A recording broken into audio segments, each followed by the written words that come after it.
White Feminism. From the Suffragettes to Influencers and Who They Leave Behind. By Koa Beck. Read by the author. Dedication.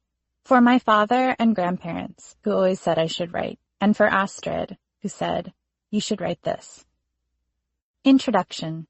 When I was 26, I published a personal essay on passing as both white and straight, of which I am neither. I'm light-skinned and very conventionally feminine. Attributes that I've found throughout my life make strangers, colleagues, bosses, and subjects I've interviewed think they are talking to a white straight woman. This has come with an array of advantages on both a day-to-day level. A police officer has never asked me why I'm loitering, and a professional level. Would you have hired me to run this national women's outlet if I read more queer? When I went looking for more documented experiences of passing, everything I encountered seemed to message that this was something that used to happen, therefore implying that it somehow doesn't anymore. The most recent and robust archives documented Black Americans in the 20th century who were light enough to recreate their lives as white Americans. Basically decide that they were white and start their lives over as white people who could use the whites-only drinking fountains, secure more lucrative and stable job opportunities, and marry white partners. There was a tremendous incentive to, quote, cross the color line, end quote, as historians of passing have sometimes described it, as you were guaranteed more freedoms, opportunity, resources, and liberty, all things white society has traditionally guarded. But I wanted it documented that passing happens now, well beyond Jim Crow laws, the federal recognition of same-sex marriage, and the uptick in mixed-race children being born in the United States. If people think that you are white, that you are straight, that you're cisgender, that you're a citizen, that you're middle to upper class, they speak to you and assess you in a different and decidedly advantageous way. The essay I wrote went viral, and I still receive a lot of messages from people all over the world who tell me that I put words to an experience they had never quite been able to distill. I also received a lot of criticism and hate mail. Standard fare when you have an opinion on the internet, as a woman, as a queer person, as a person of color. But more disturbing to me than even the most violent or condescending responses was the assertion that I should just be white. That if I was light enough to pass and other white people were buying it, why couldn't I just ascend to whiteness? Wasn't this an upgrade? Wasn't this progress? Key in this assumption that I would even want to is the unquestioned belief that white is better. That if I am being given the opportunity to be a part of this special club where I'm not racially harassed and managers deem me competent before I even say anything, I should just take it. But even more importantly, I shouldn't question it. I knew acutely how powerful bodies viewed me. What I didn't necessarily know directly at this point in my life was how they viewed the barrier for entry. That's what women's media taught me. At one editorship, we would often receive the print covers, back when people just barely cared about cover reveals, about a day or so before they would go online. It was a somewhat oddly ceremonious but nevertheless exciting tactile experience for editors and writers who largely existed in pinging Slack channels, perpetually cluttered email inboxes, and rapid-fire social media updates. There was very little we could hold in our hands and feel satisfied about. All pride happened largely in the internet ethos. Tweets from virtually anywhere sharing certain pieces, engagement reports that you could pull, a huge bump in traffic that would register across the entire company. Except for one morning a month when an unmarked box would arrive on our floor, and the staff would usually gather around while it was open to reveal all the fresh magazine copies. In November 2016, the cover star was Nicki Minaj, the face unmistakably hers in all those shiny, pristine stacks. I remember taking one copy in my hands and studying the flattering styling and clean lines of her makeup, thick black eyeliner, and a high-neck blouse with heavy pleating. She looked so beautiful and commanding, so instantly recognizable above a caption that read, quote, anything Jay-Z can do, I can do, end quote. Another editor came up behind me as I was beholding a representation of the most influential woman in hip-hop, and also remarked on how pretty the cover was. She liked it too, she said just over my shoulder, And then she added, quote, "I love when they make trashy people look good." This observation, a throwaway comment she made before putting down her purse and fetching some coffee from the office kitchen, seared into a piece of my brain that I never got back. I remember hearing the sound of her flats as she sprinted away, but I became anchored in exactly that gray carpeted spot. I eventually did move. I have a brief memory of going to the bathroom. I went back to my desk. I did my work. I was productive. But those syllables reverberated along my keyboard for months afterward, catching me slightly in the moments where I weighed an edit or checked my email.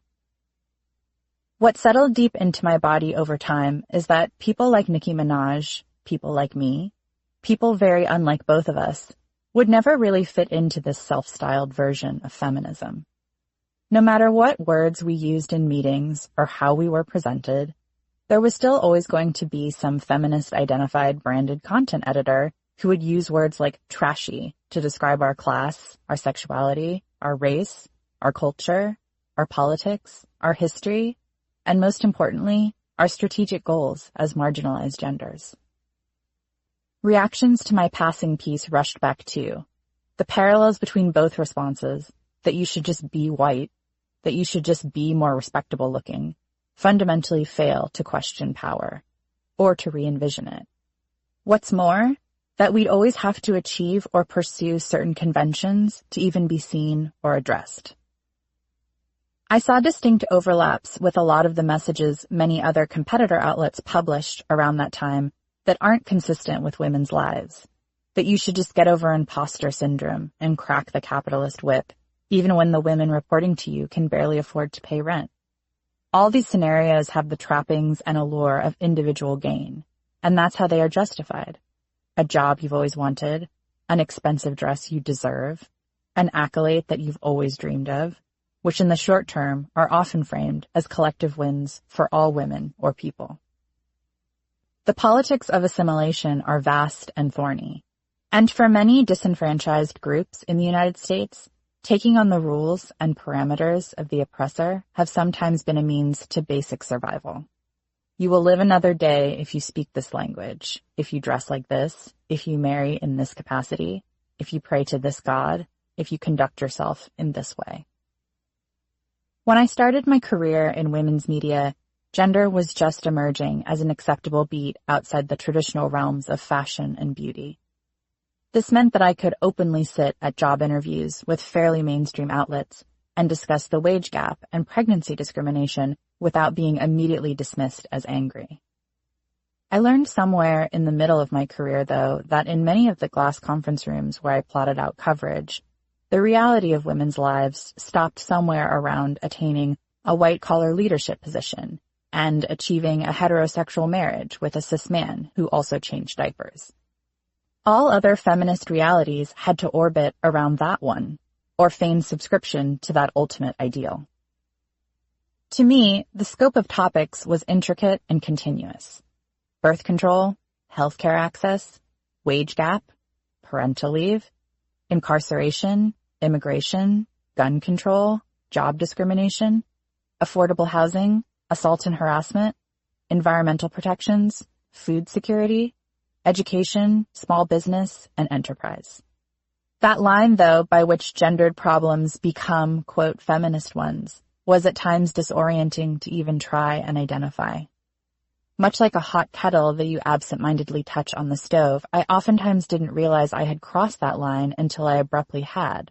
Colleagues staring at me in meetings as I posed that queer women also endured a high sexual assault epidemic by other women, or that the rapidly ascending cannabis industry was a huge slight to the many incarcerated women of color who had been jailed over marijuana possession. What I remember most from these meetings was the silence that settled in afterward. A sort of static motion where opinion pieces or essays or features would be silently weighed against an aspirational reality that I was still trying to understand. Independence, financial stability, and increased rights. Sometimes my higher-ups let me pursue these stories and assignments. Other times, they didn't. I learned the words they used. Edgy, fresh, different, shiny, and later, woke, and tried to erect a sphere where most, if not all of my stories, were accepted. If I had to punctuate my pitches with sanitized corporate speak to get them past the proverbial and sometimes literal gatekeepers, I was willing to do that. A lot of my thinking around this time period was with respect for the awesome magnitude of the platform available to me. Editing a package on how women feel about gun culture in the United States is impactful if readers who never considered gun control now do. Reporting a story on how male-identified people use makeup outside the mandates of gender is worth whatever internal hand-wringing it took to get it out there, if it encourages readers to consider gender limitless. I'm used to code switching. I don't use the same words and signals and phrasing with my wife in explicitly queer settings that I do in offices with bosses, in settings with primarily straight people, with my family, and when I go to the bank. I considered this just another skill set I'd have to build as a biracial queer woman in a deeply siloed world, just like everything else. Pile it on. But in pointed ways, this march toward alleged gender equality wasn't like everything else. This was supposed to be the pathway to correction, the means by which we adjusted and standardized a culture that would look better for marginalized genders. This was supposed to be feminism. What seemed to develop into full-fledged stories, though, as opposed to what stayed embryonic in my email inbox, followed an even calculus, a way of viewing the world through a hierarchy of issues. I could assign or edit pieces on the uptick of incarcerated women and girls as incidental to the larger picture. I could assign a story on skin bleaching and the lengths women would go to achieve an evasive beauty ideal. But if I critiqued the values that were at the center of that ideal, that larger picture, my idea was promptly dismissed. A feminist manager at maryclaire.com had a very specific way of communicating to me that my ideas weren't right for the brand. When I pitched stories on trans men weighing their birthing options, or teens and tweens partnering with corporate power rather than questioning it, usually over email, my boss would often write back with one word in all capital letters: niche.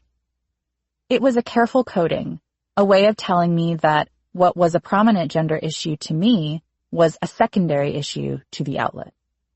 Poor women trying to afford diapers was never deemed as central or urgent as white straight women trying to get rich or expounding on their heterosexual relationship problems. My experiences were not unusual. In 2020, the New York Times reported that Hearst, the company that owns Mary Claire, quote, has faced staff members' demands for action on what they described as a culture of discrimination that has long been ignored, end quote. By my manager quantifying some gender topics as niche, it stifled what stories were told. But even more concerning, it facilitated a weird feminist reality where everyone more or less had enough money to live, where abortion rights were the only reproductive issues often covered, where financial coverage was narrowed to student loan debt or deciding whether to start a business empire. Women and non-binary people who experienced gendered violence or oppression outside of this lens weren't covered.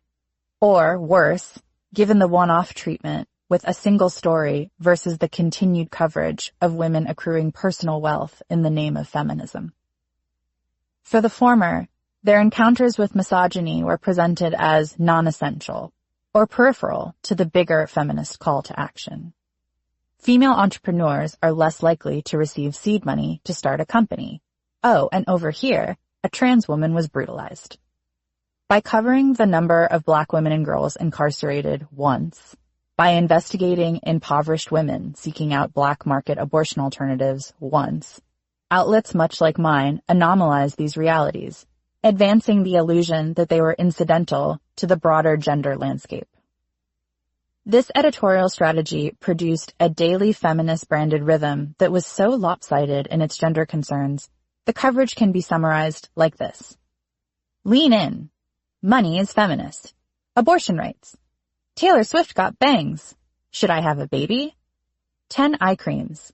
This manicurist is doing the most amazing nail art in quarantine. Why we turn to gardening in times of crisis. Uncomfortable truth. Women are allowed to be mean bosses too. When I've navigated feminist-branded environments like conferences, panels, and co-working spaces, this second tiering of women and people is addressed as something that can be corrected through anecdotes. Did you know bisexual women are more likely to experience sexual assault? Did you know trans women are much more likely to experience violence than cis women? Did you know Latinas make less money than white women who are already paid less than white men? But the only reason these data points are prompted in the first place is because of a centralizing of white feminism. These realities are positioned as alternatives, offered through asterisks, through footnotes, through a bulleting system by which the number one reality is cis, female, white or white aspiring, middle class, able-bodied, young, and straight. In my own encounters with white feminists, though, this allegiance is not addressed in a literal way. It's not like anyone has ever looked at me in a meeting and said, actually, we are only dedicated to white feminism at this brand. They accomplish this in other, more insidious ways. Much like my boss used to do, there are contemporary codes for relaying this lens. Here's another. In 2015, I was offered a job as a news and politics editor of Glamour. As the interview process progressed, I asked the two editors with whom I interviewed where the brand stood on a variety of issues. Immigration, gun control, abortion, sex education, federalized parental leave. I wanted more clarity on the stances that I could advocate for editorially if I accepted the job. I wanted to know where they draw the line. The editors exchanged glances and explained that the stance needed to be, quote, pro-woman, end quote, across all issues. I asked for more clarity on which specific issues I could cover, while simultaneously thinking, I don't know what pro-woman means. They circled the same drain and eventually came back to maintaining that all politics coverage needed to be pro-woman. I didn't accept the job. And fortunately, I was offered another that made it so I didn't have to. But that phrasing of pro-woman would stay with me as I reflected on the editor's inability to align with any issue that didn't evoke mompreneurs on Instagram. It's when I traced the phrasing pro-woman through the length of my editorial career across the people who have hired me, who have hoped to hire me, whom I've worked alongside and negotiated editorial packages and politics and cultural reporting with, that I always end up at the same place, white feminism. And perhaps most tellingly, even though plurality was often used to convey that this was about, quote, women, it would really only be one type of feminism that would be incorporated, stealthily positioned as being all-encompassing. What I ultimately learned, though, is that these weren't slips or blunders, a simple lack of awareness. White feminism is an ideology. It has completely different priorities, goals, and strategies for achieving gender equality. Personalized autonomy, individual wealth, perpetual self-optimization, and supremacy. It's a practice and a way of seeing gender equality that has its own ideals and principles, much like racism or heterosexism or patriarchy. And it always has. Like a lot of oppressive precepts, white feminism is a belief system more so than being about any one person, white, female, or otherwise.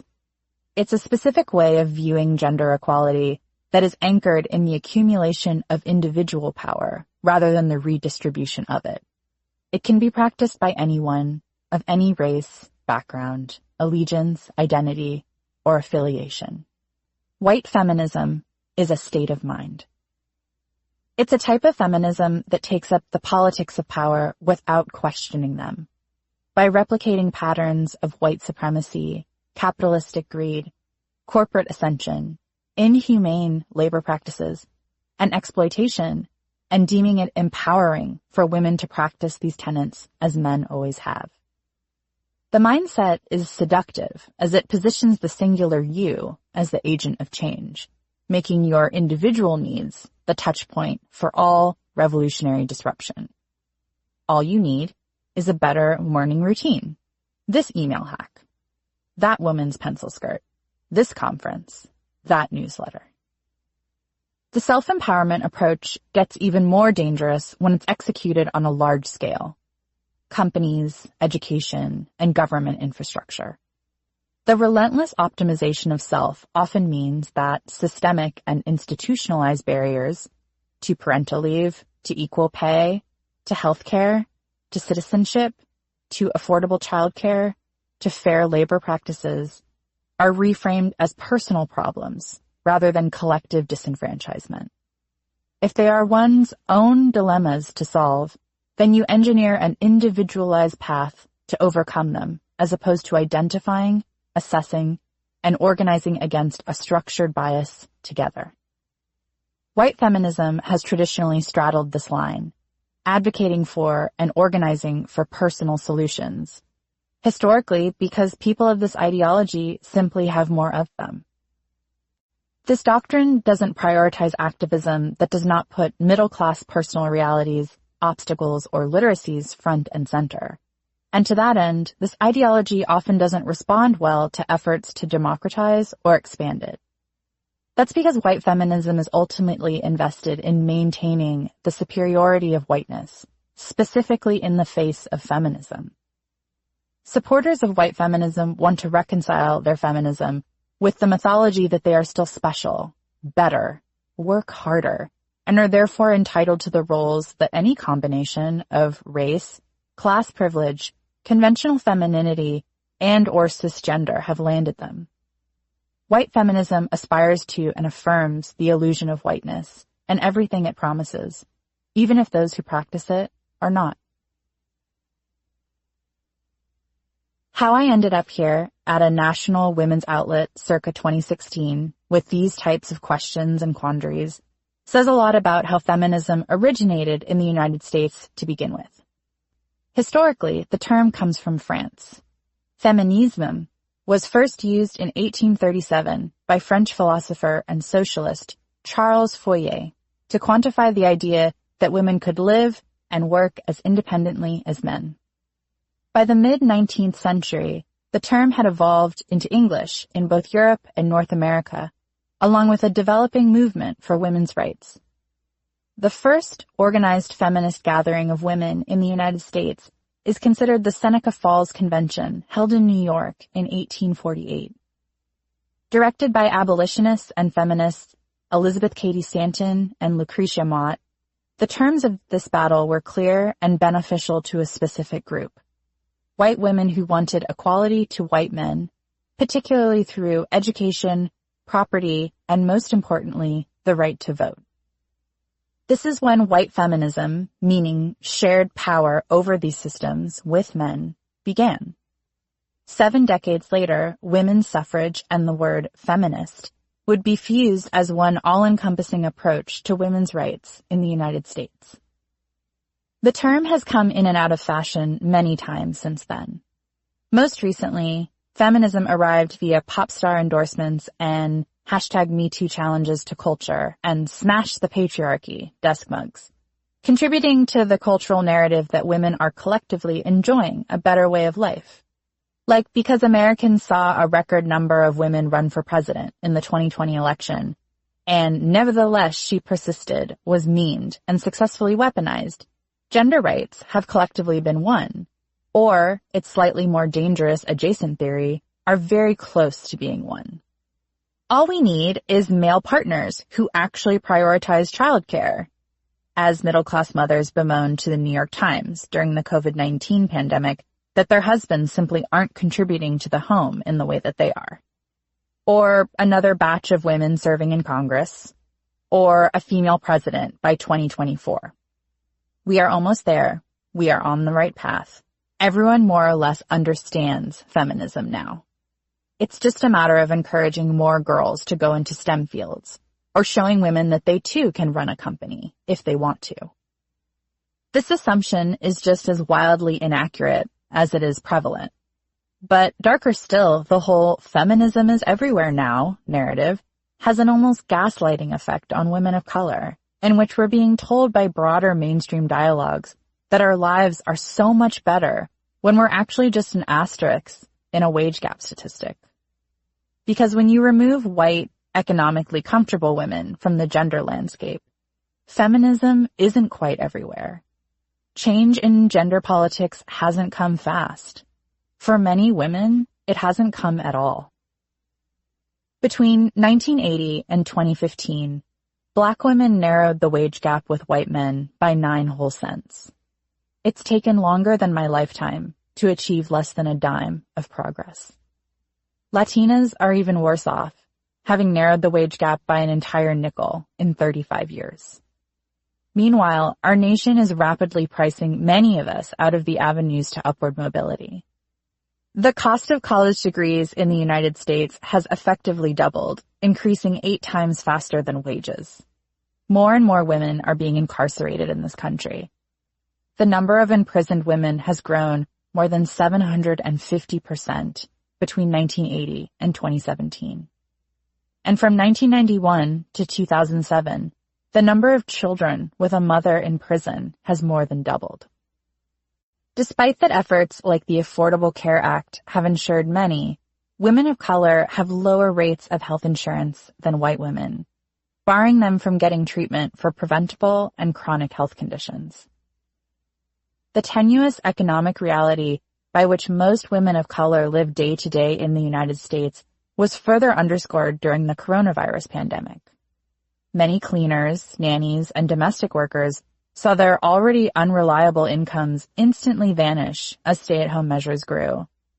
And relief efforts by the federal government notably did not include many undocumented and immigrant women who sustain an entire sector of care work. In a time of alleged heightened feminism, women of color and poor women are being left behind. And yet the trappings that uniquely target us, like poverty, incarceration, police brutality, and immigration, aren't often quantified as, quote, feminist issues. The reason there is so much dissonance between what a female CEO says you can do and the lived reality of what you can feasibly do is that this type of feminism wasn't made for us. We need a movement that addresses the reality of women's lives rather than the aspiration of what they hope to be. In this urgent time, we need a new feminism with explicitly different strategies and goals. But before we can build a movement, we have to acknowledge the deep and enduring conflicts that have preceded this moment. We need to learn how to recognize and chart the course of white feminism so we can dismantle it once and for all.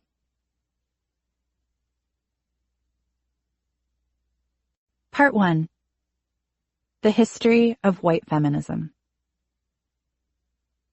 To talk about racism within feminism is to get in the way of feminist happiness. If talking about racism within feminism gets in the way of feminist happiness, we need to get in the way of feminist happiness.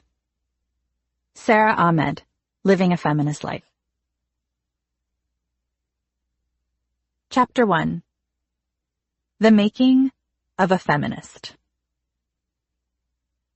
Feminist used to be a dirty word in modern popular culture.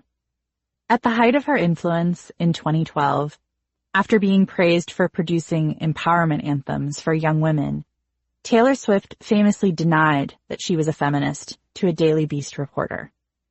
Her response, which would evolve in the coming years, conveyed a belief in gender parity while dodging the term.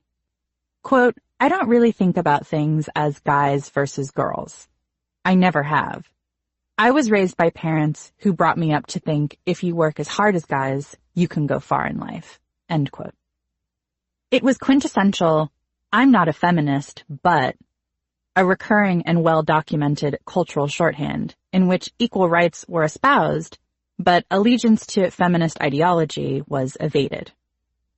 Swift, while a prominent example of this, was part of a larger cohort of pop icons who made similar statements.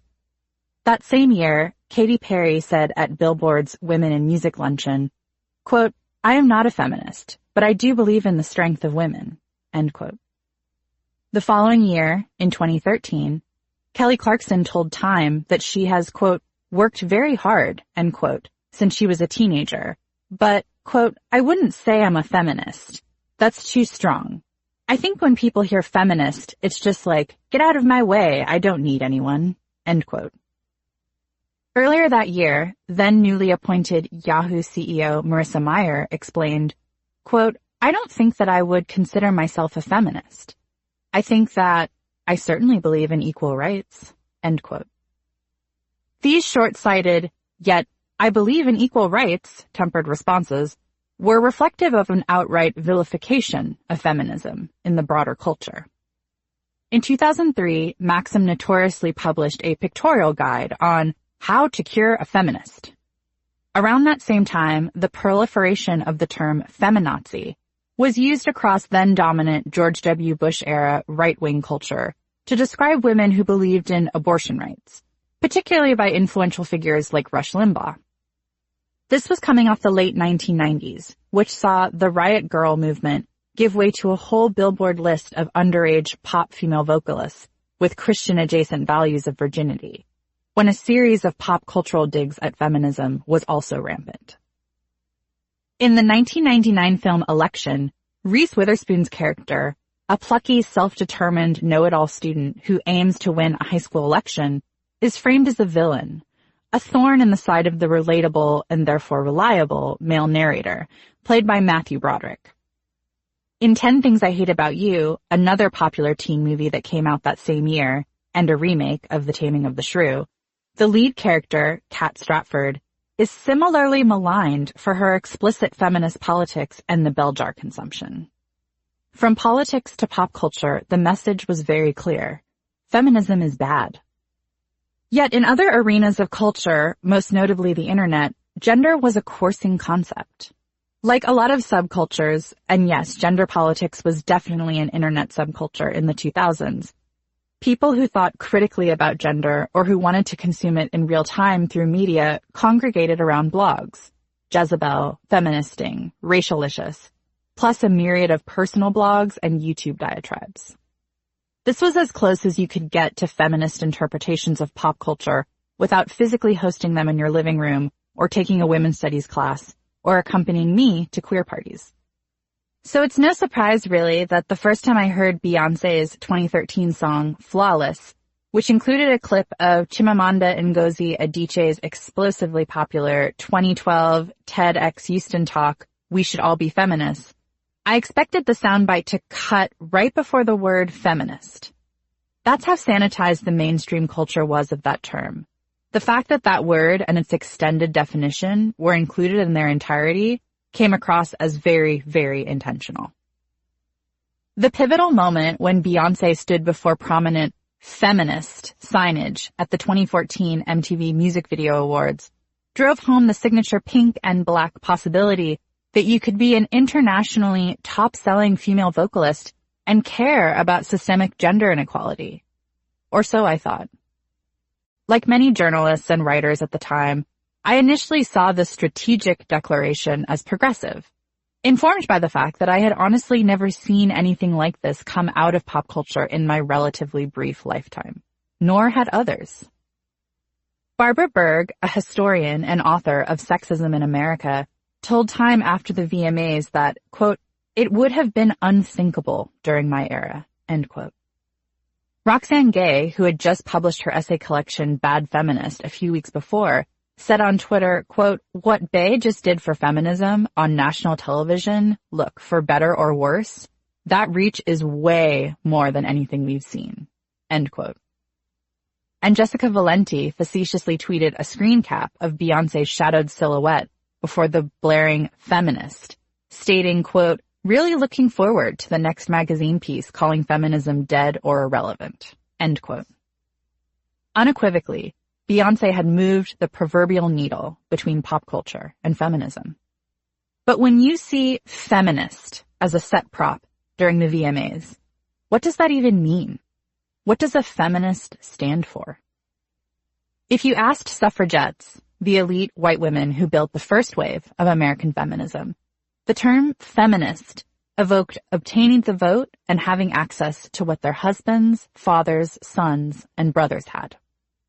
That's the feminist credo that motivated blooming suffragette Alice Paul to join the National American Women's Suffrage Association, NAWSA, circa 1910.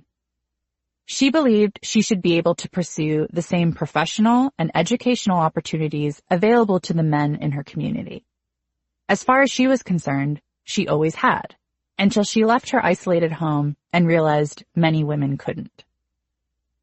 Even though she was born in 1885, Paul was raised to believe in gender equality from a very young age. She played sports like field hockey, baseball, and basketball, and was an excellent student, particularly an ardent reader. Her parents were Quakers, a faith that had many radical teachings, including spiritual egalitarianism between men and women, and no official religious ministers or ceremonies. I never had any other idea. The principle was always there, Paul later said of the atypical opportunities she took for granted. But although these principles were central to her home, faith, and community, Paul would realize they were not reflected in society. Many American laws and political practices kept women in secondary positions to men, and not being able to participate in an alleged democracy by voting was, to women like Paul, the biggest disenfranchisement. Raised on a sprawling farm in New Jersey, Paul and her 3 younger siblings had access to a lot of comforts for the early 20th century: indoor plumbing, electricity, and a telephone. Most of the labor on the home farm, as Paul called it, was completed by hired laborers and domestic workers. Her father was a very successful businessman and the president of a bank in Morristown, New Jersey. With the bulk of the household labor managed, Paul's mother, Tacy, was able to make other investments in her daughter. Tacy hosted and attended regular suffrage meetings, both on the farm and elsewhere. She started bringing her eldest daughter with her to listen as women openly discussed the ongoing failure to get states to ratify a women's suffrage amendment. That had initially been the plan laid out by iconic suffragettes from the 1890s, Elizabeth Cady Stanton, Susan B. Anthony, and Lucy Stone. Get the states on board with amendments and then pressure Congress to approve a federal amendment. But this strategy had stalled, and now, sitting in a new century, in parlor rooms and farmhouses and kitchens, women still did not have the right to vote. Around the time Paul began attending suffrage meetings with her mother, the plan had shifted again. NAWSA had decided to implement a society plan to draft influential people, including privileged women and college-educated women, into the gospel and societal necessity of suffrage. Paul would grow up to put this plan into action, but not exactly as the ladies who sipped tea in her living room had imagined. After graduating from Swarthmore College in 1905, her grandfather, another champion of equality between men and women as it stemmed from Quaker faith, had co-founded the institution. Paul traveled to England to study social work at a local Quaker college. Historians credit her time in England with radicalizing Paul in her political strategies. While studying, she passed a large crowd heckling a woman speaking publicly to the urgency of women's suffrage. The screams and verbal harassment from the crowd were reportedly so loud that you could barely hear the speaker. The chaotic public demonstration, this was not her mother's demure suffrage meetings, piqued her interest, and she introduced herself to the woman who had been yelling at the crowd. Her name was Christabel Pankhurst, and she was the daughter of Emmeline Pankhurst, both deeply radical British suffragettes photographed often in the press for fighting back when mobs heckled them. The Pankhursts were routinely arrested for breaking windows, throwing rocks, and engineering rowdy public demonstrations to publicize the need for suffrage. The more pictures of them getting handcuffed in the London newspapers, the better. Paul was fascinated by this approach. It ran so counter to how her mother and other Quaker women organized quietly around petitions and prayers. The way their meetings were always sequestered in the private spaces of homes and living rooms, away from public view and scrutiny. Militant British suffragettes wanted to be seen, and they were willing to defy the conventions of gender and social order to achieve that. Paul quickly joined their efforts. The good and quiet little girl from New Jersey who was valedictorian at Swarthmore was now getting arrested in the name of suffrage, going on hunger strikes and being forcibly fed while imprisoned. She later told a newspaper in Philadelphia that she never broke any windows, though. By the time Paul arrived back in the United States by way of the steamer ship Haverford, she was intent on bringing wide-sweeping public demonstrations to American suffrage. And she credited her education from British suffragettes with illuminating that necessity. In 1910, she reported this update on how British women were progressing with the cause. Quote, "The militant policy is bringing success. The agitation has brought England out of her lethargy, and the women of England are now talking of the time when they will vote, instead of the time when their children would vote, as was the custom a year or two back." End quote. After formally joining NAWSA, Paul set her sights on planning a big spectacle for women's suffrage in Washington, D.C. With friends and activists Crystal Eastman and Lucy Burns, Paul envisioned a huge parade up prominent Pennsylvania Avenue to coincide with President Woodrow Wilson's inauguration. With all the press in attendance, no one would be able to ignore them. The idea was power. The big victory was the vote. When that right was achieved, young white women everywhere knew they could enter and influence institutions, whether they be politics or commerce. They could be recognized outside of the home to shape and impact the politics that govern the country. Simultaneously, they set a template for how this ideology would thrive, by partnering with power and consumerism. As Betty Friedan would say in her widely sold book, The Feminine Mystique, 5 decades later, quote, "The feminist revolution had to be fought because women quite simply were stopped at a state of evolution far short of their human capacity." End quote.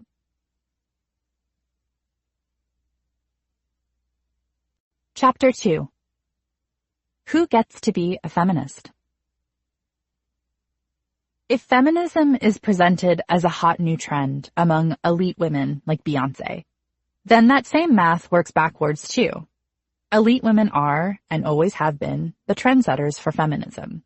They will dictate the decor in the proverbial room of one's own. Feminism will ultimately be framed as having a certain fashionability, and it's very easy to look out on the cultural landscape to discern who the trendsetters are. In 2016, it was The Wing, which I was a member of from 2017 to 2018, quote, "an exclusive social club for women," end quote, with high-profile founding members across entertainment, media, politics, business, and the digital influencer space, like then-president of J.Crew, Jenna Lyons, editor Tina Brown, Man Repeller founder Leandra Medine, rapper Remy Ma, among many others. Upon opening their first location in New York City, co-founders and CEOs Audrey Gelman and Lauren Kassan told multiple outlets that the club drew inspiration from the American women's social clubs of the turn of the century, while also offering members a highly curated, quote, "network of community," end quote, according to the Wing's website. In the 1910s, it was the suffragettes actively courting the interest of popular actresses Mary Pickford and Ethel Barrymore, both young, glamorous women who were challenging conventional understandings of gender with their very public personas and professional prowess, dual aberrations for women of the time. Pickford was one of the first American actresses to be a powerhouse with instant name recognition. She set the template for hearing the name Jennifer Lawrence or Julia Roberts and knowing exactly who that is, down to their hair color, dress, and most recent films. Billed by her name, a rarity in early American cinema, she expanded her influence from the big screen to controlling virtually every aspect behind it: writing, costumes, lighting, makeup, casting, and set design. Her professional titles would go on to include producer, screenwriter, and later studio executive. She would co-found the film studio United Artists Corporation with other big names like Charlie Chaplin. Barrymore was equally recognizable, considered the first lady of the stage, with an iconic upswept hairstyle that was emulated by fans. From the acclaimed Barrymore acting dynasty, Ethel stood out for her unparalleled talent, but also for her multidisciplined passions. She read Henry James, she wrote short stories, she wrote plays, and she had Swish. In short, both women were brands. Since the beginning of organized women's rights in the United States, white feminism has lurked, adapted, and endured, rebranding and reincarnating alongside the revolution of its day. Women like Barrymore and Pickford lended a chic allure to suffrage with the added dimension of instant press coverage. In 1910, when Barrymore attended a suffrage meeting, the New York-based Morning Telegraph went with the headline, quote, "Ethel Barrymore is a suffragist," end quote. The musical nature of that headline is the mellifluous sound of a suffrage PR director getting promoted. As white women began advocating for the vote and challenging the traditions, social etiquettes, and decorum that limited their social participation beyond the domestic sphere, they encountered a serious PR problem. Because women who spoke publicly before large crowds and in public spaces were deemed deviant, breaking from what was considered respectable lady behavior, they realized they essentially had to change the public perception of what a suffragette is. But they had a new platform to consider that radical suffragists before them did not have: growing consumer culture. Since the 1880s, the development of department stores and the mass production of wares made stores the new centralized place for Americans. And with the impetus to sell, these stores, managers, and advertisers had to orchestrate elaborate fantasies by which to get people, namely women, to buy. Suffragettes embarked on their branding challenge by usurping the channels of mass culture to remake their image in what America, tradition, and power valued: whiteness, thin, able bodies, youth, conventional femininity, middle-class motherhood, heterosexuality, and a dedication to consumerism above all else. This depiction of a suffragette, a young white woman who sheltered white children and wore her hat just so as to indicate a certain class and respectability, was outlined in-house and exported virtually everywhere. Maud Wood Park, a suffragist and founder of the Schlesinger Library, where I executed much of the research for this book, put the strategy this way. Quote, "People can resist logic, but can they resist laughter with youth and beauty to drive it home? Not often." End quote. The publicity of women's suffrage was, from the onset, engineered not to challenge or educate the American public on women's expanding roles. It was to affirm that suffrage shared them. Relatively quickly, the appearance of the suffragette on posters, signs, and advertisements, because they did make straight-up advertisements for suffrage, was the type of young woman the average American would want to extend rights to, because she didn't digress too far from what women are supposed to be or who is deemed a woman in the first place. She was not a scary other with horns and a shrill voice who was trying to become a man and vote. She was soft, feminine, fair-skinned, and therefore unthreatening to business as usual. Suffragettes of this strategy also envisioned the conflation of a political and commercial identity, an enduring political strategy. Using this specific face of suffrage, they were keen to capitalize on commercial influence and get their stylish suffragettes in store windows, magazine advertisements, and with accompanying political gear for purchase. Macy's was declared the, quote, headquarters for suffrage supplies, end quote, in 1912, offering an official parade marching outfit that included hat pins, lanterns, a sash, and a war bonnet, among other need-to-have accessories. NAWSA, along with many other suffrage groups, would establish suffrage stores with prominent shopping districts, cementing the idea that you could, and in fact should, buy your feminism. Businesses were all for the merging of politics and products. In the 1910s, as suffrage began to blossom into growing popularity, many stores profited on the trend by using suffrage colors and branded paraphernalia in their window displays, including the very elite Fifth Avenue boutiques in New York City. Macy's created a special suffragette window display with official suffrage white hats, complete with yellow trimming, adorned with "Votes for Women" flags or pennants. By 1920, those trinkets would expand to include mass-produced playing cards, drinking cups, luggage tags, fans, dolls, hats, valentines, and a variety of official, suffragette-endorsed attire. White feminism isn't new, but it has found new life. The same platform that motivated the middle-class and upper-class suffragettes to partner with commercial retailers, endorsing an official suffrage blouse, a suffragette cracker, and womanalls, lives on today. And it's the posh women, like Barrymore, like Pickford, like founding members at the Wing, who relay these messages and products through mass culture. Beginning an explicitly feminist mission from within posh circles runs just as deep as the movement itself.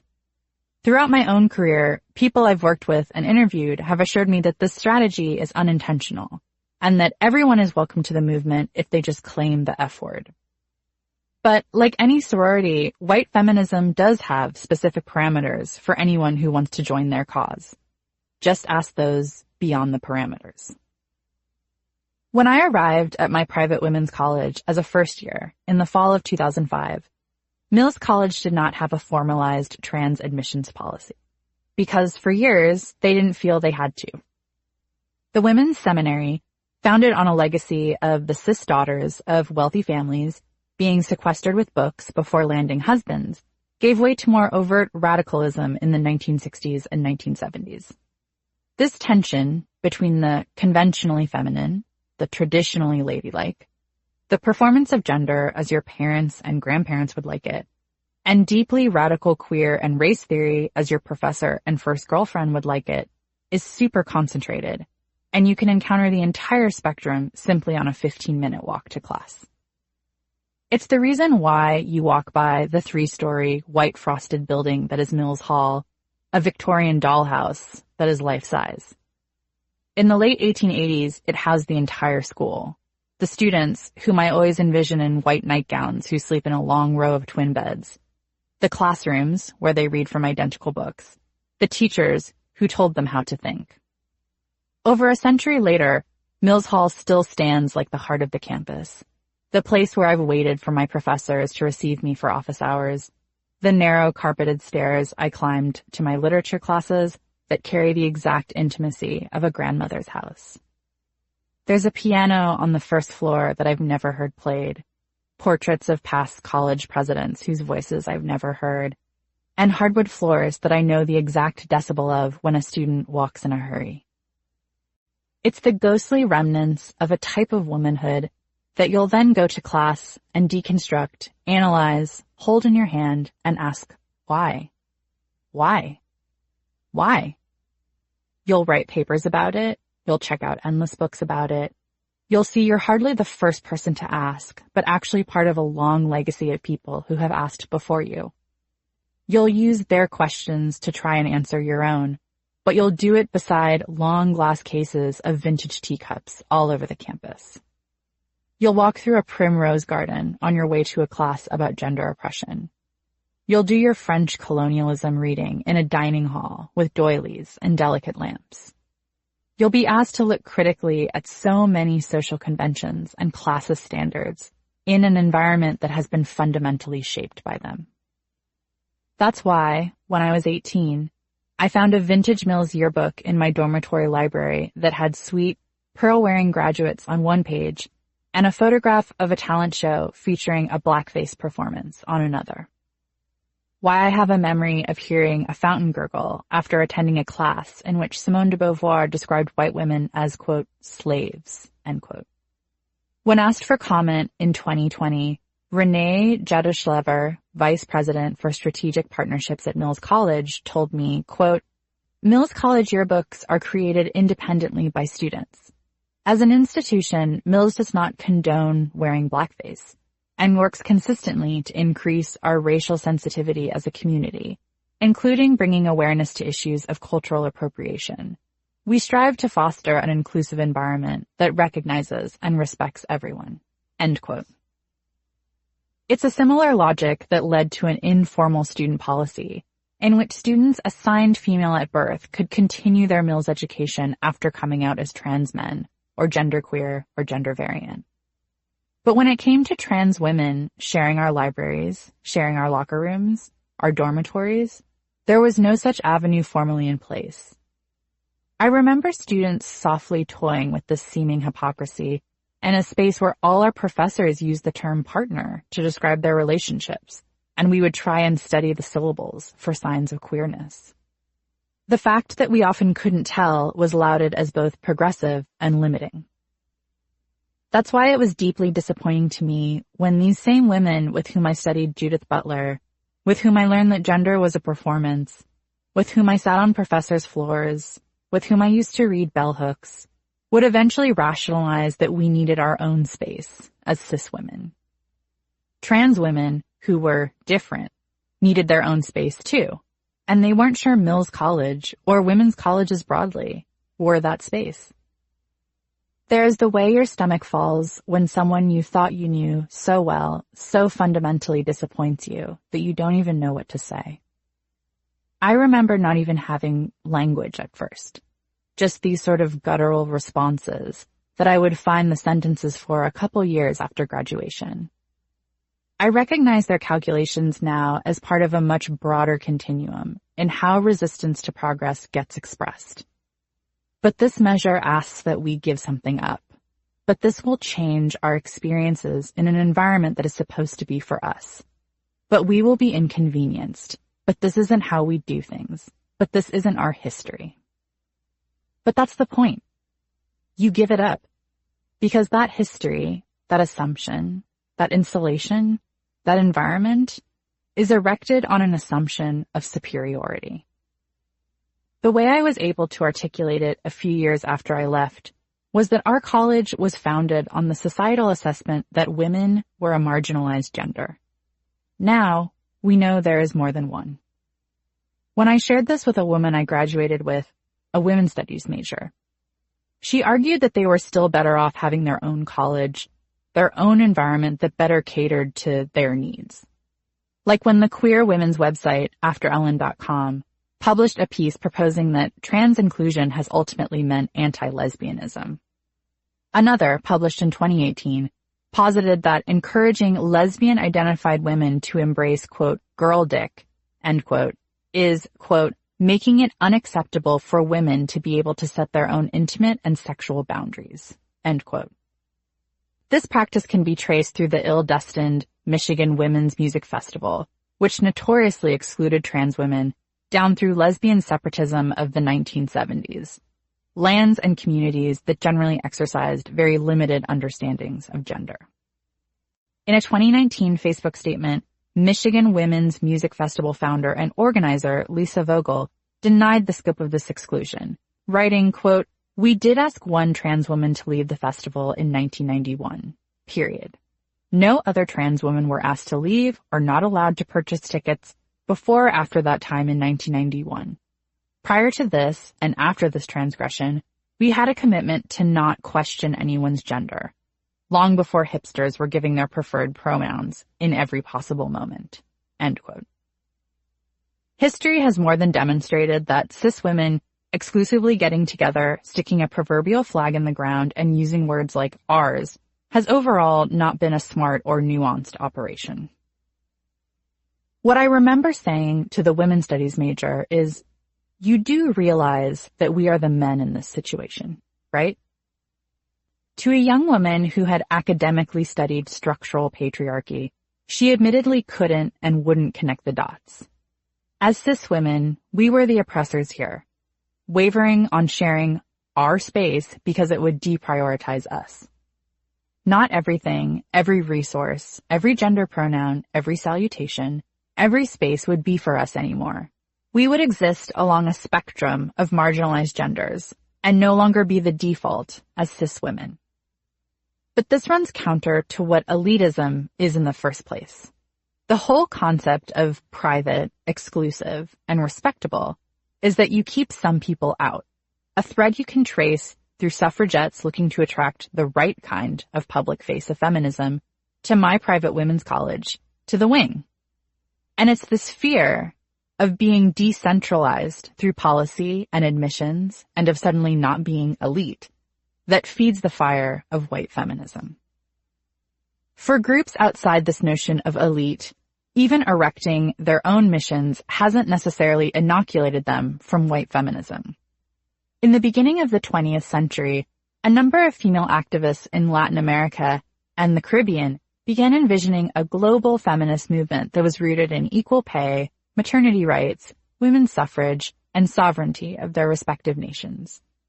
Described as a, quote, Pan-American network, end quote, by Catherine M. Marino in her book Feminism for the Americas, The Making of an International Human Rights Movement, quote, they saw women's rights as explicitly linked to their nation's quests for sovereignty. They believed that organizing collectively for international women's rights would ground a pan-Hispanic feminism that would challenge U.S. empire in the Americas and would make women's and nationally equal rights mutually constitutive goals, end quote. One of these activists was Clara Gonzalez, a feminist from Panama and the first female attorney from her nation, who was very much informed by the class disparities within her country and the United States exercising increased control over her home. In addition to having a strong allegiance to all women workers, she watched as the U.S. renegotiated the terms of their treaty and control over the Panama Canal in 1926. The language that Gonzalez often used to articulate her feminism drew considerably from the Panamanian conversations around sovereignty that were prevalent at the time, Marino writes. Other women agreed with Gonzalez's growing assertion that a Pan-American feminism would involve resisting United States imperialism, as a nation of that scale, power, and amount of resources would forever be dictating to them their own terms for existing and therefore limiting their rights. In the beginning of 1928, 200 women, including feminists from the United States, attended a conference in Havana, Cuba, to announce, quote, a new movement for women's rights, end quote. An explicit part of their discussion and platform was critiquing the alleged superiority of the United States in their discourse and strategizing. At the time, the American feminists, specifically a suffragette named Doris Stevens, seemed to be on board with this. 6 months after the Havana Conference, as it would come to be known, Gonzalez traveled to Washington, D.C. to co-found an organization with Stevens called the Inter-American Commission of Women, IACW. The organization would eventually grow to 21 members, the intention being to have one representative from each Western Hemisphere republic. Gonzalez's arrival coincided with a photo shoot with Stevens for the National Women's Party, capturing the women mid-conversation under palm trees. The headline chosen to accompany the image of an American feminist and a Panamanian feminist strategizing international coalition building was the declarative, quote, feminismo, end quote. The emblematic photograph, along with text detailing their friendship and shared commitment to equality, would be exported to thousands of readers all over the world, finding space in newspapers in Brazil, Chile, Uruguay, Cuba, the United States, and Panama, among other countries. At the time, Gonzalez was reportedly excited to work closely with Stevens, given her endorsement of anti-imperialism tactics at the Havana Conference.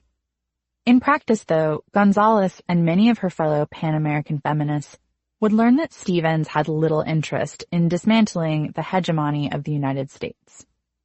More tellingly, once the IACW was established and further conferences were organized to bring Pan-American feminists together, Stevens took it upon herself to define for the Commission what constituted feminist topics and what was superfluous to their mission. Much of what was stripped from conversation were topics that were essential to Cuban feminism, like the United States presence in Cuba and the rise of U.S. duties on Cuban sugar, two factors that compromised the economic stability of women sugarcane workers. Cuban feminists were adamant that the IACW, a transnational women's group, address these important issues. Marino writes, a number of Cuban feminists had written to Stevens before the Havana Conference requesting that the IACW oppose the rise of the U.S. duties on Cuban sugar.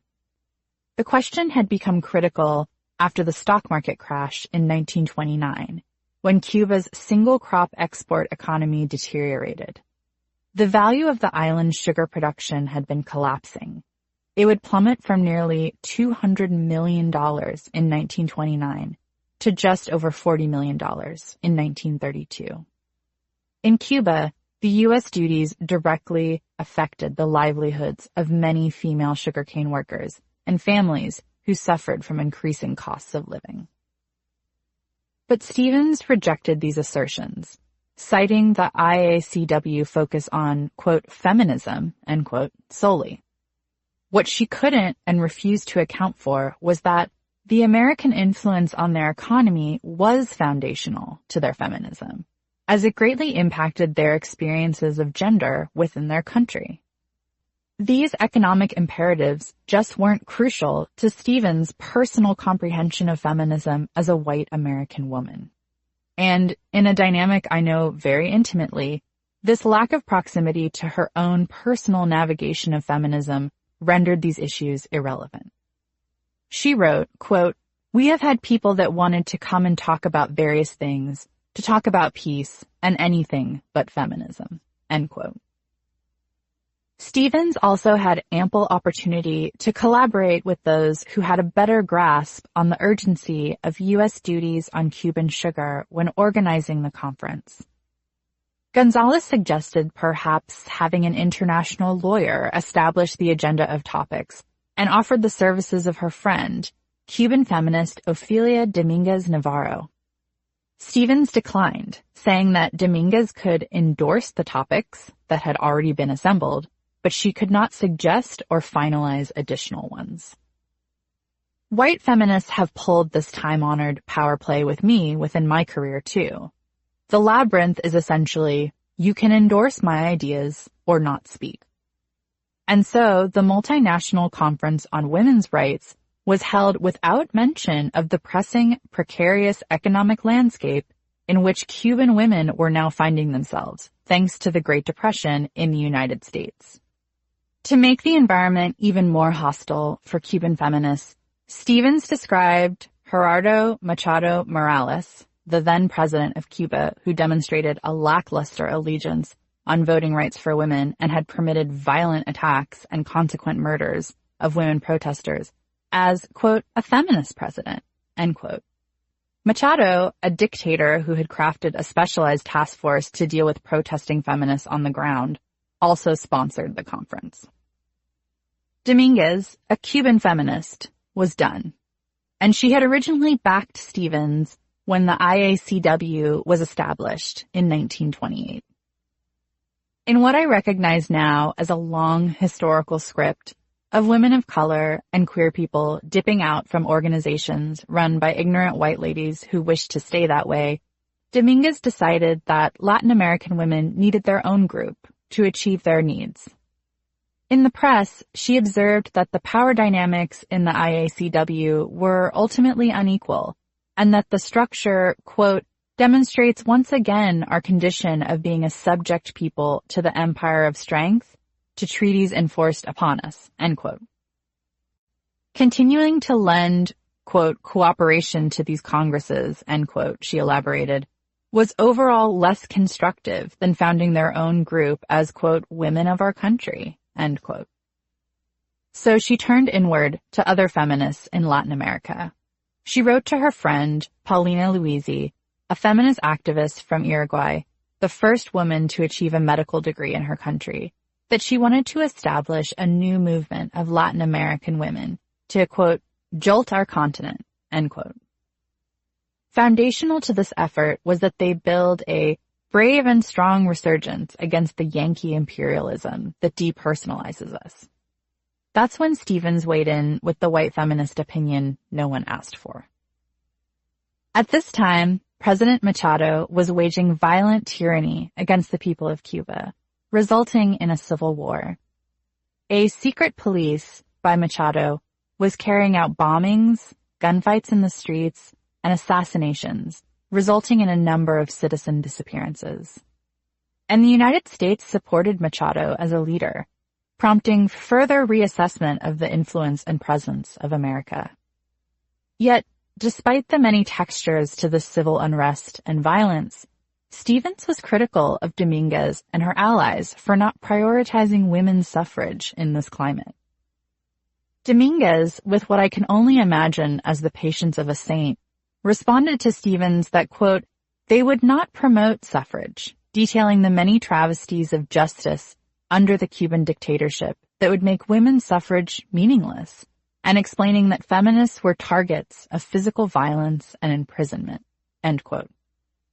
Stevens' response was terse, according to Marino, as she indicated no support for the women she had been so keen to build a commission with only 3 years before. She stated once again that they were missing an important window for suffrage, which Dominguez had just detailed as nonsensical to their political reality while her fellow country people were being violently killed. Stevens wasn't content with just telling Dominguez that she was doing feminism incorrectly.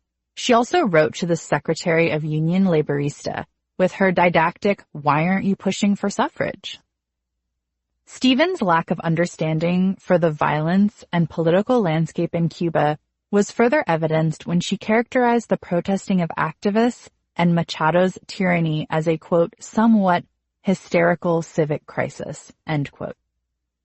Marino writes that even the Cuban feminists who were on cordial terms with the IACW were deeply upset by this gross reduction of their Civil War, activism, and political priorities.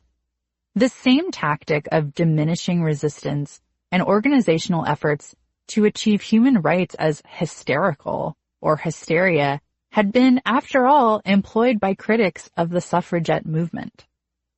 Stevens's willingness to resurface the same terminology in responding to explanations from Latina feminists mimics the power structure she and her cohort had been rallying against.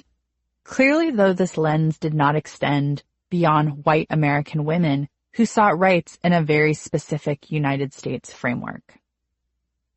A big part of what imbued Stevens to speak this way to Latin American feminists was that she was feeling very high and mighty from achieving women's suffrage in the United States about a decade before.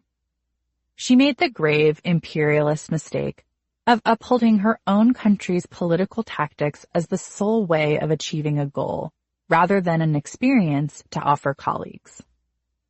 This is ultimately about power more so than historical precedents. What's implicit in her exchanges with Dominguez is her assumption that Cuban feminists didn't know what was best for them, their rights, or their country. And because the United States had achieved women's suffrage first, that entitles her to dictate how Cuban feminists fight for their own rights. Absent from these letters to Dominguez, as far as I can tell, is any interrogation as to perhaps why the United States was able to pass the 19th Amendment with the systems present, like capitalism, commercialism, consumer culture, and racism, among other dynamics. After Dominguez went public with her assertions that Latin American feminists would not find liberation through the IACW, Stevens doubled down on her dismissiveness. And in a quote that I read from the 1930s that echoes all the way through my women's media meetings in the 2010s, Stevens said she, quote, deplored the division of women into North and Latin American women, end quote. The Organization of American States, which oversees the IACW, did not respond to my repeated requests for comment. The Stop Being Divisive mandate is the big verbal flag of white feminism, and one that I can see coming from many sentences away. In an effort to raise fundamental differences in experiences of gender, because they are being overlooked, you are told that you are being divisive. This attempt to recode lived experience and systemic barriers as divisive is not only an attempt to dismiss them under white and straight and cis and able-bodied homogeny, but to uphold white feminism as the feminism. Because ultimately, what you are proposing deviates from that feminism, and that's why you said it. The assumption here, though, from white feminists is that you don't want to accomplish that deviation, or that you don't know that these experiences, this data, these statistics, these laws will demand a recognition of an alternate system of justice. Of the many failures of this common phrasing to shut down more nuanced conversations about gender, the most insidious is the casual expectation that you want to be like them or advocate for their causes. This is white supremacy in practice, and a common way to homogenize the feminist experience as the white feminist experience. Other ways of protecting the power structure, specifically as it preserves white Western dominance, obviously aren't just verbal. They are straight tactical.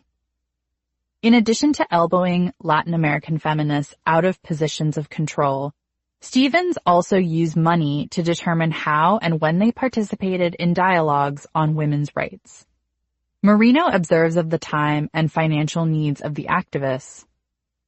Money was always vital to international feminist organizing, which required convening individuals at various worldwide destinations. The work of the affluent U.S., British, and European women in the International Council of Women and the International Alliance of Women had long revealed that women from countries with financial resources generally assumed the positions of power, reproducing hierarchies that placed women from the United States and Western Europe over those from the global South. The way this dynamic manifested within the Pan-American feminist movement was that Stevens, positioned as the leader of IACW and from a wealthier nation, could have a hand in attendance at conferences and events. Stevens had entire financial control over the funds of the IACW, money she procured from donors in the United States. She reportedly used this money to pay for everything from photographers to translators. But what she expressly did not use this money for was facilitating travel for Latina feminists she disagreed with to travel internationally and make a case for their causes. Marino points out in her research that Stevens did not officially take a salary for her role in the IACW, but she did use the money she fundraised to pay for her own trips abroad. For Latin American commissioners, however, she advised that they secure travel funding from their respective governments. Many could not, and so these representatives were unable to attend these international conferences where critical agendas were set and crucial topics were raised. Stevens also put up further obstacles for equal representation and visibility. Stevens did give salaries to several National Women's Party members who worked with the commission, but Gonzalez received no such salary, even though she was head of research for the IACW and for the first few years one of the only Latin American women working in D.C. When Stevens invited Gonzalez to stay at the NWP headquarters, she did not offer free room and board, stipulating a rent of $18 a month. For Gonzalez and other Latin American feminists, these dynamics underscored U.S. economic imperialism over Latin America. Paired with this tendency was Stevens' shrewd dedication to publicity. Photographers were a part of the budget for a reason, in which she was eager to capitalize on the optics of working with Latin American feminists without actually encouraging dialogue and shared goals. This strategy, however conscious or unconscious, of reducing women of color to decorative or cosmetic roles in bigger organizations has historically been one of their imperatives to leave these enterprises and start their own. Marino writes, "The National Women's Party avidly utilized Gonzalez in its promotion of the commission, spotlighting the many accomplishments of the 30-year-old lawyer whom the press called, quote, Panama's Portia, end quote. However, Stevens never offered the funding that would make possible Gonzalez's travels to various international conferences, which provided the key staging grounds for the Equal Rights Treaty. Gonzalez's exclusions from these venues was significant. The fact that Stevens was parsimonious with Gonzalez, yet offered some funding to other Latin American commissioners who supported Stevens' vision more than she perceived Gonzalez did, is also noteworthy. Though Stevens wanted Gonzalez's legal research work, she definitely did not want her interference if there was a chance that Gonzalez would champion an agenda different than her own. NWP did not respond to my repeated requests for comment.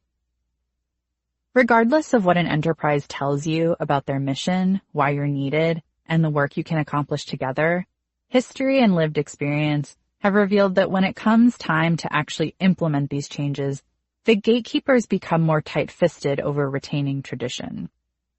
The reason they do this is because actually integrating the changes and perspectives that often come with these communities compromises the power structure that has either anointed them or facilitated their ascension. Any threat to that, whether they recognize it directly or not, is met with fear, suspicion, dismissal, or resistance. That's often the part of the utopian, mixed-race, queer, gender-diverse reality white feminists and their allies don't account for when they are Instagramming "empowered women empower other women" graphics. Having these voices, these perspectives, these ideas creates less space for people who have traditionally held these roles, these titles, and operated this platform.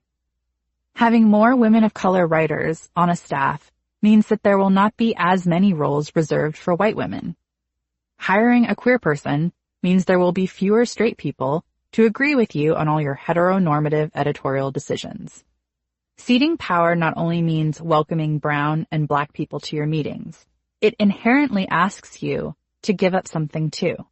And that's the second half that we have not yet engineered cutesy, Pinterestable sayings for, that I have yet to see being sold on Etsy or hanging in an aspirational women's office. Denouncing white supremacy means that I will no longer be supreme. Fostering diversity in my workplace means I will talk less as the dominant power in the room. Being pro-LGBTQ doesn't entitle me to explain to my lesbian colleague that her relationships are easier. A student group approached me with such a problem when I was a Joan Shorenstein Fellow at the Harvard Kennedy School in the spring of 2019. An assembly of graduate students were cataloging a series of changes they wanted to bring to the faculty in order to reflect stronger racial literacy in their programs and diversity among the professors. A point I counseled one of the writers on was that he directly addressed that hiring more professors of color ultimately meant hiring fewer white professors. This was anticipatory on my part, in that my predicted response from Harvard was a script I can recite from memory, from my own negotiations with power. It usually goes something like this. We would really like to do X, but we just don't have the resources right now. And it's a really tough time for us, and it's really not the time to explore X as much as we would like to. Also, we need to set aside X for X, which is a priority because of ageism, capitalism, racism, heteronormativity, classism. Pick 1 or 5. My advice to the graduate student was that he address those priorities head on, to question both what is deemed a priority, but also to acknowledge frankly that the student group was asking them to hire fewer white faculty. This frankness challenges the assumption of white professors being a priority in the first place. Lobbying for these types of structural transformations would be purely exhausting even if it was straightforward. But in my experience and that of others, it isn't. This endeavor is full of pitfalls within a labyrinth of manipulations and mirrors, often designed to ensure that the powers that be remain unchallenged. When the appointed agents of change push too hard, they are frequently relegated to what author, academic, and feminist Sarah Ahmed defines as institutional polishing. In her book Living a Feminist Life, in which she interviews diversity workers, people hired to improve a number of structural failures within various professional settings, Ahmed observes, diversity too is a form of institutional polishing. When the labor is successful, the image is shiny. The labor removes the very traces of labor. The creation of a shiny surface is how an organization can reflect back a good image to itself. Diversity becomes a technique for not addressing inequalities by allowing the institutions to appear happy. She elaborates that, quote, diversity becomes about changing perceptions of whiteness rather than the whiteness of organizations, end quote. And this is the searing reality that, once I've encountered it face to face, I cannot unknow, that I take with me back to my desk and that clouds my ability to edit efficiently. That you want me to keep this the same, and you want me to help you do it.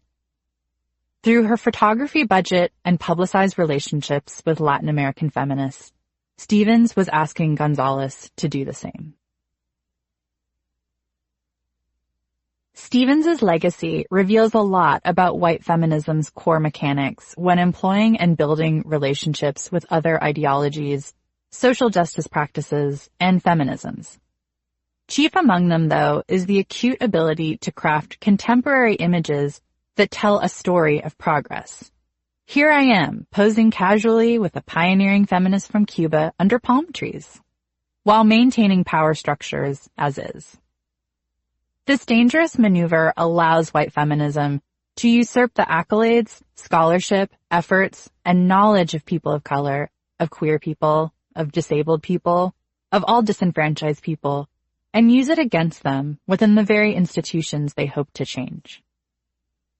A word I've often heard in professional settings to code this relationship is credibility. Having a person from X background or X identity write this piece, tweet this piece, endorse this piece, edit this piece, gives it credibility. Having a Black editor within a certain vertical gives the content credibility. Having a woman in a position of power gives the company credibility post-Me Too.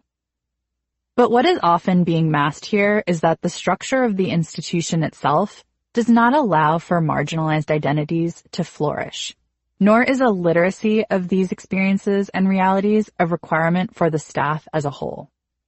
So a single person who is Muslim, who is gay, who's transgender, who's fat, who is non-binary, who is a woman, is hired to do the work of optically transforming the organization and, allegedly, the interior.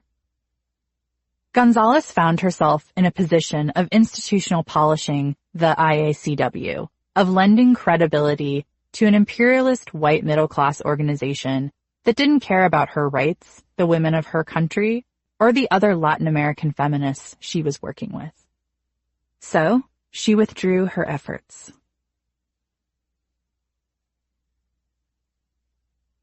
Chapter 3.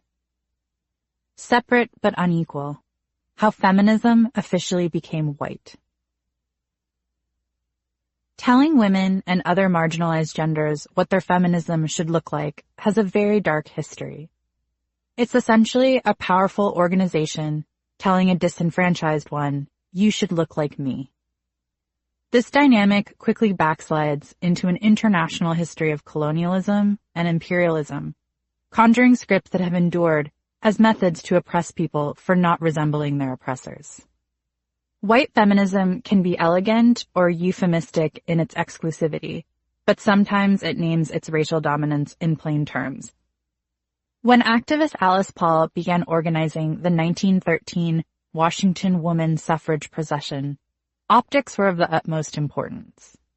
Paul and NAWSA made flags of white, purple, and gold, and arranged for an accompanying 24 floats within the procession. They recruited women from all over the country to march, and even led the parade with a striking visual. Inez Milholland, a prominent speaker and war correspondent, in a Grecian white robe, cape, and a crown, riding a white horse. Later accounts describe her as a Joan of Arc-like symbol, who intentionally led the thousands of marchers while she was sitting astride her horse rather than the customary side saddle, to broadcast the visual of the new woman of the 20th century. Independent and strong, but also elegant and beautiful. This intentional branding was compromised when Black suffragettes began to ask if they too were invited to the parade. The Women's Journal published a letter to the editor confirming if Black marchers were welcome. At the behest of Paul, a fellow organizer reached out to the editor asking them to, quote, refrain from publishing anything which can possibly start that Negro topic at this time, end quote. This tactic eventually developed into a wider strategy, as female students at the all-Black Howard University wrote to Paul saying they would like to come. The organizers of the women's suffrage procession were under mandate to, quote, say nothing whatever about the Negro question, to keep it out of the papers, and to try and make this a purely suffrage demonstration entirely uncomplicated by any other problems, end quote. Silence would endure as a white feminist tactic when it came to exclusivity. Other problems alluded to Paul's certainty that white Southern suffragettes would not march with Black women. NAWSA had increasingly attracted Southern support by going over the Mason-Dixon line for meetings. This Southern appeasement was not just isolated to Paul's parade vision, but rather a general sentiment from NAWSA leadership. A couple of years before the parade, NAWSA President Anna Howard Shaw was asked by activist Martha Gruenig to denounce white supremacy at a national convention. She had good reason to. While some NAWSA chapters were inclusive of black suffragettes, others banned them. At different meetings, as activists and suffragettes brought up issues like segregation on public transport, leadership politely sidelined them. In response to Gruenig, President Shaw emphasized that she was personally, quote, in favor of colored people voting, end quote, but had reservations about challenging other women in their movement. This is how institutionalized racism develops. There's what the individual people believe, and then there is how the organization functions. Very important to consider here is that many suffragettes of the previous era, circa Elizabeth Cady Stanton, were abolitionists. Many of them started their activism from a platform of ending slavery. But as white feminism would increasingly demonstrate, there is a marked difference between thinking Black Americans should be free and believing they should have equal opportunities to white people. In 1893, NAWSA had passed a resolution under President Susan B. Anthony that thinly pledged middle and upper-class white women's allegiance to white capitalism if they were to get the right to vote. The resolution dismissed the rights of immigrant men and women, poor, uneducated white Americans, as well as Black Americans, on the basis of illiteracy. The resolution read, resolved, that without expressing any opinion on the proper qualifications for voting, we call attention to the significant facts that in every state there are more women who can read and write than the whole number of illiterate male voters, more white women who can read and write than all Negro voters, more American women who can read and write than all foreign voters, so that the enfranchisement of such women would settle the vexed questions of rule by illiteracy, whether homegrown or foreign production. The parade would mirror this resolution. While Paul and her fellow organizers had intentionally stayed quiet on Black participation, Black women groups showed up anyway.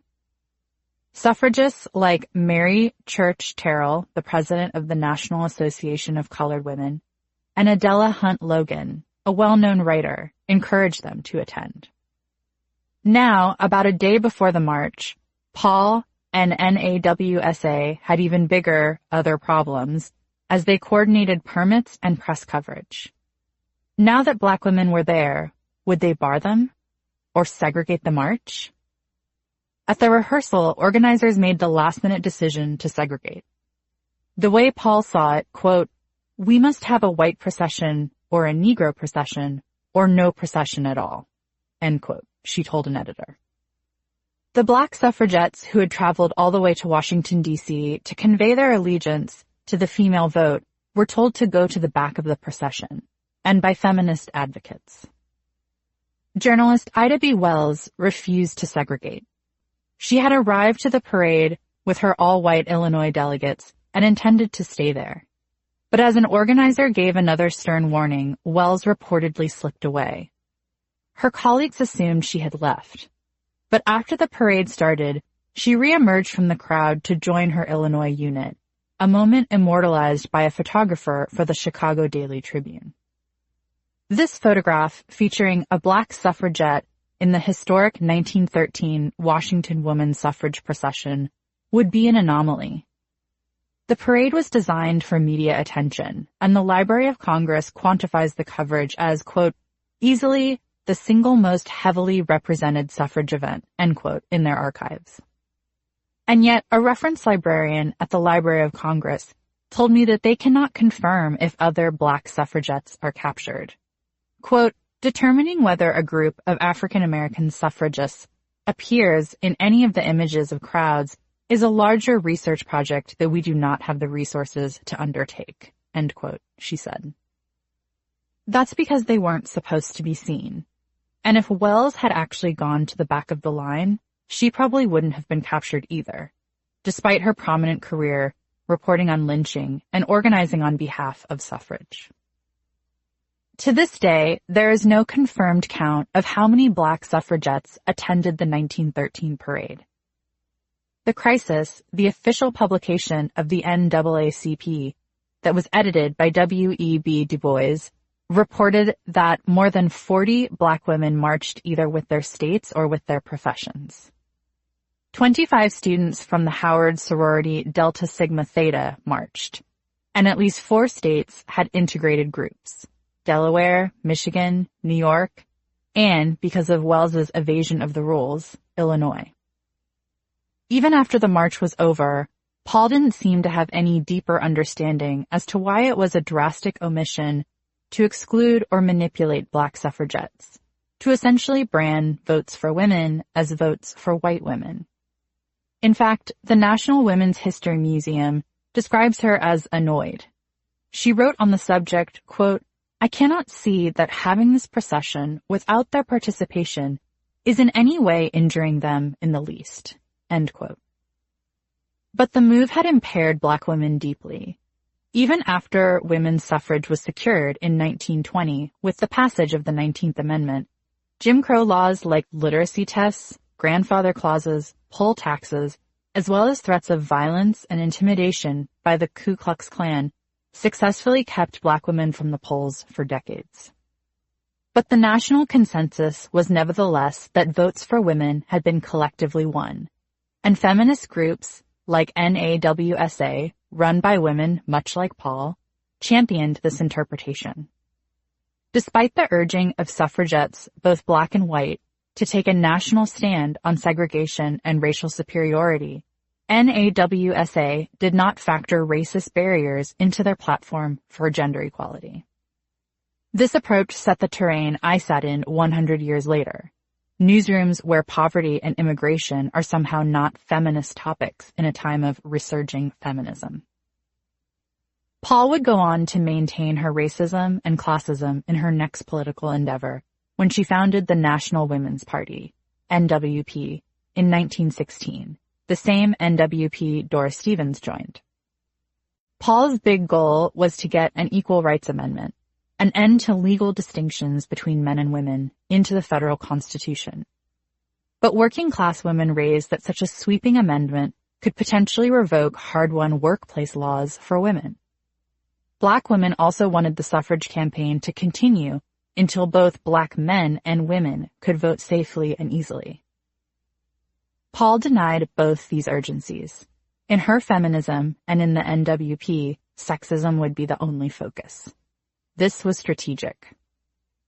Quote, "Attempting to deal with issues of class and race," Paul said, "would dilute the party's strength as an advocate for gender equality," end quote, writes Annalise Orlick in Common Sense and a Little Fire, Women in Working Class Politics in the United States, 1900 to 1965. Quote, "This felt like a betrayal to many Black and working class suffragists, for it left all but white women of the middle and upper classes out in the cold," end quote.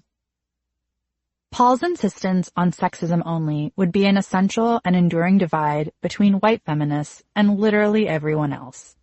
Queer, non-white, and working-class feminisms. It's a defining characteristic of white feminist mobilization in every successive wave, and foundational to how they would continue to both fight for and envision gender equality. With the big legislative win of the vote, white feminism would cement an even darker legacy, blaming other women for not achieving the possibilities that had been secured for white straight women. This practice is part of a much larger strategy of dehumanization. Where dominant cultures have suffocated difference and exported their own values, colonialism is never that far behind. The dangerous practice of controlling a body of land, oppressing already existing communities, and mining the resources for economic gain is the tradition that has caused intergenerational trauma among people all over the world. Along with that trauma has come a raft of enduring economic devastation, abuse, assault, addiction, dependency, and violence that these communities are often blamed for by their oppressors. That's what happened to Black American women in 1965, after then Assistant Secretary of Labor Daniel Patrick Moynihan published the now infamous report, The Negro Family, The Case for National Action.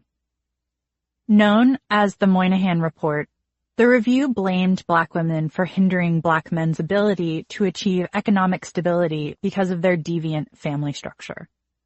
Women had too much power in the Black American family, inhibiting Black men from fulfilling their role as primary breadwinner, and that's why the Black population was impoverished. By 1970, this highly influential and deeply racist report proved foundational to many federal policies that did not account for women, according to the National Organization for Women, now president at the time, Eileen Hernandez.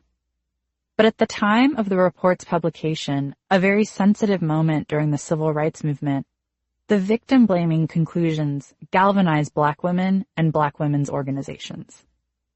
However, NOW, whose first president was Betty Friedan upon its 1966 founding, focused their resources on sex discrimination, petitioning the Equal Employment Opportunity Commission, EEOC, to end sex-segregated help-wanted ads.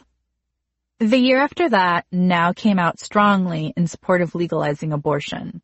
And the year after that, one of their members, Shirley Chisholm, became the first Black woman elected to the House of Representatives. But much like NAWSA's inconsistency on race, there were NOW members actively dedicated to women in poverty. They were just in the minority.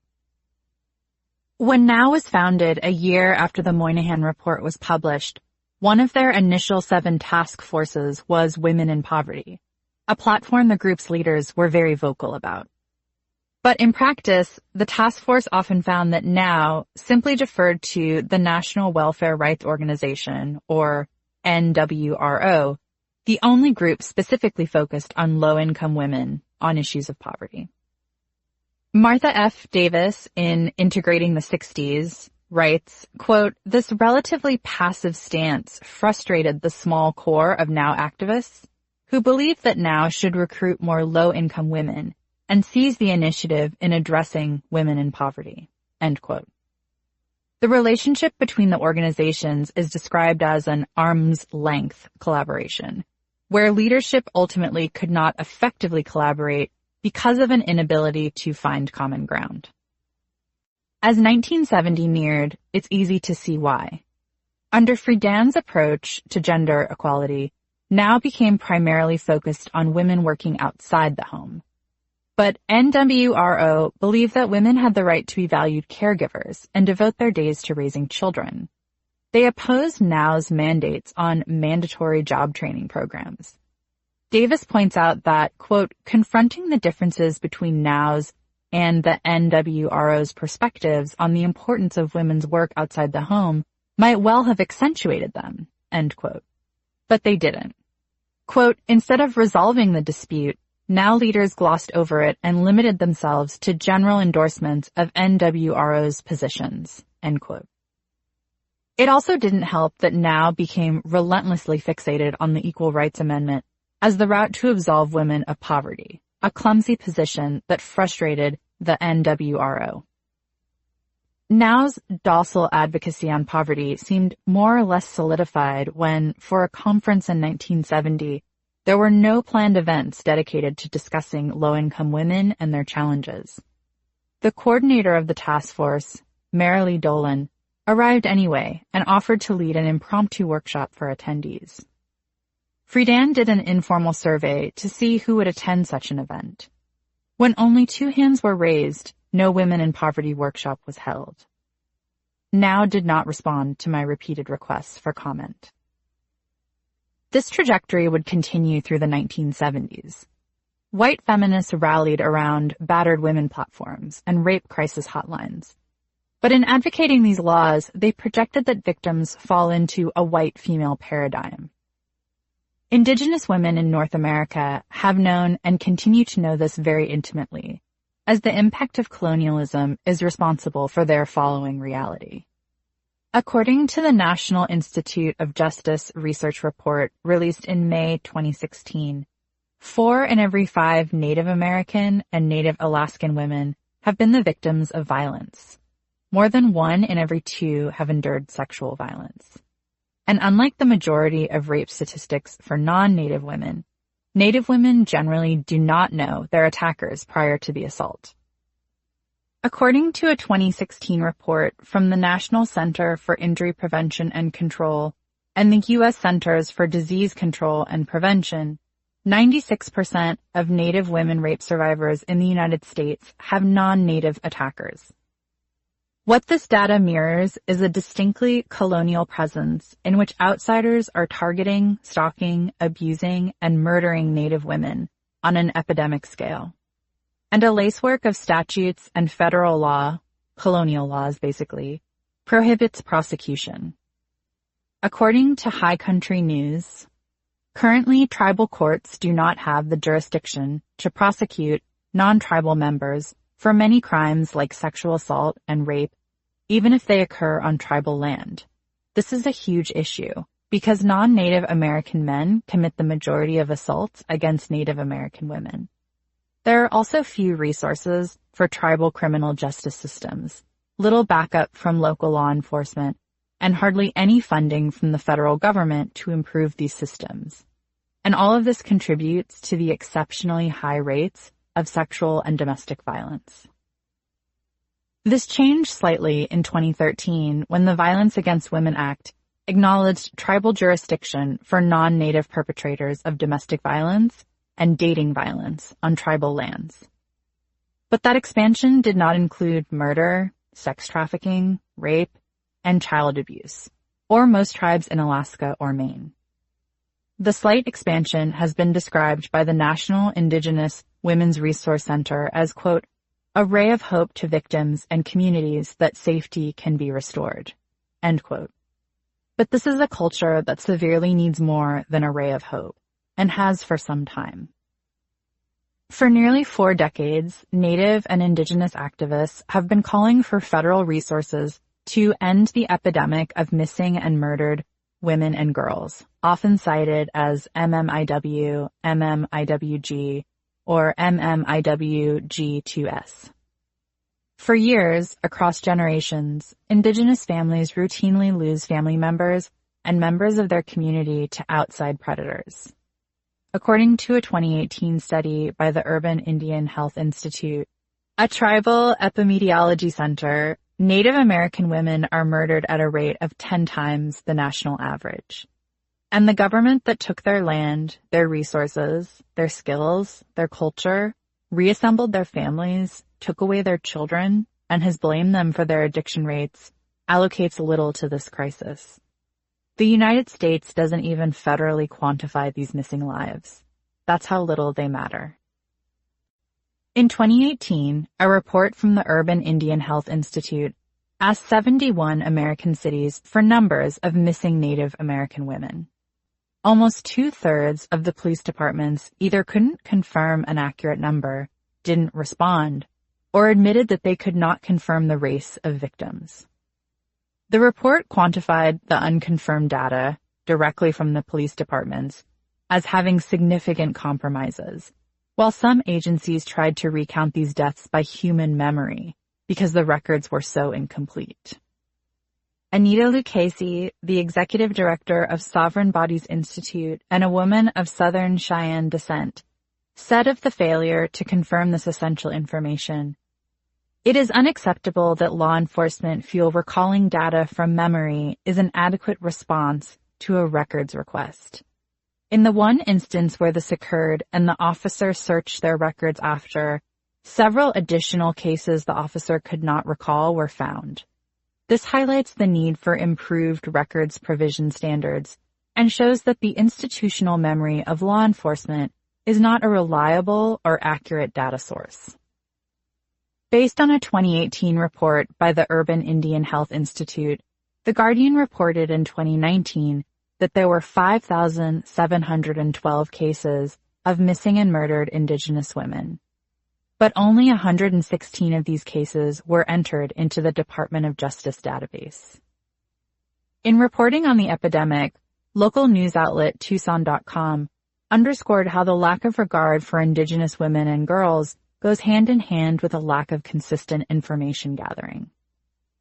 There is no comprehensive count of how many Indigenous women go missing or are victims of homicide, in part because different law enforcement agencies have no uniform method of tracking this data, no interagency tracking, and often don't track data based on both race and gender. Conversely, Canada, with whom the United States shares a colonial presence on Turtle Island, or North America, released a sprawling federal report in 2019 attempting to quantify the scale of the abductions, rapes, and murders. This Herculean effort came at the behest of activists, advocating for an inquiry into an epidemic that the nation would not recognize. Despite the 700-plus pages, detailed interviews with elders, community leaders, and victims' families, the Canadian National Inquiry acknowledges that the exact number is lost to time. The truth is, despite the National Inquiry's best efforts to gather all of these truths, we conclude that no one knows an exact number of missing and murdered Indigenous women and girls in Canada. Thousands of women's deaths or disappearances have likely gone unrecorded over the decades, and many families likely did not feel ready or safe to share with the National Inquiry before our timelines required us to close registration. One of the most telling pieces of information, however, is the amount of people who shared about either their own experiences or their loved ones publicly for the first time. Without a doubt, there are many more. The report directly addresses the missing Indigenous women and girls epidemic as a, quote, genocide, end quote, enacted by colonialism, structural violence, and the failure of justice systems. These violent deaths are the result of an ongoing colonial presence, quote, a crisis centuries in the making, end quote. They assert that, quote, the process of colonialization has in fact created the conditions for the ongoing crisis of missing and murdered Indigenous women, girls, and 2S LGBTQIA, two-spirit, lesbian, gay, bisexual, transgender, queer, questioning, intersex, and asexual people that we are confronting today, end quote. The report, which reads more like a thoughtful dissertation than any parallel report on violence I've read in the United States, analyzes how colonial interpretations of power have engineered and facilitated this genocide. The authors assert that we convey truths about state actions and inactions rooted in colonialism and colonial ideologies, built on the presumption of superiority, and utilized to maintain power and control over the land and the people by oppression, and in many cases, by eliminating them. To begin countering these dangerous, violent, and pervasive repercussions, the National Inquiry advocates developing a decolonizing mindset that, quote, requires people to consciously and critically question the legitimacy of the colonizer and reflect on the ways we have been influenced by colonialism, end quote. What this initiative actively requires is a reinterpretation of power from the powerful, particularly on the state and federal level, in which the Canadian government has asserted their dominance. But this strategy is not limited to those avenues to literal power, legislation, federal funds, and policymaking. The writers point out, quote, this includes Canada's Western, white-dominant, mainstream culture, where racist attitudes and forced assimilation policies are both examples of cultural violence since it stems from racist beliefs deeply embedded in Canadian culture, end quote. The report prompts Canada to reconsider their assumed supremacy as a colonial Western nation, a similar claim asserted by Latin American feminists when Doris Stevens refused to relinquish control of their agenda, and at the urgency of women's lives. But white feminism has shared these colonial supremacist ambitions, both by the inaction cited in the National Inquiry report, but also by an adoption of this colonial narrative to articulate their own assent to rights and therefore power. There is a, quote, lack of moral outrage in the U.S. on this issue, end quote, writes Dr. Margaret Moss, director of the First Nations House of Learning, which is further detailed in Jen Deerenwater's 2017 piece, How White Feminists Fail as Native Allies in the Trump Era. The journalist, founder, and executive director of Crushing Colonialism, an indigenous media project, writes of the post-Trump feminist awakening in the United States. I once strongly identified as a feminist, but the hypocrisy of the feminist movement has pushed me away. My people, the Salagi, never needed feminism before white Christian men invaded our lands. We were matrilineal and matriarchal. Our women had power, safety, and love. It is only as a result of white invasion that feminism is supposedly needed. That is, American feminism is merely one more way in which the white settlers have forced themselves upon us. Native women no more need feminism than we need colonialism and Christianity. Moreover, white feminists seem only to remember us when they want to appropriate and misconstrue our pre-colonizer ways, which place balance between the genders and instilled respect for our women, for their own ends. Or when white women want to feel like a special snowflake, they make false claims to our tribes, as Blake Lively and Senator Warren have done. At the same time, these same white feminists expect us to be eternally thankful that they signed a petition or took valuable resources away from us by sitting on their privileged asses at the Dakota Access Pipeline resistance camps. Far too many white women think that having worn a white pantsuit to vote for Hillary abstains them from being destructive to other women. In reality, however, it proves that they place their rights above those of Indigenous and other marginalized women. The violence Native people face is not new, and it didn't take Trump to make us woke and fight back. We've been fighting for the rights of all women since 1492. However, the same can't be said for white women. Deerenwater elaborates on the growing awareness of rape culture in the United States and how Native women have been left out of this recognition, despite how high their assault and murder rates are. While white women are quick to rally against the injustices in rape cases where they've been or can see themselves being abused and experiencing institutional oppression, such as Brock Turner's, they go silent when it comes to the violation of Native women. When I've repeatedly raised the issue of the horrifically high rates of violence against Native women, I have either been ignored by the mainstream feminist organizations, such as Ultraviolet and the National Organization of Women, or have been told that we are somehow responsible for our assaults. A colonizer/feminist tweeted to me that if the abuse on our reservations were so high, why didn't we just leave? This statement is ignorant and insulting, as if we should give up what's left of our lands, as if the abuse we suffer is in our control, and as such, our fault. By this logic, white women should stop attending college so they're less likely to be raped. Now and Ultraviolet did not return repeated requests for comment. In an earlier piece in 2016, Deerenwater made similar observations about who was being factored into national conversations about rape and sexual assault. The enduring violence inflicted on Native and Indigenous women was not a prominent part of these women's issues platforms, raising crucial questions about who is the woman that women's rights are crafted for.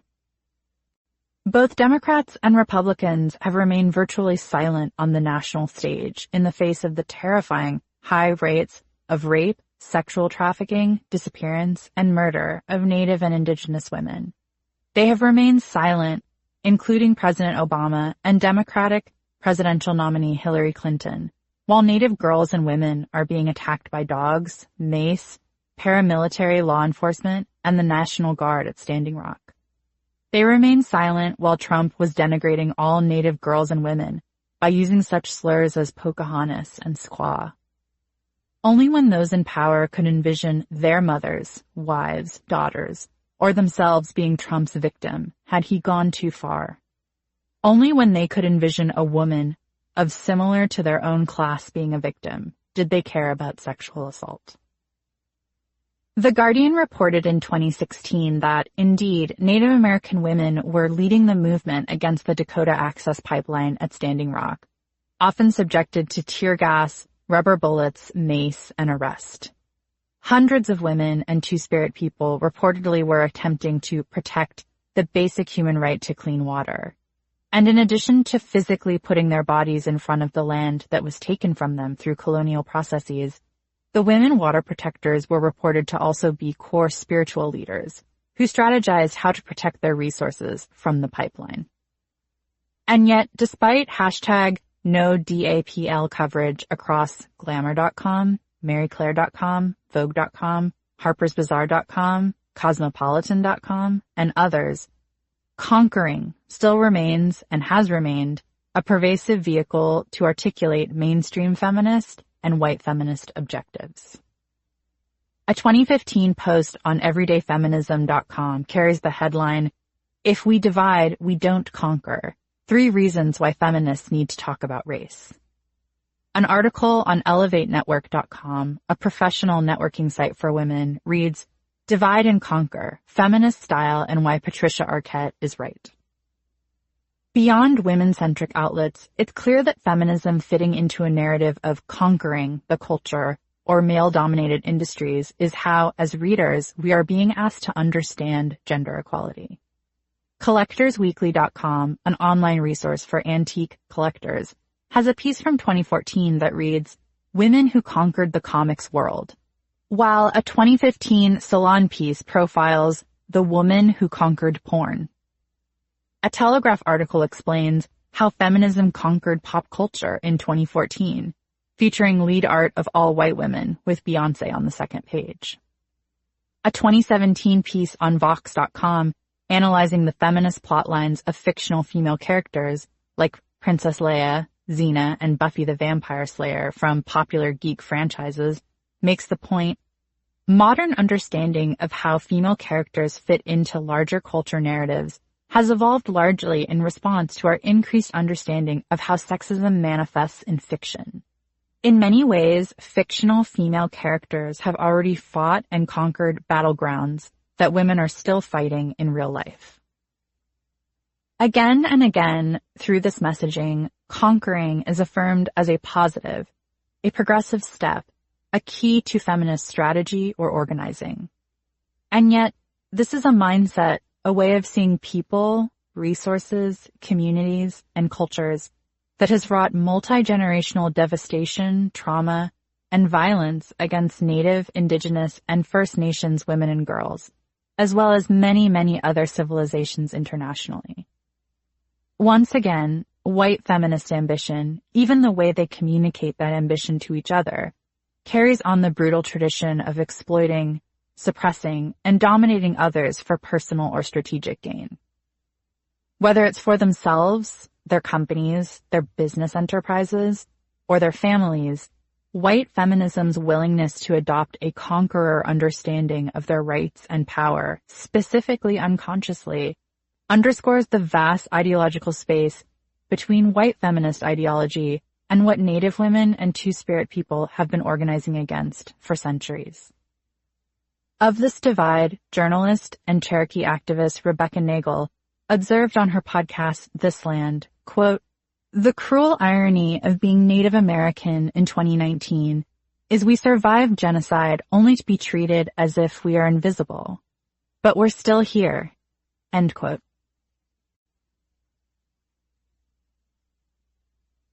Chapter 4. Thinking as a Collective. One of the prominent reasons white feminist ideology is well poised to step into a conqueror's narrative and think nothing of it is that their bedrock of empowerment is almost uniformly individualistic.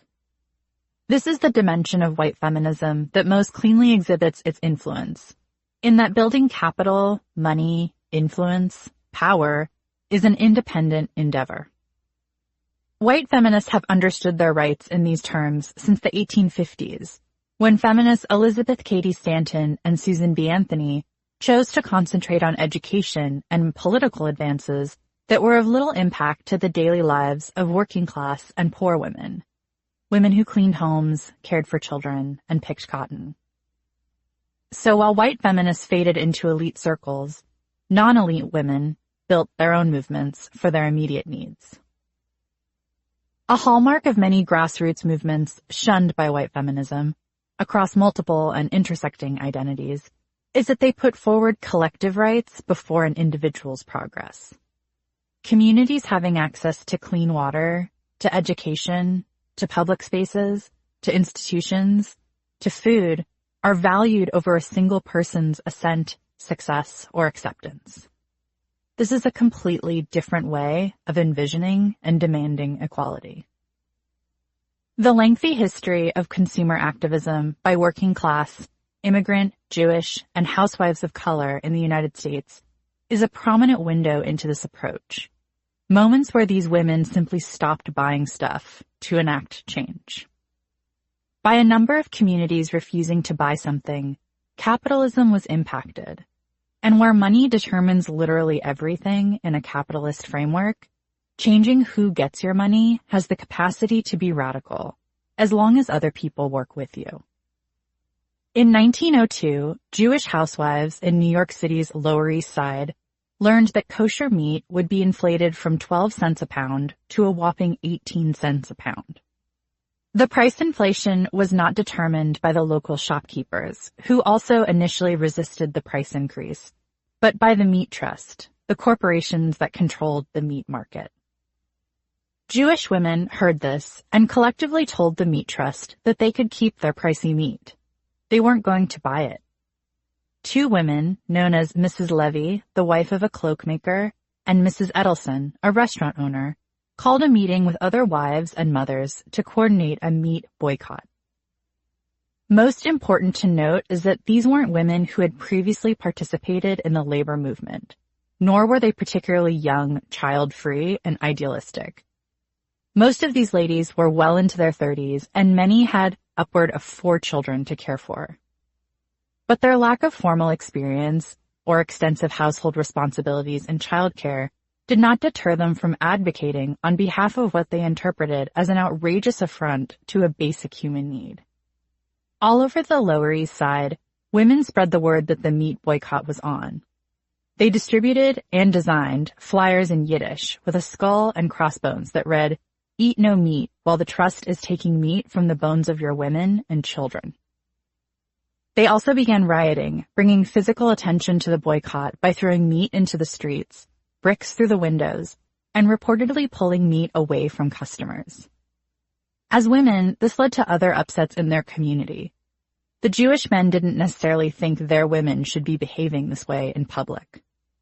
To protest this patriarchal assessment of their activism, and to further make the point that this endeavor was essential to their families and homes, women reportedly walked out of a local synagogue during a Torah reading.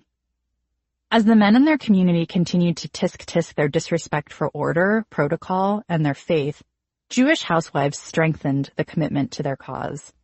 According to a 2019 Tablet.com piece, when a man told Mrs. Silver, one of the women who led the synagogue protest, that she had chutzpah and her action was Halel Hashem, a desecration of God's name, she coolly replied that the Torah would pardon her.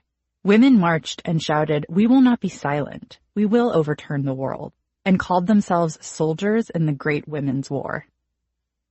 The riots continued with police presence escalating. The women meat boycotters made it clear that they were willing to physically fight back and resisted police efforts. Of the riots, the New York Times described the chaotic scene as, quote, "old shoes, brushes, combs, brooms, and every other imaginable portable article of household use rained down upon the pavement," end quote. Over 70 women were arrested, and when some of them were brought before a magistrate, he reportedly told them that they did not understand the beef market. More tisk-tisking, and now by the men outside their community too. The women went door to door raising money for one another's bail. The media channels and archives by which we understand this protest are also severely tainted by classism, xenophobia, and sexism. Tablet.com points out that the women protesters were described as very ignorant, and that they mostly speak a foreign language. The Times reporting of the riots also makes sure to tell us that the police struck and beat the women gently with their batons, in case you need further clarification on who the press was looking to protect and glorify. By the end of the month, Jewish men decided to show up and participate in the boycott too, and by early June, the Meat Trust relented. They lowered the price of meat to less than 14 cents a pound.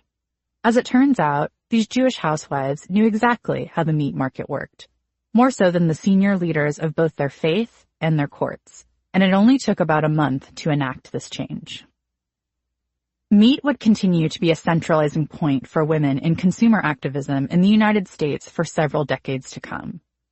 Housewives refusing to participate in daily commerce for staples and cornerstones of their households would reverse the power structure based on what that structure values most: money. What's also significant about housewife consumer activism is that this strategy would become interracial. In the 1930s, as Americans were grappling with the Great Depression, Black and Jewish housewives effectively closed 4,000 butcher shops in New York by picketing. This boycott was spurred by the efforts of like-minded women in Hamtramck, Michigan, who were demanding a 20% reduction in meat prices from the meatmen, butcher shops, and the city's meat packers. The price of meat had reportedly risen 62% in 3 years, and during a time when many, many Americans were struggling to keep jobs and feed families. The butchers maintained that the price increase was caused by President Roosevelt, who had implemented a processing tax rather than commercial interests. In what started as a 500 women protest in July 1935, the meat boycott would continue through the summer, with protesters eventually occupying more than 2 miles and spilling over into Detroit. Mary Zook, a petite woman, wife, and mother, led the protesters. The 32-year-old was first-generation Polish-American, and, like a lot of American women during the Depression, her husband had lost his job within the local auto industry. With 2 children and an unemployed husband, Zook found herself trying to economize feeding a household and struggling with meat prices. She came to social justice because she had to. There was no other way to ensure that her children could eat regularly. Prior to picketing, Zook was elected head of the Committee for Action Against the High Cost of Living. She and the committee rolled up to a city council meeting where the mayor was present and put forth a request to have meat prices investigated by the federal government. Later that week, they started the boycott, carrying signs that read, "Strike against high meat prices. Don't buy." Echoing the legacy of the Jewish housewives boycott in 1902, Zook and her fellow boycotters were willing to pull meat from the hands of consumers and throw goods into the streets. By the first day of their boycott, the protesters had cost a $65,000 profit loss for local butchers, the equivalent in purchasing power of about $1.2 million in 2019. That's basically not here to play money. The meatmen were scared, and that was reflected in temporary reductions in meat within the shops, but still no fixed reduction. The protesters kept up the boycott through the summer, and shops continued to suffer and close. The butchers then sought the aid of the state's governor and an injunction to prevent the ladies from protesting. Good luck with that. But to Governor Frank Fitzgerald's credit, he maintained that the protesters warranted federal oversight into their claims. So Zook went to Washington, D.C., with every intention of explaining their plight to Secretary of Agriculture Henry Wallace, and that guy didn't even show up. It's been reported that Wallace never had any intention of hearing the protesters speak about the meat boycott. Zook only got his attention when, upon a meeting with a different official, she said she would not leave the office until Wallace arrived. And so he did, in full view of reporters, whom he tried to negotiate out of the room, until Zook delivered this epic smackdown. Quote, "Our people want to know what we say, and they want to know what you say. So the press people are going to stay." End quote.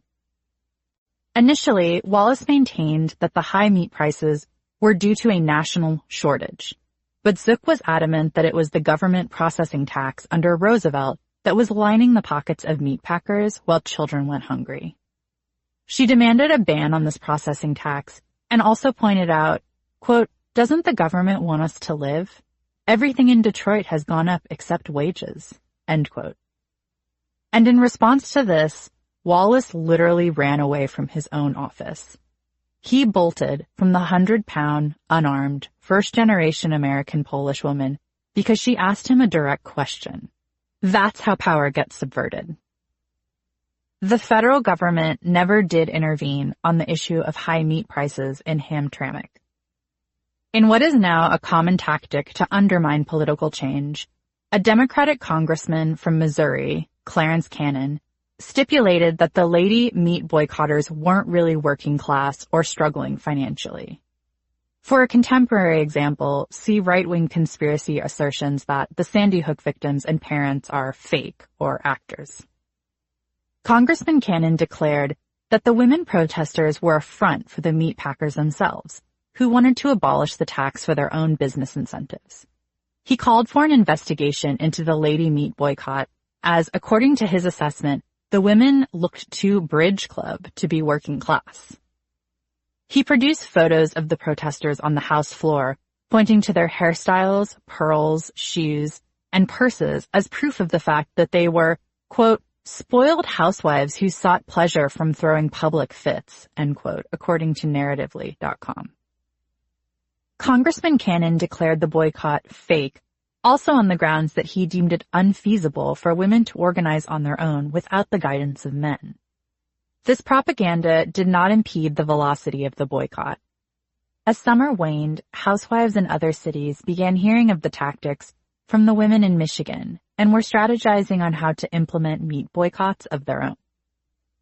The boycott continued through 1936, even after the court ruled that the picketers could not physically obstruct businesses or approaching customers. That year, the tax was ruled unconstitutional by the Supreme Court, and local meat prices in Hamtramck were maintained at a feasible price, thanks to the work of local women. Zook went on to serve on Hamtramck City Council, the first woman to ever hold a seat, and expanded her efforts to fair housing, utility expenses, and other food prices. After the Depression, meat boycotts would grow as an effective form of protest led by women. In 1947, 19 women's organizations called for Congress to establish caps on housing, meat, milk, and bread. The war was over, and yet it was still too expensive to sustain their families. They made this known by flooding the offices of congressmen and senators in Washington, D.C., 1,629 housewives from all over the country: Trenton, Boston, Baltimore, Chicago, New York, Philadelphia, and Cleveland. They proposed to their representatives a bill to control national rents, public housing, and food prices. When Congress did exactly nothing, the housewives went back to their respective cities and launched a nationwide meat boycott, which, according to historian Orlick, quote, dwarfed even the huge Depression-era actions, end quote. The 1948 meat boycott is credited with starting in the home of Mrs. R.D. Vaughn, a 70-year-old grandmother in Texas who called all her friends — many homes now had telephones — and urged them not to buy meat from their local shops until prices dropped. 48 hours later, meat boycotts emerged in 17 Texan towns and cities. Within the week, the meat boycott had expanded to Florida and Georgia. It would eventually include New Jersey, New York, Michigan, and Ohio. A prominent pillar of this fast mobilization was housewives' access to telephones. As prior to the 1940s, meat boycotters had to organize much more slowly and convey their message by either going door to door or distributing flyers, as the Jewish women in 1902 did. But with even poorer families having a telephone, they could communicate strategy, principle, and action much faster. And also recruit. One housewife in Ohio explained to a reporter that, as a sort of phone tree, they would assign 58 women 10 pages each of the phone directory. This strategy of women's organizing follows a through line to social media, in which digitally based movements like #YesAllWomen, #SolidarityIsForWhiteWomen, and #MeToo can go national and sometimes even international in a matter of hours. Mommy-baby picket lines also proved to be very effective, and in Brooklyn, 150,000 housewives boycotted meat. In 1951, the New York Times reported that Chicago housewives had forced a 60% drop in a specific neighborhood.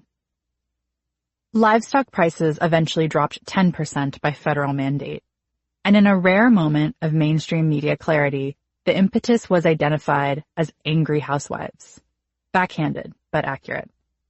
This recognition of housewives as the driving force within consumer activism would continue to be recognized. In the national boycott of 1973, in which meat prices had risen 20% in 1 year thanks to inflation, Time magazine immortalized the standoff between American housewives and livestock producers with a spring cover story. But much like the New York Times reporting of the Jewish housewives in 1902, you can see the media bias and influence at work in the cover illustration. Reporting of this time details participation and price scrutiny from Latina housewives and Black housewives in Harlem, including the support of Florence Rice, a Black consumer activist and considered the leader of the Harlem consumer movement. But Time boils the visual of the boycott down to this: a white passing, thin housewife with all the markers of middle class. She carries a purse, granted it appears empty, that matches her yellow headband. And as menacing as she is supposed to be with her "don't eat meat" sign, arched eyebrows, and aggressive stance, you get the sense that if she wasn't boycotting meat, she would lovingly serve it to you. The ways in which activist movements get translated often says more about the editorial interpretation of these calls for justice than the reality. The initiative to place a thin, white-passing housewife as the singular visual marker of this type of consumer activism, which is deeply rooted in the efforts of Black, Chicano, and immigrant women, signals who you should think about when you consider the call for lower meat prices. Not a woman like Dolores Huerta, who had organized the successful 1965 Delano strike that resulted in an unprecedented renegotiation of workers' rights. You're supposed to think about a woman who is conventionally feminine, who carries a purse, who is thin, who is performing both gender and race as society dictates she should. She is calling for the meat boycott, and therefore it is a worthy cause. A single image accomplishes this messaging, and has for much of the history of media. The image of Gloria Steinem has often functioned this way as a shorthand for a lot of gendered issues. Despite mainstream media's missteps in reporting feminism on the ground, this exhilarating thread of women's activism consistently practices a political ideology that does not hinge on one of their own ascending classes. This strategy does not interpret increased individual resources as a social justice win for all. For Zook and the other women boycotters, this endeavor was not about escaping the confines of being working class, but about protecting the rights of the working class. What this strategy innately relies on is the foremost recognition that poor and working class people have and deserve rights in the first place, and aren't plagues on society who are lazy, unwilling to apply themselves, or should, through some elaborate matrix and suspension of systemic blockades, simply not be working class. Existing in this socioeconomic bracket with these intrinsic financial realities was a legitimate life across their families as well as their neighbors. And this communal approach to understanding their needs and successes was anchored deeply in protecting food prices for everyone, rather than reverse engineering their individual lives to accommodate the price hike. A community understanding of justice was inherent to these women meat boycotters, but also to the time, observes Emily E.L.B. Twarog, a labor historian and author of Politics of the Pantry, Housewives, Food, and Consumer Protest in 20th Century America. In an interview with TheAtlantic.com in 2017, she pointed out the shift in how Americans conceive of not just each other, but more pointedly, the people who have less. Now the perception is usually that if someone's struggling financially, it's the problem of that individual worker. Certainly under Ronald Reagan, there is a real shift towards talking about the public as individual taxpayers versus a body of consumers. That has had, over time, a great impact on the psyche of the American public, since they're no longer being referred to as a collective by the mainstream media. For more privileged women in the United States, This approach to understanding affronts to community has exceeded their own socioeconomic status and race. The important anti-racist work of white women in the United States has left a strong and valuable legacy on the ways to be a feminist who is white as opposed to a white feminist. Dotted across history, but mostly congregated in the American South, there have existed white women who saw segregation, lynchings, beatings, and repeated denigration of Black Americans, and took up combating racism as their collective responsibility. Across a spectrum of professions, personal reflections, and societal observations, these anti-racist white women deemed white supremacy their priority, specifically because they were white, once again evoking a reconsideration of power by the powerful. Much like Canada's report on missing and murdered Indigenous women and girls from the previous chapter, these activists assess that power and racial dominance as white people had to be analyzed and undone. Anne McCarty Braden, a journalist and white anti-racist activist born to a middle-class family in Kentucky in the 1920s, before moving to a very racially segregated Alabama, quantified her motivation this way. No white person, then as now, can be neutral on this question of segregation.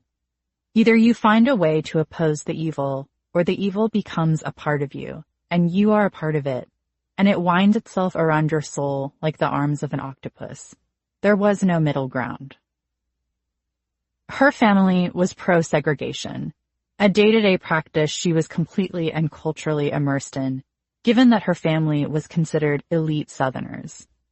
To historians' accounts, Braden was nevertheless not quite sold on segregation, even as a young girl, and began to question the validity of the, quote, Negro problem, end quote, as it was always presented to her in church. She later remembered, "I made some mild comment that it seemed to me people ought to be treated equal, no matter what color they were. And I can remember people looking a little startled, and then somebody coming up to me later and saying, 'You shouldn't say things like that. People will think you're a communist.'" Braden, though, kept saying things like that, and it cost her a lot more than her social reputation among other Southern churchgoers. In 1951, she protested what she believed to be the wrongful execution and conviction of a Black man for raping a white woman. She was arrested, and to her memory, the police officer was incensed to see a white Southern woman protesting racial discrimination, of all things. She remembers her encounter with the officer as nearly escalating to violence, given her politics, but also revealing to her what privileges and protections of whiteness she was ultimately losing by taking a stand. He said, "And you're in here, and you're a Southerner, and you're on this thing?" And he turned around like he was going to hit me. But he didn't because this other cop stopped him. All of a sudden, that was a very revealing moment to me. All of my life, police had been on my side. I didn't think of it that way, but police didn't bother you, in the world where I grew up. All of a sudden, I realized that I was on the other side. He had said, "You're not a real Southern woman." And I said, "No, I guess I'm not your kind of Southern woman."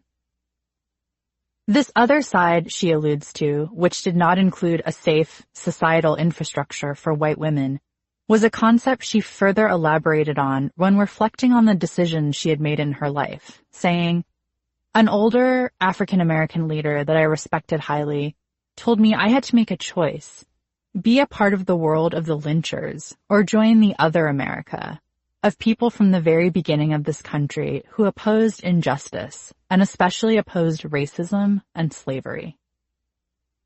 The costs of joining that other America and not maintaining the certainty of white supremacy were grave for these anti-racist white women activists.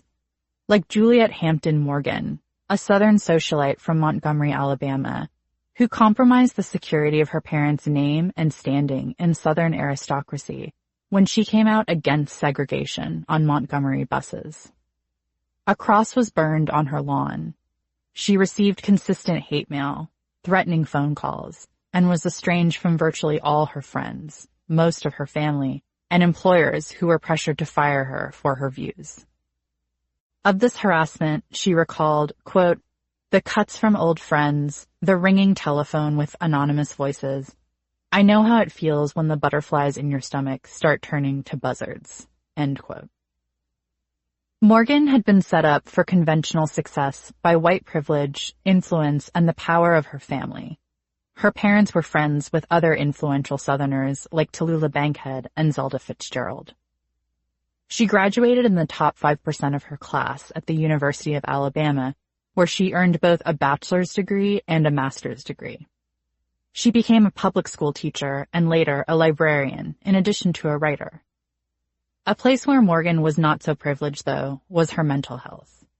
She struggled immensely with depression and panic attacks, and due to her anxiety, could not drive. So she took the bus. And it was there, on Montgomery buses, that she witnessed firsthand the denigration of Black patrons who would be relegated to the back. In 1939, she began writing letters to her local newspaper, the Montgomery Advertiser, detailing how inhumane segregation was on the buses. As she penned these criticisms and sent them off, Morgan received the first of what would be many harsh pushbacks of white supremacy. The bookstore where Morgan was employed fired her. On a particular bus ride of note, Morgan watched as a Black woman paid her fare, was told to enter the bus via the back entrance, and then, as she stepped off the front of the bus, the driver attempted to speed away. Morgan got up and yanked the emergency brake, lambasting the driver for leaving the Black patron behind after she paid and demanding that she be let on. Pulling the emergency brake when she witnessed ill treatment toward Black riders would be an enduring strategy for Morgan, and one that bus drivers responded to with mockery. Other white riders didn't back her up or follow her lead. They mocked her too.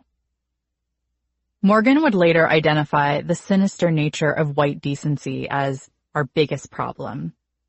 The pressure to maintain etiquette, respectability, and decorum kept too many white people in Montgomery complacent. In a letter published in the Tuscaloosa News in 1957, she observed just how singular she was in her outrage. I had begun to wonder if there were any men in the state, any white men, with any sane evaluation of our situation here in the middle of the 20th century, with any goodwill, and most especially any moral courage to express it. The publication of that letter provoked the wrath of white supremacist organizations as well as library patrons who boycotted where she worked. I can see why. Morgan's appeal to morality grabs at the currency often used by racists to justify segregation and propriety. Morals is the campaign they erect with mothers and children, asking other concerned white parents in low voices if they would want their babies sharing resources, common spaces, and drinking fountains with kids from those neighborhoods. It's the sweet way of saying the Negro problem, without it sounding particularly accusatory. Couching racism in morality has been very effective and instrumental in spreading it. And when Morgan made an editorial play for that same sentiment in practicing anti-racism, white supremacists organized quickly to suffocate it. They exhibited the same vehemence against writer Lillian Eugenia Smith, author of the 1944 best-selling novel Strange Fruit, which detailed an interracial romance and ample criticism of segregation. Like Morgan, Smith was born to an affluent Southern family. She studied music and went on to become the head of the music department at an American Methodist school in China. While overseeing the instruction of Chinese girls, she observed the white colonialist approach to her students. When she came back to the United States to care for her ailing parents and fall in love with her long-term female partner, Paula Snelling, she noticed that the treatment of Black Americans seemed to be informed by the same ideology. Upon the publication of Strange Fruit, Boston and Detroit banned the novel, and the United States Postal Service refused to even ship it. But First Lady Eleanor Roosevelt urged her husband and President, Franklin Delano Roosevelt, to intervene so that the book could continue to find readers. The same year that Strange Fruit was published, Smith wrote to the Southern Regional Council that, quote, segregation is spiritual lynching, end quote, and urged Southerners to be reflective of their own racism. In Smith's 1949 autobiographical book, Killers of a Dream, she places the onus on Southern whites to evaluate their own patterns of abuse and discrimination, writing, quote, the secret history of race relations in the South, the fears and the dreads, are tied up with the secret habits of Southerners, end quote.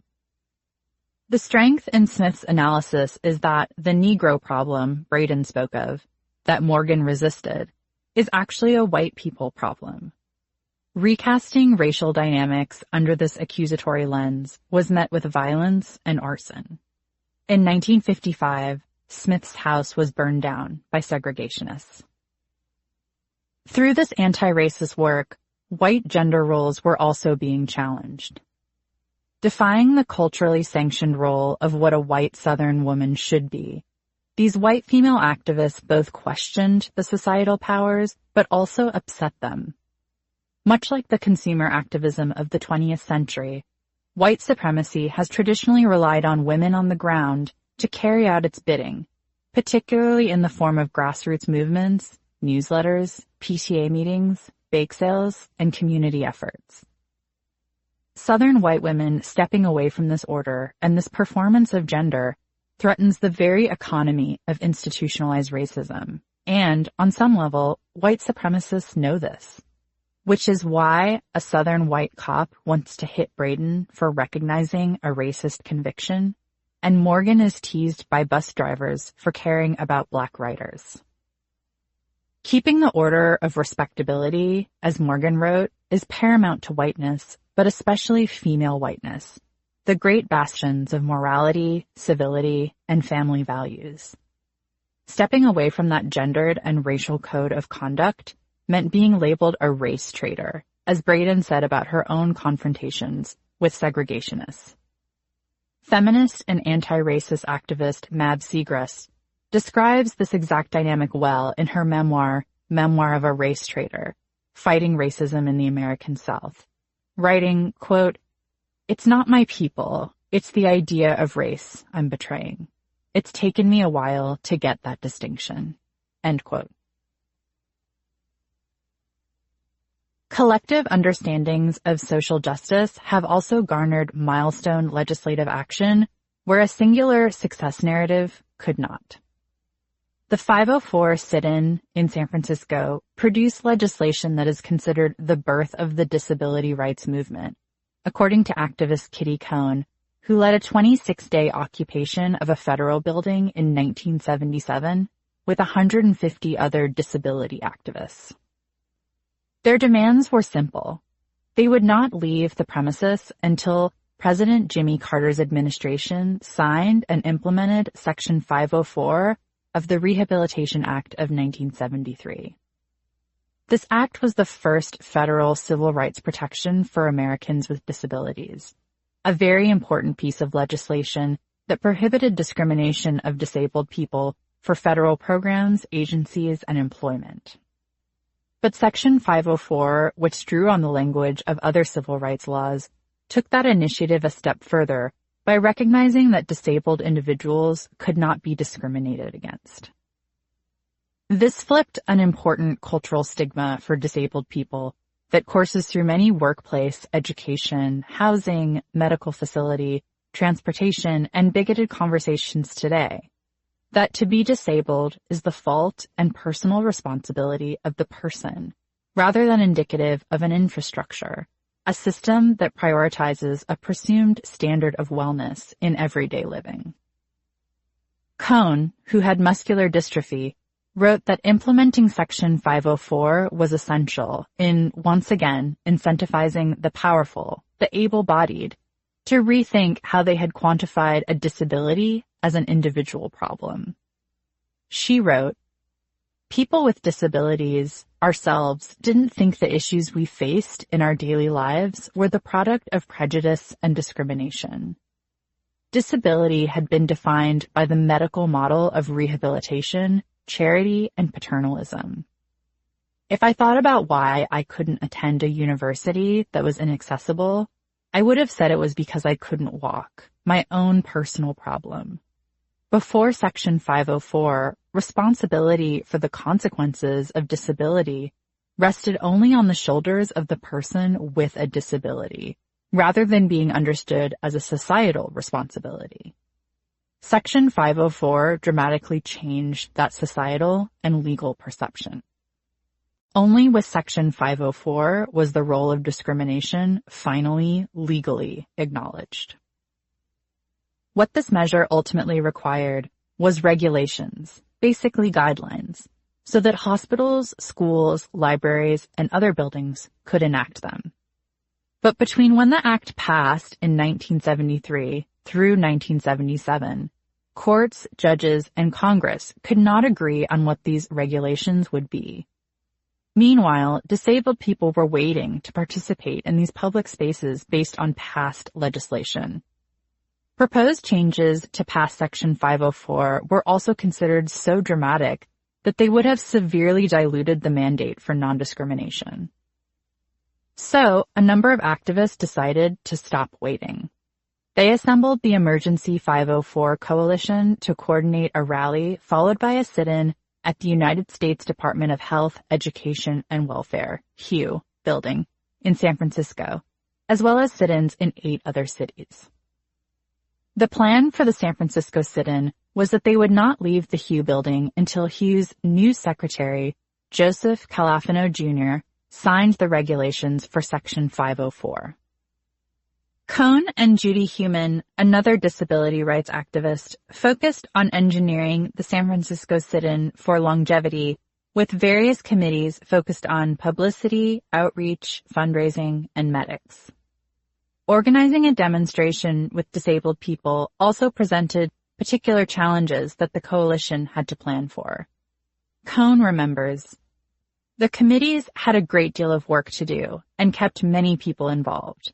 This was good because the conditions were physically grueling, sleeping sometimes 3 or 4 hours a night on the floor, and everyone was under stress about their families, jobs, our health, the fact that we were all filthy, and so on."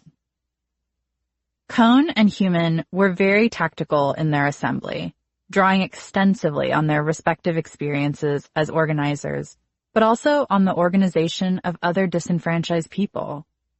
Heumann, who was in a wheelchair following a polio diagnosis as a child, had advocated for increased accessibility to classrooms and dormitories while a student at Long Island University, as well as her own ability to teach in a classroom. She often won. She is acknowledged as the first person in a wheelchair to teach elementary school in New York City.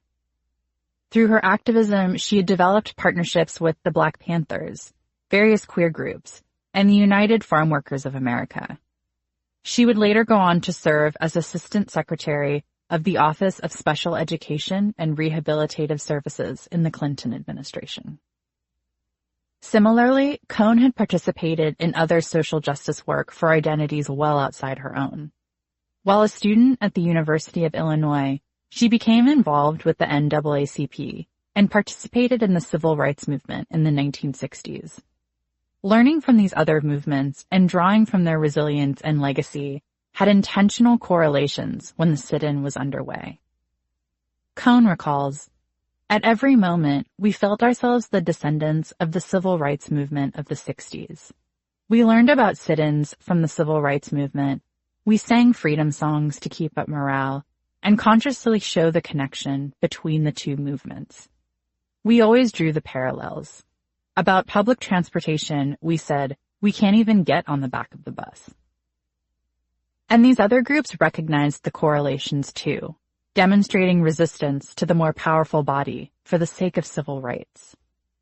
They showed their recognition and support with the following. The Salvation Army, which responds to everything from natural disasters to poverty, donated blankets and cots. And the Glide Memorial United Methodist Church, which routinely provided meals for the poor, and the Delancey Street Foundation, which helped addicts and post-incarcerated Americans with job training, donated food. Key to these efforts was also the Oakland Black Panthers, who prepared and ferried food across the bay every single day of the sit-in. Offering food to the protesters was an essential and strategic tactic. Corbett Joan O'Toole, a disability rights activist, recalled in an interview with Atlas Obscura in 2017, they, the Black Panther Party, understood what it meant to support a revolutionary movement that wasn't just on the street with weapons.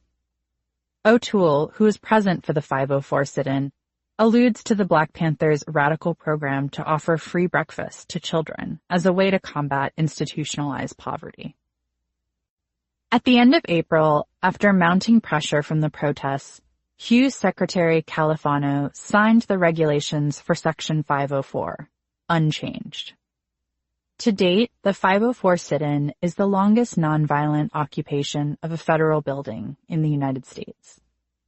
The win was not only an immediate civil rights win for disabled communities, but also sent a formidable message about people who are on the end of paternalism.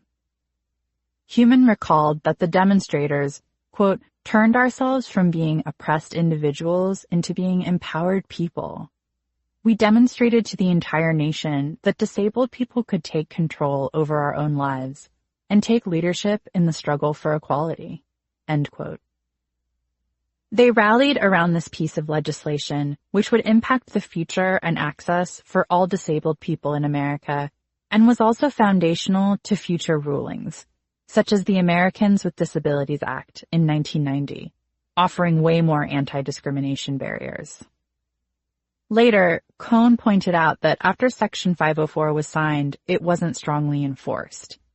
But this building block to increased rights was essential in legally establishing that discrimination can manifest in not just exclusionary policies, but also inaccessibility, and that regardless of what diagnosis disabled people have, they have the capacity to experience discrimination as a class, as a collective body. Cohn later reflected that, quote, we understood that our isolation and segregation stemmed from societal policy, not from some personal defects on our part, and our experiences with segregation and discrimination were not just our own personal problems, end quote.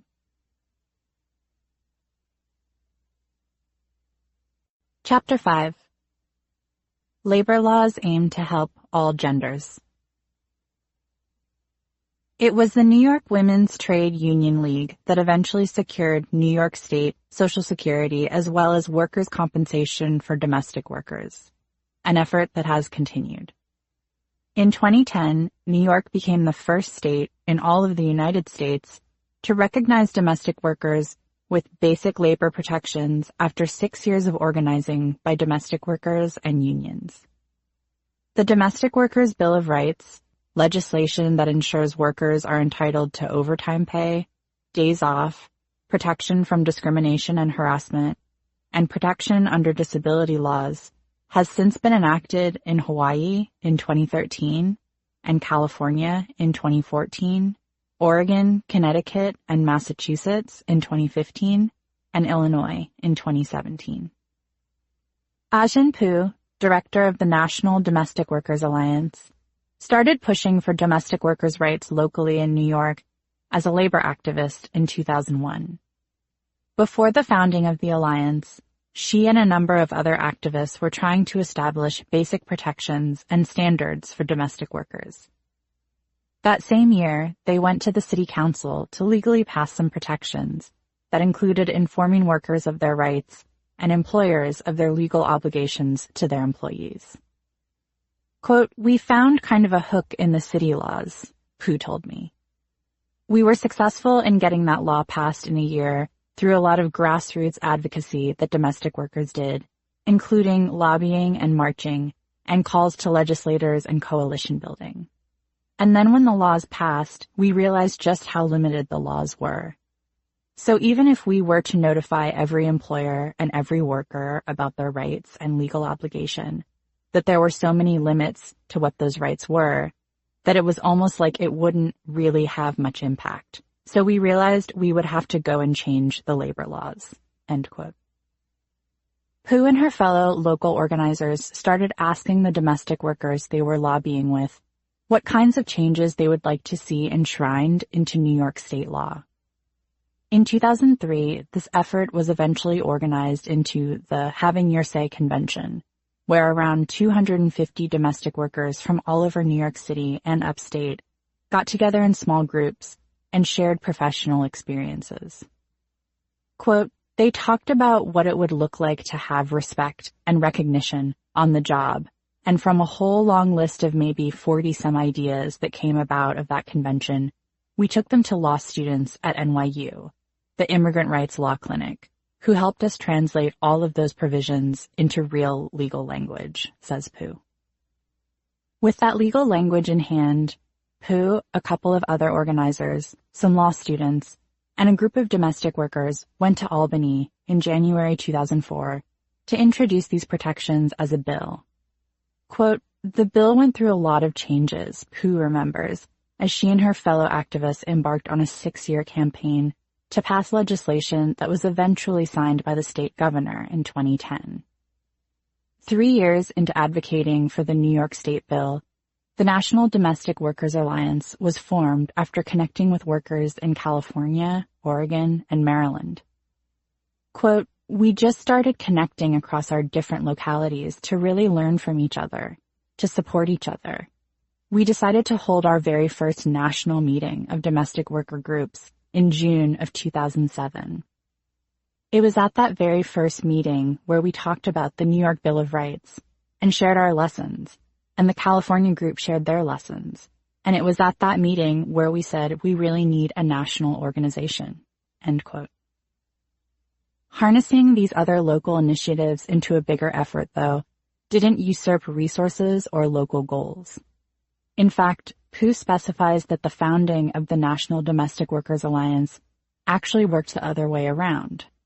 Quote, a big part of the work of the Alliance in coming together was figuring out how we add oxygen and support to all of the local organizing, especially the New York campaign, that had really come a long way. It had a lot of momentum. It was building power, she says. One of the first efforts the Alliance executed after officially becoming a national organization was coordinating a meeting in New York for domestic workers around the United States. Working with other localized domestic worker organizations around the country, the intent of the meeting was to support the New York Domestic Workers Bill of Rights. Simultaneously, Pooh recalls that domestic workers in Massachusetts were also starting to discuss a bill. Quote, momentum was starting to grow, and we all wanted to throw our weight behind what was happening in New York, and then also start to support and encourage workers who were organizing all over the country, Pooh told me. Key to these organizational efforts, Pooh stresses again and again, was listening to domestic workers about their realities and creating forums for them to share these realities with each other. Evoking the consciousness-raising circles of second-wave feminism, this pivotal tactic allowed for domestic workers to find commonality in their professional lives and, therefore, a systemic comprehension of their experiences and working conditions. Understanding their roles not just as individualized encounters, particularly working within the shielded domain of private homes, facilitated conversations and strategic initiatives about what protections they ultimately wanted from the system that employed them. This was specifically accomplished through hearing domestic workers rather than dictating to them what their reality should look like or what their rights should be, even by the activists who accompanied them on their path to work protections.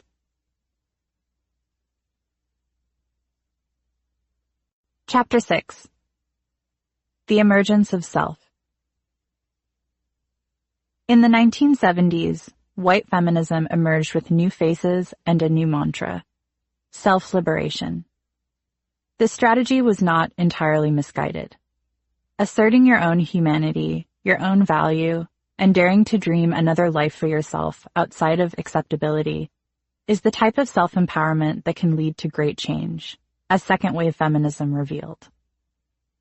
In 1973, author and poet Erica Jong published her now classic autobiographical novel, Fear of Flying, detailing her heroine's abandonment of her stifling marriage and pursuit of sexual exploration. Much later, author Naomi Wolf remembered the final scene in the book as, quote, very liberating. It's a symbol of self-ownership and self-knowledge. I actually quote the scene in my book. It shows that if you don't own your body, you don't own your mind. End quote. Around that same time, Australian feminist Germaine Greer published her international bestseller, The Female Eunuch, advocating that the suppression of female sexuality compromised women's ability to be self-fulfilled and autonomous. These seminal texts reflected a brewing sentiment about how much women had been denied by being tethered to the home. In a scathing critique of the mainstream women's movement in the New York Times, author Joan Didion quotes a woman who says, quote, the birth of children too often means the dissolution of romance, the loss of freedom, and the abandonment of ideals to economics. End quote. A new magazine called Ms., co-founded by Gloria Steinem, began to appear on newsstands after a growing generation of women responded overwhelmingly to its stories on sexual harassment, abortion, politics, and domestic violence. The one-time insert for New York Magazine generated over 20,000 reader letters within a matter of weeks. And importantly, this was in a climate in which the most popular women's magazines operated as a cornucopia of stories of how to find husbands, how to wear makeup, and how to raise children. But women weren't necessarily thinking of the babies they wanted to have or the husbands they wanted to land. For the first time in American culture, they were thinking about themselves. The first issue of Ms. Magazine, a year before Roe v. Wade was passed, featured the names of 50 prominent women who stated they had had an abortion. A list of this nature would have been engineered to shame a woman not even 5 years before. But the editors at Ms. were trying to make a very public statement about a, quote, woman having a right to sovereignty over her own body, end quote. The feature, headlined simply and boldly, "We have had abortions," was signed by well-known women like Susan Sontag, Billie Jean King, Grace Paley, and Steinem herself, urging legalization of the procedure that had already proved to be so critical, but potentially fatal, to so many women's lives. Letty Cotton Pogrebin, author and a founding editor at Ms., who also signed the statement, later alluded that she and her fellow editors were trying to publicly normalize what was already normal to many. Quote, I thought it was especially important because as a wife and mother of 3, I could not easily be accused of being a baby killer. Almost all my friends had had abortions. I wanted everyone to admit it. End quote. And that included readers. The declaration included a cutout statement to sign and mail, confirming that you too had had an abortion, and that you were joining the Ms. petition to repeal laws against reproductive freedom. Ms. was trying to harness a movement into a magazine, and that movement was well underway. Whether women were reading about Zhang's heroine searching for the zipless fuck, or signing reproductive freedom petitions, feminism was now embracing the cultural freedom to simply exist, and redefining that existence well outside the roles women had been hyper-conditioned to inhabit. Once you stripped heterosexual wife and mother from that identity, multiple cultural exercises in the 1970s attempted to explore what that existence could be. The film Diary of a Mad Housewife, named after the 1967 book, explored becoming a sexual being when your marriage was a bust. Sylvia Plath's arrestingly modern The Bell Jar, which was published in the United States in 1971 and on the New York Times bestseller list, explored becoming a female artist. And The Dream of a Common Language, Adrienne Rich's second poetry collection after she came out as a lesbian in 1976, explored relationships that were outside sanctioned heterosexuality. All in all, the second wave consensus was that the self was important for women to maintain and cultivate. A decade later, in 1988, poet Audre Lorde published her essay collection, A Burst of Light, in which she wrote, quote, "Caring for myself is not self-indulgence. It is self-preservation, and that is an act of political warfare." End quote. She would know. Lorde had spent the whole of the 1970s publishing poetry and teaching, navigating the world of all-white male academia as a first-generation American Black lesbian. She was used to asserting a selfhood that was routinely disregarded by colleagues, institutions, power holders, and commercialism.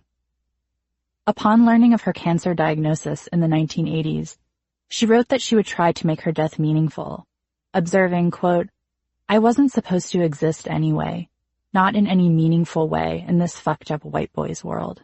End quote. This assertion of self runs the spectrum from legislative efforts to eroticism, where we still revisit the constant taboo of, say, a devoted mother who also wants to have a lot of sex, or a poverty-stricken person who is also an artistic genius. The endurance of these themes in film, in books, in media, in pop culture, evidence how difficult it is to assign personhood a space that is just for them and no one else. They predominantly exist in relationship to other people, be it their children, families, employers, partners, or community needs. Claiming self has also been essential in creating and sustaining artistry outside the dominant lens. It's the selfish women through history who have afforded us a canon of work that speaks to experiences outside being white and cis male. Author Doris Lessing famously left 2 of her children and husband to devote herself fully to writing and political work. Poet Edna St. Vincent Millay turned down several marriage proposals, instead eventually going with an offer from attorney Eugene Jan Boissevain, who vowed to not only never demand any domestic work from her, but also promised to devote himself fully to her literary genius, a promise he made good on. And yet the cultural tendency to vilify these women says a lot more about what we intrinsically expect from them rather than the dehumanizing parameters we have constructed around their lives. For many, becoming individually focused has also proved essential in assessing and confronting systems that are fundamentally not made for you. You have to become preoccupied with your own well-being when you realize that much of what is in place to protect and serve others is non-existent for you. White feminism was and still is very successful in this endeavor, encouraging women to become more self-interested and asserting an existence outside of being a constant resource to others. But the white feminist interpretation of this credo, which would endure in the third and fourth wave, collapsed self-empowerment and individualism. Pushing for your own humanity is not the same as becoming a self-realized CEO. But for white feminists, it would be. Becoming self-empowered does not necessarily mean only becoming preoccupied with yourself. For other gendered movements, realizing what you need can be the threshold to identifying and understanding what other people need too. What makes the Ms. abortion statement so powerful was that it bridged the individual with the collective by making the declaration a collective challenge. We have all had abortions, and we want legislative change for all. We have all had to make these taboo, shameful, potentially fatal decisions, and it shouldn't be that way for everyone. History has echoed this interpretation too. I think of all the archival images I've seen of women at desks in the signature dress of the time, a collage of loafers or bobby socks or mini skirts with sweaters whose colors are muted by black and white, afros with big hoop earrings and dainty lockets over twin sets, beside a typewriter that they commandeer with one hand. Barrettes that match a brooch and crossed legs with a notepad in their lap and a single pencil for dictation. A big, hefty computer from the 1980s, and a female engineer with a clipboard and a protocol to follow. Rosie the Riveter. Women with 1940s silhouettes and power tools. I've come across these photographs when researching potential stories or gender rights, and I have loved them so very much for what they represent. Disruption. This was the year this university started admitting female students. This was the moment women were recruited for the war effort. This was the first woman ever hired to work for this company. This was when women were hired beyond the secretarial pool. We have illustrated this incredible history with their faces, and also the environments they crossed into. Law firms, newspaper offices, assembly lines, government bodies, factory floors, business empires, and commercial enterprises. What this has also subtly messaged to me, and many others, is that it's the professional sphere that is the primary battleground for insurgents. That it will be in the glass conference rooms and in the open office spaces and at the metaphorical desk that our gender milestones will be won. But challenges to power don't just happen there. In 1933, Marlene Dietrich was unapologetically self-centered when she deliberately chose to disembark from a steam liner in solidly masculine attire. The bisexual, androgynous German actress had been photographed on the SS Europa wearing a white men's suit, making her way from the United States to France. Both countries were dressing in opposite-sex attire warranted jail time and would continue to do so into the 20th century. Dietrich was no exception. A police chief in Paris who got wind of Dietrich's photograph via the French press let it be known that if she stepped off the ship in masculine attire, she would be arrested on sight. Many of these laws, which in the United States originated in the 1850s or so, would reach new heights and increased arrests as gender policing became more urgent. As William N. Eskridge Jr. writes in his book, Gay Law, quote, "By the beginning of the 20th century, gender inappropriateness was increasingly considered a sickness and public offense." End quote. Dietrich, who was still aboard the SS Europa when she was notified of the Paris chief's threat, made the decision to not only deliberately defy the warning, but to commit even further to the offense. She reviewed her wardrobe and selected her most mannish suit for her arrival, famously a tweed pantsuit with a long coat, a tie, a beret, and tiny circular sunglasses, an intentional and subtle signaling of lesbianism. When the ship docked by way of the English Channel, Dietrich took a train into Paris, where the police chief was waiting for her, as well as a bevy of press eager to capture Dietrich arriving from across the pond. According to accounts, Dietrich spotted the police chief and walked straight up to him, took his arm, and walked with him off the platform. A photograph of the encounter endures, with Dietrich seemingly to stride confidently with one hand in her pocket ahead of a strong line of suited men, all in hats. No arrest was made. The police chief reportedly apologized to Dietrich and sent her a bracelet. Note that the gift was a bracelet and not, say, cufflinks.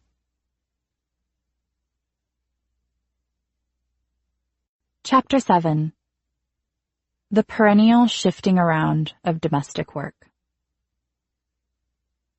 The primary reason women's realization of self comes at the expense of domestic labor is that we've never properly accounted for it. Even as women's rights have secured key wins, feminist economics, a growing field since the 1980s, has established how deeply gendered our understanding of labor is.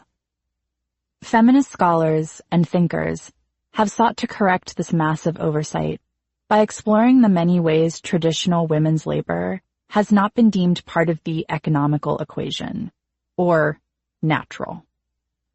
Housework, child-rearing, and food preparation is unseen in traditional economic theory, explains Catherine Marsal in Who Cooked Adam Smith's Dinner. In revisiting the formative beliefs of the father of economics, as he is often referred to, Adam Smith, Marsal asserts that traditional women's labor was not economized, and therefore not considered a valuable endeavor, either financially or socially.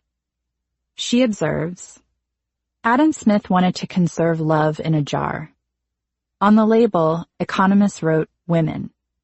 The contents weren't allowed to be mixed with anything else and had to be kept locked away. This other economy was seen as something entirely separate. Without importance for the whole, and actually, it wasn't an economy at all, but an inexhaustible natural resource. Later, the Chicago economists concluded that this other economy wasn't just irrelevant to explaining how prosperity was created. It simply didn't exist. It was just as good to run our families and our marriages using the rules of the market. Nothing else existed. If we really wanted to conserve love and care in society instead of excluding it, we should have tried to support it with money and resources. We should have organized the economy around what was important for people. But we did the opposite. We redefined people to fit our idea of the economy." End quote. One persisting consequence of this sexist bedrock is that domestic labor is often deemed worthless, of little importance, or not as important as the work that yields money. But just because what women have performed, and still do, doesn't yield profits, doesn't make it valueless. And conflating money with validity, as feminist economics and critics of capitalism have examined, is failed logic. Quote, "Having learned from the movement to think radically about the personal worth and abilities of people whose role in society had gone unchallenged before, a lot of women in the movement had begun trying to apply those lessons to their own relations with men," wrote Casey Hayden and Mary King, two activists in the Student Nonviolent Coordinating Committee, SNCC, who addressed this sexism in the civil rights movement in 1965. Their widely circulated document, Sex and Caste, a Kind of Memo, detailed the many ways that women were relegated to certain tasks and roles because of a, quote, "sexual caste system," end quote. Worse still, when they attempted to broach this treatment with men in the movement, the response was basically that they were dumb, or crazy, or frivolous. Inventive. Hayden and King wrote, "Few men can respond non-defensively, since the whole idea is either beyond their comprehension or threatens and exposes them. The usual response is laughter. That inability to see the whole issue as serious, as the straitjacketing of both sexes, and as societally determined, often shapes our own response, so that we learn to think in their terms about ourselves, and to feel silly rather than trust our inner feelings." Ultimately, the mandate was to support the persecuted men of color within their respective communities at all costs, given the overarching threat of white supremacy. That advocating on behalf of men meant assuming all domestic labor and child-rearing subserviently and invisibly was telling, though. And some women of color activists found this to be a suspicious and pernicious narrative with much deeper roots. In her book, Separate Roads to Feminism, Black, Chicana, and White Feminist Movements in America's Second Wave, Professor Benita Roth observes that gender discrimination, harassment, and abuse were getting lost and at times directly refuted in 1960s civil rights discourse. Roth writes, quote, "The Third World Women's Alliance, TWWA, a socialist organization founded by and for women of color in 1968, was adamant in their insistence that Black militant men were being white and middle class when they enforced middle-class gender roles and expected Black women to be breeders for the revolution." End quote. One of the founders, Frances Beale, addressed this connection more directly in an early pamphlet for TWWA titled Double Jeopardy: To Be Black and Female, that was later revised for multiple anthologies. She argued that the whole concept of two genders that performed in distinctly different ways was shaped by a need to sell them gender-specific products. Black women were not a part of this vision of affluent womanhood, because the aspiration was designed with middle-class comforts, whiteness, and disposable income in mind. Black women worked outside the home in addition to executing all the domestic labor, so they did not fit the vision of the moneyed housewife contemplating her skincare regime while her children were tended to in the next room. Beale argued that there was little point, quote, for the Black community to support a system that was not designed for them, for male Black liberation activists to take their guidelines for gender analysis from the pages of the Ladies' Home Journal, end quote. But where economics has coded women's labor as natural, capitalism has framed it as choice. The evolving neoliberal landscape in which feminist-identified women begin their gender consciousness with autonomy, agency, and self-empowerment means that there are no economic or financial barriers. There are only decisions to be made on your own highly individualized timeline. I see all this collide most explosively in the public arena of women and non-binary people weighing whether to have children or not. The cornerstone personal essay I've edited within my career has been the evergreen meditation on should I or should I not have children? The author is usually college educated, married to a man, and somewhere between her late 20s and early 30s. Her relationship is usually quite stable, and for the first time in her life, she isn't waking up panicked about how to pay off her student loan debt and her electric bill. She sees other women with children and begins to wonder. She holds her birth control in her hands late at night and begins to consider skipping a pill, or a patch, or a condom, or a ring, or whatever birth control that has facilitated her ability to make this decision in the first place. I've commissioned these essays, and I've also published alongside them at virtually every women's outlet I've ever worked for. What makes these narratives eternal is that they perform well despite the news cycle, despite what celebrity just eloped, despite whatever Trump just said. Because if traffic is slumping mid-month, you can publish one of them on a Monday afternoon, and readers will heartily share a particularly heartfelt pull quote with the single mandate, this. But the guaranteed perennial popularity of this essay illuminates clearly the dead end women of certain socioeconomic backgrounds have found themselves in. With the absence of subsidized childcare, paid federal parental leave, and rampant pregnancy discrimination, young women who have had a healthy amount of class advantages are left to ask themselves if they want to effectively lose them, because that's what parenthood in the United States will ultimately entail. If they want to partake in a different kind of labor that will offer them fewer legal protections, limited pay, increased hours, increased personal financial burdens, and with zero support from the institutions to which they have dedicated expanding days and increased workloads.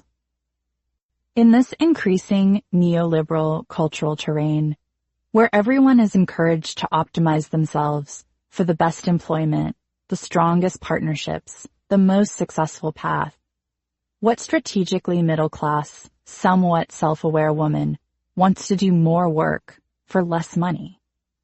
If it weren't parenthood we were talking about, but a white-collar job, Sheryl Sandberg would tell these young women to lean out. The pragmatics of having a baby are fundamentally incompatible with the dominant cultural messages surrounding economic security, class ascension, and performance aimed at women of these particular socioeconomic backgrounds. This is the tension that underlies many of these waffling motherhood essays, and I think what young professional, child-curious people are looking to reconcile when they click on these "should I, a middle-class woman who went to NYU, have a baby and fuck up this good thing?" headlines. But what often awaits them is a contemplation of choice, and very seldom an expanded structural critique. They are placated into the numbing mantra that having children is a personal choice, encouraging increased individual reflection on what is actually a raging systemic failure that relies on women's free labor.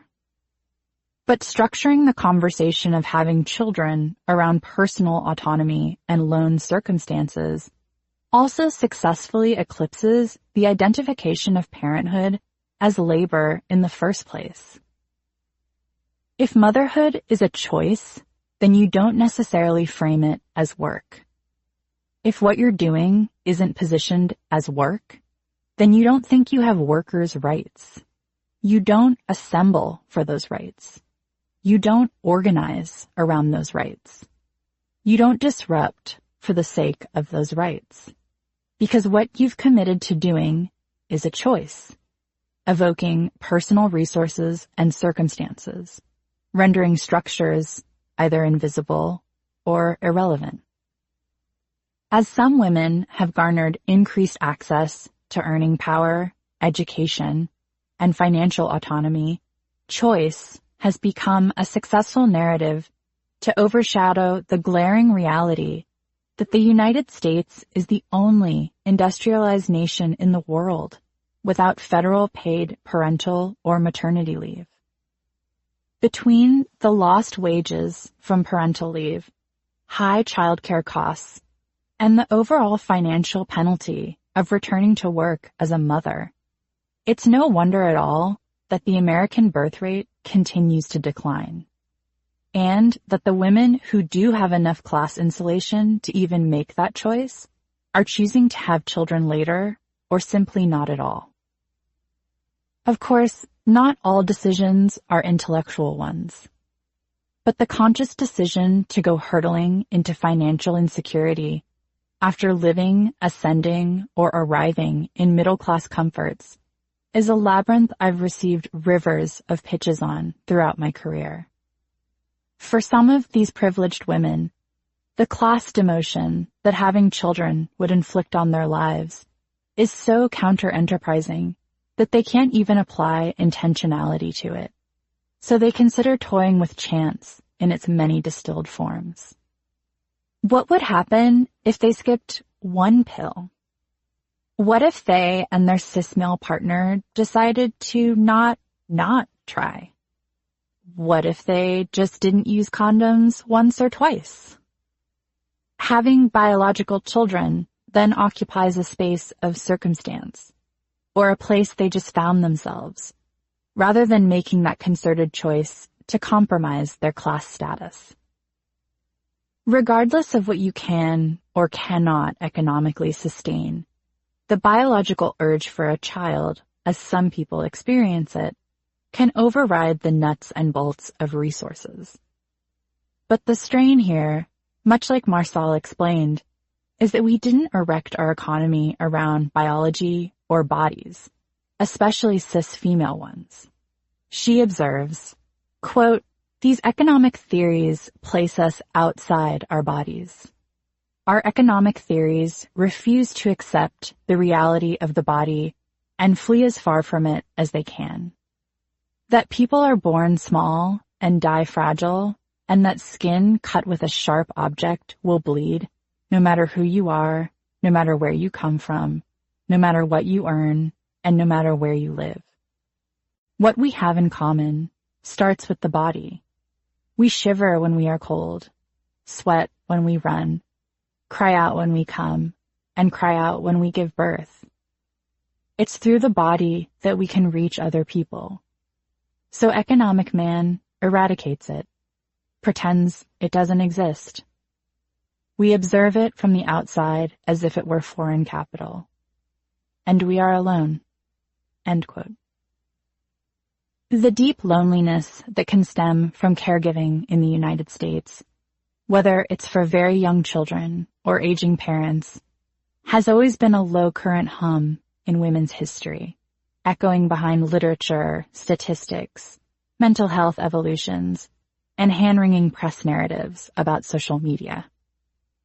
Among abusive marriages and gendered cultural expectations, it's what I remember tracing most in my undergraduate English classes. Women's unique isolation within their own families, often perpetuated by the work and care that no one sees, respects, or values. I've traced it through the length of my career, watching the exploitation of women's labor develop into a stereotype that weaves in and out of television shows, films, and contemporary novels, a running joke where it suits the tonality, or where the story isn't necessarily told from her point of view. Our culture doesn't value the people and bodies on the other side of that care work either. More pointedly, older women, one of the most invisible populations in the United States. And white feminism, with its enduring youth and productivity obsession, has not strategically championed them or their needs, unless they are an older woman who is considered productive. See Nancy Pelosi, Gayle King, Glenn Close, and Katie Couric, among others. In A Feminist Analysis of the Abuse and Neglect of Elderly Women, feminist theorist Dr. Rosemary Tong and Howard Lintz, an attorney, observe in 2019 that elder abuse is more common in women than men. They attribute this under-examined reality to sexism within analyses of the aging. Male experiences are prioritized, but also due to what, quote, feminism has prioritized. The authors write, quote, in general, feminist healthcare literature is preoccupied with the reproductive concerns of younger women, such as unwanted pregnancies or unwanted infertility, to the near exclusion of the healthcare issues of elderly women, such as joint replacements, debilitating arthritis, deteriorating senses, and memory loss. The result is an analysis largely lacking in its ability to further the interests of elderly women. The concerns and interests of women over age 65 are perceived or treated as less significant than those of younger women, end quote. I've witnessed this type of ageism in practice within feminist spaces. From the women I've sat with on gender panels who trivialize the concerns and struggles of older women, to a white feminist I worked with who routinely referred to our baby boomer readers as, quote, the olds, end quote. The message I have consistently gotten as a young feminist from other feminists in feminist discussions is that older women don't matter. And when we are designing or entertaining a feminist future, women over the age of 65 simply don't exist. What this has often solidified to me is that whether women need care or are providing care, both white feminism and patriarchy aren't furnishing the vocabulary, metrics, or impetus to understand this domain. Across the spectrum of age, the often white, depressed housewife trope has become a cultural shorthand for a lot of realities that we choose not to assign complexity to. Lack of financial autonomy, financial abuse, abusive partnerships, postpartum depression, and prolonged stress and exhaustion among them. But overarching through all of them is the coursing assumption that their household labor is somehow not productive. And it's easier and more convenient to just collapse all of those systemic influences under the image of a sad white woman with rollers in her hair than actually consider the larger infrastructure that facilitates it. On the flip side of the middle-class housewife stereotype is the hyper-stressed, quote, working woman, a phrase I cannot even say in conversation without assigning quotes to it, because all women work. It's just that some of them work outside the home. This cartoon character of a woman, also white and white collar, seems to have evolving suit silhouettes, but not much else about her changes. She may have hired domestic workers, but she is still late to meetings, harried about getting the kids to school on time, spilling coffee on her power suit before an important appointment, and seems to have a husband who offers to take their daughter to ballet practice every once in a while. She may miss important milestones like first haircuts and soccer games, but she makes lunches and reads the children bedtime stories and does their homework with them and does a load of laundry in between, or some variation, at which point her husband complains about their lack of a sex life. This two-dimensional character alludes to the same lack of support for women's labor, but it's uniquely through her and her middle or upper-class narrative that feminism is often subtly or directly blamed for her plight. Sometimes it's through an extended monologue with other mothers, or sometimes it's a dig from a colleague or a boss about, but aren't you for women's rights? Didn't you burn your bra? Weren't you a lesbian once? The general assessment is that working outside of the home, earning an impressive salary, managing other people, this is what gender progress looks like. And complaining about missing moments with your children is counter to feminist wins. So shut up and do your second shift and be grateful that you even get the opportunity to be falling asleep at PTA meetings because you stayed up late washing dishes just to convey to your children that you love them. So the white lady in the power suit goes inward with what would be aptly identified as depression if it wasn't a romantic comedy or a dramedy, and feminism gets subtly, or sometimes not so subtly, nudged for putting our protagonist in this position in the first place. But this is where economics and understanding what has been left out of these societal formulas is essential to reconstituting gender oppression. Why are we holding feminism responsible for the deeply rooted sexism of economics? Marsal details how misguided this cultural indictment often is. Quote, maybe it's not feminism that's making women stressed. Maybe it's the way we run our economy. Maybe the changes achieved by the women's movement in the last 40 years have not caused these problems. Maybe they have simply highlighted an inherent contradiction in society between care work and competition. There is contradiction between the things we do for ourselves and the things we need to do for others. And a contradiction like that is essentially an economic problem. End quote.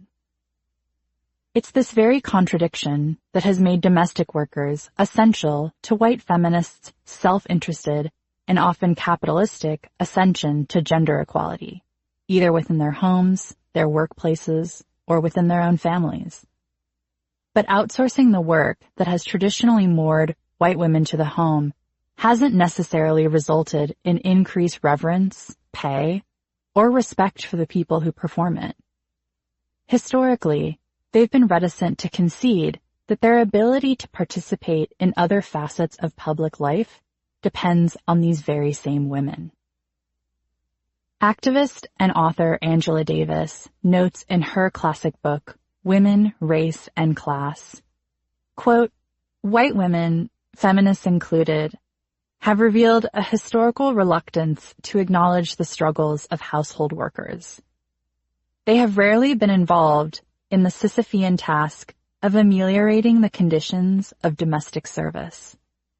The convenient omission of household workers' problems from the programs of middle-class feminists, past and present, has often turned out to be a veiled justification, at least on the part of the affluent women, of their own exploitative treatment of their maids."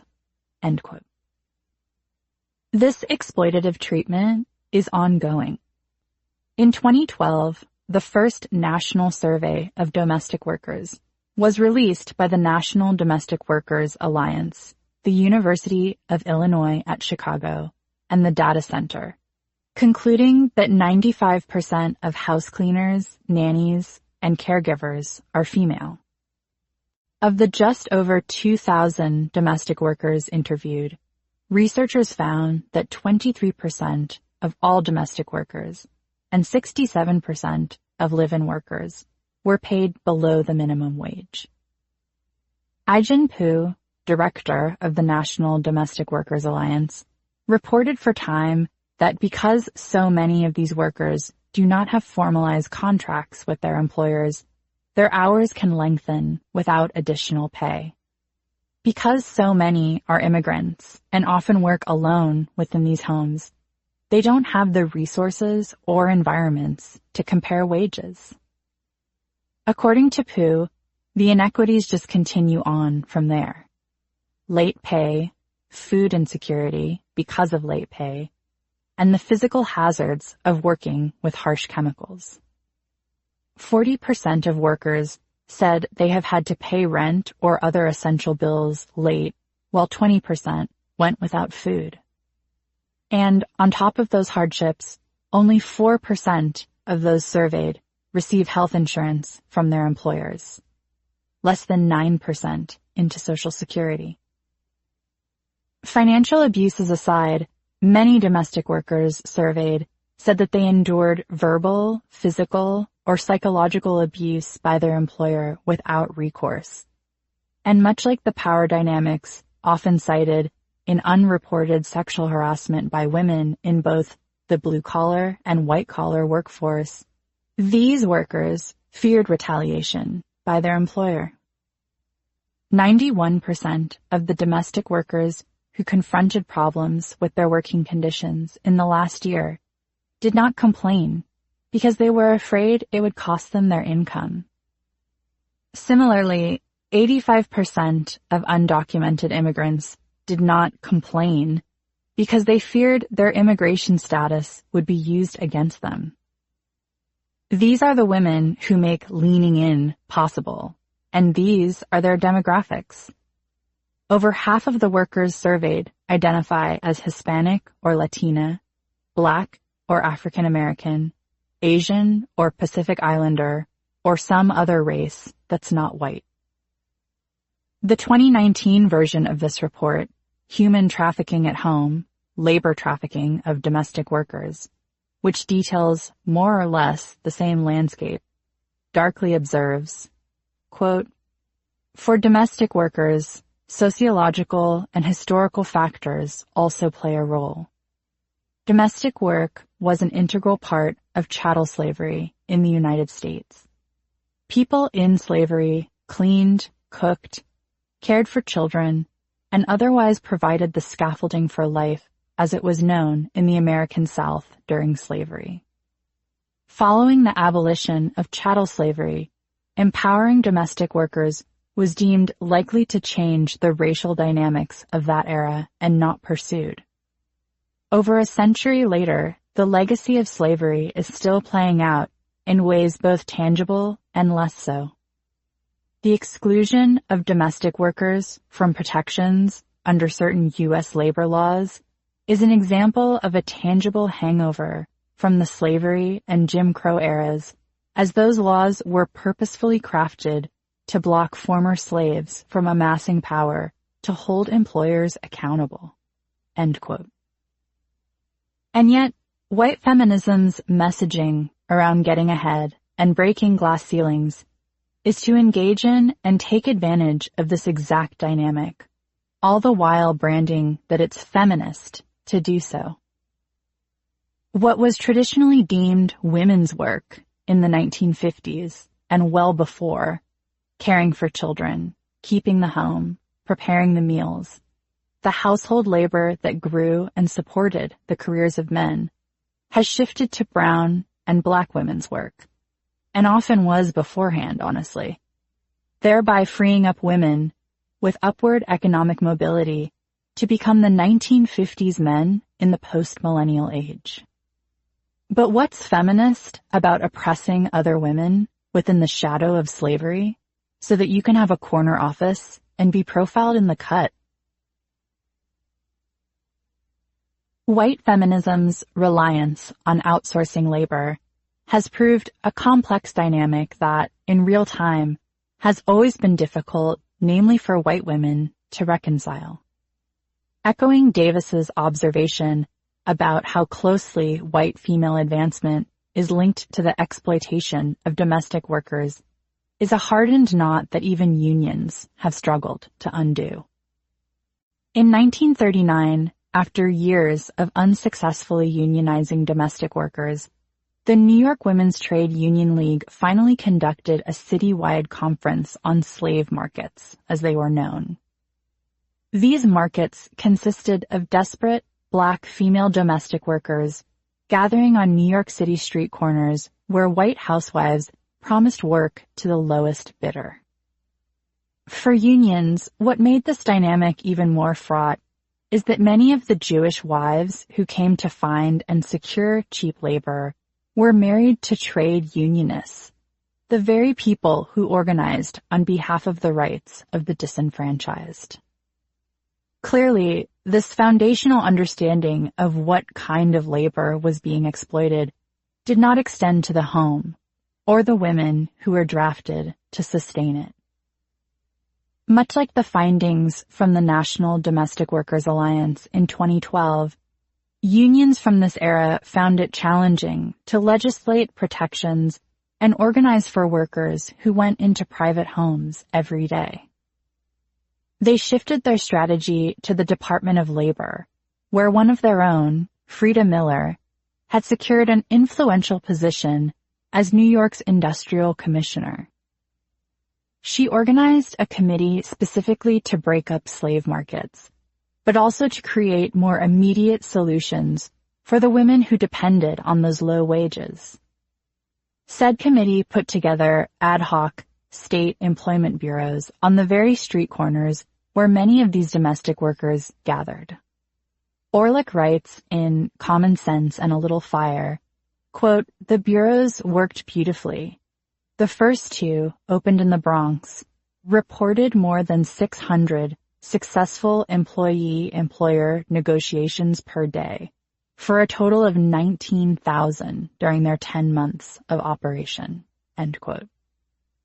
But after the start of World War II, there were increased employment opportunities for Black women, specifically in manufacturing and defense-related roles. And so, slave markets ended up disappearing somewhat organically. Chapter 8. Leaning in versus leaning on. The dark side of women seeking out an individualized understanding of themselves, a la Erica Jong, is that the work of the home doesn't just disappear. If you want to find a passion-based vocation, or a hobby, or an education, or explore your sexuality, floors still need to be cleaned and meals still need to be cooked. If men are not taking on these responsibilities, or women are unpartnered, someone has to come in to pick up the slack. And where labor has been cheap under capitalism, women and other marginalized genders have been historically implicated to carry it out. As the industrial feminists disagreed with middle to upper class feminists on what gender equality effectively looked like, labor emerged as a differing and lasting issue between them. For the women of means, they viewed the men in their lives, their husbands, brothers, and sons, as the template for their own equality. What this meant in practice is that when it came to envisioning political order under women's suffrage, the middle and upper class activists were also looking to dictate how working class women in factories and laundries voted and what the core issues were. Worse still, the more affluent women wanted to make these decisions alongside the men of socialist and labor movements, men who didn't politically prioritize working-class labor from women.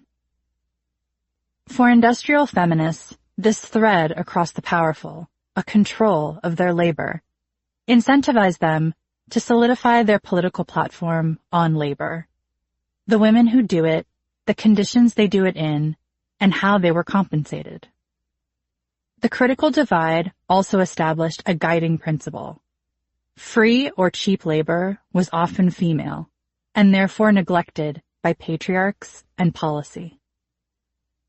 Industrial feminists were able to assert the value of their labor by both striking from their employers when demands for fair working conditions were ignored, and encouraging unionization to protect their goals. This two-pronged strategy was upsetting to business as usual, and it was supposed to be. In November 1909, 2 years before the devastating Triangle Shirtwaist Fire, 15,000 garment workers, primarily Jewish and immigrant women, walked out and didn't come back for 3 months.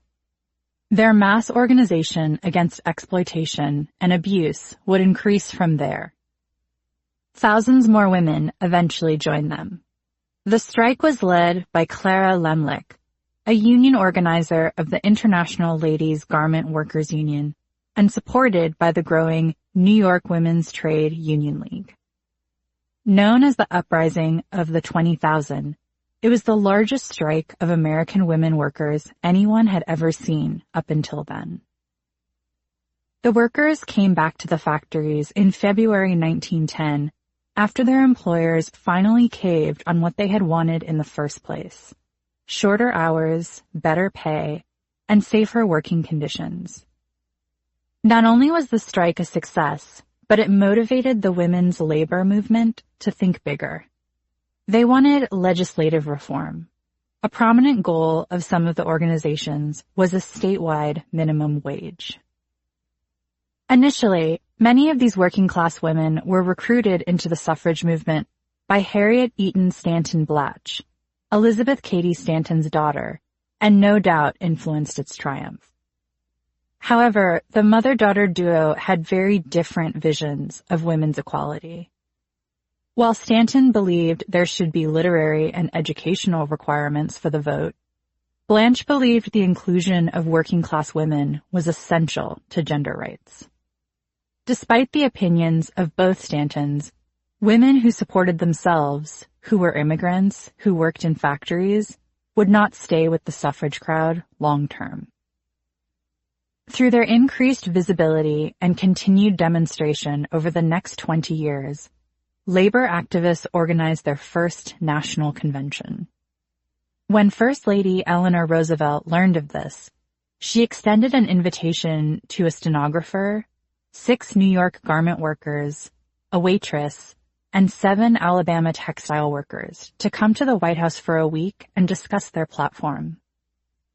What followed was a fruitful relationship between the Roosevelt administration and working-class women, punctuated with labor bills. Many state initiatives rose and fell as Rose Schneiderman, an immigrant feminist labor activist from the NYWTUL, began working in the Labor Department. By 1938, female labor activists had secured Social Security for employees of both small and big businesses and standards on wage, safety, and hours for all sexes. That isn't to say they got everything they lobbied for, but a new precedent had been set in terms of an American president working with and for working-class women, something Americans, and specifically these activists, had never encountered before. The moves in Congress and state bills also created a domino effect over other industries that were not, on paper, protected by standing law. After years of strike organizing, the NYWTUL was finally able to unionize laundry workers, an endeavor that took about 30 years. By 1939, New York was home to a union of 27,000 laundry workers with contracts securing paid vacations, reduced hours, paid sick leave, and better wages. After Congress enacted the Fair Labor Standards Act, the NYWTUL coerced owners of hotels in New York to settle ongoing strikes with hotel staff, specifically the cleaning crews. When the hotels eventually settled in 1938, activists had secured a 6-day workweek, increased wages, and shorter hours for the predominantly Puerto Rican and Black hotel maids. These wins took decades of sustained organizing, meetings, lobbying, and sometimes momentary concessions to secure. But a core conviction of industrial feminist mobilization was that they were performing essential labor to the growing garment industry of the 20th century. And as the workers carrying out this foundational labor, they would set the value to it, not their bosses. It was a dramatic cultural shift in power, authority, and the execution of exploitation. More core still was the belief that the work they were doing was labor in the first place, a conceptual lens that scant pay can and does obscure. This narrow recognition of labor is not necessarily limited to overtly capitalistic enterprises like businesses. It's a template that has even been exported to the construction of social movements, tinged with patriarchy. In the 1960s, as both Black liberation and Chicano loyalists were respectively assembling for civil rights, it was often women in their grassroots organizing who sustained the economy of their activism. Typing letters, making phone calls, preparing food for fellow organizers, buying stamps, arranging childcare so women could even be there in the first place, tended to fall along very gendered lines, with Black women and Chicana organizers doing all the menial work. This toiling at desks, in homes, around kitchen tables, in the margins of headquarters, made the public-facing activism of the often male speakers and radicals possible. Not only were women often relegated to these more supporting roles, but there was often little recognition or respect for these jobs, even among collectives that were advocating revolutions. This lack of recognition or consideration was compounded with unaddressed sexual harassment and sexual objectification within their respective movements. That women and women's work was not even identified within some of the most reformist campaigns of the time spurred Black feminists, Chicanas, and white women of the New Left to ostensibly found and establish second-wave feminism.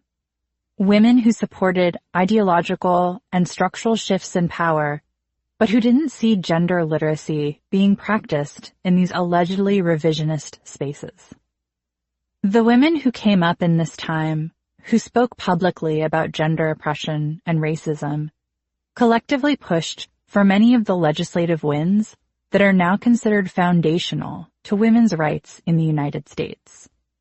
Roe v. Wade, Title IX, the end of sex-segregated help-wanted ads, the ability to get a credit card without being married, the legal acknowledgement that yes, marital rape exists, and a Pregnancy Discrimination Act, after the Supreme Court ruled that pregnancy discrimination was not a form of sex discrimination under the Civil Rights Act, among others.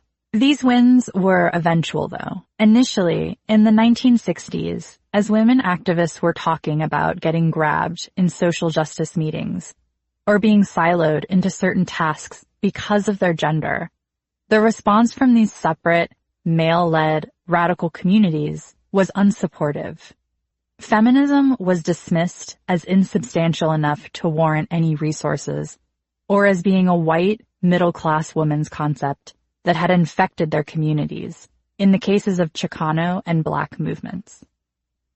But there was a more immediate threat to these radical groups than ideological differences about gender. Women exiting their cause to found another threatened the activist economy. Who would type all the correspondence? Who would make the phone calls? Who would feed everyone? That many of these activist groups had exploited the labor of their female allies in the name of revolution was indicative of just how deep-seated taking advantage of their work had always been to daily function. But this exploitative understanding of work that women performed vastly predated social justice efforts of the 1960s, or even the turn-of-the-century factory floor. By failing to put value, resources, or even critical assessment to the labor that goes into making a home, we will always factor out the people who perform it. Marsal writes, quote, "Women's work is a natural resource that we don't think we need to account for, because we assume it will always be there. It's considered invisible, indelible infrastructure," end quote. And because changing diapers, grocery shopping, doing laundry, cleaning the kitchen, and cooking dinner are all coded as a natural resource, this labor doesn't require maintenance, upkeep, replenishing, or even materials as far as traditional economics is concerned. But as anyone who has performed those tasks can tell you, caregiving does require people. Sometimes lots of people, or sometimes one person in particular. Entire families, or one parent, or grandparents, or older siblings, or aunts and uncles, or for-hire nannies, or daycares, or part-time maids, or an elaborate constellation of neighbors and community. Under basic economics, though, this constellation doesn't exist. Only fully formed people do, without any assessment of the resources and time and labor that got them there. This flawed understanding has been adopted into white feminism without critique, and well into modern times. One salient criticism of Lean In, Sheryl Sandberg's sort of feminist manifesto, as she called it, was that her resounding encouragement for women to lean in requires leaning on other women. Author and professor Nancy Fraser pointed out in 2015 that in order to effectively lean in, you need to lean on underpaid domestic care, usually from lower-income women, most of whom are of color. People who, as far as insular feminist discourse goes, haven't even been traditionally seen as women. Because we don't have federal subsidized care like nearly all other industrialized countries, the basic care of children and family members is left to whatever women and other marginalized genders can financially cobble together, and it starts with maternity leave. If you're pregnant, and like most American women, you piece together a maternity leave based on a messy quilt of paid time off, assuming you even have any. If you happen to work for a company for more than a year that has at least 50 employees, you're entitled to up to 12 weeks unpaid leave, essentially meaning that your employer is obligated to hold your job, but will legally expect you back before your newborn can even sit upright, assuming that you gave birth. If you adopted or fostered a child, you are offered the same deal. The same time frame would apply to you if a family member was sick and needed you to organize their care. This is all that is protected under the Family and Medical Leave Act, which we got in 1993. Before that, there was no legislation to protect a mother's time with her newborn in the United States.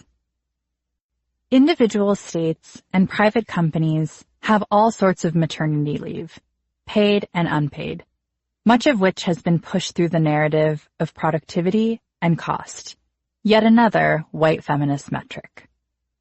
When Google increased paid parental leave from 12 weeks to 18 weeks, YouTube CEO Susan Wojcicki, who has 5 children of her own, tweeted in 2016 that the rate at which new mothers quit dropped 50%.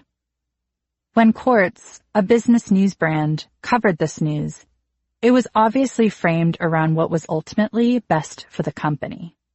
Quote, "These changes do more than to make new mothers feel welcomed in the workplace. Because turnover is costly for businesses, by one estimate, it costs 20% or more of an employee's salary to replace him or her. Companies, too, benefit from keeping female employees and their expertise." End quote. But this message was echoed in other outlets with a similar tenor. Coding a win for parental leave around saving company money, once again, just like Lean In, lines up feminism as being loosely pro-women, but with corporate interests. Women and other marginalized genders succeeding in these environments is an extension of that narrative. This corporate success as feminism equation falls apart very cleanly with the way childcare breaks down. Much like the parental leave most American women have to stitch together with pieces of an archaic benefit system, childcare often runs about the same. With women at private companies with generous parental leaves doing pretty fine, and then employing low-income women at low wages to care for their children, clean their homes, and ferry their mother-in-law to doctor's appointments. This is where white feminism is at its most literal. The empowerment and advancement stops at affluent white women or those women who mirror a white success model, i.e., those poised for capitalistic success through college education and middle to upper socioeconomic status. That money, profits, and business were the undercurrent of this highly individualized popular feminist discourse was further evidenced in the rallying around personal autonomy and agency. As feminism was aligned with business interests, a wealth of pop culture icons messaged that feminism was a way for them to feel independent, in control of their destinies, and powerful in their businesses, industries, artistic development. At the 2014 Variety Power of Women luncheon in Beverly Hills, California, model Chrissy Teigen told the Huffington Post that feminism evoked self-governing her own reality, saying, quote, "It's having the power to do whatever the fuck you want. It's about having your own beliefs and staying true to them." End quote. Then CEO Tory Burch and actress Kerry Washington have echoed the same sentiment. With many high-earning public women espousing operating as individuals, feminism was reduced to a self-empowerment strategy, a way to get things, a way to get more of the things you thought you deserved, a way to consume. But it also performed something far more sinister. Feminism became automatically imbued with agency and autonomy, starting popular feminist discourse with a lack of class literacy. Centering popular feminism there meant that the women and other marginalized genders who didn't have the necessary means to secure independence or power in broader culture, in their families, in their communities, in their workplaces, were not a part of this conversation about becoming an optimized agent of self. Without an analysis of money, just the assumption that everyone has enough or a lot, feminist conversations circled loosely around claiming feminism as one's own, rather than an assembled body to overcome systemic barriers. Individualism made you a feminist.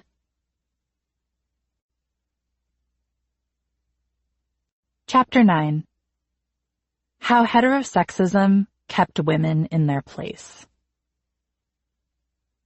Whether you were a soul-searching white feminist or a grassroots activist, the same practice often derailed the movement from empowerment, collective action, and progress. When women became too unified in their goals, heterosexism was always the ideal way to keep them in their place. For many radical groups, isolating and identifying heterosexism, the assumption of heterosexuality as the default orientation, prompted a deep reckoning of values and political priorities. In the 1960s and 1970s, when women of color activists began participating in civil rights causes, Black lesbian feminists felt increased exclusion and discrimination from radical Black organizing, often intent on cementing heterosexuality. To Black men and women, lesbianism was often framed as a white disease, according to Barbara Smith, activist, author, and editor of numerous Black feminist texts. Same-sex desire was, and still is, posited as an affliction that seeped into the Black community from whiteness, redirecting homosexuality as unnatural, a disease, but also something that has no origins in Blackness. Chicana lesbian feminists battled the same dynamic, fundamentally disagreeing with male organizers' message in the Chicano movement that both lesbianism and feminism were white infections on their otherwise naturally and entirely straight community. Cheryl Clark, a Black lesbian poet and activist, wrote about how this understanding of homosexuality was silencing Black lesbians in This Bridge Called My Back, observing in the 1983 book by Kitchen Table, Women of Color Press. Quote, Black lesbians who do work within, by, for, about Black people groups or organizations either pass as straight or relegate our lesbianism to the so-called private sphere. The more male-dominated or Black national bourgeois the organization or group, the more resistant to change, and thus the more homophobic and anti-feminist. In these sectors, we learn to keep a low profile. End quote. In the same essay, Clark observed that what heterosexist political groups were actually perpetuating was domination and control through sexuality, for women specifically, but people broadly.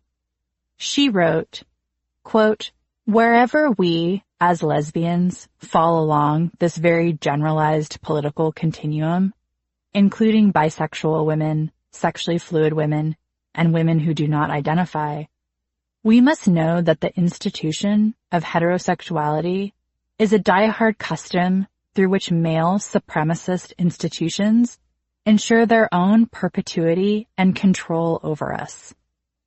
It is profitable for our colonizers to confine our bodies and alienate us from our own life processes, as it was profitable for the European to enslave the African. And just as the foundation of Western capitalism depended upon the North Atlantic slave trade, the system of patriarchal domination is buttressed by the subjugation of women through heterosexuality.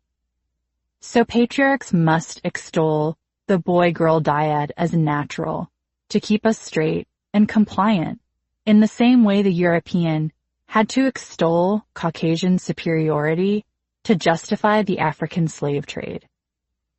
Against that historical backdrop, the woman who chooses to be a lesbian lives dangerously. End quote. Drawing out these important parallels between capitalism, colonialism, racism, and heterosexism place the vehemence against lesbianism in crucial context. Patriarchy per usual. For a number of feminist of color groups in the second wave, they were learning that their male organizers and leaders were very invested in maintaining male domination and superiority, despite the other progressive causes they espoused. Preserving this male hierarchy often meant invoking the taboo of lesbianism to prevent women from getting too close, and also to further drive home that women spending too much time together without male oversight was perverse, sexually deviant, or somehow unnatural. Smith recounted how effective this strategy was for preventing coalition building with women across race and orientations. Quote, feminists have been portrayed as nothing but lesbians to the Black community as well. There was a considerable effort in the early 70s to turn the Black community off to feminism. You can look at publications, particularly Black publications, making pronouncements about what the feminist movement was and who it reached that would trivialize it, that would say no Black women were involved, that did everything possible to prevent those coalitions between Black and white women from happening because there was a great deal of fear. Black men did not want to lose Black women as allies, and the white power structure did not want to see all women bond across racial lines because they knew that would be an unbeatable, unstoppable combination. They did a very good job." End quote. Within their respective organizing, Chicana lesbian feminists also identified how comparable homophobic tactics were used by not just the men in the Chicano movement, but perhaps more importantly, by the women in their lives. Keeping the patriarchal order of family, author Carla Trujillo wrote in Chicana Lesbians, "The Girls Our Mothers Warned Us About," is work often carried out by Chicana women. Quote, "Though our fathers had much to do with imposing sexual conformity, it was usually our mothers who actually whispered the warnings, raised the eyebrows, or covertly transmitted to us the taboo nature of same-sex relationships. Our very existence upsets the gender-specific role-playing our mothers so aggressively employ." End quote. That women, whether they were feminist identified or not, were instrumental in sustaining the heterosexism of their communities revealed a lot about the expectations of gender and conventional femininity women communicated to one another. Dr. Cristina Herrera described this tactic best. Quote, "Mothers thus heterosexualized their daughters to fit into a system of patriarchy." End quote. Identifying the mandate or assumption to be straight allowed lesbian Chicana feminists and their allies to develop a broader lens for understanding gender oppression. According to Assistant Professor Yvette J. Saavedra, these women erected a multifaceted understanding of gender, that not all women experience oppression in the same way. She observed in 2001, quote, "Unlike the heterosexual feminists who did not account for the different identities of the activists, lesbians allowed for difference in not only individual characteristics, but also for the differences in oppression each woman faced. Some, for example, addressed classism, understanding that not all Chicana lesbians were working class, which was an assumption that Chicanismo demanded. Some addressed physical challenges. Some argued for inclusion of many types of sexual expression, overt, covert, and including celibacy. What Chicana lesbians achieved in allowing for the differences among the women was a more complete kind of feminism that, unlike heterosexual feminists, incorporated more than just gender oppression." End quote. Doing away with heterosexism, or even just acknowledging its presence, was the impetus for opening up their feminism to include these other realities. Such was also an important pillar of fat activism in the United States, in which fat Americans of varying ideologies resisted the relentless culture of thinness in both the beauty and medical industry. This rejection of a homogeneous, binary female body as thin, dainty, and conventionally feminine has distinctly queer overlap, posit some academics and fat activists.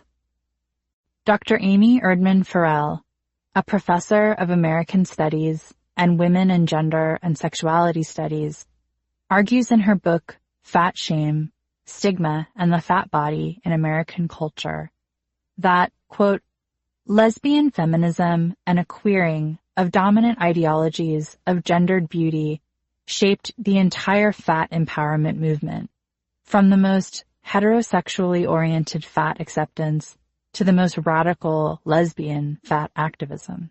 End quote. Stepping outside gendered beauty standards includes size, to which fat activists have devoted much of their lives. This activism is far-reaching and dates back to a fat-in 1967, in which 500 people protested anti-fat bias in New York City's Central Park.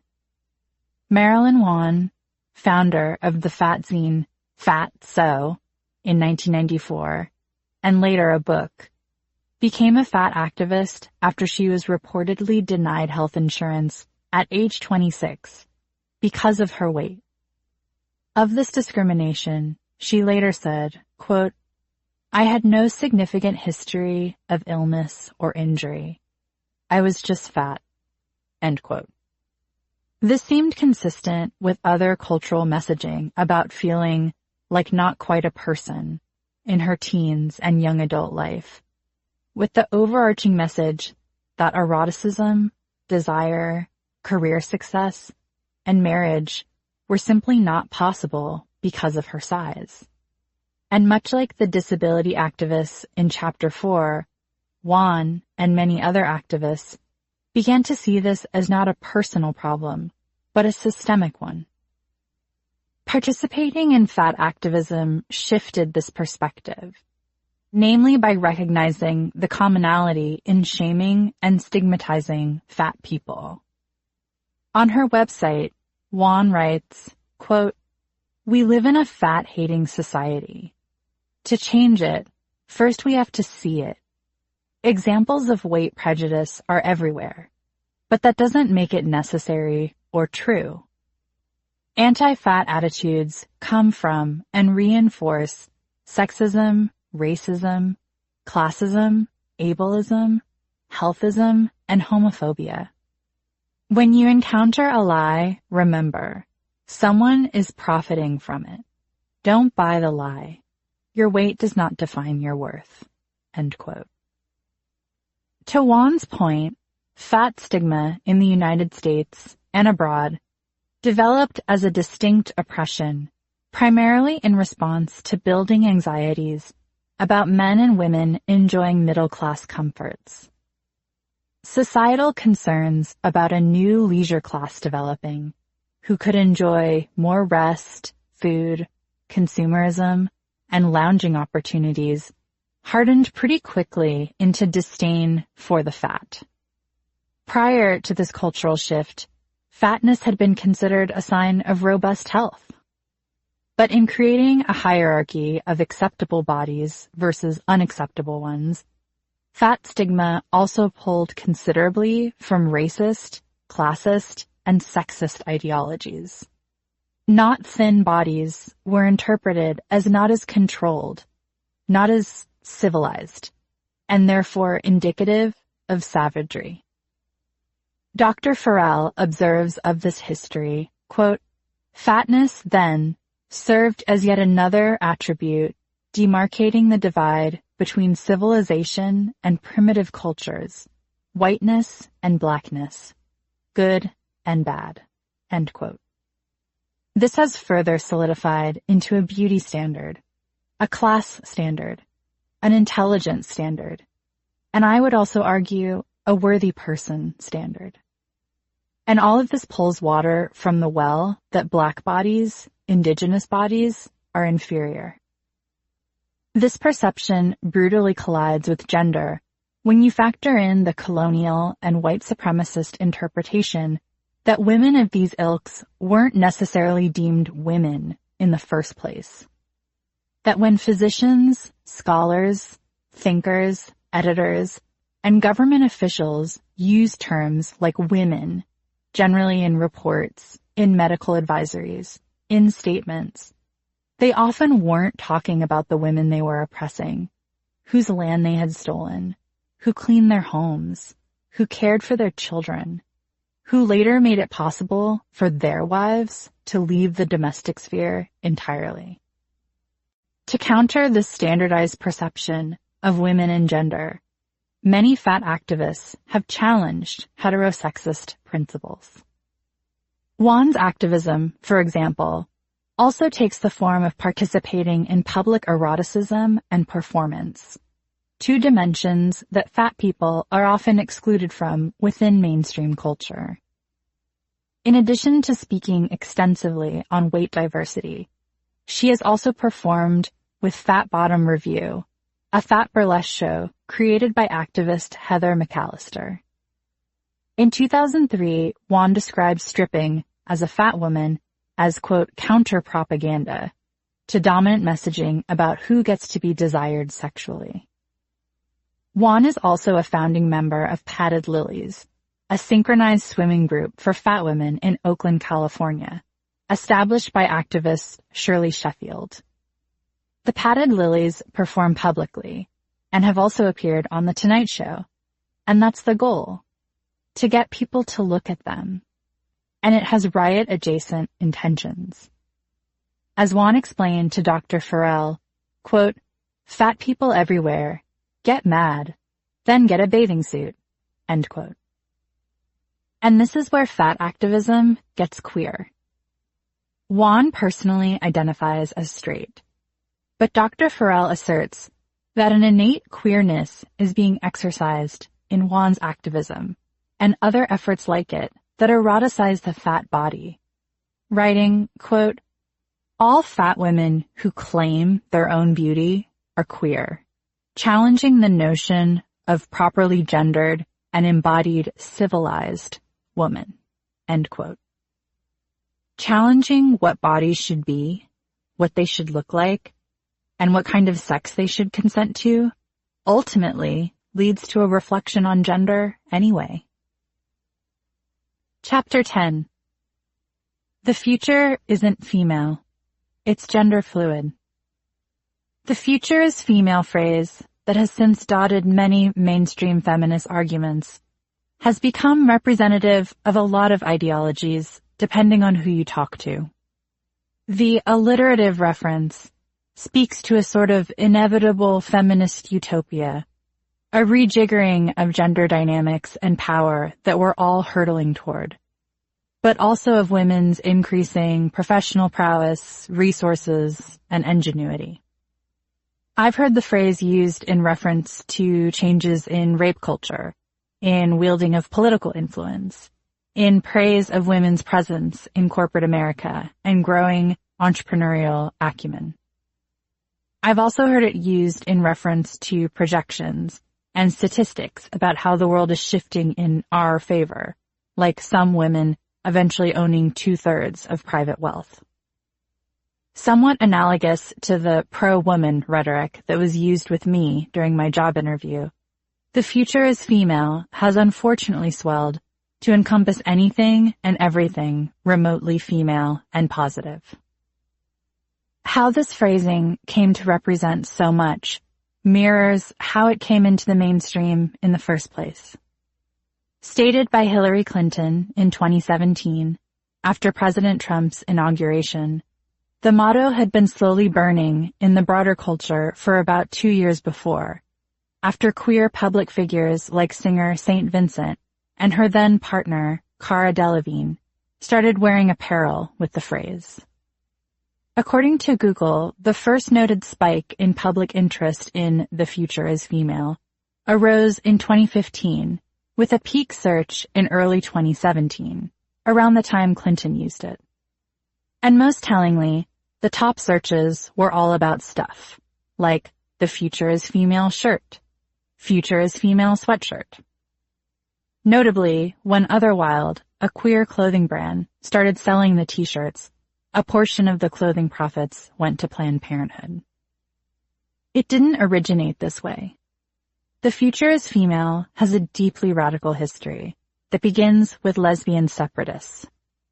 How a lesbian separatist call to arms ended up on a Nordstrom clothing rack and came to embody everything from shameless capitalist ascension to Instagram hashtags is the perfect case study in white feminism. The phrase was originally printed on t-shirts in the 1970s to promote New York City's first women's bookstore, Labris Books. Founded by lesbian-identified feminists, they used the space to explore racism and activism. In 1975, Liza Cowan, a photographer, began taking pictures of lesbians for a slideshow on coming out and the change of physical presentation.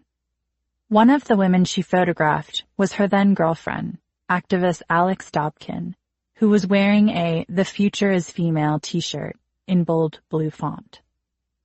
That photograph then lived in the severely underfunded and underappreciated Queer Women's Archives, a primarily volunteer effort to preserve history for people who are often told they don't have one.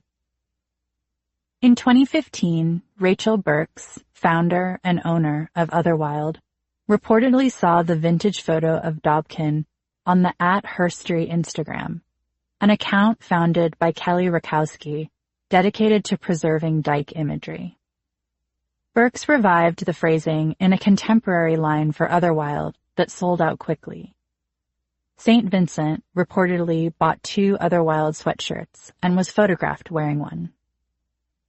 Burks told the New York Times in 2015 that it was exciting to watch a lesbian separatist sentiment be embraced by so many people, as the sales seemed to show. Upon seeing "The Future is Female" take on a new popularity, she interpreted the phrase as, quote, "a reaction to a misogynist and patriarchal culture that affects a lot of people," end quote. Cowan observed the meaning this way, quote, "It's kind of a call to arms, and it's a statement of fact," end quote. The timeline of "The Future is Female" acceleration moves very quickly after that. Shortly after the Otherwild collection became available, Delevingne started her own "The Future is Female" shirt line to benefit the Girl Up organization, and then the phrase started to appear on apparel at Topshop and ASOS. Some 4 years after St. Vincent was photographed wearing a sweatshirt from a small, queer, woman-owned business, you can now purchase a rendition everywhere from Nordstrom to Net-a-Porter. And that doesn't even include the myriad keychains, tote bags, stickers, magnets, pins, and prints, or the modifications of the phrase that have appeared elsewhere, like "females are the future" and "the future is a female."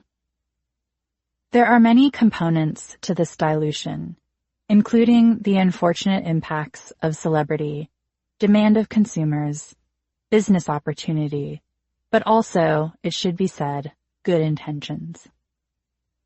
One of the points Burks made to the New York Times was that she was taken with the way a gender-specific mantra was being adapted to a less binary-centric future. She told the outlet, quote, "People are recontextualizing it. Trans women, men, moms who have sons," end quote. But as "The Future is Female" has been adapted into the mainstream, that recontextualizing hasn't always carried through. And in feminist-branded conferences, in panel discussions, in female-centric workspaces, it's often used to affirm a gender binary, rather than challenge it. When addressing the "here's an example of women making money and therefore exhibiting value" white feminist talking point, outlets often assert some variation of, quote, "why the entrepreneurial future is female," end quote. And they are clearly only talking about people who identify as female or women. The binary is sanctioned yet again, to my assessment, in 2016, when Puma CEO Bjorn Golden observed of their lucrative partnership with singer Rihanna that "the future is female." Or when Money 2020, a global conference for the finance industry, released a report on cisgender spending power titled "The Future is Female." The same can be said for Mary Claire's 2017 May cover story, which read "The Future is Female," showcasing 5 separate cisgender cover stars. Not surprisingly, and completely unironically, cisgender women who do not challenge the binary make a lot of money for companies and for themselves, and are reaffirmed as pretty, sexy, influential, and having cultural value. I could have told you this without a glossy photo shoot or stylus. These narratives uphold the dangerous and pernicious claim that there are only two genders, and they are using a lesbian separatist mantra to do it. This is not entirely divorced from the mantra's original intention or the questionable gender politics that surround it. Lesbian separatism and some forms of radical lesbianism have a history of perpetuating the binary to the denigration, exclusion, and abuse of transgender women, transgender men, and a variety of gender nonconforming and gender variant people. In 1973, Sylvia Rivera, a Latina and trans rights activist, notably left the mainstream gay rights movement after being publicly denigrated by Jean O'Leary, a feminist lesbian activist and the co-founder of National Coming Out Day. At a gay rights rally in Washington Square Park, O'Leary and the women's rights group she founded, Lesbian Feminist Liberation, distributed flyers opposing drag queens and transgender women as female impersonators and refusing them space on the stage. Drag queens, who had come to the rally to perform and to speak to their disenfranchisement, were physically barred from addressing the crowd. Rivera recalled of the experience, quote, "I had to fight my way onto that stage, and literally, people that I called my comrades in the movement literally beat the shit out of me," end quote. Rivera's visible presence in the movement troubled quite a few queer organizers because she did not neatly fit into their limited understandings of gender. But they were also trying to establish a certain amount of distance between their demonstrations and street people, as Arthur Bell, the co-founder of Gay Activist Alliance, GAA, remembered. This derogatory assessment was an attack on Rivera on all fronts. As a trans woman, as a sex worker, as a Latina, as a poor woman, and from the very community she was trying to establish alliances with. Rivera had attempted to join forces with these groups after the Stonewall riots in 1969, attending meetings and proposing unified political action. But Bell recalls that her multi-disenfranchised identity and gender expression identified her as a troublemaker to GAA. Once again, upsetting the order and primacy of cisgender people, of middle-class people, of white people, was met with scorn and a get-back-in-your-lane attitude by radical queers. Historian and gay rights activist Martin Duberman observed the layered way that gays and lesbians pushed back on Rivera's presence and her questioning of societal order.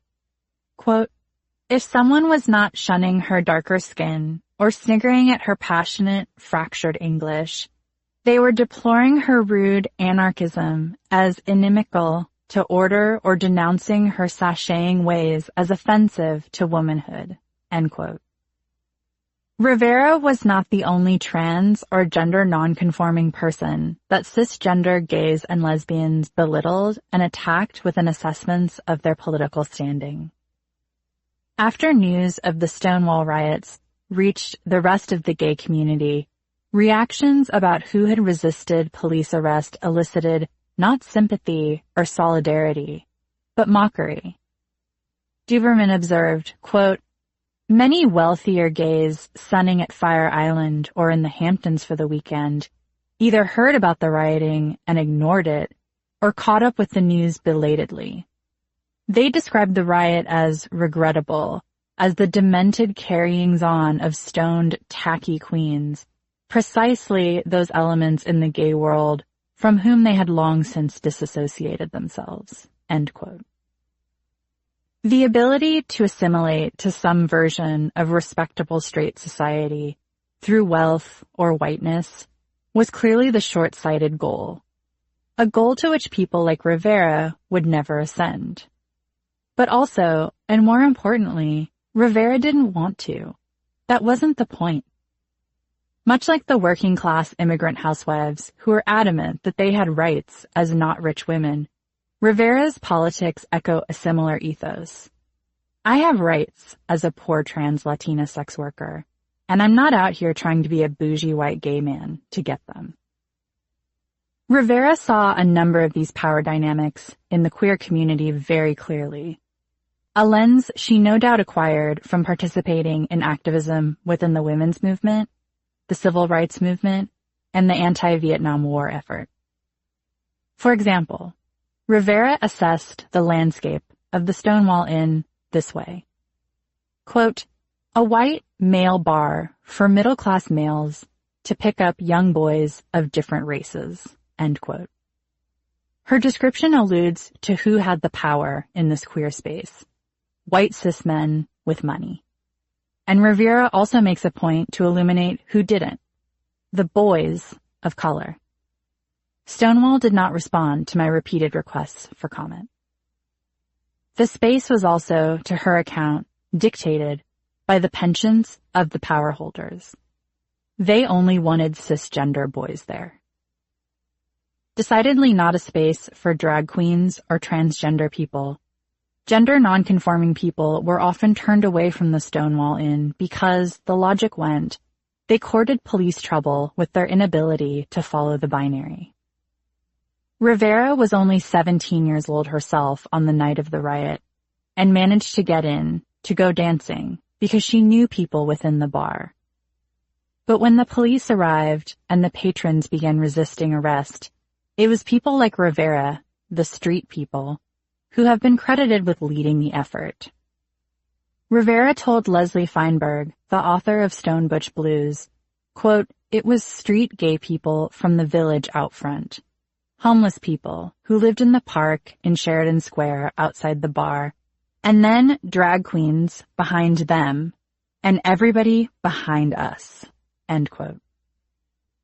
Author Jessie Gann supported this account, noting in the collection, Are All the Women Still White?, that although the Stonewall Inn patrons were largely white and normatively gendered, it was the gender nonconforming, working class, people of color who were fighting back. Quote, those who had most been targets of police harassment, those who were most socially and economically marginalized, fought most fiercely, end quote.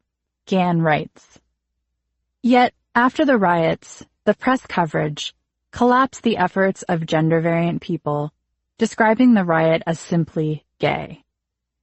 In recounting this erasure of transgender and gender-variant activism, enacted by both straight and gay publications, Gann observed, quote, for instance, the headline of a September 1969 article in the Advocate magazine, originally written for the New York Mattachine newsletter, was Police Raid on New York Club Sets Off First Gay Riot. This formulation, that the Stonewall Uprising was a gay riot, consolidated gender nonconforming people, poor people, and people of color under the identity category of gay. But it could not explain why police targeted some gay people for harsher treatment, end quote. As Rivera's life encapsulates, some of this harsher treatment originated within the gay rights movement itself. O'Leary, the lesbian feminist whose organization distributed flyers against trans women and drag queens, later expressed regret for disenfranchising gender nonconforming people in her activism.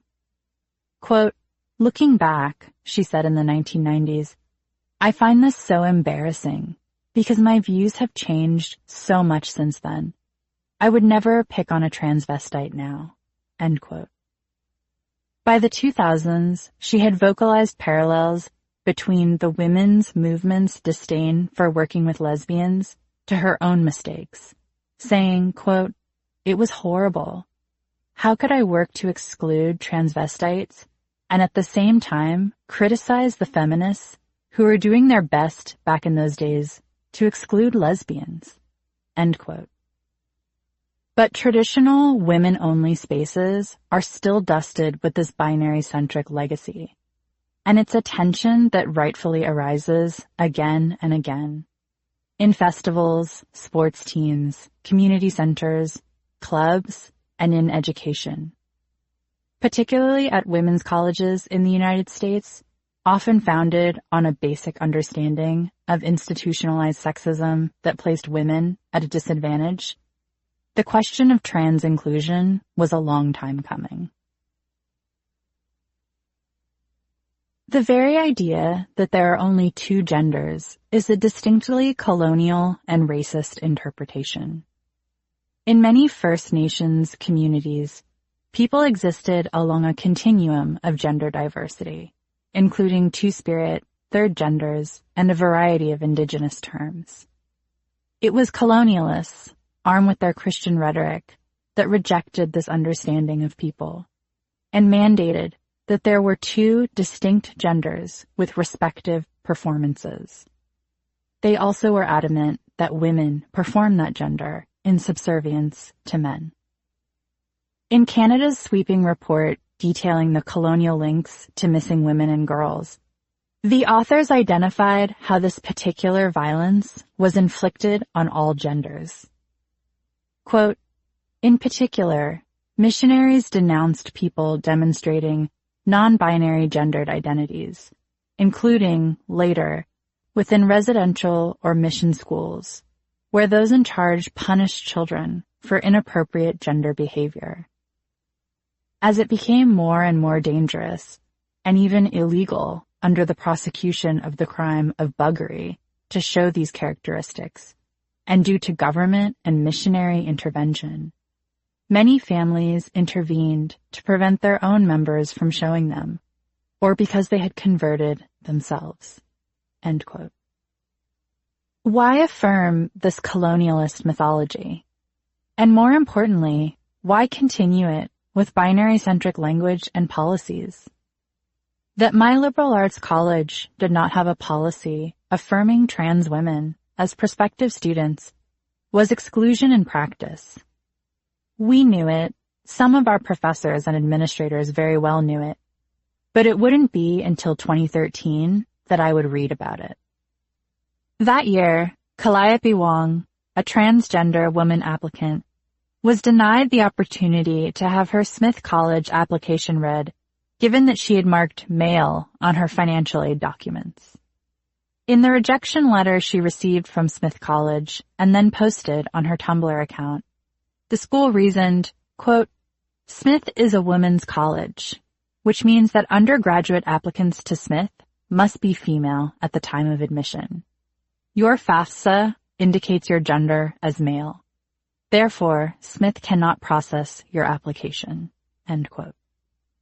According to Smith's policy, all supporting documents for incoming students, from transcripts to recommendations, had to reflect her status as a woman. A Smith College spokesperson told ABC News in 2013, quote, "Someone whose paperwork consistently reflects female identity will be considered for admission. Every application is considered on a case-by-case basis. A trans student at Smith, like every student, receives the full support of the college." End quote. Wong was from Connecticut, and Smith College is located in Massachusetts, two states that mandated a surgeon's letter confirming gender-affirming surgery or a court order to formally register a sex change. This is a colossal, economical, physical, emotional, social, and bureaucratic hurdle to ask any 18-year-old college applicant to clear just to participate in gender-specific spaces. On her Tumblr, Wong laid out how unfeasible this was, but also how absurd it was for the state to dictate what surgical procedures she needed to have to be recognized as the gender she identified with. Quote, "But in order to be legally recognized as female on my birth certificate, according to both Massachusetts and Connecticut law, I have to undergo vaginoplasty, feminizing genital surgery. From what I understand, Smith College will only evaluate me as a real girl if I get sex reassignment surgery. trans women are most likely not ready for surgery at 17 or 18, the typical age of a college applicant. It's a monumental personal decision that usually arises from years of introspection and deliberation." End quote. Wong erected a national campaign, Trans Women at Smith, to protest the decision, which included a petition demanding a revised admissions policy. Wong's efforts have been credited with significantly pressuring women's colleges around the United States to increase their trans and gender literacy beyond cis-centric women's studies. In May 2014, Mills College became the first women's college in the United States to formalize a transgender admissions policy. The new policy clarified that anyone who is assigned female at birth or self-identifies as female, transgender, or gender fluid is welcome to apply. Students who come out as male over the course of their time at Mills can stay through graduation, but applicants who identify as male will not be considered. 6 other women's colleges, including Smith, quickly followed suit with similar policies. In 2020, a Mills representative told me of the decision, quote, "Keeping with our nearly 170-year history of breaking barriers for women, Mills viewed trans inclusiveness as an extension of our mission to seek gender and racial justice." End quote. In 2015, Kathleen McCartney, the president of Smith College, told the New York Times, "We came to the collective decision that trans women are women and belong at Smith." End quote. But as disabled activism has revealed, there are directly exclusionary policies and language. You can't be here. We won't admit you. We won't give you access.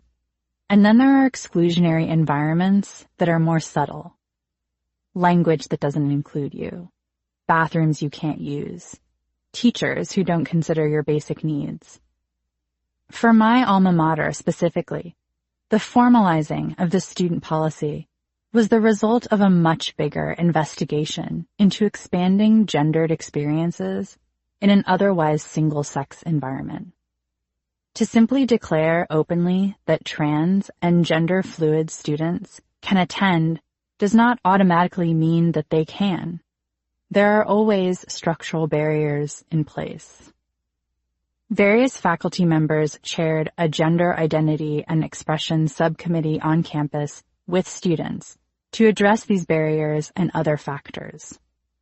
Together, they produced the Report on Inclusion of Transgender and Gender Fluid Students, Best Practices, Assessment, and Recommendations, detailing a variety of changes that could better improve the campus for people who do not identify as cis women. It should be noted that only one of these recommendations was a formalized and public policy on transgender and gender fluid applicants. There are more.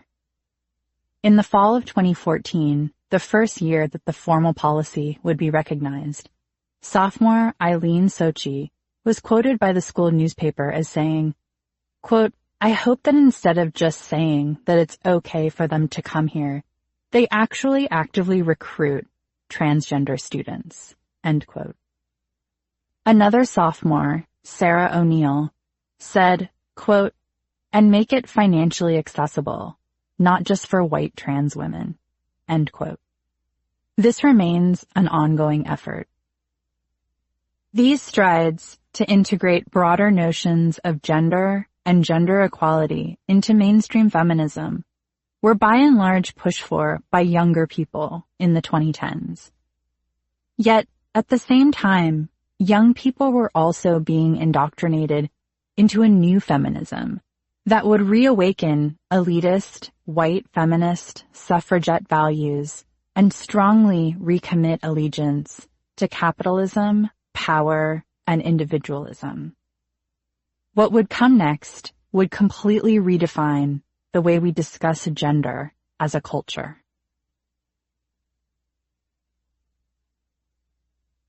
Part 2. White Feminism. Trademark. When the movement went corporate. Chapter 11. When White Feminism Got Branded. By the time Beyoncé took the stage in the 2014 VMAs, the groundwork was already being laid for aligning feminism with corporate interests and individuals' corporate ascensions. After years of feminism being radical and militant, it was suddenly in. That same year, actress and founder of The Honest Company, Jessica Alba, was featured in an Us Weekly piece titled, Jessica Alba, Why I Love Being a Female CEO, Running My Own Business, paralleling the success of her household goods company with her, quote, mission from day one as an actress and an early feminist, wanting equality and wanting to push the limits of what's possible, end quote. In 2013, the toy maker, Goldie Blocks, founded by Stanford graduate and engineer Debbie Sterling to encourage girls to go into STEM fields, was widely credited with a feminist messaging in their popular advertisements. Period product subscription service HelloFlow also swept the internet with their viral advertisement of a 12-year-old girl giddily recounting how she became the camp gyno after being the first camper to get her period. The triumph was credited as, quote, feminism and commercialism combined, end quote, according to The Verge. And to top it all off, internationally celebrated and Grammy-winning singer Taylor Swift clarified that she was in fact a feminist and actually had been all along, positioning her empowerment anthems and brand with a directly feminist hue. Her 2014 Blank Space music video was described by author and feministing co-founder Jessica Valenti as a, quote, dystopian feminist fairy tale, end quote. And the feminist promise from Alba's business empire through women-founded startups and Swift's epiphany were eerily similar. Wealth and business will set you free. In 2013, the publication of Lean In, Women, Work, and the Will to Lead by Sheryl Sandberg, based on her viral 2010 TED Talk, Why We Have Too Few Women Leaders, would be credited with engendering a national conversation about women's experiences in the workplace, while simultaneously cementing a new iteration of white feminism. The phenomenon of leaning in, i.e., instructing women to achieve professional success by sitting closer to the proverbial table and not giving way to conditioned timidity, would plow through the next decade. Post-Trump, we are knee-deep in #resistance wear, which puts phrases like nasty women unite and nevertheless she persisted on everything from cell phone covers to mugs to tote bags. #feminism is abundant, particularly for marketers who would like me to purchase my politics on t-shirts, buttons, stickers, and even makeup. There is apparently feminist lipstick, according to glamour.com. Money management is feminist now. At my most recent editorship, I was sent a galley of a forthcoming book on a feminist guide to maintaining personal health. And much like the white feminism practiced by some suffragettes, all of these profit-oriented and transactional intersections with politics have produced a feminist lifestyle, an aesthetic, a series of slogans, symbols, colors, and shorthands to live on flags or mugs, depending on if it's 1920 or 2020, but all available for purchase. Co-working spaces, clubs, conferences, branded experiences that are very much tied to a Macy's or Cosmopolitan magazine or The Wing. Coming to feminism with a centralizing of self was concurrent with the sharp mass uptick in women's empowerment, a term that was searched to peak popularity on Google in 2014.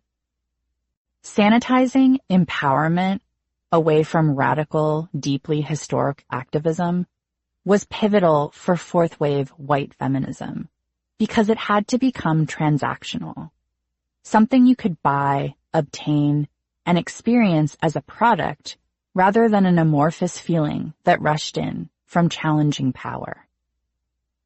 This commercial approach to empowerment, or quote-unquote empowerment, manifested not just in the emergence of feminist-branded products, keychains, t-shirts, and tote bags, but in the construction and design of feminist experiences.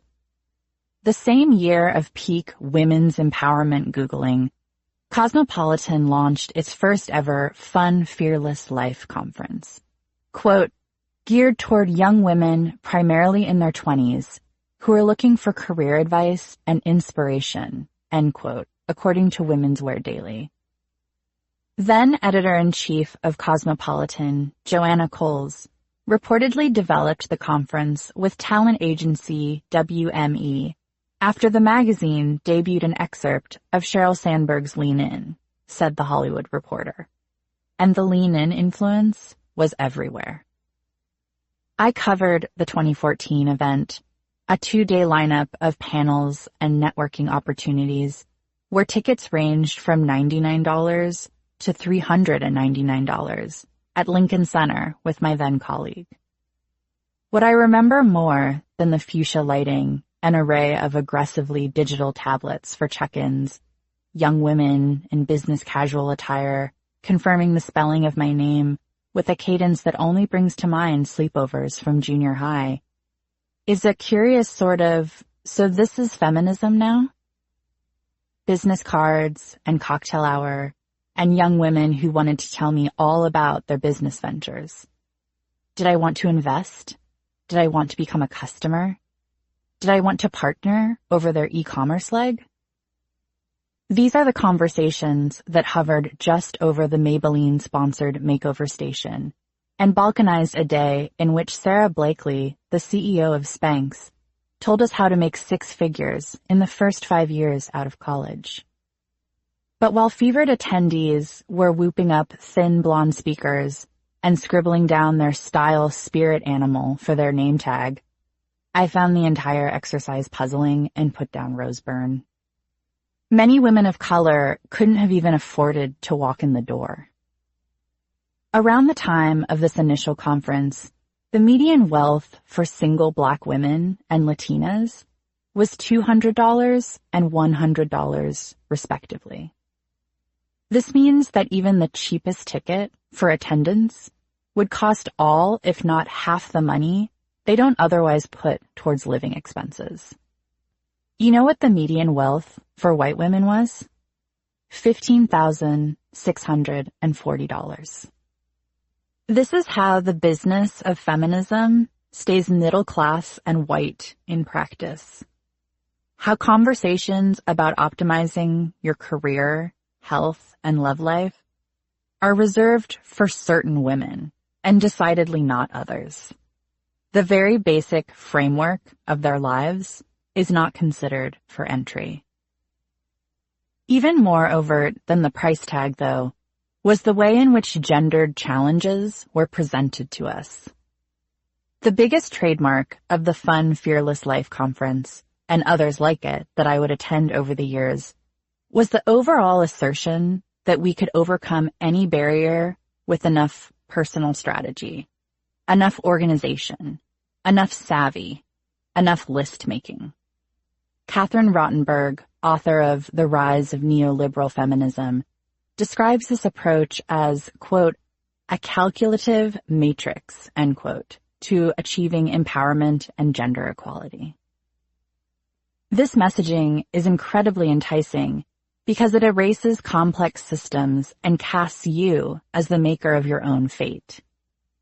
Deeply institutionalized, heterosexist, classist, sexist, and ableist impediments are reframed as something you, as a feminist mastermind, can control for and overcome.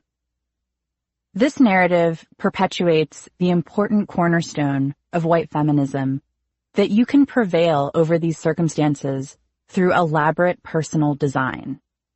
Whether it's business, work-life balance, lifestyle, or romance, empowerment is a process of being an optimized individual in the face of gender or racial discrimination, not part of a collective uprising or an assembled body against systems or institutions. Even more dangerously, this mindset also aligns being pro-woman with being entirely self-seeking.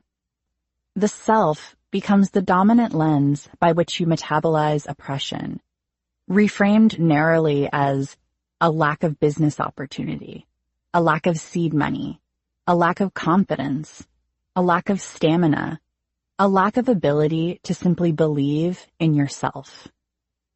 This entryway into understanding gendered experiences is not only limiting given the pronounced class advantages to be at such a conference, but it doesn't even encourage attendees to look outside their own distinct experiences of gender in these pro-women contexts.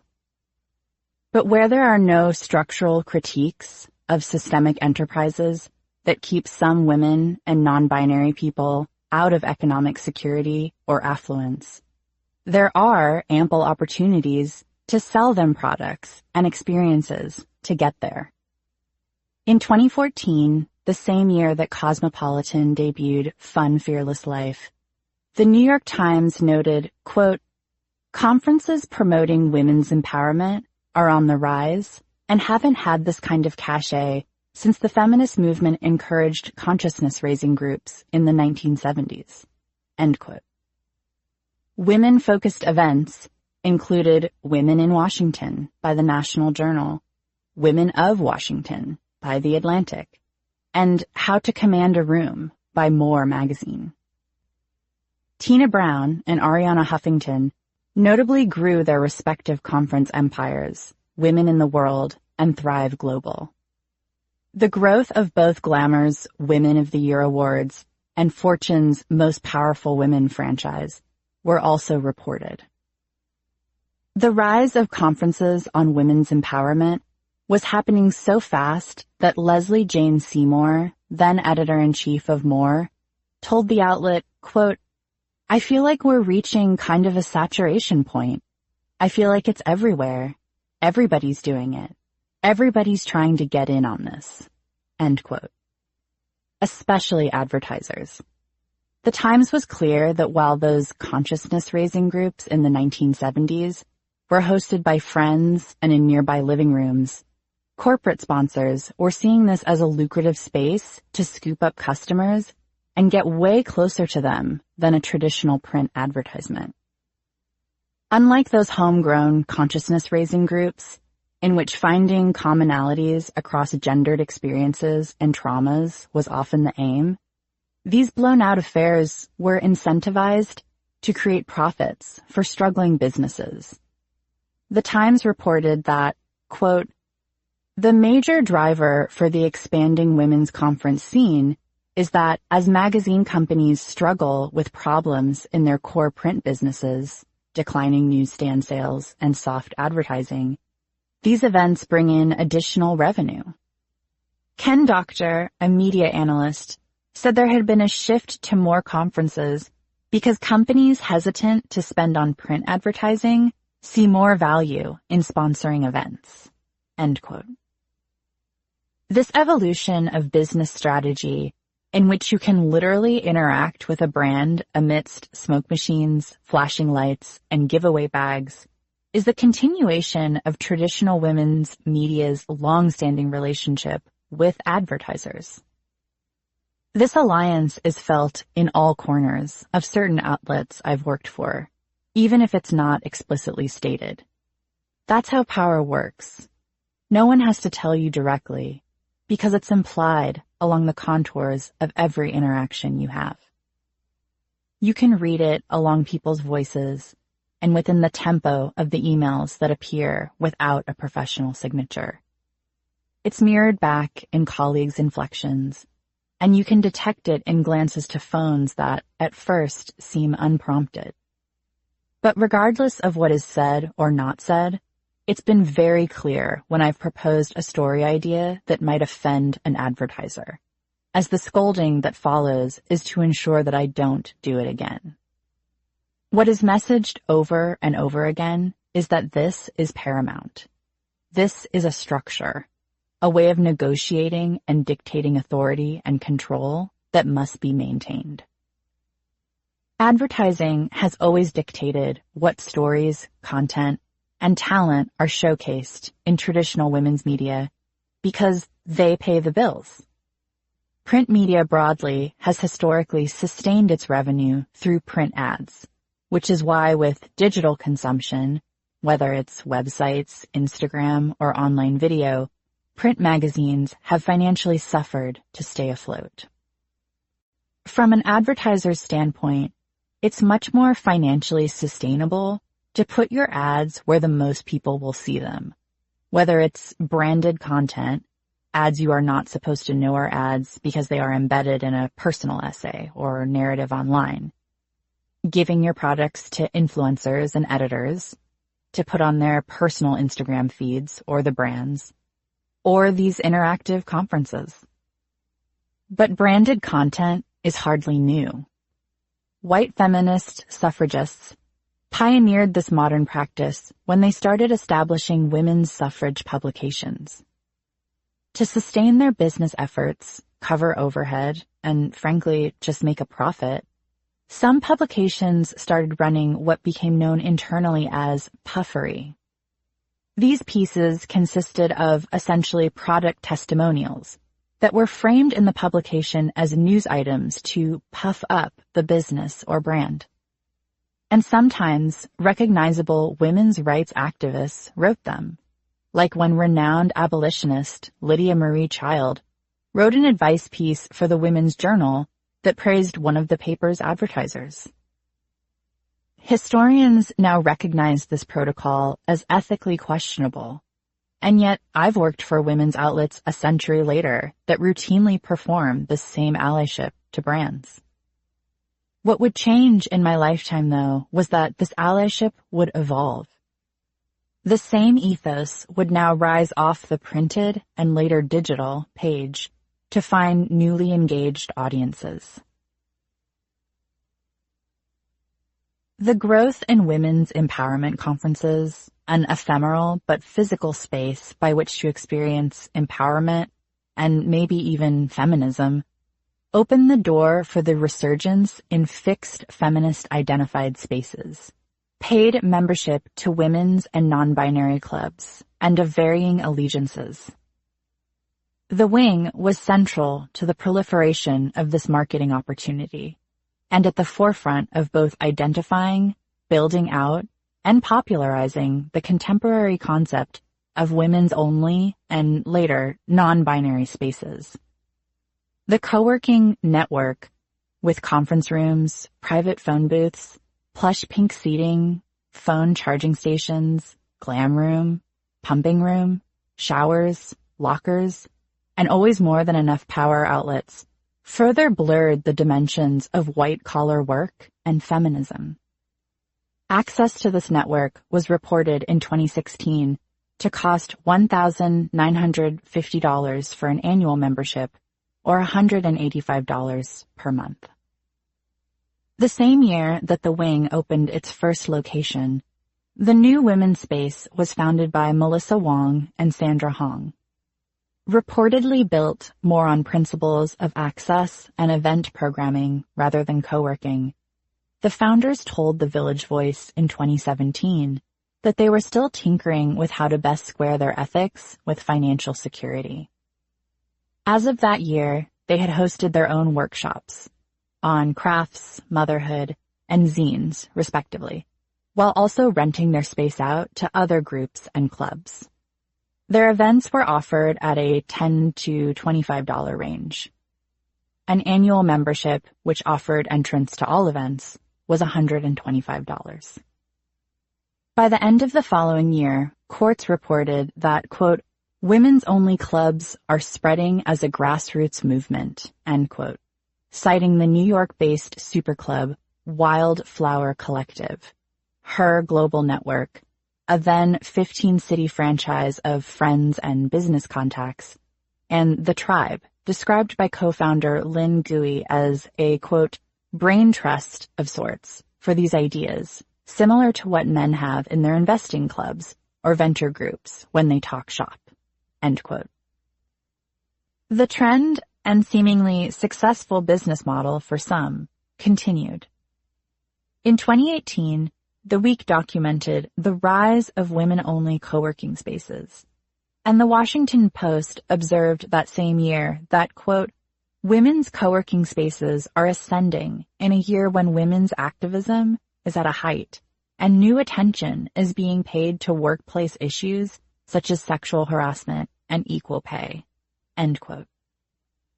In this 2-year window, the wing expanded to multiple locations in New York City and on to Chicago, San Francisco, Boston, Los Angeles, Seattle, Washington, D.C., and London. Pre-COVID-19, the wing had revealed plans to expand to Toronto and Paris. One of the many reported appeals of these spaces, more so the ones that offer access and proximity to elite people, is that cis men and every piece of cultural infrastructure that goes with them were blocked at the door. This includes, but is not limited to, some forms of sexual harassment, male space entitlement, both for their physical manspreading and the added space necessary to accommodate their egos. Performative male optics. Why is he flexing randomly?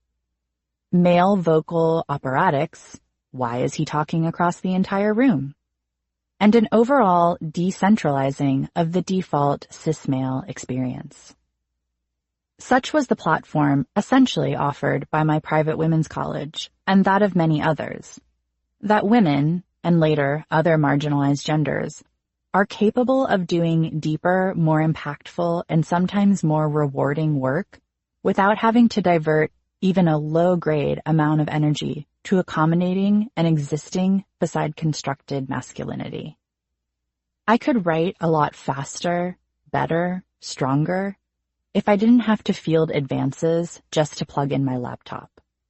I could actually concentrate if that leery guy over there would stop staring at me and asking if he could buy me a tea. The deep appeal I remember from my women's college was that, as a very young woman, I was removed from the searing, demanding, and never satiated gaze of cis men.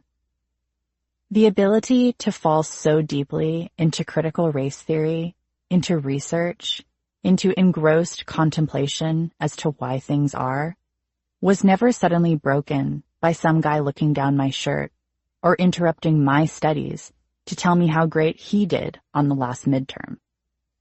The concentration that was literally afforded to me at this very formative time of my life was and still is unlike anything I've ever experienced. It also illuminated for me as a teenager just how many moments of reflection, of study, of deep consideration had been taken from me in moments of harassment. How a thought fell from me in the moment that I was grabbed, or catcalled, or followed, or had my space imposed upon. I suddenly didn't have thoughts, because I had a body, a female body, and that constant recentering of myself by male harassers, the cerebral to corporal, is what my private women's college gave me relief from.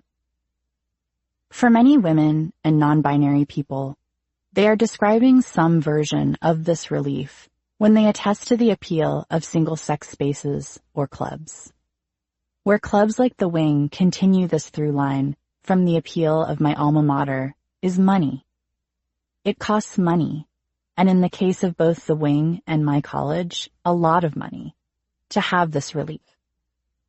A limited number of scholarships exist to subsidize these costs for both spaces, underscoring how elite they are in the first place. The ample business opportunities in providing sanctuaries controlled for some sexist encounters that builds customer testimonials on relief from those experiences takes white feminism to new heights. That next level being that the transactional nature of these spaces translates feminists or gender-literate people into customers. Many other businesses, brands, and clothing lines are doing this as well, but usually with more tangible products, like feminist embroidered espadrilles smoking slippers at Bergdorf Goodman. A women non-binary club built on elite ambition not only attracts women who see money as central to empowerment, but also insulates them as customers. Members are not just having feminist or empowered experiences, however they align themselves on that spectrum, but customer experiences. This dramatically changes what the space is, who it is for, and how people are experiencing it. Because now they aren't people. They are customers. If customers are paying to be there, then they are exuding all the entitlement, demand, and expectations that paying for a service, a product, and an experience encompasses. Becoming customers also silently and implicitly protects their single experience above all else. Anything that could compromise that customer experience, whether it be discomfort, confrontation, or a challenge to ideals, is incongruous with that unspoken relationship.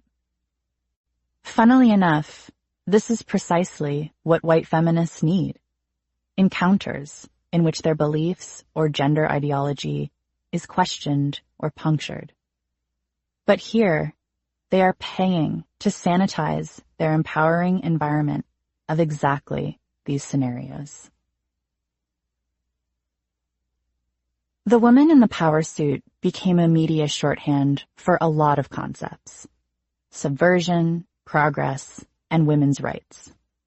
I began to understand this on the inside when, upon reporting a story for MaryClaire.com, I was told that the white lady in the corporate cut suit, quote, told the story faster, end quote, than the black female subject I had interviewed extensively for the same story.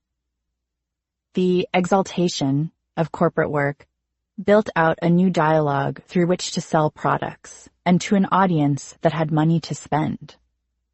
This focus also had an odd linguistical crossover, in which women's outlets like Glamour started using terms like lady boss to describe why Mindy Kaling was a Woman of the Year in 2014, and to inform us that Drew Barrymore had a side hustle in 2016. Given that traditional women's media has always been in bed with advertisers, dictating and reframing conversations to fit products, this cultural shift was no different. When the dominant conversation around women, who are only viewed as potential customers, shifted to career growth, advertisers were right there to adapt to this empowering message with stuff. And mainstream women's media was there to relay that message. In addition to detailing the wage gap and promoting advice on negotiating a raise, Elle.com offers 10 wardrobe staples that will make you look and feel like a boss. If you're a hashtag boss bitch who spends 80 hours a week in an office anyway, Cosmopolitan.com boasts the 14 best candle brands that'll make you want to spend all your money. If you're building your own business from home, then you clearly need to be always working in style, according to Boss Lady, 15 chic desktop accessories on harpersbazaar.com, which features calendars, notebooks, a cell phone dock, a lipstick paperweight, and a diamond-shaped Post-it dispenser. These guides and lists also harnessed the technological changes in office life into further spending opportunities, like the 2016 Vogue.com piece, Got a Skype Interview? 8 video-friendly looks guaranteed to seal the deal, featuring a photo of Sophia Amoroso looking up from a smartphone with her laptop, coffee, and tablet on her bed. Or a list of anti-procrastination tips on Cosmopolitan.com that dually functions as an ad for a timer, noise-canceling headphones, notepads, and notebooks. Or the 5 best cell phone stands from bustle.com that displays an industrious-looking woman at a desk fielding messages from her iPhone screen with a pencil in hand. What guides like these culturally accomplish in moments of shifting gender roles is an affirmation that these roles won't ultimately change that much. Women will still prioritize shopping above all else and still remain more or less gendered. Amidst demanding equal pay and senior roles and being able to speak in a meeting, they will still buy accessories for their very feminist desks, find the perfect capsule wardrobe, and ensure that all of their tasks are completed on time. Even with using terms like feminist and having open discussions about societal factors like misogyny, the wage gap, and sexual harassment, these feminists won't upset the structures that be completely. They won't turn over their desks. They've spent too much money and time organizing them, walk out of oppressive office cultures and threaten order, or demand anything truly radical like 6-month paid parental leave. These lists and guides function as a kind of societal appeasement. They assuage by conveying that everything will still be as it is, and that feminism can actually reaffirm and bolster these patriarchal systems. This affirmation was exported to multiple industries and fields. Quote, "A new wave of executive feminism has emerged aimed squarely at the highest levels of the professional world," end quote. A 2013 piece in Harvard Business Review announced. It was in this climate that Sally Krawcheck, former CEO of Merrill Lynch and Wall Street analyst, launched the rebranded Elevate Network in 2014, a networking club for professional women. The following year, Anne-Marie Slaughter, an attorney and the director of policy planning under President Obama, published her book on gender inequality, Unfinished Business: Women, Men, Work, Family.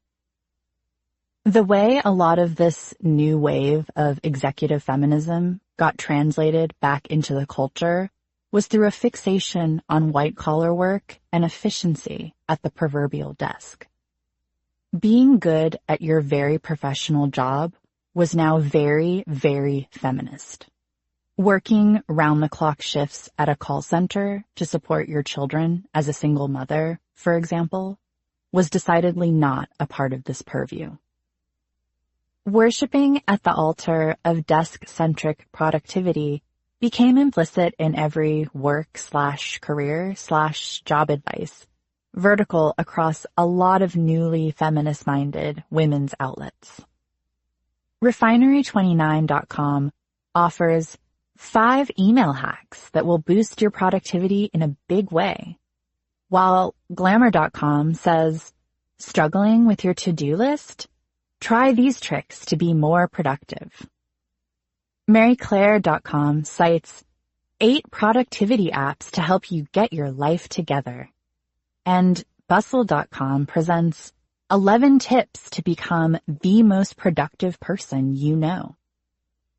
That these productivity pieces are framed directly around literal productivity and not softly packaged as anything else says a lot about how intentional the messaging was to the reader. Dangled at the end of many of the guides, tips, and advice articles is the assumption that you, as a reader, want to rise within the ranks of your company, business, or workplace, and that you inherently want to build capital and therefore power. Money, particularly the relentless pursuit of it, is unabashedly feminist, and any scenario, setting, accessory, blouse, or strategy that facilitates getting money is also treated to the same singular narrative. That women possessing money and women possessing power fused into one overarching story was anchored in the personal stories of the women who now dictated our mainstream feminist conversations. As entrepreneurs, CEOs, COOs, managers, and founders, they outlined their guiding principles for running an enterprise, which was then pasted up and framed as equality. Chief among them was Sheryl Sandberg, who, a year after Lean In was published, wrote a piece for the November 2014 issue of Cosmopolitan titled, "Embrace Your Power." And by power, she meant money. Quote, "Financial planning is rarely taught in school, and making a budget isn't the most exciting part of anybody's day. But neither is laundry, and we do that. We also have years of stereotypes bearing down on us, sending the message that men are better with money. This has to change because being financially savvy is essential to our equality and empowerment. Don't listen to that voice in your head that says, ugh, I don't understand this 401k. Almost nobody does at first, including men. Start with the attitude that if you can follow the plot lines of Scandal, you can definitely pick out a mutual fund. This issue of Cosmo Careers is about tapping into your financial power. We want to raise your confidence, buff your negotiation skills, and make your paycheck go further." End quote. Braiding equality, empowerment, and power around a call for financial literacy and increased negotiation prowess effectively asserts money as the sole equalizer of all gender oppression you are encountering.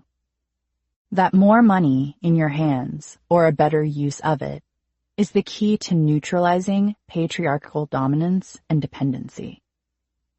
What suffragettes did accomplish with these initiatives was establishing and successfully asserting that white women were worthy of participation in spheres outside the home.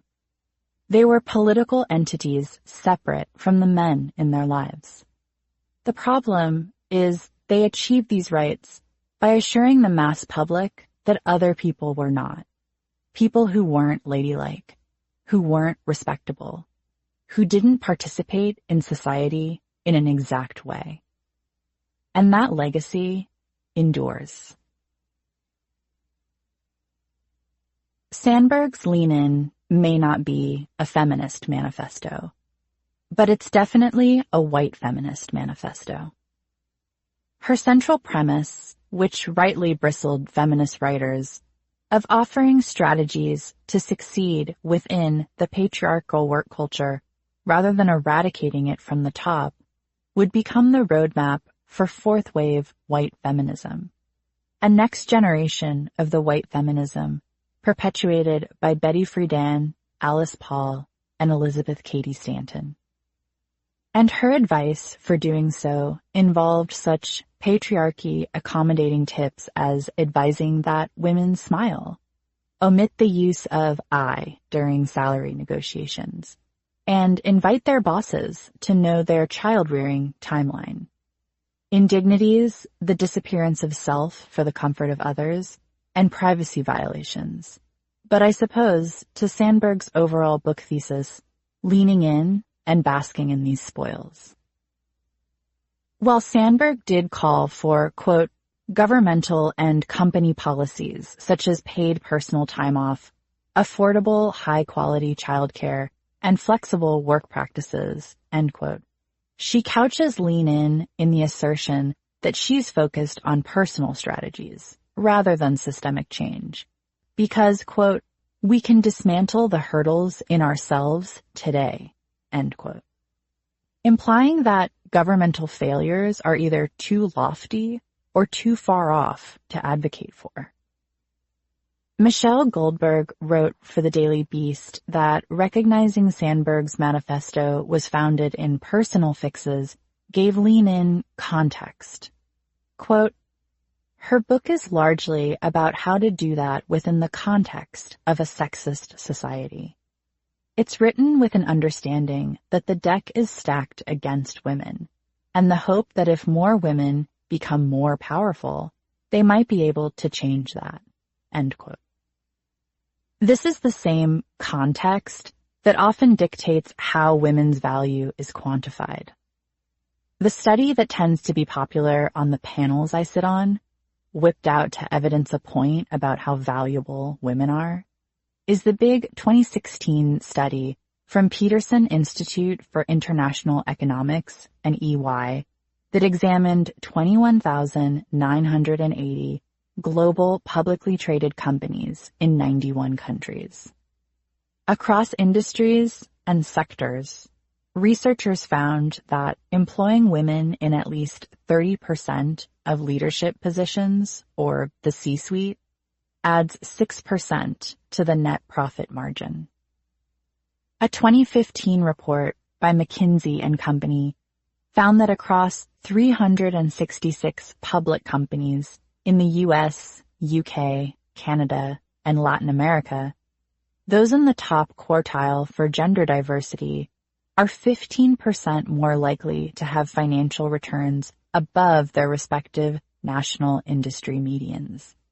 And those in the top quartile for ethnic and racial diversity are 35% more likely to have financial returns higher than that same median. A 2007 study by Catalyst found that Fortune 500 companies with at least 3 female directors have a 53% higher return on equity and a 42% higher return on sales. These findings have been covered with "I told you so" satisfaction from not just mainstream outlets, but women's outlets specifically. The Muse, a career site for women, wrote that, quote, "We've found the stats to prove once and for all why it's really worth hiring more women," end quote, in their coverage, headlined, "The cold hard proof that more women means better business." The fact that so much of the media landscape has referred to these findings to dictate women's value says a lot about how our industry is ultimately framing this conversation. Capitalism. Chapter 12. The Trouble with Capitalism.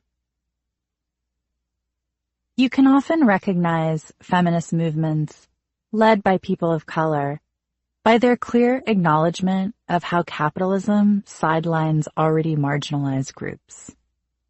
Historically, feminism built by women of color was founded on the idea that they would fight racism, classism, and embrace anti-capitalistic ideals.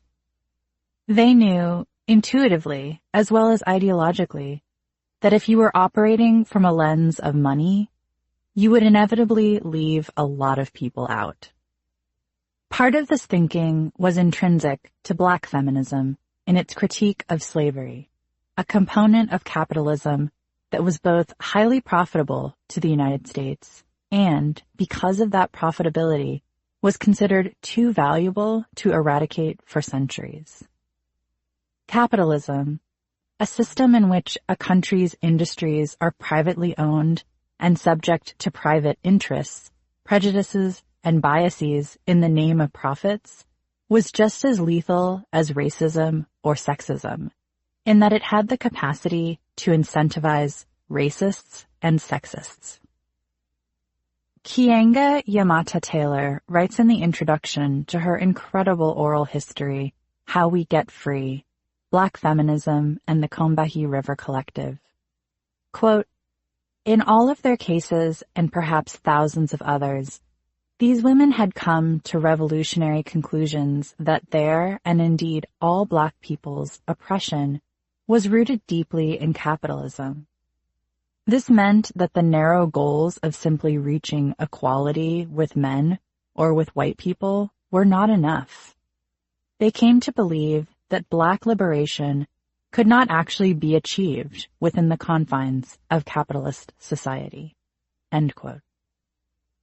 Behaving like men, or obtaining what men have, or achieving parity with men was, and still is, not only short-sighted, it was deemed innately oppressive, and therefore not in line with Black feminism. After all, the machinations that make what men have and how they historically operate, patriarchy, possible, relies on the exploitation of others. The oversight of economic interests as the fundamental guiding principles of how our society has been constructed has had devastating historical consequences. For women specifically, this drive to generate profits has manifested in myriad ways, but for Black American women, the slave trade is the most prominent example. When the international slave trade began to shut down, slaveholders began considering alternatives to maintaining a domestic population that had proved crucial to the growing and lucrative cotton industry. To keep business afloat above humanity, quote, a premium was placed on the slave woman's reproductive capacity, end quote, writes Angela Davis in Women, Race, and Class. Fertile enslaved women who had produced upward of 10 children became an even more specialized commodity.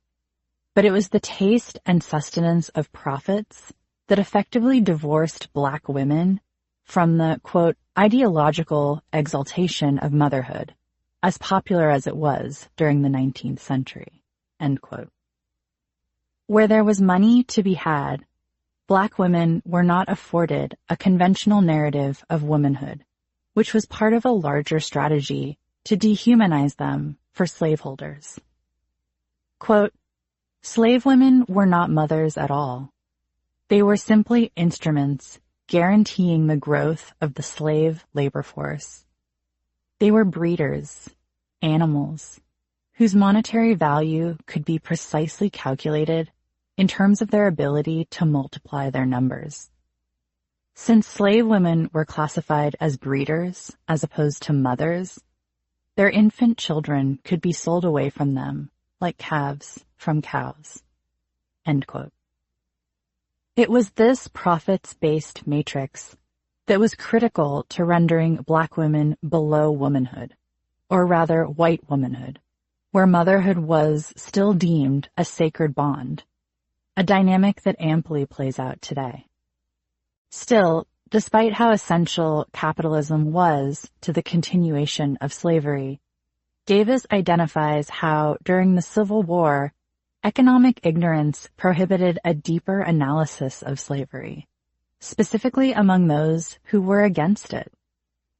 Quote, even the most radical white abolitionists, basing their opposition to slavery on moral and humanitarian grounds, failed to understand that the rapidly developing capitalism of the North was also an oppressive system. They viewed slavery as a detestable and inhumane institution, an archaic transgression of justice. But they did not recognize that the white worker in the North, his or her status as free laborer notwithstanding, was no different from the enslaved worker in the South. Both were victims of economic exploitation, end quote. Davis elaborates that white abolitionists displayed little to no class allegiance in this landscape, or, quote, directly defended the industrial capitalists, end quote. Either way, money and the drive to exploit others to make it was omitted from dominant contemporary critiques of slavery. This unquestioning acceptance of the capitalist economic system was adopted into nascent white women's organizing of the mid-18th century and established a limited framework within which to view systemic social oppression. Quote, if most abolitionists viewed slavery as a nasty blemish which needed to be eliminated, most women's writers viewed male supremacy in a similar manner, as an immoral flaw in their otherwise acceptable society. The leaders of the women's rights movement did not suspect that the enslavement of Black people in the South, the economic exploitation of Northern workers, and the social oppression of women might be systemically related, end quote. Industrial feminists of the first wave, white and immigrant working class women who worked in American garment factories and laundries, also identified profits and overt company influences as oppressive to their gender. Their extensive union organizing, both before and after the Triangle Shirtwaist Fire in 1911 that killed over 100 workers due to a common workplace policy that locked doors and stairwells to prevent the workers from taking unauthorized breaks, galvanized the rapid growth of the ILGWU, which was one of the largest labor unions for the first part of the 20th century. Their feminist platform was centralized around workers' rights, safe conditions, shorter hours, good wages, access to education, and the end of sex-based pay disparities, and more representation within labor unions. Orlick observes in Common Sense and a Little Fire that, quote, industrial feminism posited a reciprocal relationship between economic and political rights, end quote, identifying the then hypothetical right to vote as part of a bigger strategy to have more control over the quality of their lives as working class women. Quote, the attraction of suffrage was simple.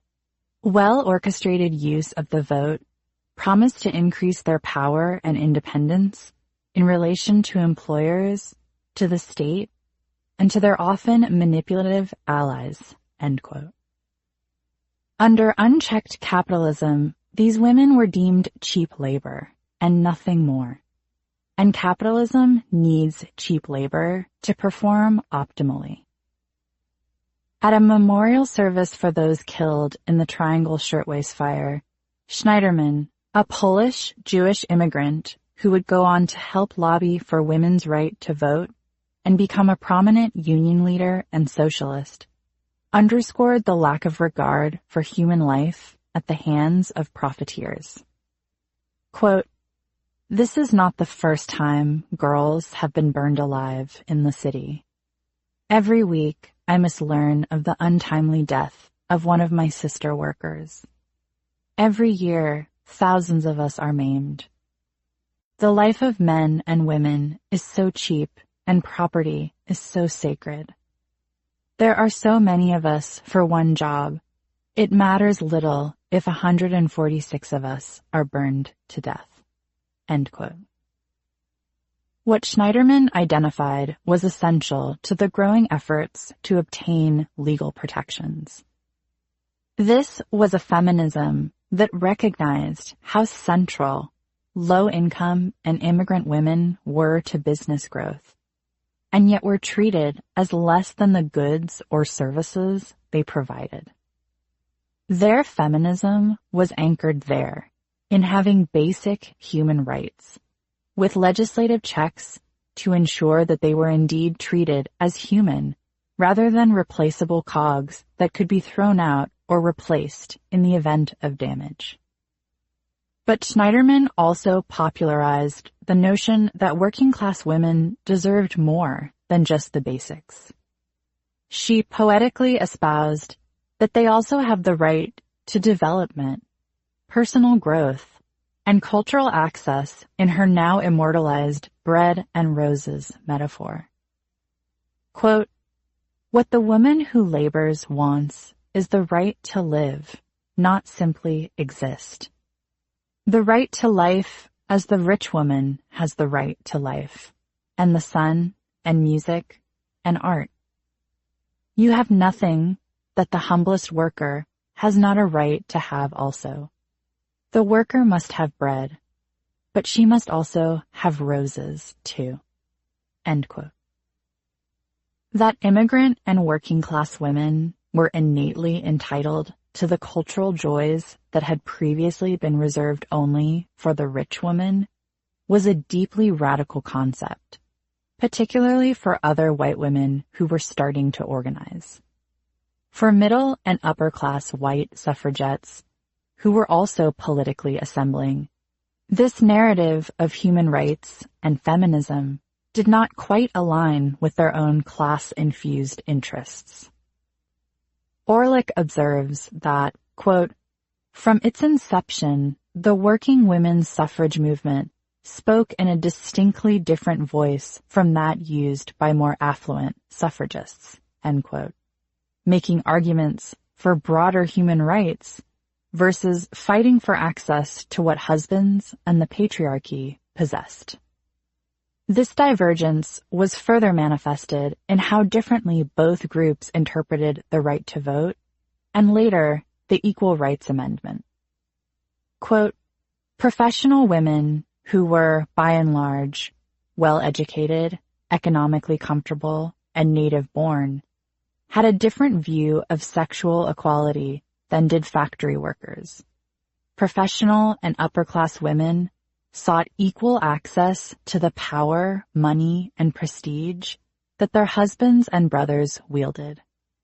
Working-class women wanted to use the vote to redistribute that power to the working class as a whole." End quote. The capitalistic pursuit of power, money, and prestige would continue to divide white feminism from more holistic forms of organizing, as was sharply registered in the second wave by journalist and essayist Ellen Willis. In her piece, Economic Reality and the Limits of Feminism, in the June 1973 issue of Ms., Willis recounts attending a meeting of a women's group of a dozen or so upper-middle-class Midwestern housewives, evidencing her growing concern that the women's movement was not at all prepared to re-envision the economic landscape, a central component. She explains to the group that the same logic used to relegate women to domestic work is often employed to keep women in low-paying jobs. Simply that work of this nature needs to be done to sustain social functioning.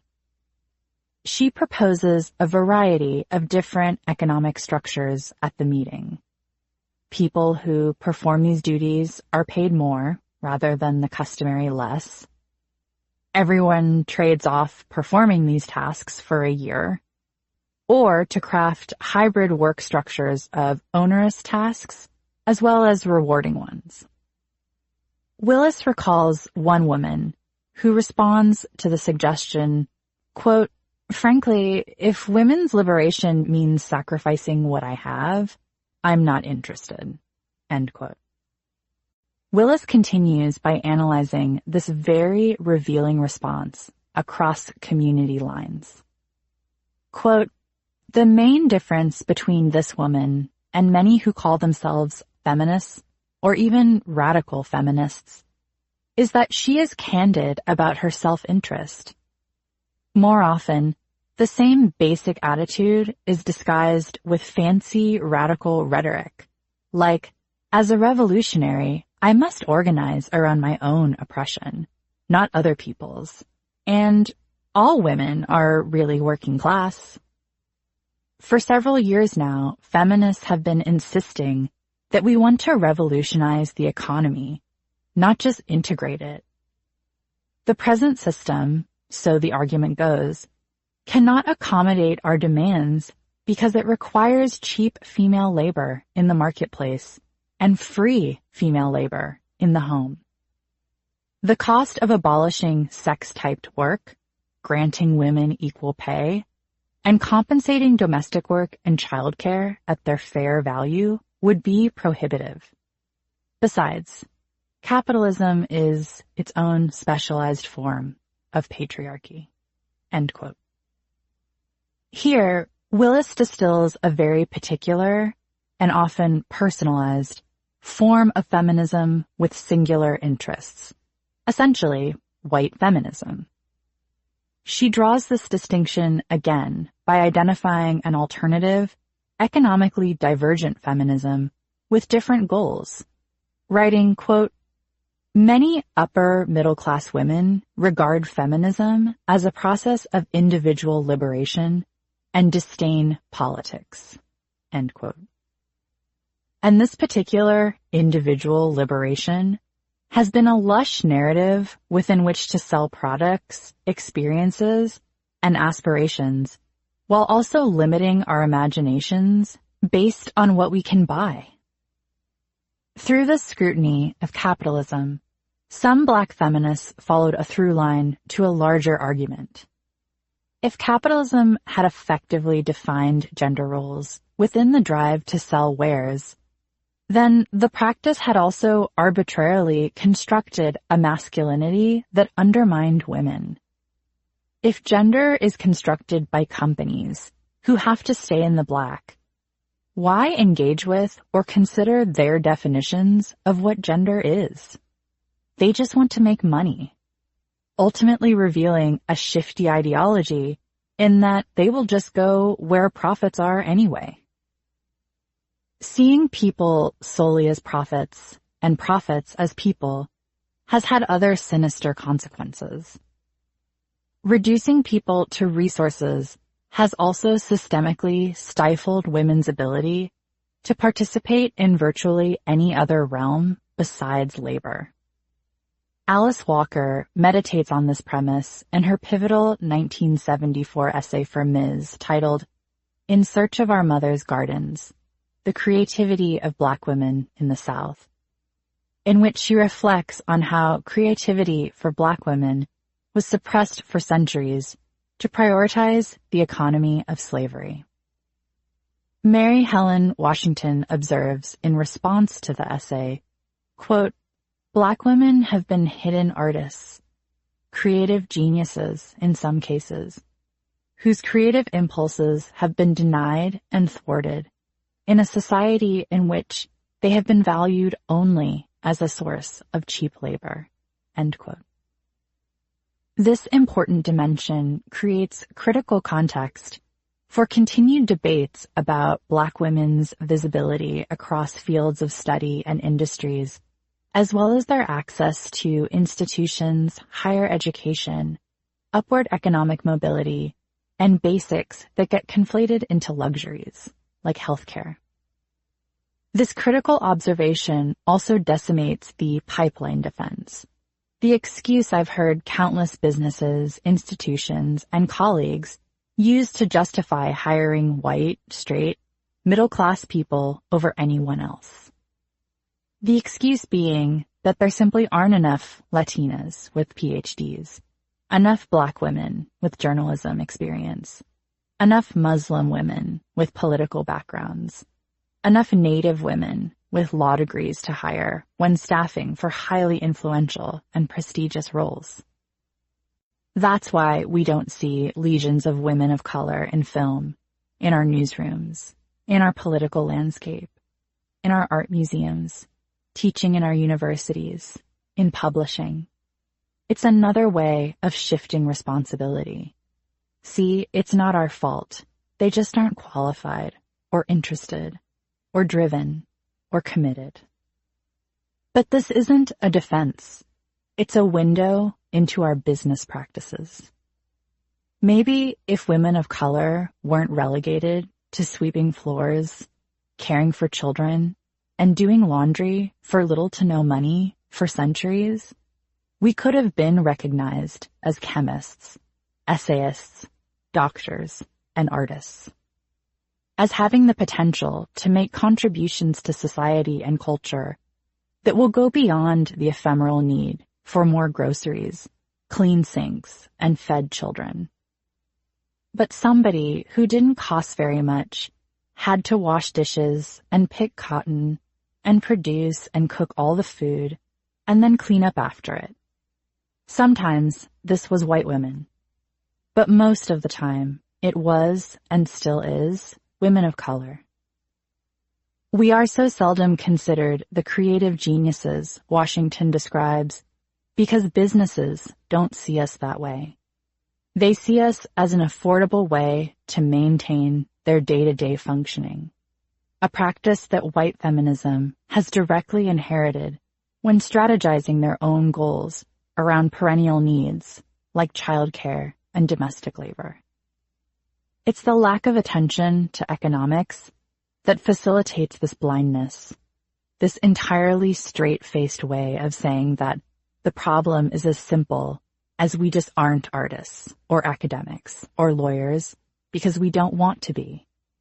It's cheaper and ultimately more profitable to just funnel us into maintaining the literal or metaphoric plantation, because that's what business has always done. The fact that Lean In encouraged women to work more as an overarching solution to being paid less, discriminated against, and stealthily fired for having children, effectively shirked responsibility for these injustices to women, while also scoring underpaid additional labor for these companies for which women were leaning in. A major objective for white feminism is that power is maintained as is, particularly where money is concerned. A running critique, sometimes more acutely analyzed in some media responses than others, was that Sandberg was ultimately advocating for advancing within the patriarchal system rather than abolishing it. A decision that struck journalists like Maureen Dowd, Melissa Gira Grant, and many others, both on and offline, as more of a concession, and ultimately not all that feminist in its construction. In her response to Lean In on the Feminist Wire in 2013, author, professor, and activist Bell Hooks famously noted that the absence of structural critique was very revealing. Quote, Sandberg's definition of feminism begins and ends with the notion that it's all about gender equality within the existing social system. From this perspective, the structures of imperialist, white, supremacist, capitalist patriarchy need not be challenged, no matter their standpoint. Anyone who advocates feminist politics needs to understand the work does not end with the fight for equality of opportunity within the existing patriarchal structure. We must understand that challenging and dismantling patriarchy is at the core of contemporary feminist struggle. This is essential and necessary if women and men are to be truly liberated from outmoded sexist thinking and actions. End quote. Without taking into account the ways in which money has motivated oppression, we are missing an essential layer as to why so many powerful and influential entities, business owners, entrepreneurs, and moguls refuse to take on social justice. It's just not cost-effective to do so. And this legacy has continued and even adapted as some businesses have feigned a more populist message regarding representation of women. Regardless of how many times they can say feminist in a product or ad, it's the allegiance to money that has hindered progress. It was common knowledge at one prominent women's brand I worked for that the reason they didn't have more women of color, specifically Black women, on their legacy magazine covers was because they didn't sell as well. For a business enterprise, and a financially struggling one at that, the editorial strategy to routinely flood the covers with normatively sized, straight, white women was presented as necessary business and not a deeply racist lens. But this is where I've encountered capitalism to be at its most damaging. It provides an all-encompassing language to code racism, heterosexism, and classism as something else, to establish distance between these deeply coursing prejudices and the unavoidable realities of running a business. This distance insulates. It establishes an alternative reality in which testimonials, diversity reports, investigations, and data analysis on representation don't resonate because making money is the ultimate objective above all else. But that's all the more reason why the impetus to drive profits also needs to be aligned and analyzed in endeavors against oppression. Because the drive to make money, more money, more money than your competitors, more money than you made last year, more money than projected for the following year, is an enduring vehicle for suppression.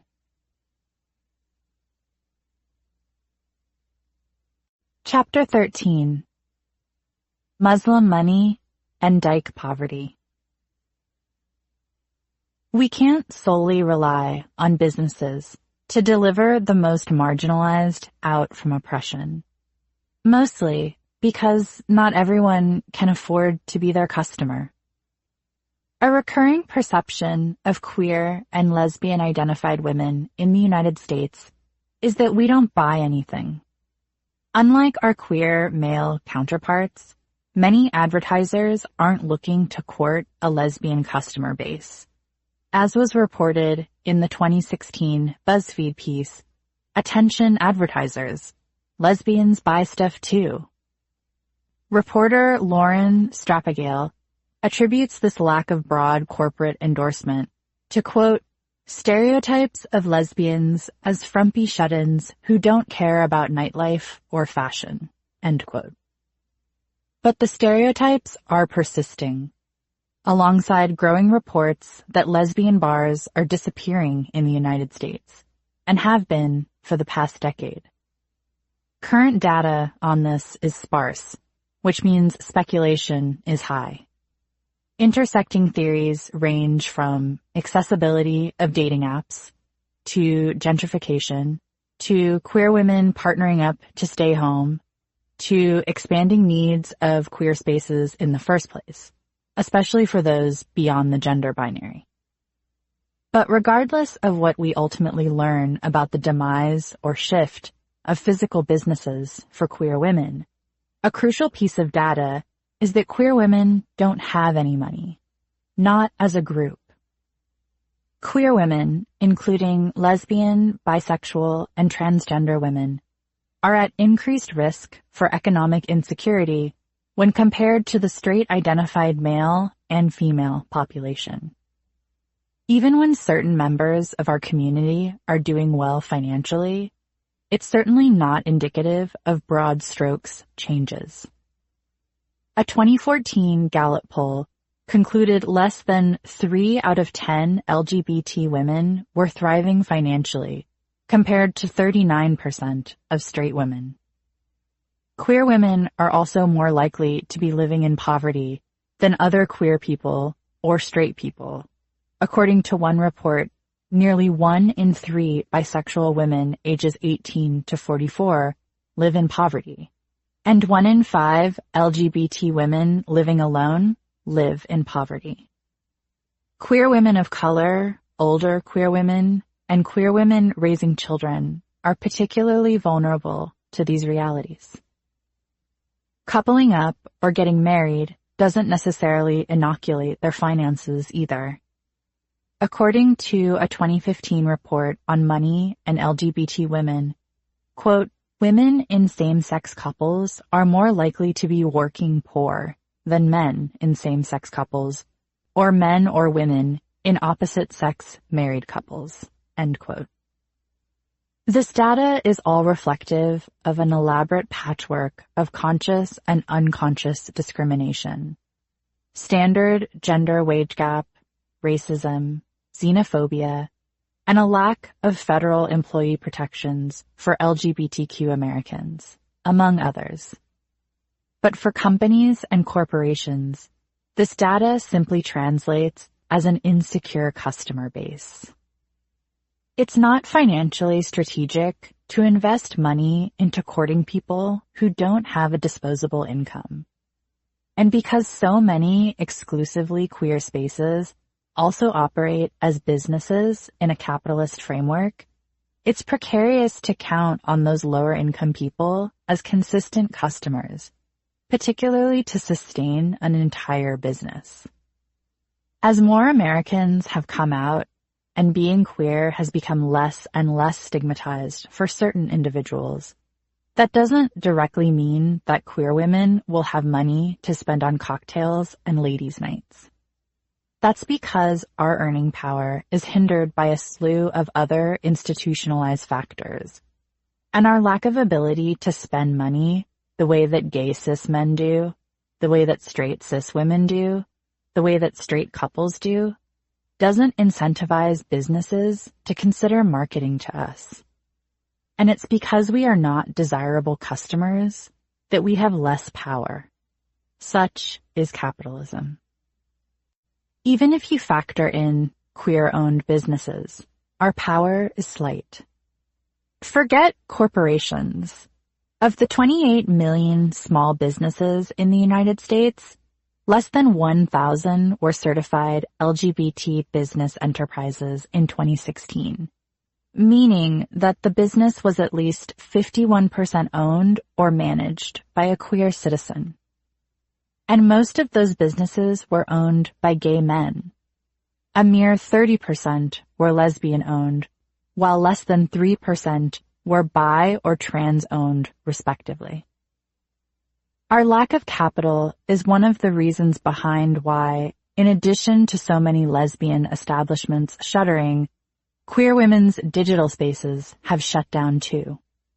When AfterEllen.com, considered a staple of the queer female online community, ceased regular publication in 2016, Strappagale reported for BuzzFeed News that the lack of advertisers attributed greatly to the website's demise.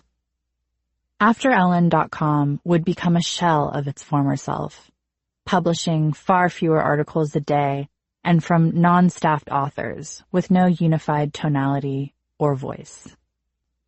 Sarah Warren, the founder, told the publication that she was pursuing advertisers for the brand in addition to other sites. Identifying customers was key, and queer men were preferred over queer women, despite the efforts of the team. Quote, "The logo, the company that owned After Ellen until 2014, Reps, consistently tried to sell to both gay men and lesbians, but advertisers almost always only wanted to market their products to gay men." End quote. Then editor-in-chief Trish Bendix shared in a statement that the manager, Emra Kovacoglu, of their new parent company, Evolve, gave the news to her over the phone. Quote, "He said, we can't find the money for the LGBT sites. We want to put our efforts into growing the moms and fashion space where the money is." End quote. In a separate statement, Kovacoglu also confirmed that they didn't have, quote, "enough advertiser support to justify continuing to invest at the same levels," end quote, but clarified that the site would remain accessible with content from freelancers and contributors. The end of AfterEllen.com was mourned across the queer internet, as the conversations and comments often mimicked the funereal narrative that now laces around the shuttering of lesbian bars. "I met my first girlfriend there. That's where I first started going after I came out. I loved it there." But where readers had found community, affirmation, and a unified lens within which to share culture, advertisers had failed to find customers. And it's by that metric that AfterEllen.com ceased to exist as it had. These are the limits of the economic landscape as we have currently envisioned them. If queer women don't have any money, how are we supposed to create visibility? How are we supposed to find each other? How do we influence culture and politics without platforms of our own? Some activists, both past and present, find the answers to these questions to be severely limited by capitalism, and so they eschew it within their organizing. They aren't trying to shoehorn their beliefs into an economic platform that not only disadvantages them from the start, but could also shift with wherever business interests travel, leaving their tactics vulnerable. Dyke March, a protest for queer women's rights and visibility that began in 1993 in Washington, D.C., has rejected corporate sponsorship, even as queer rights have become more corporate-endorsed through pride parades. To this day, Dyke March NYC doesn't seek a permit to demonstrate, because the march is focused on disruption rather than a parade. Quote, "The Dyke March is about dykes." Marlene Colburn, a founding mother of Dyke March, told me about the organization's enduring decision to not seek corporate sponsors.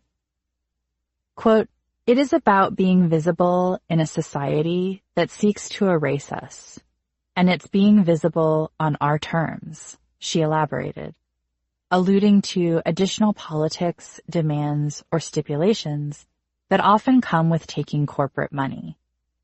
Quote, "I doubt that a corporate entity would want to sponsor us. And if one did, we would say, fuck no, we don't need or want your money." End quote. The original Dyke March in Washington, D.C. was organized by the New York Lesbian Avengers in 1993. The team arranged for promotional materials, approximately 8,000 flyers, and marshals to oversee the route all the way to the White House. A reported 20,000 self-identified dykes showed up and continued to march to the National Mall.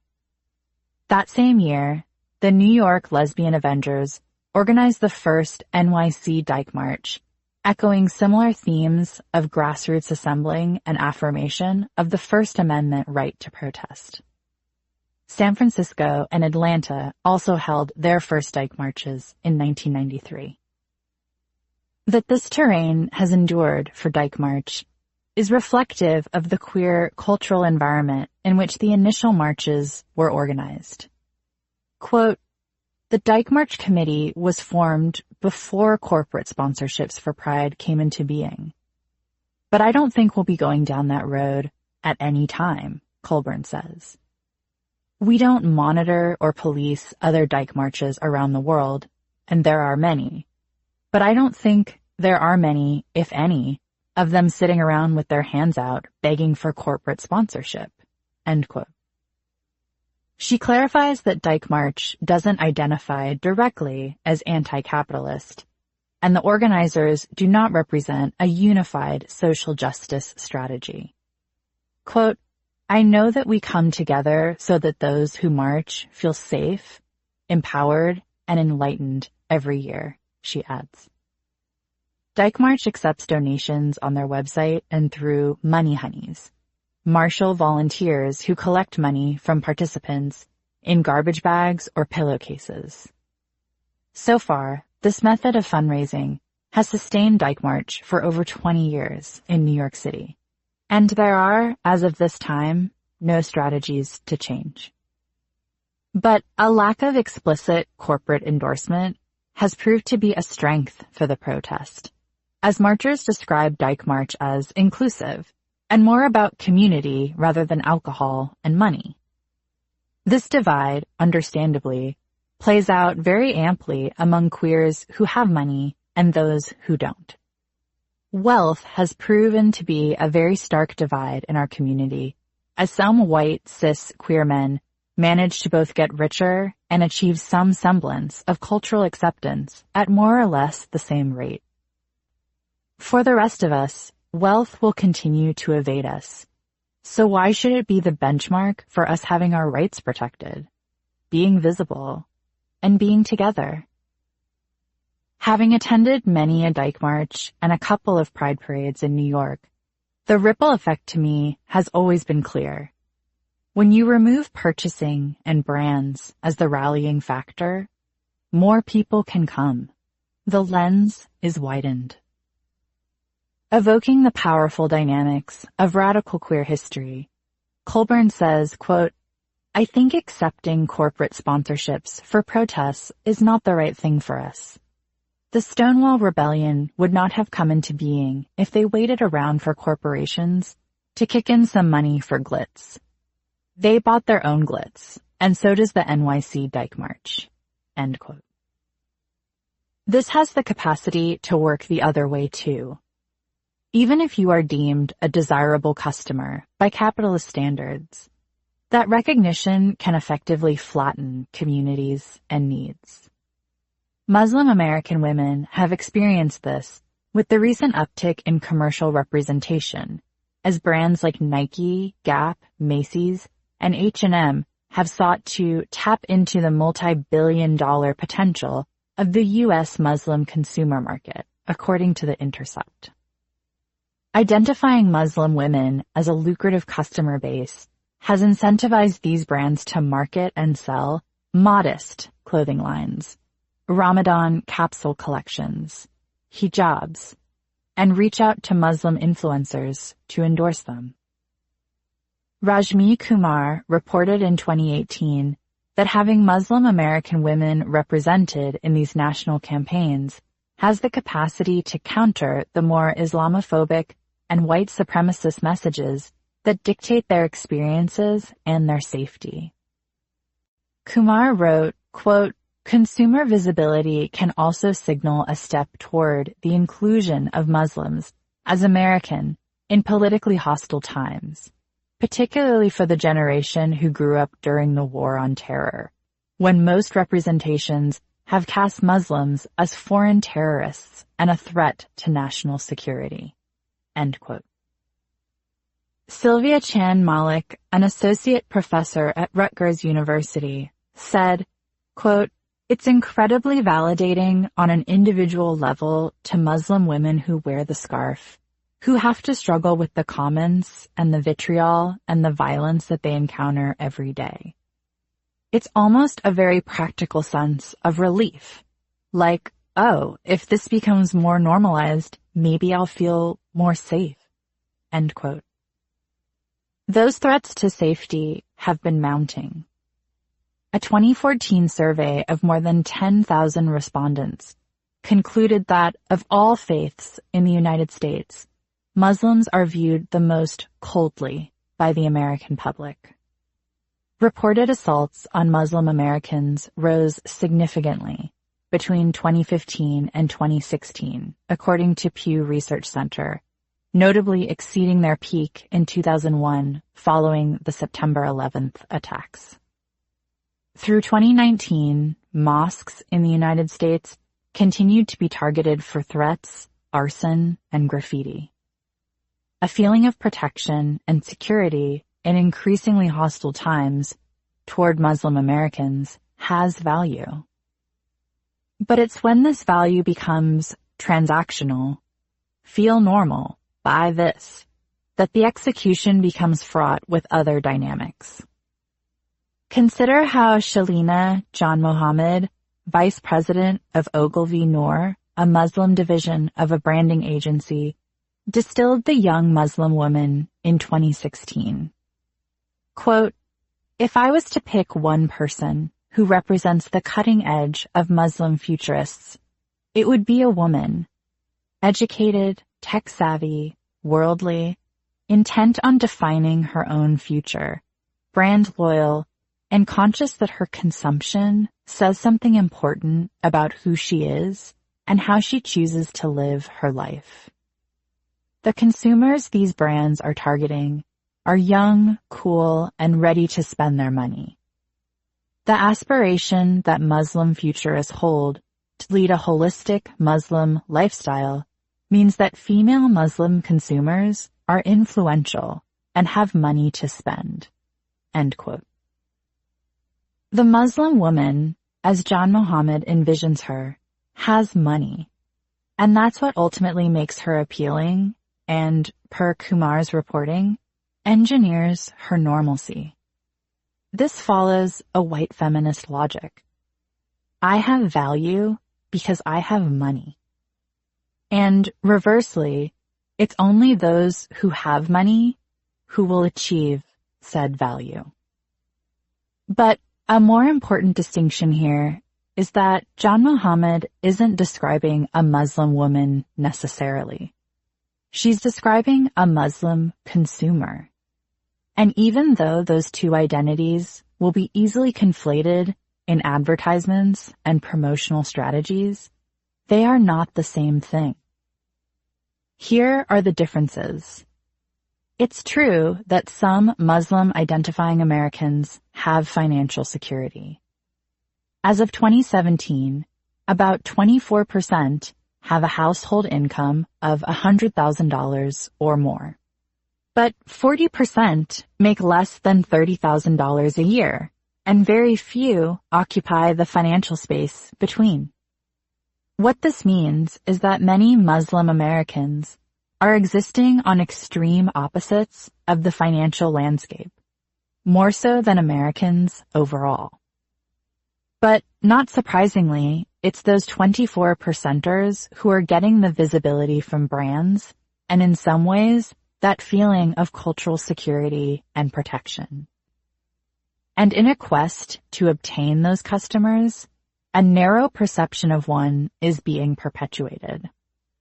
Most Americans, according to national data, don't know someone who is Muslim, and yet the version they are encountering is being, quote, collapsed into an image of an over-filtered, hot, bourgeois, fair-skinned, hijabi woman whose highlighter is on fleek, end quote, observes Nesreen Malik in a 2018 piece for The Guardian. Yet she is just one of many Muslim women.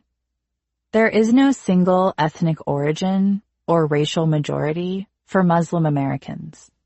Over 1/5 are Black, while others self-identify across a range of both racial and linguistic categories, from Middle Eastern, Arab, Persian Iranian, and Asian, among other ethnicities.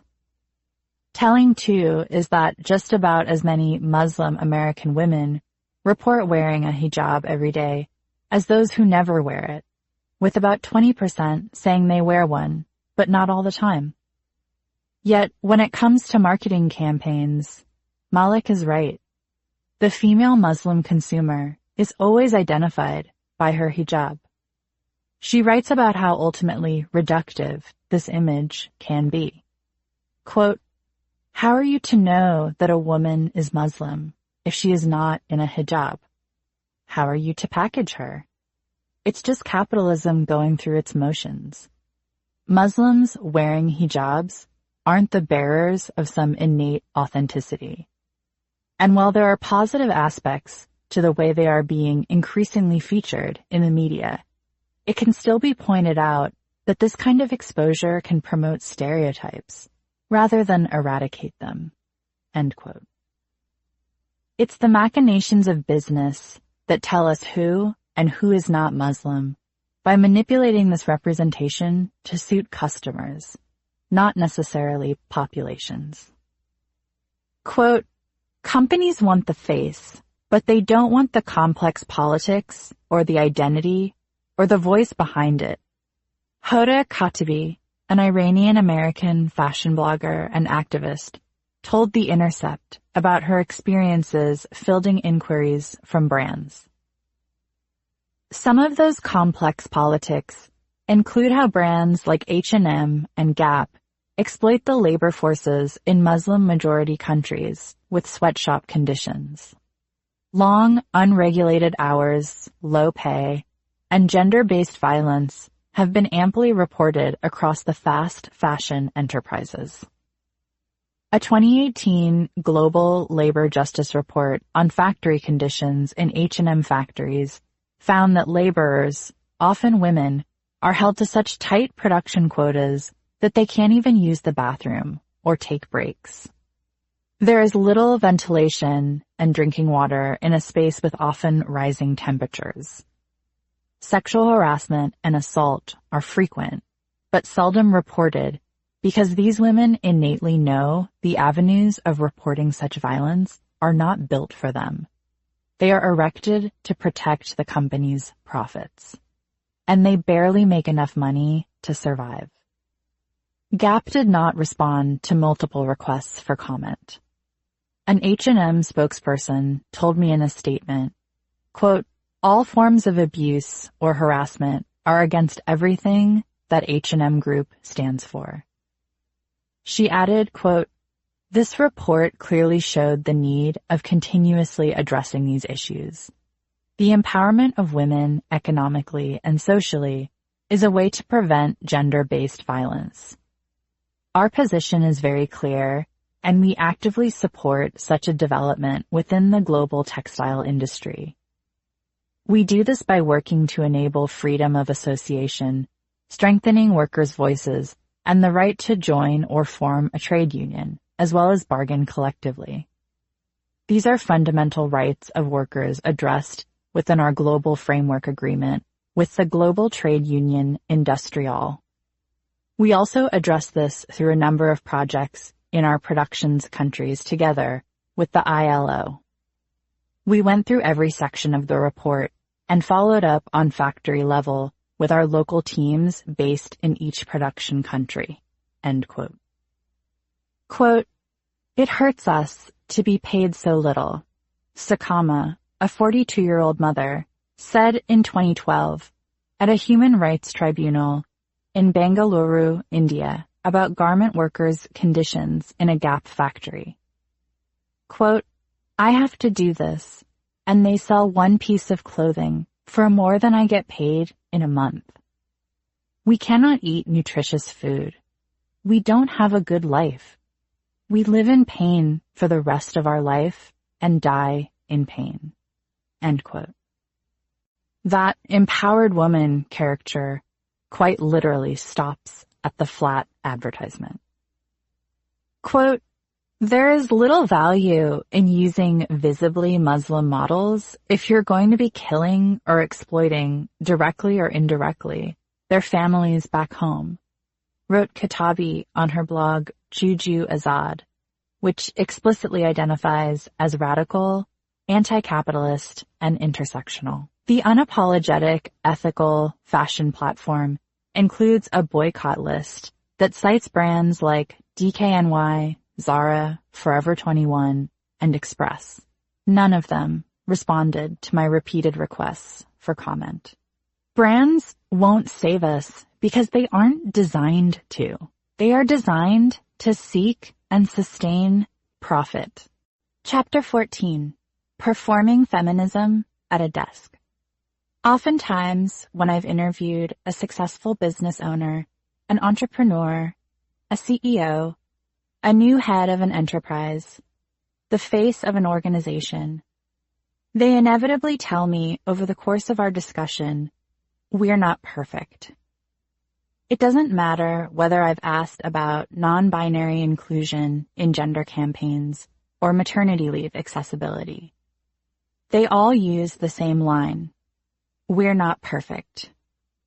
I've heard it so many times in the same tenor, said to the same breath, so much so that I can sense the phrase coming several sentences away, and usually hope they say they actually have a projected plan to implement they-them pronouns by 2021, or that the 6-month paid maternity leave policy is currently being weighed by the board. But they usually don't.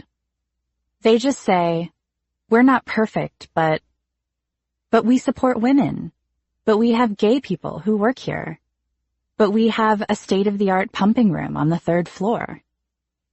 There's a lot more they could potentially say. I've been doing this type of reporting long enough to understand this process is never a matter of one person walking in and implementing change. Multiple policies have to be drafted. Senior-level people usually have to weigh them and then vote on them. Sometimes they refuse them or propose alternatives that are well beneath what was originally proposed. Negotiations have to be scheduled. Then there have to be negotiations to negotiations. Meanwhile, the people pushing for these changes have all their daily job duties. Children that need to be picked up, doctor's appointments, emergencies, aging parents, and homes that need to be cleaned. You seldom get time off to write up a daycare cooperative with your colleagues or form a union. The process for change through these avenues can be slow and taxing. And sometimes the people who are against change are relying on it being that way. They want to tire you out. They are relying on you giving up completely. But my subjects don't say this. Instead, they say, we're not perfect, which effectively reduces the purview of what I asked about in the first place. Much like how luck both gives a nod to having disproportional resources without acknowledging structural advantages, I find We're Not Perfect functions in much the same way. There is an acknowledgement of the deficiency, the lack of women in leadership positions, the fact that their board is composed of all cis men, that their article features all white women. But the positioning of perfect aligns gender parity, policies for parents to nurse their babies, trans people being able to use bathrooms, as lofty goals, when a lot of times what we are talking about are basic human rights. Perfect casts protections for disability, for wage protection, for pregnancy complications, as distantly utopian. It packages the reality of disenfranchised people being able to live day to day as somehow idealistic. It switches around a question about critical need to an assertion of luxury. This seemingly diplomatic response has become commonplace in white feminism. To deflect everything from why a feminist-identified company doesn't have a union to why most of the companies that are pro-women actively discourage female employees from asking for raises.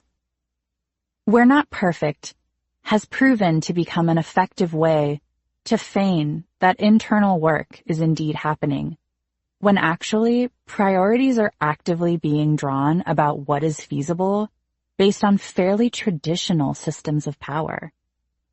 But it's the priorities that are changing, not those systems of power. I see this tactic, this effort to preserve the status quo while appearing progressive, most frequently when change is cloaked in tokenistic hiring practices, a la change will come one woman at a time. Not only is change being siloed in one individual, but I see that marginalized genders, people of color, disabled people, queer people, are being recruited for a circle of power based on who mimics the oppressor best. Whether it's how they exploit the teams they manage, the way they affirm misconduct, or the way they erode efforts to actually democratize decisions, power holders are often looking for patterns they recognize, rather than whatever registers to them as different. Within the best version of this scenario, I see these hires challenging what having that power even means in the first place. In the more typical scenario, I see a young woman mandating that other young women work 16-hour days for under market value and with little job protection in the event that a parent needs care, or they have children, or they have a health issue. Basically, white feminism. Sometimes this is achieved through illegal measures, but more often than not, it's achieved through company culture, in which boundaries are compromised through a carefully curated culture of cool. Your boss is a friend. Your colleagues or people you manage are like family. Job performance is determined more so by how likable you are within this very culture-specific social hierarchy rather than an up-to-date job description with specific performance goals. While I've seen this management style provide short-term comfort to employees who are scarred from the cold, inhumane sterility of austere corporate culture, the long-term benefits to the company are basically the same. Through the manipulation of the term family and through the culture of friends, even by the most well-intentioned manager, employees are conditioned to sacrifice even more for company gain because a personal relationship is now impacted by a company metric. The only slight variation is you have a young woman upholding this time-honored infrastructure and calling you family while she does it. But where I see "we're not perfect" rhetoric and structures preserving power through tokenized hires solidifying into one force, is the assertion that this is progress. That more women upholding policies that are anti-family, anti-maternity leave, anti-wage protection, and anti-union is somehow radical, when it's just the same old patriarchal practice with Instagram captions. When I conduct these interviews with business owners or public figures, I get the sense that I'm supposed to end the conversation believing that white feminism is working very hard to undo white feminism. That more women in these specific roles is just opaquely better, despite that the box, the way of thinking, the way of organizing work and yielding profits is fundamentally the same. But if you remove this white feminist understanding of what gender equality could look like and barriers like we aren't perfect, so much is possible. We aren't just looking ahead at more people, broader issues, or parroting words like inclusivity, diversity, representation, or visibility at one another. We are looking ahead at an entirely different world. To that end, white feminism isn't just built on a foundation of white supremacy, meritocracy, and money. It's also erected by a fundamental lack of imagination. And you can always see that lack of ingenuity in the topics they deem most urgent and the icons they rally around. As mainstream women's media decided to take up feminist issues, the one topic I really saw the industry circle around as I was simultaneously coming up was the wage gap, an issue that one of my bosses once glumly framed as homework. At the time, traditional women's media was just starting to make this issue part of their regular editorial coverage. Propelled by the unadulterated lens of women in corporate power, women with money, a lot of money, became the explicit marker of feminism. The after effects of Lean In produced a cultural imperative to cite feminism in every female CEO. As is generally the case in business, there is often a bigger demand than a supply. With only a sprinkling of top female CEOs to garner clicks, a feminist packaging was hastily applied to the few who could be named, regardless of whether they embraced feminism or outright disavowed it. Shortly after terminating a work-from-home policy at Yahoo, newly appointed then CEO Marissa Mayer explained, quote, "I don't think that I would consider myself a feminist.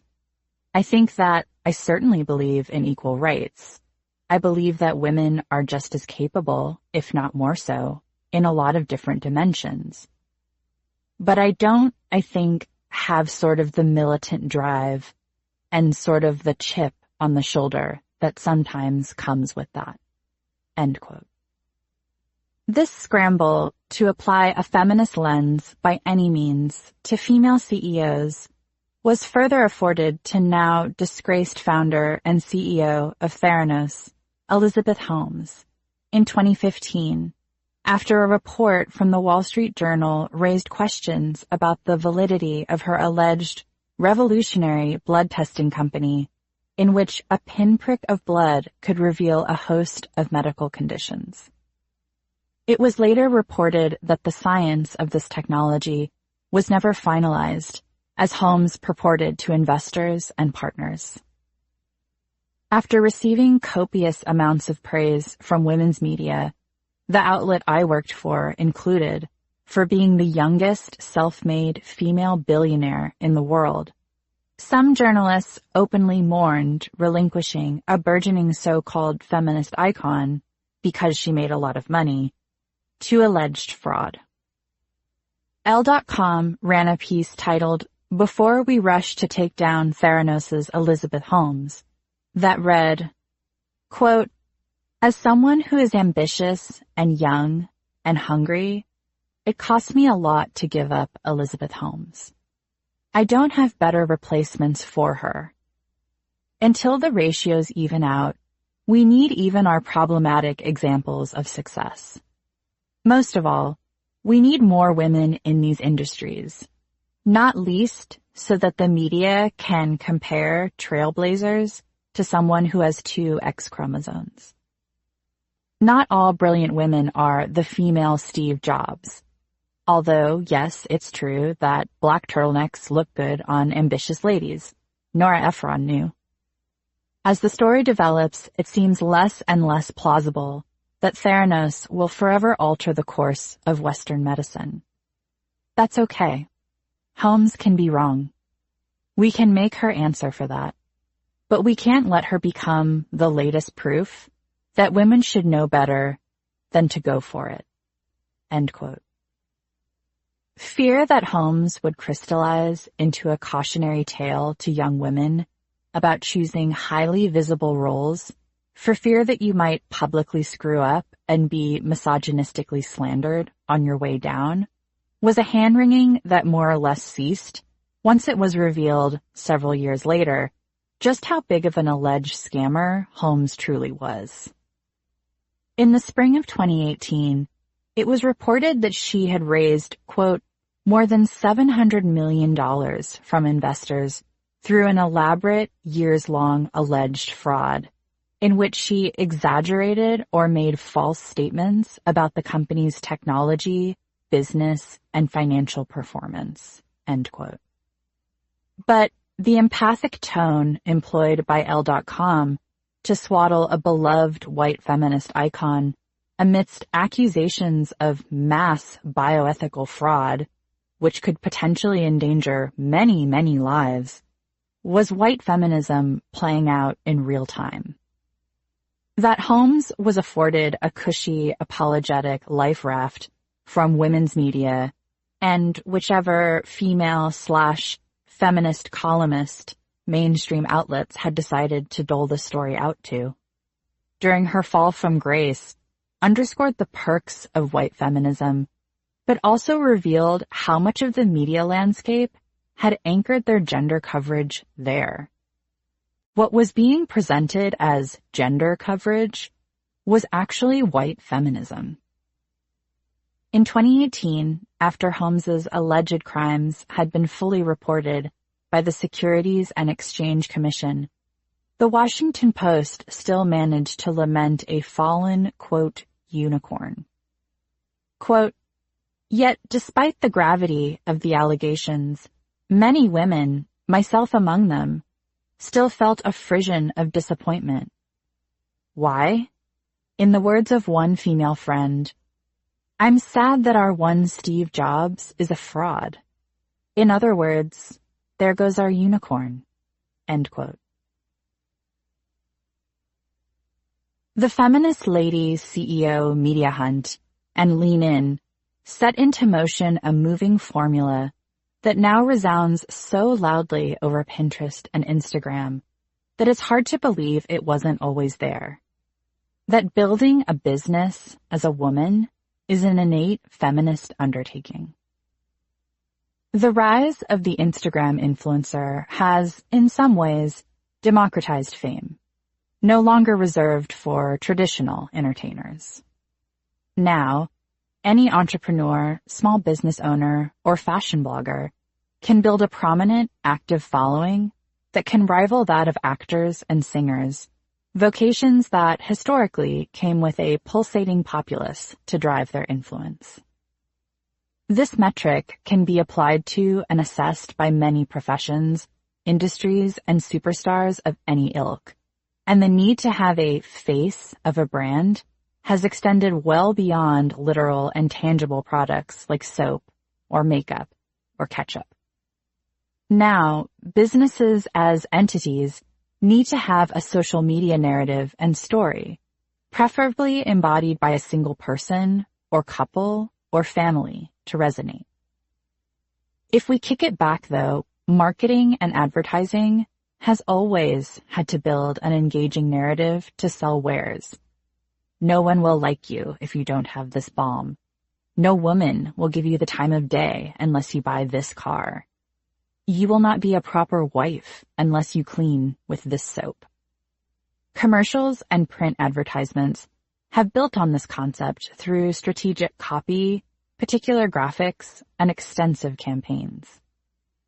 So Instagram, as roaming, constantly updating life ads, is just a Black Mirror evolution of the same concept. You can be cool like me if you tap to see the brands in this photo. Your kids can be cute like mine if you consider buying these rompers. It's hashtag date night, so naturally I'm wearing this insert brand here lipstick. Each curated or sponsored photo builds on this narrative of personal branding. I'm a mom, just like you. I'm a hashtag boss bitch. I'm a cool girl. But just like the Photoshop everyone was hand-wringing about when I was a teenager, little of this performativity is authentic, where there are products to shill and personas to build.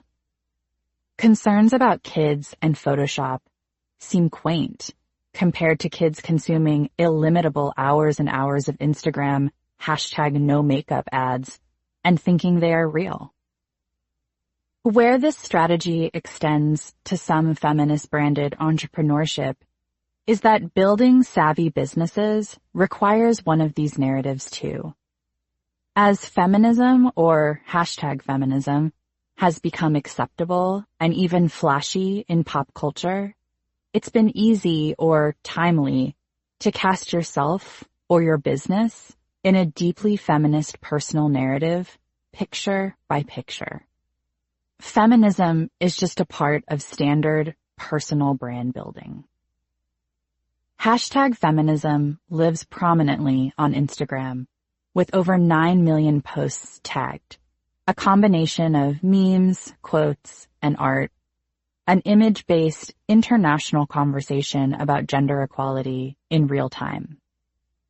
But within this digital tapestry of quotes from Frida Kahlo, images of I Believe survivors, pins, and photos of all-gender restrooms are images, metrics, and quotes from women in business. You'll find a quote credited to Melinda Gates. Quote, "A woman with a voice is, by definition, a strong woman," end quote. An illustration of the number of female CEOs of Fortune 500 companies. It's 24. And an uncredited quote saying, "Be the woman who fixes another woman's crown without telling the world it was crooked." This visual fusion of corporate ascension and women's rights is emblematic of how this conversation has merged nationally, where you see iconic Audre Lorde quotes alongside images of female celebrities protesting and Celine ads, and it's all somehow branded as hashtag feminism. What's even more concerning is the way these principles, radical feminist ethos, and capitalistic ambition have visually fused over millennial pastels to form their own branded fourth wave white feminism. Audre Lorde quotes superimposed on an image of a woman of color in a business suit climbing the metaphoric career steps to the top, or a Lorde quote used in an Instagram posting/ad for handmade lingerie. What makes this merging even more curious, in addition to being just jaw-droppingly inaccurate, is that Lorde founded her career and feminist legacy on critiques of capitalism. In Uses of the Erotic, reprinted in Your Silence Will Not Protect You, Lorde observes the machinations to which her cherry-picked quotes are now cemented online. She wrote, quote, "The principal horror of any system which defines the good in terms of profit rather than in terms of human need, or which defines human need to the exclusion of the psychic and emotional components of that need, the principal horror of such a system is that it robs our work of its erotic value, its erotic power and life appeal and fulfillment." such a system reduces work to a travesty of necessities, a duty by which we earn bread or oblivion for ourselves and those we love. But this is tantamount to blinding a painter and then telling her to improve her work and to enjoy the act of painting. It is not only next to impossible, it is also profoundly cruel." End quote. The space between feminism and business building has been further eradicated with the hashtag Fempreneur, a space of over 700,000 and counting posts that scale a tonality of ambition fostering, social media strategy, and a sustained glorifying of busy. The recurring imagery of women of varying races, but mostly white, at laptops and desks, smiling with well-placed caffeine-jacked coffees and efficient yet pretty to-do lists, messages again and again that distilled female productivity, a capitalistic metric, is an intrinsically patriarchy-smashing activity. Feminism is being a white-collar woman with an inventive braid in an office. Feminism is having a smartphone that you check a lot of email on while you smile. And most importantly, feminism is personable and nice-looking and young. Their white feminist foremothers, American suffragettes, used this strategy too.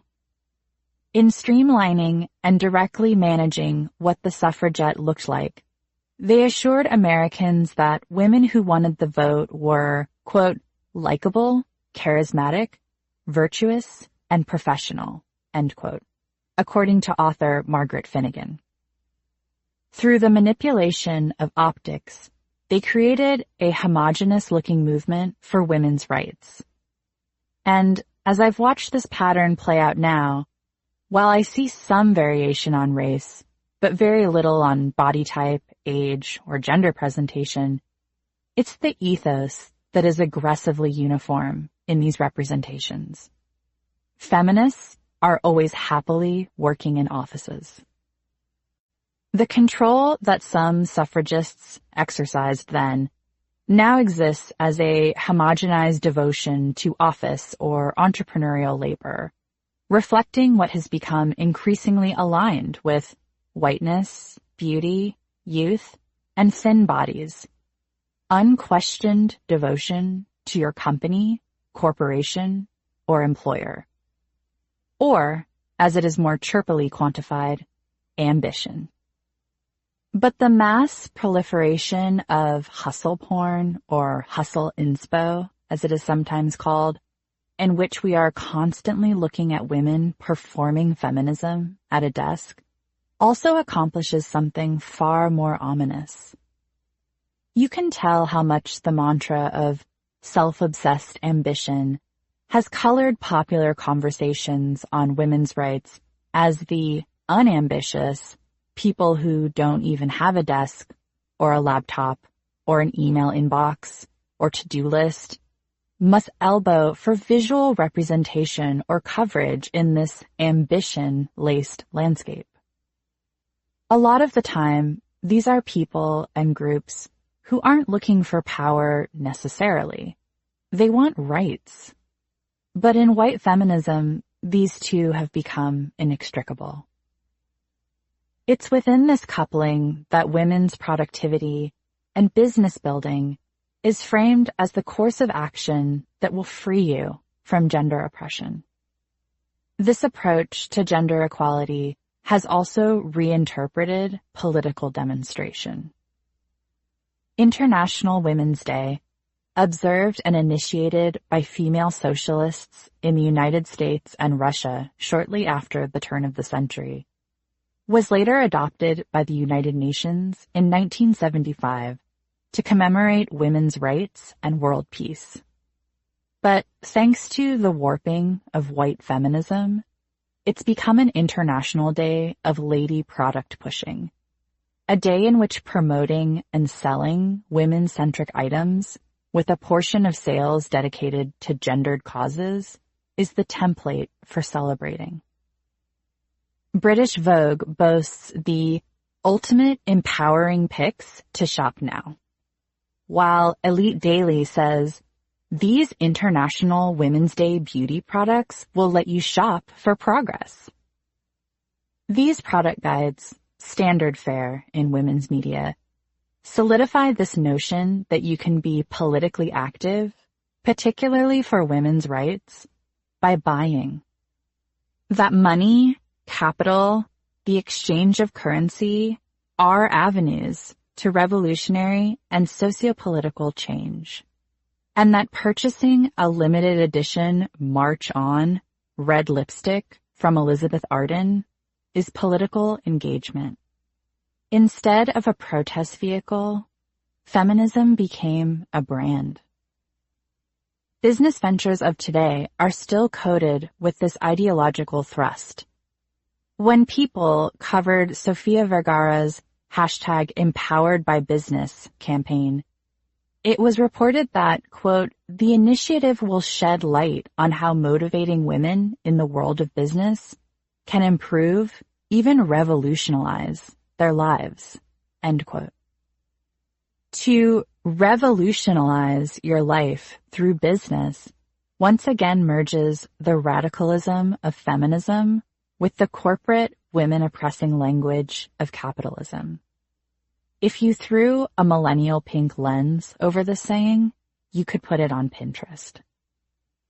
That so many of these pins and images depict a woman alone at her computer or desk or enterprise is also very significant in that they are once again speaking to an individualistic understanding of feminism. Your singular success is feminist. Your ability to run this business is feminist, or at the very least, feminist branded. The myth of the girl boss. If business, corporate labor, and money were the three pillars by which we were culturally metabolizing feminism, then female CEOs would be the storytellers. This framework was very efficient in reframing women of this standing as feminists, even if they didn't use the word or directly identify that way, in that gendered experiences were nevertheless identified in mainstream discourse. Through these personal accounts, these female CEOs were conveying direct encounters with sexist structures, institutions, and workplaces. But the limitation of these narratives is that the window to recognize sexism stopped there, at a personal threshold, and often neglected higher structural analysis. That's because white feminism's allegiance is ultimately to power as is. There isn't supposed to be a reevaluation of that framework within this approach to gender equality. The end goal was often not structural change, but personalized solutions. Namely, personalized solutions you could buy through them and their brand, products, services, or books. Much like the empowerment conferences, some women's-only clubs, and feminist-branded apparel discussed in previous chapters, sexism had to have individual solutions that could be purchased.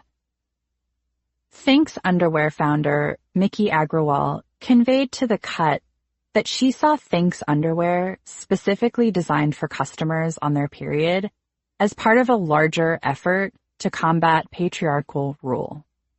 The Cut reported, quote, but Agrawal, like many in the tech and business worlds, believes that all this overwhelming awfulness can be gradually fixed without sacrificing profit.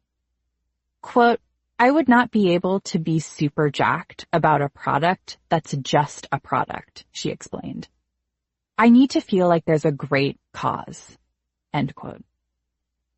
The great cause included tapping into broader social justice critiques and issues to give Think's underwear both feminist credibility, but also an engaging product story. The Cut reported, quote, "The idea, in a reductive nutshell, is that menstruation is a wholly natural part of life for anyone born a woman, and feeling obligated to hide the smells and the stains and the cramps is as symptomatic of the patriarchy as unequal pay and sexual harassment. And there's a little fun to be had in the shock value of it too, the modern-day equivalent of bra burning." The Cut report continued, quote, "Thinks is unapologetically riding this tide of period feminism to great success.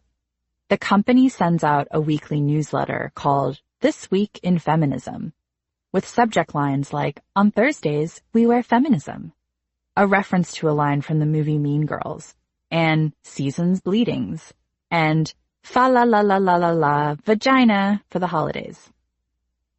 Interspersed with hashtags like #PeriodProud, there are links to stories about voting rights for women in Saudi Arabia and sexual assault in the United States, and updates on anti-abortion legislation, on Emma Watson's feminist book club, and on the State of the Union. Who else remembers Shania's hit single, "Man, I Feel Like a Woman, Because I'm Being Ignored Again"? There are inspirational lines like, "When life hands you lemons, you squeeze them into the eyes of the patriarchy." End quote. Aligning your product with the revolution, or rather branding it, as part of a grandiose plot to overthrow the patriarchy, is essential to white feminism, because commerce often has to go hand in hand with gender parity or empowerment. This was further evidenced by Agrawal telling the outlet, quote, "I only started relating to being a feminist, literally, right when I started my company," end quote.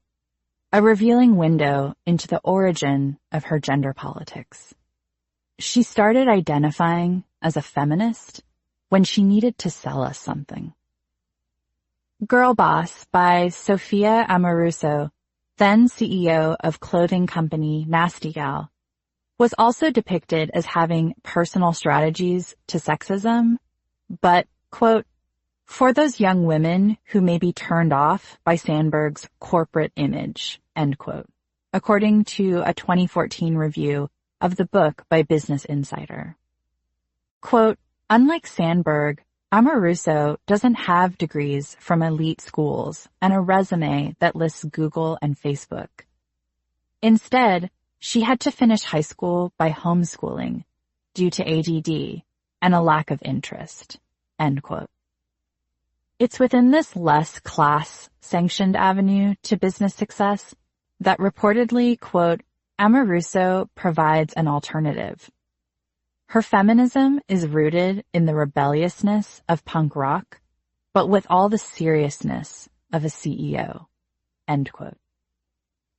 In her book, Amoruso herself mentioned the classist condescension with which her lack of higher education was often cited, writing, quote, "I'm not going to lie. It's insulting to be praised for being a woman with no college degree. But then I'm aware that this is also to my advantage. I can show up to a meeting and blow people away just by being my street-educated self," end quote.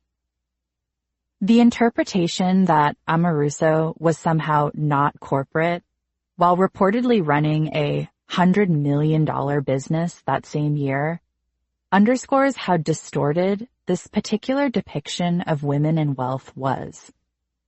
Amoruso may not have possessed the identical corporate image that Sandberg exuded, but she was nevertheless an extremely powerful, lucrative, and corporate figure.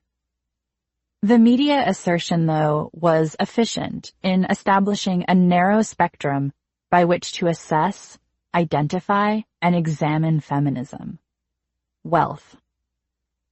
Using that lens to locate or inaugurate feminist exploration brought us an equally narrow script within which to understand and interpret feminism. Company building, company growth, and money. If the rare roster of female CEOs was going to be the mainstream cultural window into achieving gender equality, that served to align feminism with what is the key objective for any CEO: money. This is how the unabashedly profit-seeking woman came to embody fourth-wave white feminism, and how money in the hands of a female-identified person came to represent an innately feminist narrative, regardless of how that money was procured, how that money was used, or what that money was sustaining. Wealth building, simply for the sake of wealth building, was presented as a white feminist goal. Exporting this idea to readers, customers, and followers also continued the script that professional advice could be rebranded as feminist or hybrid feminist. The objective was all about making money for both yourself and the company you either worked for or founded, entities that at times merged over inspirational quotes and sound bites from female entrepreneurs about building their companies. This also coalesced with the heightened understanding from readers as well as the subjects themselves that they were walking, talking brands. Talking about your business ventures or yourself was packaged as more or less the same. This is part of a larger goal that modern white feminism has always possessed: to merge political and commercial identities. These women were the brand and therefore the politics, anytime they gave a sit-down interview or were profiled. And the media was very interested in covering them and any woman who resembled them. The global press coverage of female entrepreneurship was noted by the Harvard Business Review in 2013 as having jumped dramatically in 2 years, between 2009 and 2011. The following year, the United Nations formally recognized the first Women's Entrepreneurship Day, quote, meant to celebrate women entrepreneurs worldwide and to mobilize a global network of female business owners, entrepreneurs, and changemakers who support and empower this community of women entrepreneurs and their businesses, end quote, Forbes reported in 2014.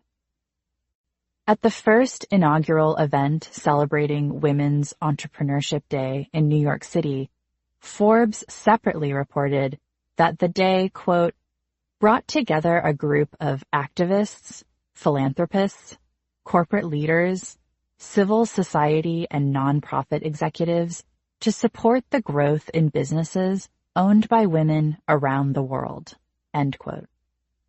This assembly further collapsed any barriers between social activists or philanthropists and corporate executives or business owners. Women's Entrepreneurship Day sent the distinct message that they were the same thing, and with the same, if not overlapping, goals. When Girl Boss was published in 2014, it became a New York Times bestseller and, later, a Netflix series by the same name. New York Magazine described the book as a millennial alternative to Lean In, and Lena Dunham elevated the brand even further, saying, "Girl Boss is a movement." Importantly, though, the business book, as it was awarded by Goodreads, wasn't considered a structural critique by any measure. Even the accessible career advice, according to the New York Times, was at times head-scratching.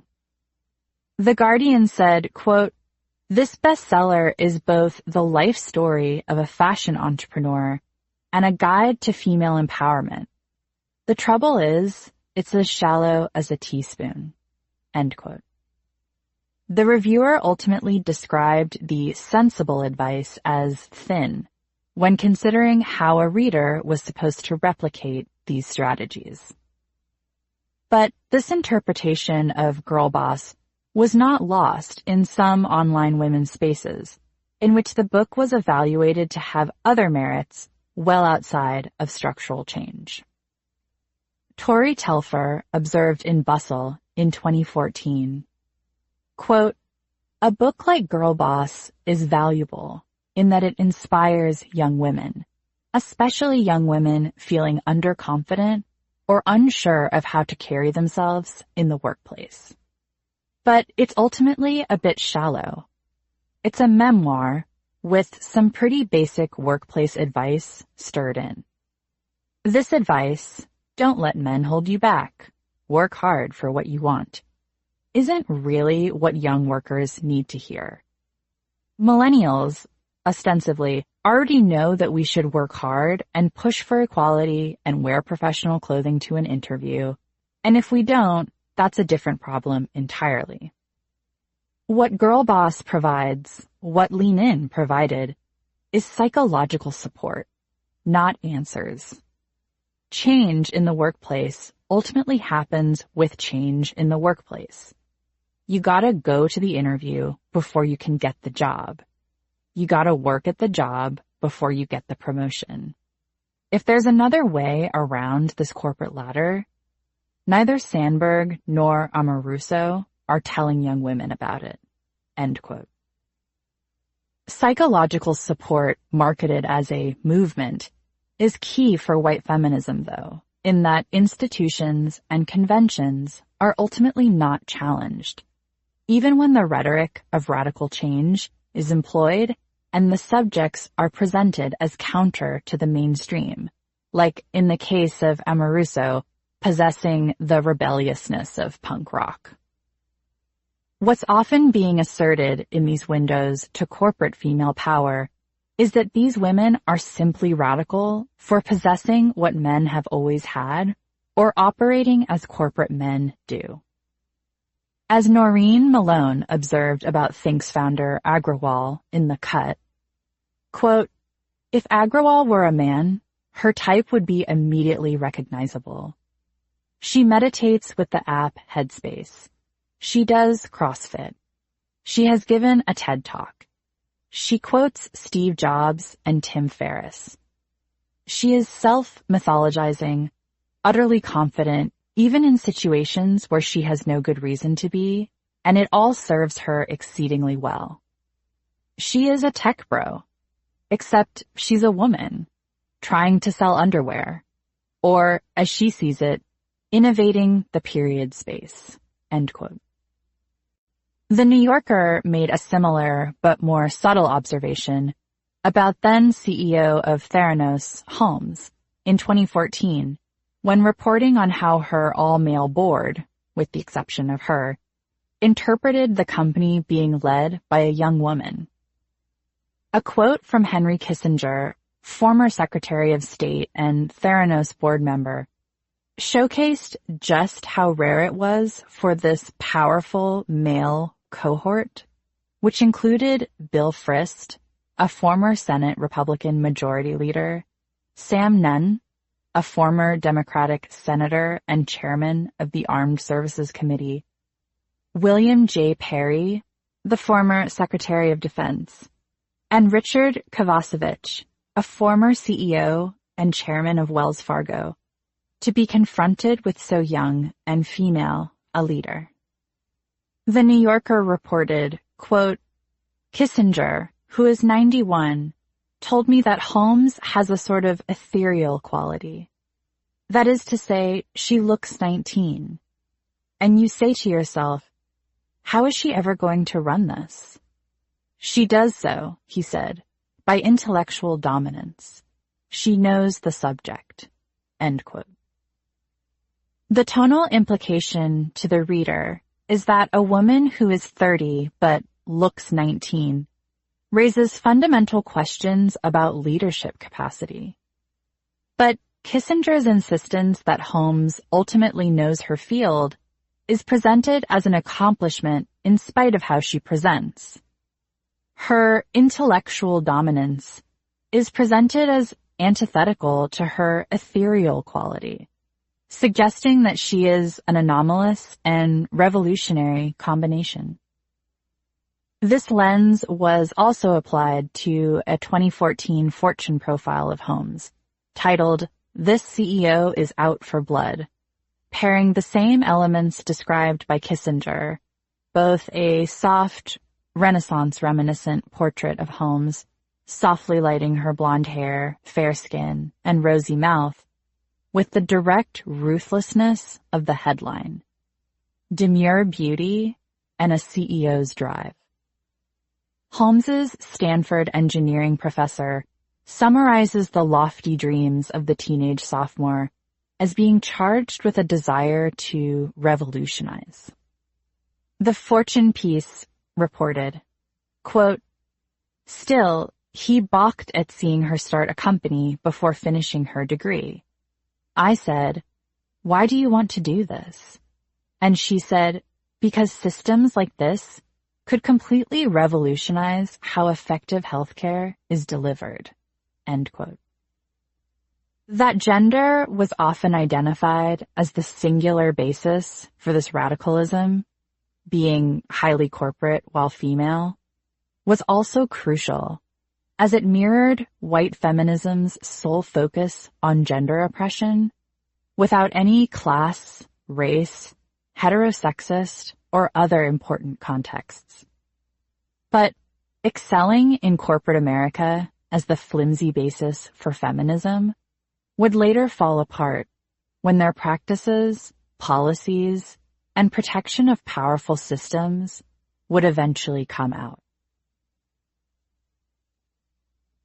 In 2015, after Inc.com reported that 2014 was a banner year for Nasty Gal's girl boss, Amoruso's company was sued by a former employee. According to the lawsuit, which was first reported by Anna Merlin at Jezebel, Nasty Gal had fired 4 pregnant women, as well as one man about to take paternity leave. The lawsuit stipulated that Nasty Gal systematically and illegally terminated pregnant employees, which was in violation of California state law. Merlin reported that the suit was filed by former employee Amy Concepcion, deemed a star worker according to company reviews. But she alleged that her pregnancy changed her standing in the company. Upon notifying her manager about her pregnancy, Concepcion described her manager as shocked and not pleased. Then she was told that the company didn't need to offer her maternity leave since she had only been with the company 9 months. Both the California Family Rights Act and the Family and Medical Leave Act provide 12 weeks of unpaid leave only if the employee has been with the company more than a year, and under FMLA, only if the company has 50 or more employees. But a state protection still ensured that what Nasty Gal was accused of was illegal. Another law, California's Pregnancy Disability Leave, mandated that any employer who provides health insurance also has to provide up to 4 months of pregnancy disability leave, regardless of how long they have been with the company. Concepcion said in her lawsuit that Nasty Gal had confirmed that they were hiring a replacement for her role. But in August of that year, she was told she was being fired for budgetary reasons unrelated to her performance. Then, she alleged, they held her health insurance hostage. Jezebel reported, quote, Concepcion's suit says the company tried to force her to sign a severance agreement, waiving her right to sue them. At first, she alleges, they promised she'd continue to be paid through her due date and given health care coverage through December 2014, then said it was conditional upon her signing the agreement.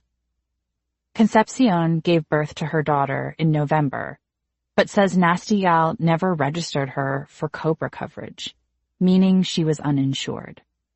End quote.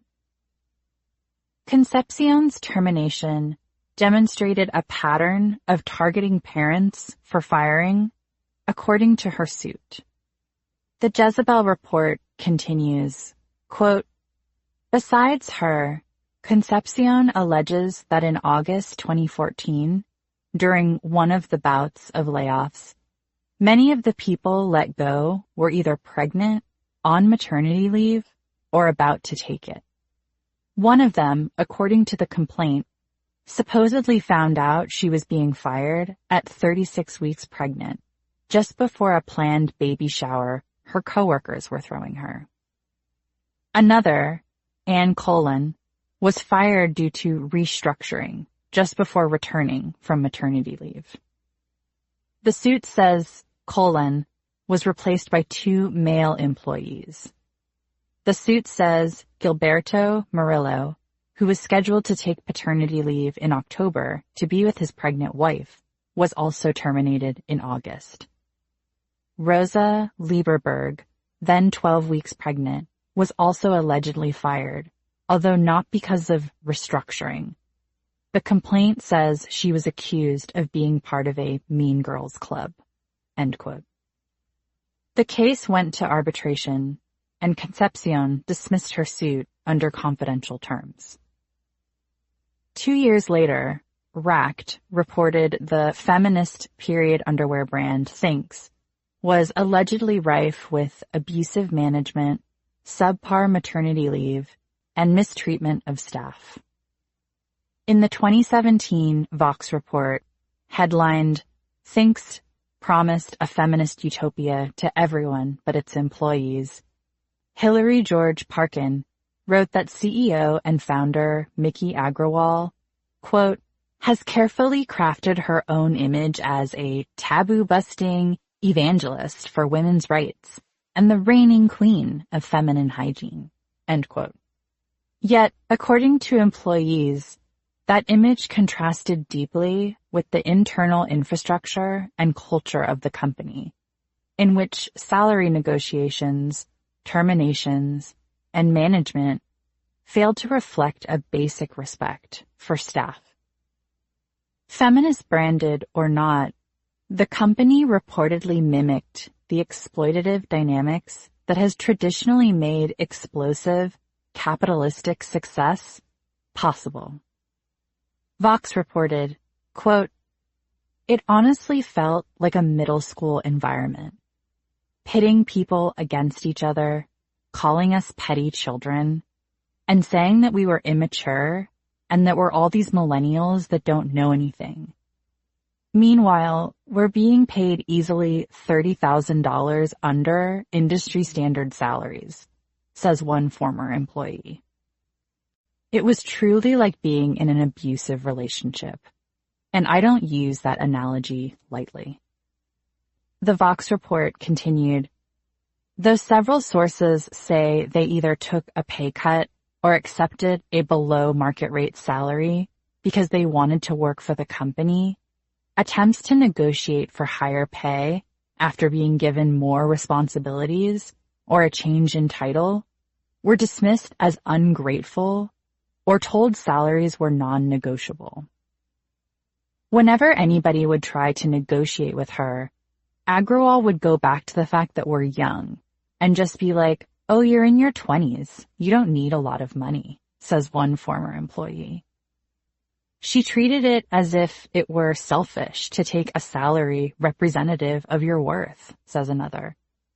While yearly raises were given based on performance and revenue, the dollar amount was considered non-negotiable. And, says a third source, the only employees who the source ever knew to have successfully argued for additional money were 2 of the few white men who worked at the company. End quote. Cost-cutting measures also put the health and well-being of the staff directly at odds with the feminist messaging that dictated their workplace.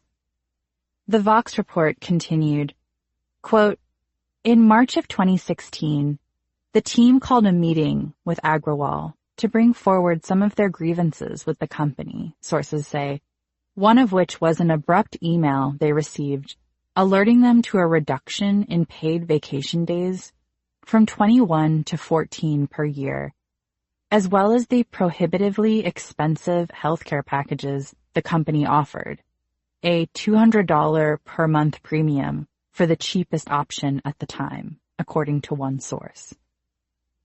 I remember one of my coworkers started crying, said another source, whose recollection of the meeting was confirmed with 2 other employees present at the time.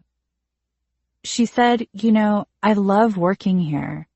I love working for women. But it hurts to know that I'm giving my whole life to things, basically. Like I work all the time, but I can't even afford birth control. And what does that mean if we're at a feminist company and I can't afford to keep myself safe and protected? End quote. The Vox reporting noted that the former and current employees routinely referred to one another as family in what reads like trauma bonding when confronted with an erratic CEO who tried to maintain control through manipulative methods. The Vox reporting continued, quote, on at least one occasion, says a source, she's said to employees, we're going to hire immigrants who are grateful to work at the company, and made uncomfortable comments about employees' bodies, end quote. Those comments were further reported by New York Magazine as unwanted comments and touching by a woman much more powerful than themselves. The New York Magazine piece read, quote, Chelsea Lebo, who was fired in December after months of voicing concerns about Agrawal's behavior, had started a year before and been promoted mid-year. At first, the company culture seemed refreshingly open and honest, she said to me over the phone. A month or 2 after her arrival, however, Agrawal said she had an obsession with Lebo's breasts and had helped herself, as Lebo put it to me last week. I didn't say anything to her at the time. If you've ever been touched without your consent, you know it's jarring. The whole atmosphere was one of, this is fine, this isn't a big deal. In the formal language of the complaint, it was Agrawal's generally aggressive and retaliatory demeanor, position of authority, and style of management that made Lebo too intimidated to speak up. Lebo said that Thinx's office setup in a co-working space at the Center for Social Innovation meant it wasn't only her own coworkers who could see it happen, adding to her embarrassment. And yet, though other employees confirm that they saw their boss touching an employee's breasts, no one stopped Agrawal or complained to her about it. If someone had gone to her to complain, another employee explained, she would have held a grudge, and work becomes 10 times harder when she does. End quote. Lebo elaborated that this touching solidified into a pattern in which Agrawal continued to make comments about her breasts in various outfits, and those of other employees, and touched her when they were alone as well as in front of other employees. In recounting the alleged abuse, she made an important distinction when describing the sexual harassment to the magazine. Quote, I felt that Mickey objectified my body when she declared that she was obsessed with it and made very detailed comments about my breasts, and it also seemed like a way for Mickey to assert her dominance over female employees by simply doing whatever she wanted to do without asking and showing she could get away with it. End quote. This exertion of power also reportedly manifested in changing clothes in front of other employees, taking business calls on the toilet, FaceTiming with employees while partially clothed, openly describing her lesbian-identified assistant as hot, and sharing explicit details of her sex life. The brand identity collided with these abuse claims in moments where Agrawal's seniority overrode personal boundaries of the team. The New York Magazine piece continued, quote, "At an all-female underwear company with a casual office culture, nudity was perhaps not as shocking as it might have been in other work environments. But according to employees, it was paired with a sexual aggressiveness that was disturbing. At one meeting in December 2015, just before the holidays, while staff ate cake, Agrawal launched a discussion of polyamory. She said she had an interest in it and was considering trying it. She then pointed to employees individually and asked if they, themselves, had ever tried it. The power dynamic was such that people wouldn't feel comfortable saying they didn't want to be asked that, explained one person present." End quote. Agrawal told CNBC that the sexual harassment allegations were baseless and with absolutely no merit.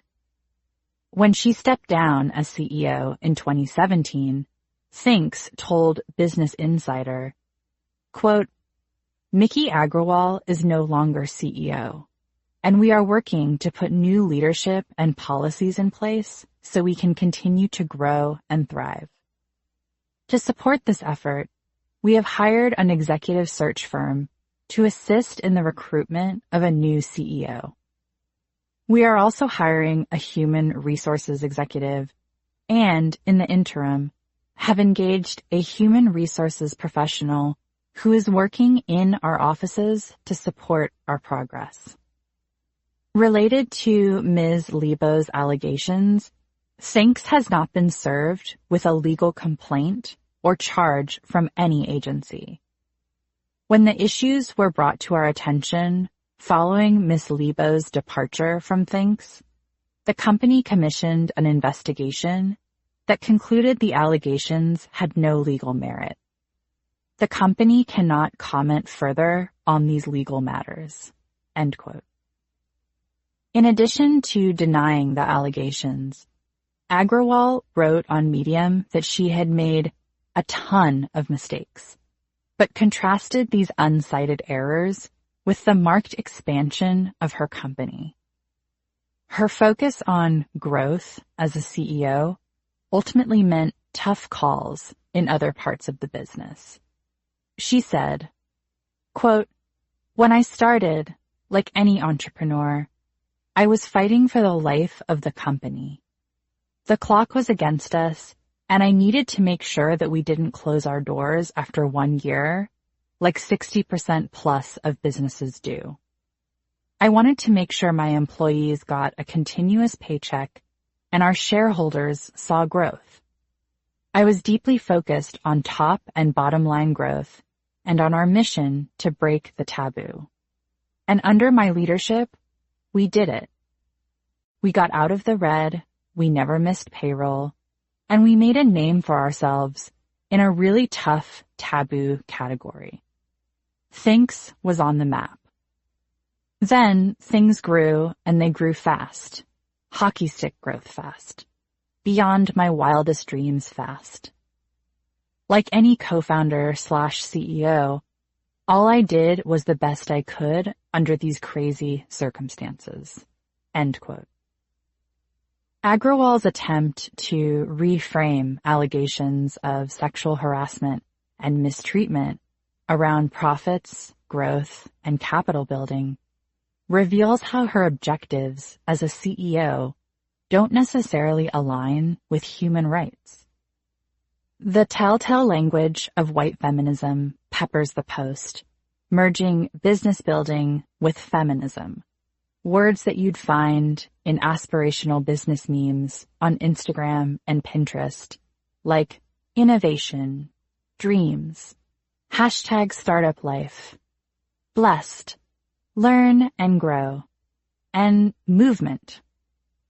Her repeated assertion that she grew the company and that said goal is representative of true success over the alleged denigration of her employees, exhibits where her feminism operates from. Money.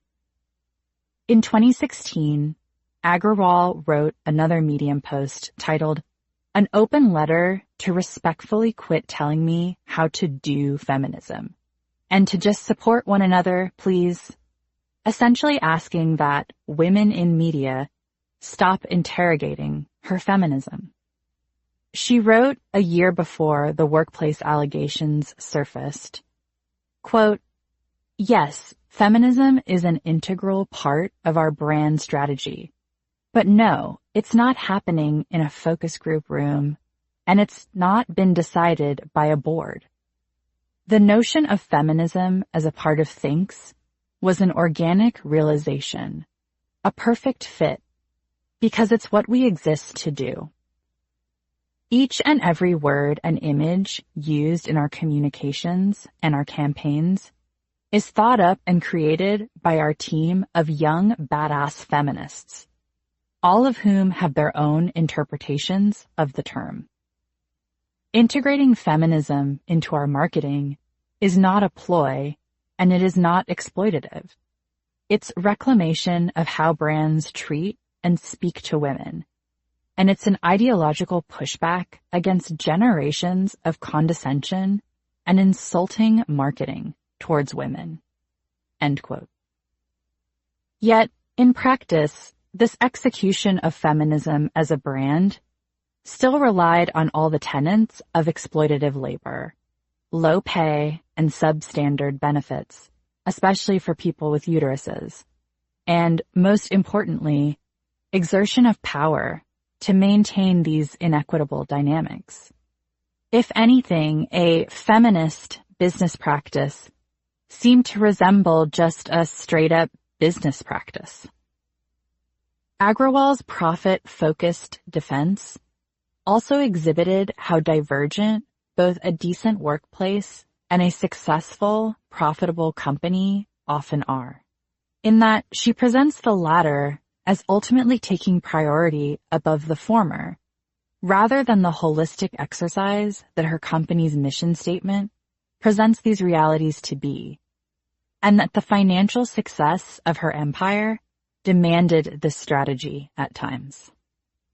She also aligns her business practices and disgruntled people with the broader landscape of her industry, asserting a level of normalcy to these missteps.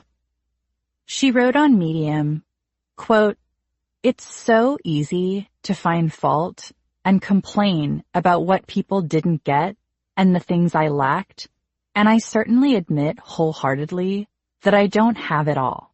No question. And yes, you can make a bulleted list of every misstep I've ever made. Go for it. But what I am calling all of this is an opportunity to learn and grow. Also, it's a certainty that all founders will have disgruntled people who feel thwarted by them throughout their entrepreneurial adventures. Tough calls have to be made, like terminating people, and sometimes those terminated people can retaliate in ugly ways, and I learned that we have to be prepared for it. All of my successful founder friends shared the same stories." End quote. Despite a feminist allegiance or self-identification, Agrawal finds commonality with her other successful founder friends, basically other capitalists.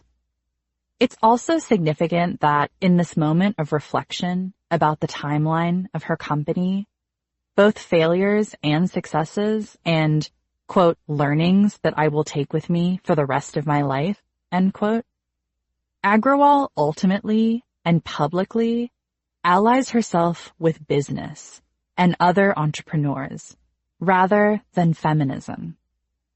She does not publicly use this as an opportunity to perhaps re-interrogate her own understanding of gender inequality. After allegations of harassment, abuse, exploitative labor, and devaluation of her team, she sides with business, not feminism. And she defends the structures, channels, and expectations of business when confronted with litigation that she abused women. The claim was dropped after the case was settled out of court.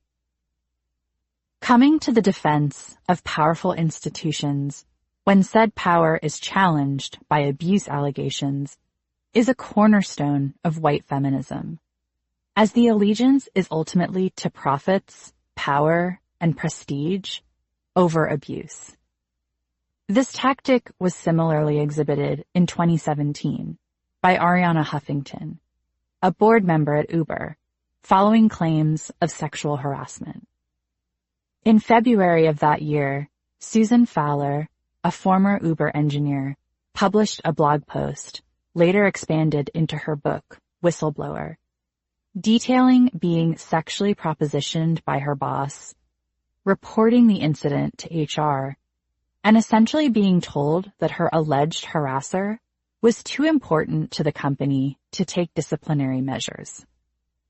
Fowler wrote, quote, "I was then told that I had to make a choice.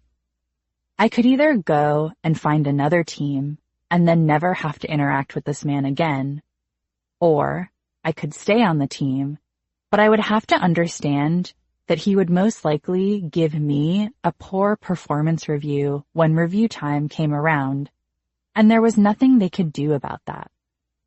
I remarked that this didn't seem like much of a choice, and that I wanted to stay on the team because I had significant expertise in the exact project that the team was struggling to complete. It was genuinely in the company's best interest to have me on that team. But they told me the same thing again and again. One HR rep even explicitly told me that it wouldn't be retaliation if I received a negative review later because I had been given an option. I tried to escalate the situation, but got nowhere with either HR or with my own management chain, who continued to insist that they had given him a stern talking to and didn't want to ruin his career over his first offense." End quote. After switching teams, Fowler began sharing her experiences with other women engineers. Like her, they had experienced sexual harassment at the company, sometimes by the same manager who had harassed her, and all had similar experiences with the HR department. By these timelines, she was able to ascertain that this particular manager had been harassing other women before she even joined the company. Fowler wrote, quote, "It became obvious that both HR and management had been lying about this being his first offense, and it certainly wasn't his last. Within a few months, he was reported once again for inappropriate behavior, and those who reported him were told it was still his first offense. The situation was escalated as far up the chain as it could be escalated, and still nothing was done. Myself and a few of the women who had reported him in the past decided to all schedule meetings with HR to insist that something be done. In my meeting, the rep I spoke with told me that he had never been reported before. He had only ever committed one offense in his chats with me, and that none of the other women who they met with had anything bad to say about him, so no further action could or would be taken. It was such a blatant lie that there was really nothing I could do. There was nothing any of us could do." End quote. The following month, Huffington, who was overseeing an investigation into the company, told CNN that she had personally spoken with hundreds of women at Uber and that the head of HR, the same HR that was allegedly siding with alleged predators due to their performance, had conducted 120 listening sessions with employees. Uber also reportedly hired former U.S. Attorney General Eric Holder and Tammy Albaran, partners at law firm Covington and Burling, to conduct the investigation. Huffington told the outlet, quote, "Yes, there were some bad apples, unquestionably, but this is not a systemic problem," said Huffington. "What is important is that the structures that were not in place are now being put in place to make sure that women, minorities, everyone feels completely comfortable at Uber." End quote.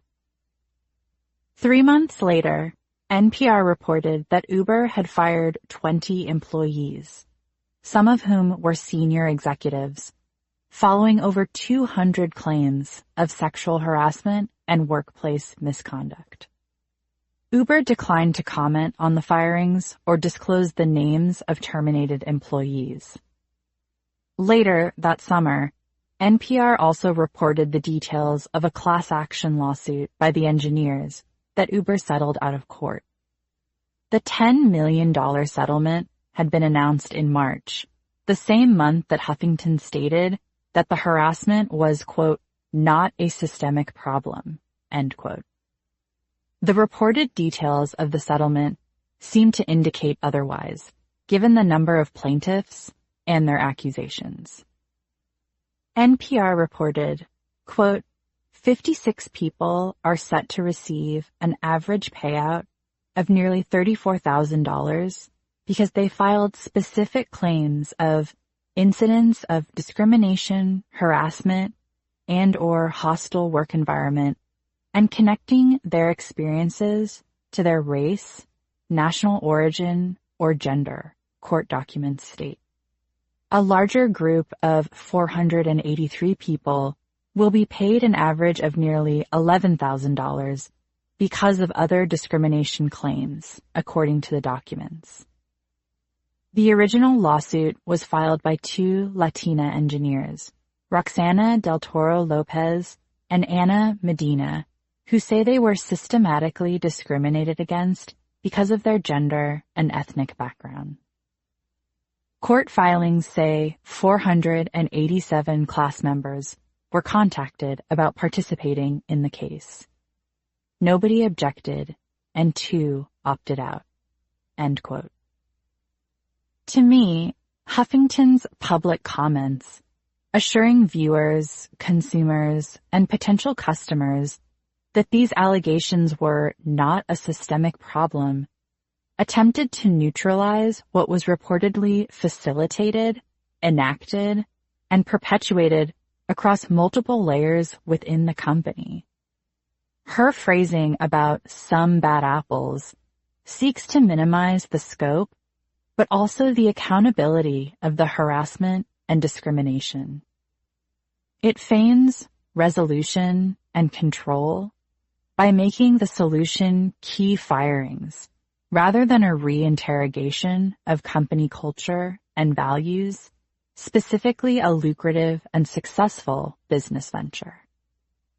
This strategy reflects a larger misinterpretation of systemic abuse because oftentimes we aren't necessarily trying to shoehorn out individuals, but rather abolish entire ways of thinking, mindsets, and structures.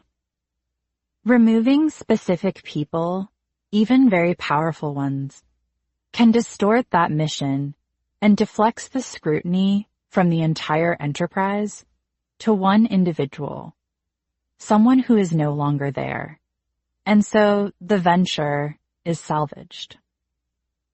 Much like Agrawal, Huffington ultimately aligns herself with the prosperity, future, and questioned reputation of the company.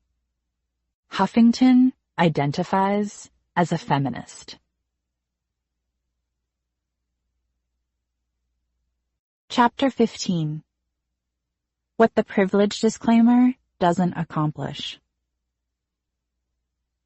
Something happened when white feminism figured out the word privileged.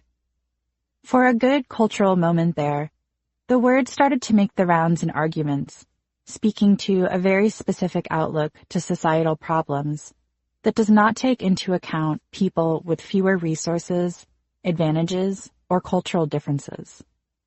But then the course changed. The baseline acknowledgement of these societal power dynamics became enough to basically excuse you. To drop this word or recognize these circumstances to which your race or your gender or your class have allotted you was considered the beginning and end of the conversation.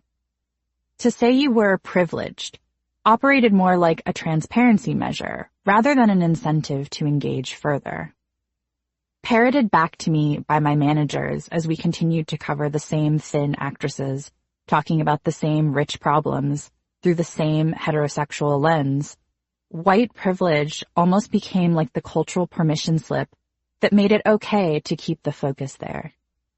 Using the term also became a way to deflect scrutiny of practices and neutralize critiques. Sure, all these women are privileged, but let's keep talking about them 365 days a year anyway.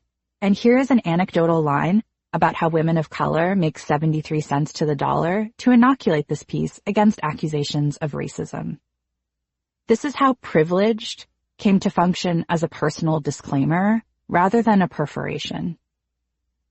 It's taken a lot of astute deflection to get here, to twist privilege around so that it still maintains and ultimately serves the power structures that keep whiteness at the center rather than challenge them. Especially because acknowledging systemic advantages, I find, is an important, if not entirely foundational way to begin undoing social oppression. For intersectional identities, properly decentering yourself is essential to recognizing where you are on the spectrum of advantages. Poor white cis woman, black middle class trans woman, white upper class lesbian. But at the same time, so is recognizing places where you are not centered in the first place. Acknowledging that what you take for granted would be someone else's boon can be pivotal for self-awareness. But in practice, privileged is often the cul-de-sac of white feminism, the way by which you go through the motions of racial or queer consciousness, but actually just come out the same way you came in. Years of watching white feminist colleagues throw this word on the table with the heft of a 1997 September issue and expect nothing short of a parade has often reminded me just how low the bar for racial literacy is in many workplaces. You're acknowledging that you're the power holder in all, if not most, spaces, and that's presented as sufficient on its own. Where you see this most consistently is the personal calculation of time as a feminist metric. New York Magazine's The Cut's How I Get It Done, a recurring series that distills the personal and professional schedule of successful women, traffics in this, while also framing maximum productivity, a capitalistic value, as the ultimate goal. All pieces begin with an introduction of a hyper-condensed summary of the subject's professional background, family, and relationship status, before uniformly ending on how she gets it all done or how she gets it done. The series always begins with a dissection of her morning routine. Many, like this one focused on SoulCycle CEO Melanie Whelan, detail a cumbersome maze of satisfying both the needs of children and employers. On her morning routine, quote, "I have a 9-year-old son, Lachlan, and a 6-year-old daughter, Charlotte. I travel so much and work very long hours. So when I'm not traveling and I'm home, I try to take my kids to school. I think it's really important. They are my alarm clock. They're up at 6 and don't go to school until 7:30. So it's a really active time to spend with the family. My husband is usually the first one up and out the door. Before I leave with the kids, I spend 10 or 15 minutes on my phone just getting prepared for the day. SoulCycle's numbers come in at 4 a.m, so I look at those. I get them to school, talk to a couple of moms and teachers, and see what's going on." End quote. Despite whatever admitted lack of structure, science, or calculus does consume some part of their days or careers or personal lives, The true thrust of the series is to relay hacks, work-life balance tips, or various routines that can be replicated to maximize productivity, like this strategy from Eva Chen, Director of Fashion Partnerships at Instagram. On her best email hack, quote, "Think about the emails you send in any given day. You're probably responding to the same 10 topics. For example, someone will invite me to an event and I'll be out of town. So my response is, I'm sorry, I can't make it. I'm out of town. Instead of typing that out, I have it saved as a signature. So basically, I have 10 signatures saved on my email, like, sorry, I'm out of town, I can't make it, I'll be there, CCing my admin to set up a meeting, etc. It makes a big difference." End quote.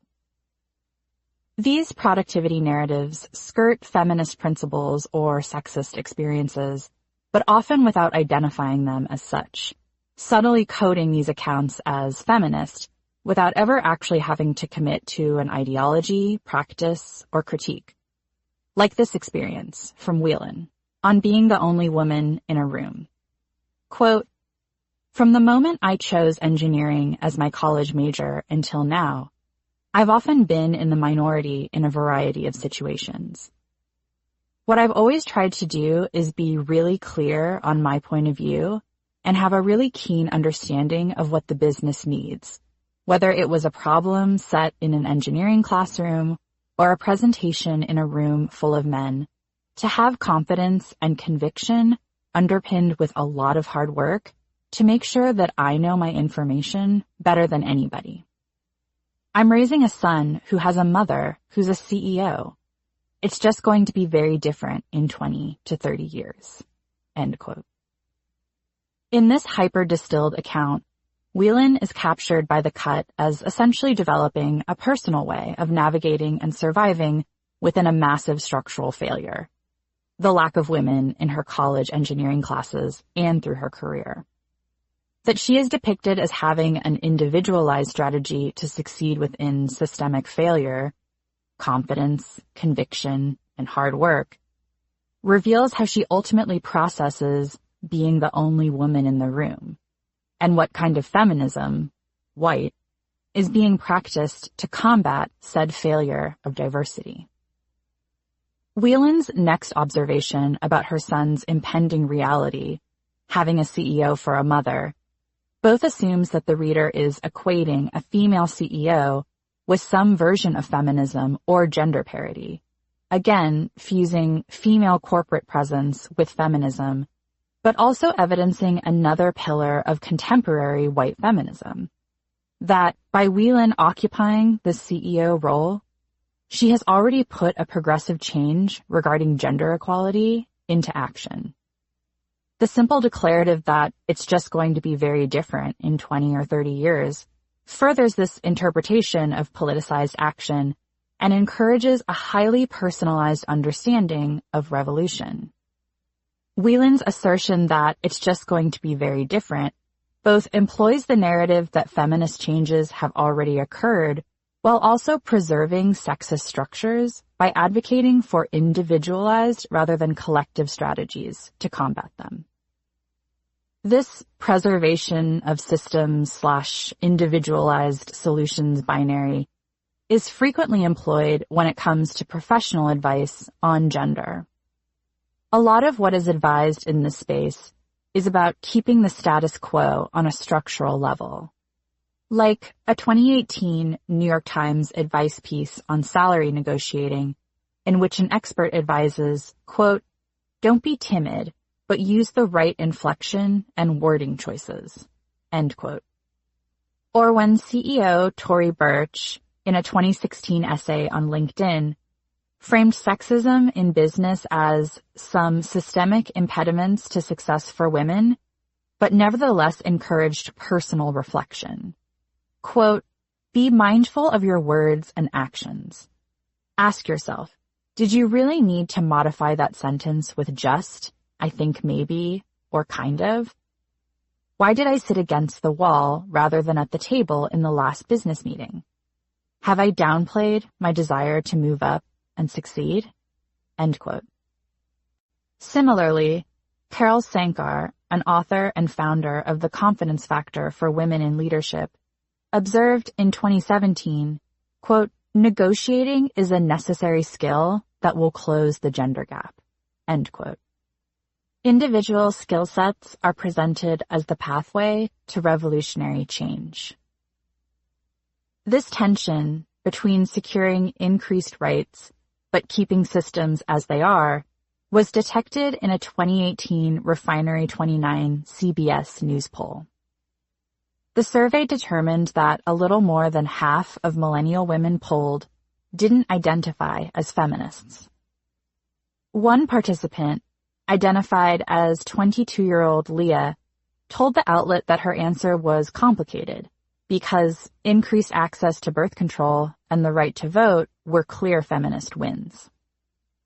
But it's the continued push beyond these wins and the aggressive push for abortion that Leah finds off-putting. Quote, "I do want us to be societally equal," she said. "I feel like the movement has been largely taken over by far left-wing activists," end quote. The notion that the movement was taken over by activists rather than originated by them speaks to the unfounded origin stories of how rights for marginalized people are secured in the first place. It starts with activists, a fact you can trace through the suffragettes who picketed President Woodrow Wilson for the right to vote during World War I, no less, and Emma Goldman, one of the 1910s activists who was jailed for handing out information about birth control. Gender rights have always been propelled by deeply radical people who were raging against the status quo. But the consistently and truly impressive breadth of progress is that what was deemed radical then always has the capacity to feel commonplace now. And downplaying how critical transgressive activism has been to securing gender rights presents another hologram, that you can achieve them within the status quo. In a 2018 Cosmopolitan.com piece entitled "Why You Need a Work Wife," the introduction describes professional problems like feeling swamped with tasks and being singled out by a boss for being late. The proposed fix for these systemic and widely documented blockades to women's professional security, economic security, and career advancement is actually to connect with other women. But in classic white feminist form, even establishing bonds with other women has to come with individual gain, not policy solutions together. Cool opportunities, such as professional advancement, are increased by finding a gal around your same level and with whom you've had casual, pleasant convos. The aim is to, quote, "feel out her potential by asking for small favors that benefit you both. Want to brainstorm over lunch before tomorrow's presentation?" End quote. As the piece continues, the eventual strategy is to, quote, "try asking for a bigger solid, like covering your shift and, offer to do the same for her. Then follow these tips to nurture that dynamic and rock the work-wife life," end quote. The reader is then not only encouraged to strategically erode and evaluate personal relationships with a monetary or a professional value, but to eventually manipulate this partnership into increased mutual white-collar labor. This is how white feminism mimics the exploitative labor of traditional patriarchy.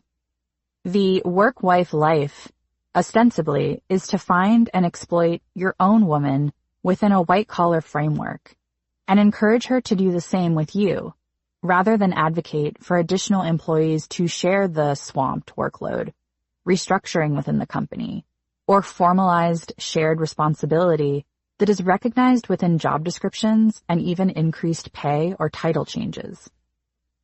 The incentive is to continue to perform invisible labor with complete invisibility and mimicking a capitalistic approach to exploiting other women, a historically disposable resource, to increase individual ascension.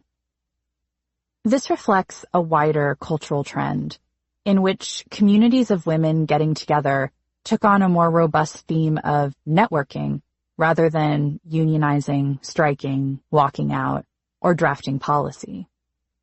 While adopting the tone of social change and the vocabulary of community, the tactics were always engineered for personal gain.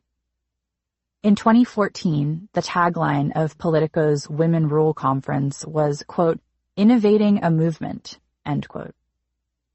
The Wing espoused in 2020 that they are carrying the torch of women's club movements by citing Ida B. Wells, an activist who notably founded her Black Women's Club to end lynching, among other racial injustices. But trading on these histories and imagery to actually just remain individually empowered is often how this lens operates. Catherine Goldstein, a journalist, host of the podcast The Double Shift, and former Lean In superfan, explained in 2018 how this particular idea of feminism furnished her, quote, "with plenty of damaging illusions," end quote, about gender and discrimination.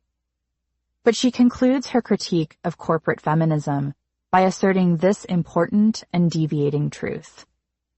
Quote, "Women are realizing that looking out for each other is even more powerful than just looking out for ourselves," end quote.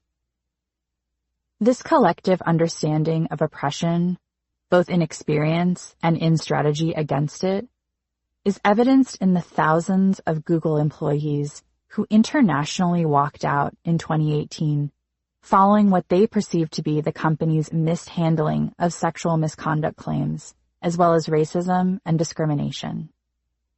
Or when McDonald's workers also coordinated a multi-city walkout to protest alleged sexual harassment a couple years after a survey found that 40% of fast food employees had experienced it. In weighing these important standoffs with corporate power, Goldstein notes, quote, "I now believe the greatest lie of Lean In is its underlying message that most companies and bosses are ultimately benevolent, that hard work is rewarded, that if women shed the straitjacket of self-doubt, a meritocratic world awaits us," end quote.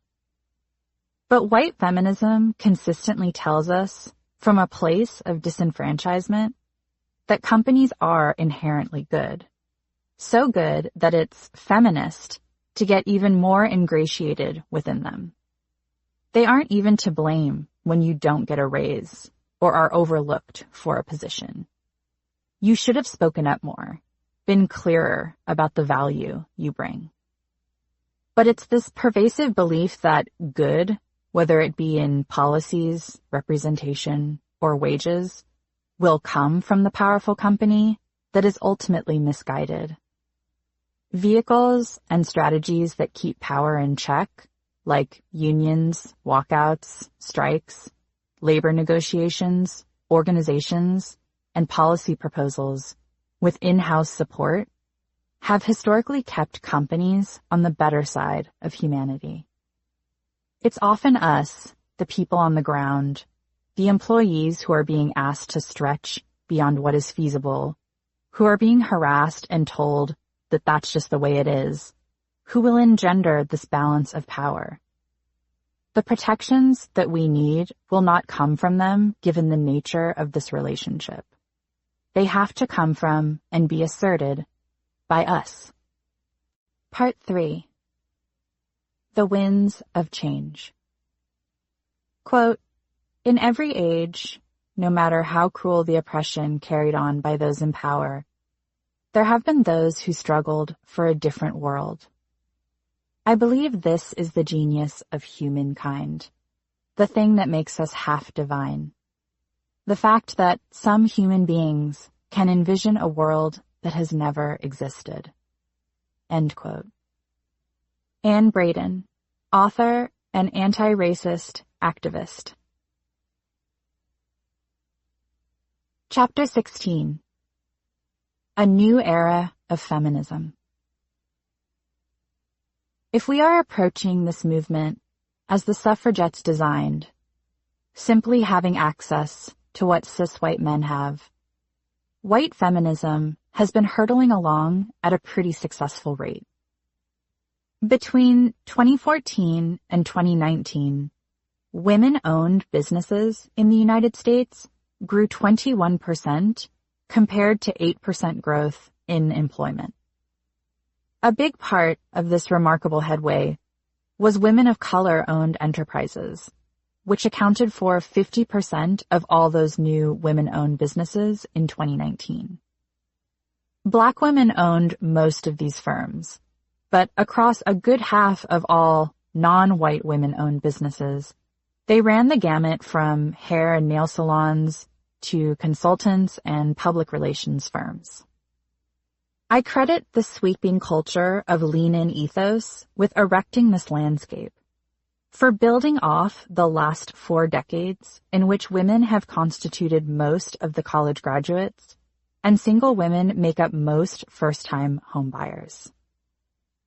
When I place a vote for the President of the United States, open a credit card in my own name, and secure birth control without written permission from my father or husband on my way to pursue a college education, I am actively inhabiting the world that Alice Paul envisioned. But if we want a multi-gendered, browner feminism, where all women's needs are addressed, we need to reevaluate what we are pushing for in the first place. We need a courageous new concept, one that prioritizes and tackles the systems that keep most marginalized genders in poverty, abuse, and incarceration. If power is how we have traditionally understood the path to equality, we need to address that our current framework will not facilitate power broadly toward the most disenfranchised. We'll always be speaking in anomalies. The single mother who managed to build a business, the gay woman who got to the top of this company. A domestic worker may never be a CEO, and that shouldn't hinder her ability to live above the poverty line.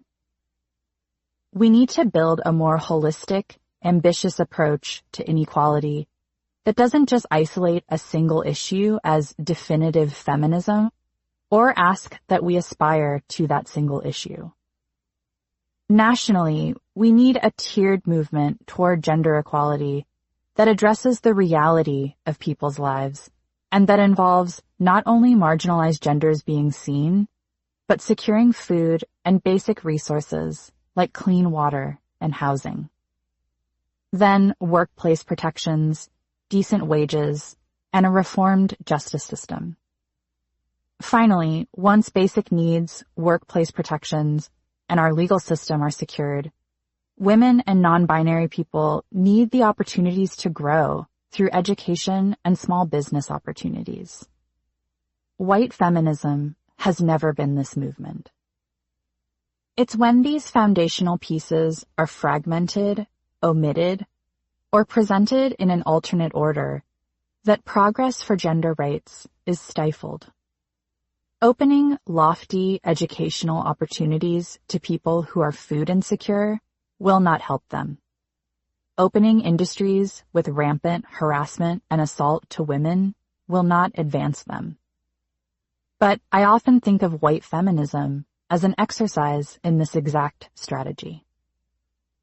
In the big, bright world of oppression, white feminism has often defaulted to choosing a flavor of subjugation and exercising all understanding of gender oppression from there.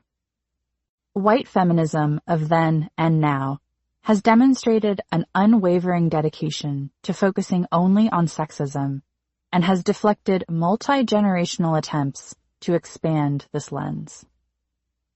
In 1913, Alice Paul triumphantly coordinated a parade with thousands of women to demand the right to vote, but a sensibility and legacy of Elizabeth Cady Stanton ensured that only affluent, white women would reap the gains. In 1920, when Doris Stevens was reflecting on her arrest outside the White House for protesting for suffrage, she said that, quote, "It was never martyrdom for its own sake. It was martyrdom used for a practical purpose," end quote. But that practical purpose would be an agenda of only feminism. In 1963, it was Betty Friedan's assertion that her foundational book, The Feminine Mystique, distilled the universal gender truth of the problem with no name. But in real application, her pertinent analysis only applied to economically secure housewives. Sexism is not the sole arbiter of oppression, but when you review the canon of white feminism, you would think otherwise. This very particular history has informed a lot of more modern efforts to mobilize. The truly clumsy execution here, though, is often to try and apply this simplistic sexism-only framework to women who are not white, who don't necessarily identify as women to begin with, who aren't rich, who aren't straight. This is the turning point we are facing now. And this is the conflict playing out behind the scenes with the leadership of the women's movement today. The day after Donald Trump was elected president, Teresa Shook, a retired attorney and grandmother living in Hawaii, created a Facebook page for a protest. In the lead-up to the election, women and other marginalized genders were rightfully infuriated after spending the better part of an election cycle immersed in Trump's round-the-clock misogyny, a direct platform that had now landed him the presidency. Republican candidate Trump had made many a sexist, slanderous comment about Democratic opponent Hillary Clinton, calling her such a nasty woman, ridiculing her shouting, and crediting her success to proficient use of the woman's card. He had a pronounced record of calling women pigs, slobs, dogs, and had joked about dating his daughter, Ivanka. And when questioned on this record, as Fox host Megyn Kelly had done during a presidential debate in 2015, Trump later said, quote, "She had blood coming out of her eyes, or blood coming out of her wherever," end quote. But despite that clear precedent, critiques of Trump's contempt for women reached a strikingly different tier when the Washington Post ran some Access Hollywood footage of him bragging about assaulting women, saying, quote, "I just start kissing them. It's like a magnet. Just kiss. I don't even wait. And when you're a star, they let you do it. You can do anything, including grab 'em by the pussy," end quote. Action was in order, and women like Shook coordinated accordingly. The same night that she made her Facebook page, on the other side of the country, a Brooklyn-based fashion designer named Bob Bland suggested a protest on Facebook. Bland and Shook eventually combined their events, as RSVPs swelled into the thousands. Some women began to volunteer as organizers, but a homogeny was building. Bland later specified, quote, "The reality is that the women who initially started organizing were almost all white. As the movement grew, they sought ways to address this crucial issue," end quote. Addressing this matter meant bringing in career activists like Tamika D. Mallory, Carmen Perez, and Linda Sarsour as national co-chairs, women who, by Bland's account, quote, "are not tokens. They are dynamic and powerful leaders who have been organizing intersectional mobilizations for their entire careers," end quote. The intention for the Women's March on Washington, as it was finally called, from organizers like Janae Ingram, Tabitha St. Bernard Jacobs, Karen Waltech, and Cassidy Fenley, was inclusivity across Native people, disabled women, trans women, Asian and Pacific Islanders, and other communities. The date was set for January 21st, 2017, the day after President Trump's inauguration, for a massive multi-city march that was also multi-issue in its execution. LGBTQ rights, racial equality, disability rights, human rights, immigration reform, women's rights, and environmental protections. Basically, everyone who would be further disenfranchised by this presidency. With sister marches in 50 states, the Women's March would be the largest single-day protest in American history, with no arrests in Washington, D.C. But behind the scenes, controversy and disorganization were fracturing the hope of this new movement. From the beginning, a common critique of the Women's March was that the movement was unfocused. In 2017, Sarsour disagreed with this interpretation, telling the Washington Post that the point wasn't that all women, quote, see themselves in every platform, end quote. Leading up to the march, organizers did release a policy platform that detailed demands for an equal rights amendment, reproductive freedom, equal pay, labor protections for immigrant and undocumented people, an end to police brutality, comprehensive health care, and access to affordable housing. But I think a word like unfocused is sometimes a reactive term to nuance. When we don't initially recognize a clean, single issue that dominant cultures immediately identify as familiar. Because that's what the Women's March definitely wasn't. Organizers and participants were able to erect a multifaceted platform that successfully attracted people from all over the country of varying faiths, ideologies, and life experiences, well beyond the objectives and principles of white feminism. No other wave of feminism, a reductive term that collapses movements into one ideology, had ever accomplished bringing this many people together in the name of gender rights. In the coming years, though, the Women's March would grow organizationally weaker. In 2018, co-chairs Mallory, Bland, and Perez were accused of making anti-Semitic comments during the Women's March planning meetings. Bland and Mallory denied this. Allegations of this ilk had been building for the better part of that year. In February, Mallory had attended the Nation of Islam Savior's Day event, where Minister Louis Farrakhan made a slew of anti-Semitic and anti-LGBTQ remarks.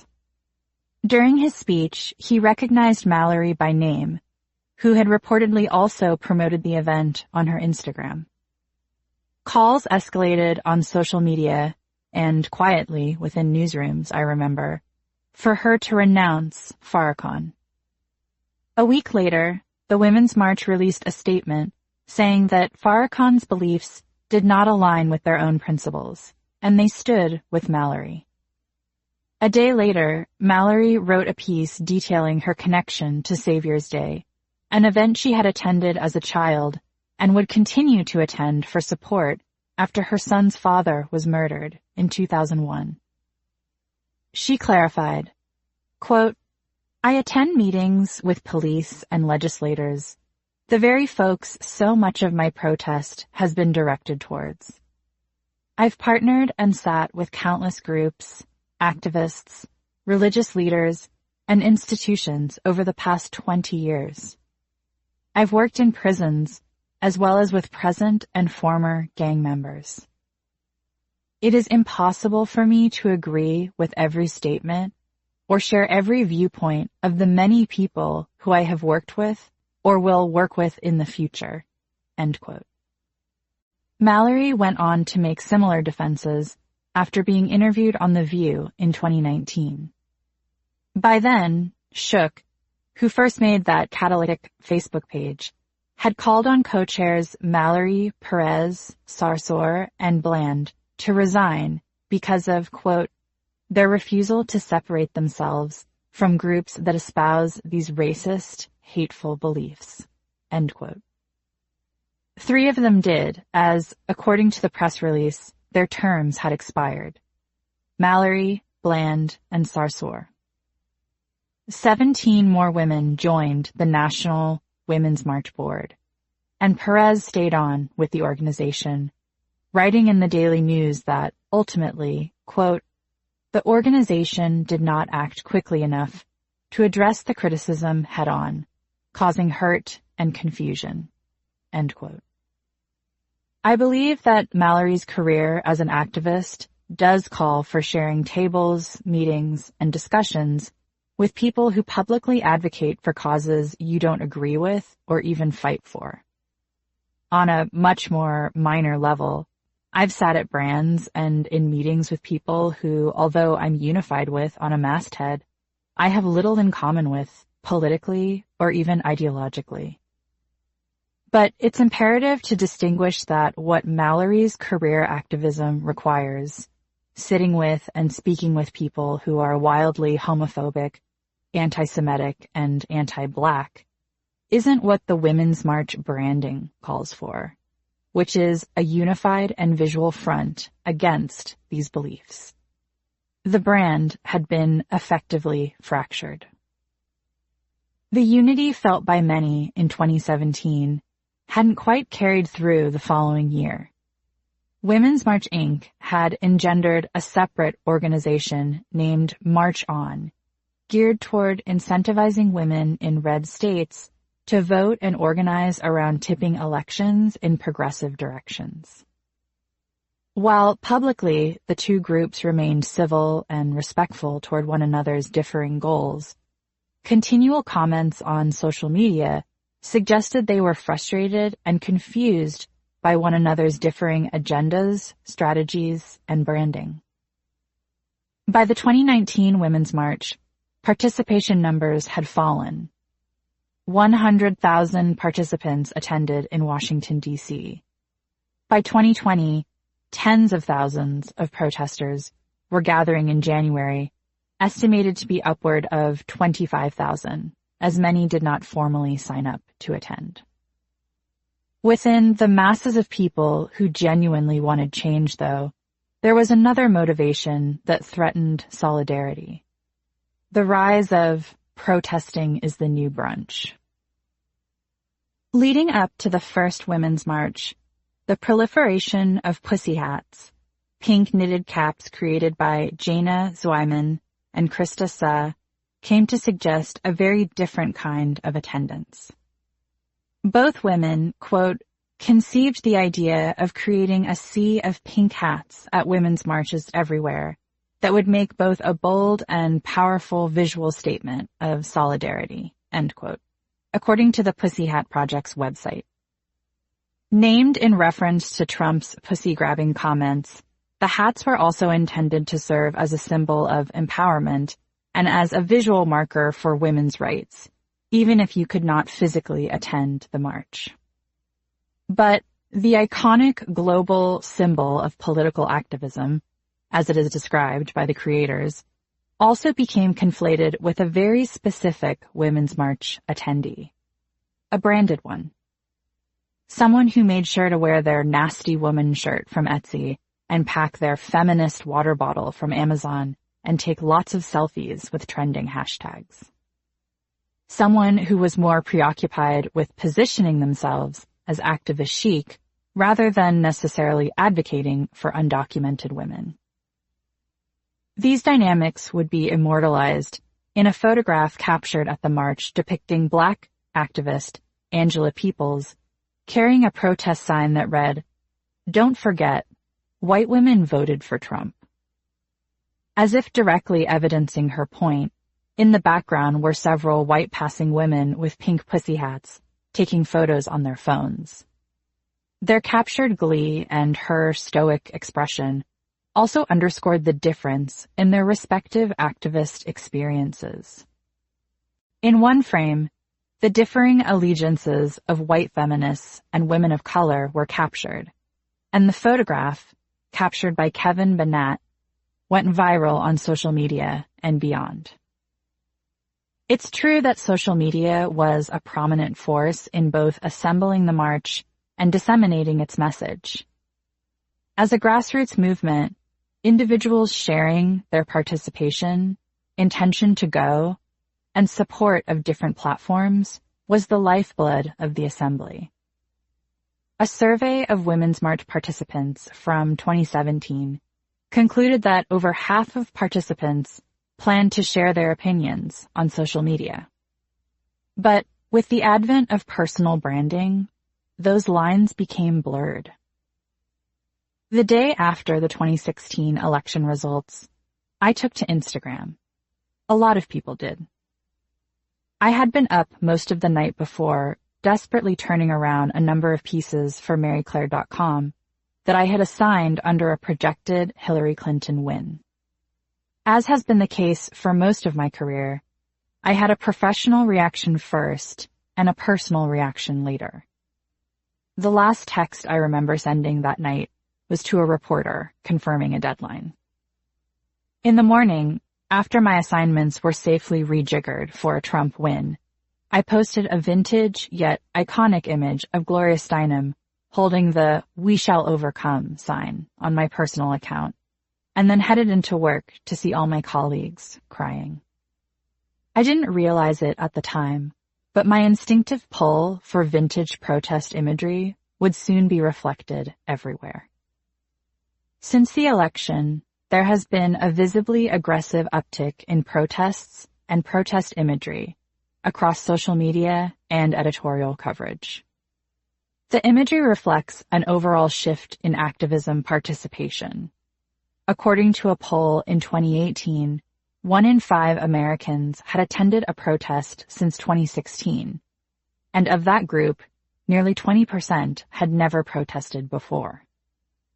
There have been many protests to choose from, across varying political allegiances and causes. The major ones around the country in just the first year of Trump's presidency included election night when Trump's win was announced, 2016, Women's March, January 2017, travel ban, January/February 2017, DAPL, February/March 2017, International Women's Day, March 2017, March for Science, April 2017, Pride, #ResistMarch, June 2017, Philando Castile protests, June 2017, Healthcare Bill protests, June 2017, Unite the Right rally, August 2017, DACA, September 2017, White Lives Matter, October 2017, Trump protest on anniversary of election, November 2017. I participated in a number of these, as did my colleagues, and many of us posted images documenting these historic moments. But something else, less journalistic focused and more self-serving, was accelerating this year. At the time, this uptick was glibly quantified as protesting is the new brunch. This class-divisive framing of the political landscape seemed to underscore that for the brunching crowd, engaging in organized protest was how they were now spending their weekends. Denisha Jones, an assistant professor of teacher education at Trinity Washington University, told the New York Times in 2017 that she was seeing this in a literal way.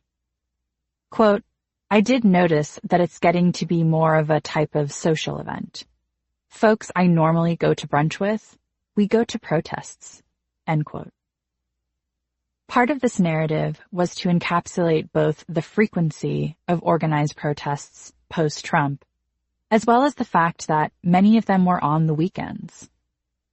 But the broader press framing that protesting was becoming a lifestyle, as the Times reported, had unfortunate repercussions.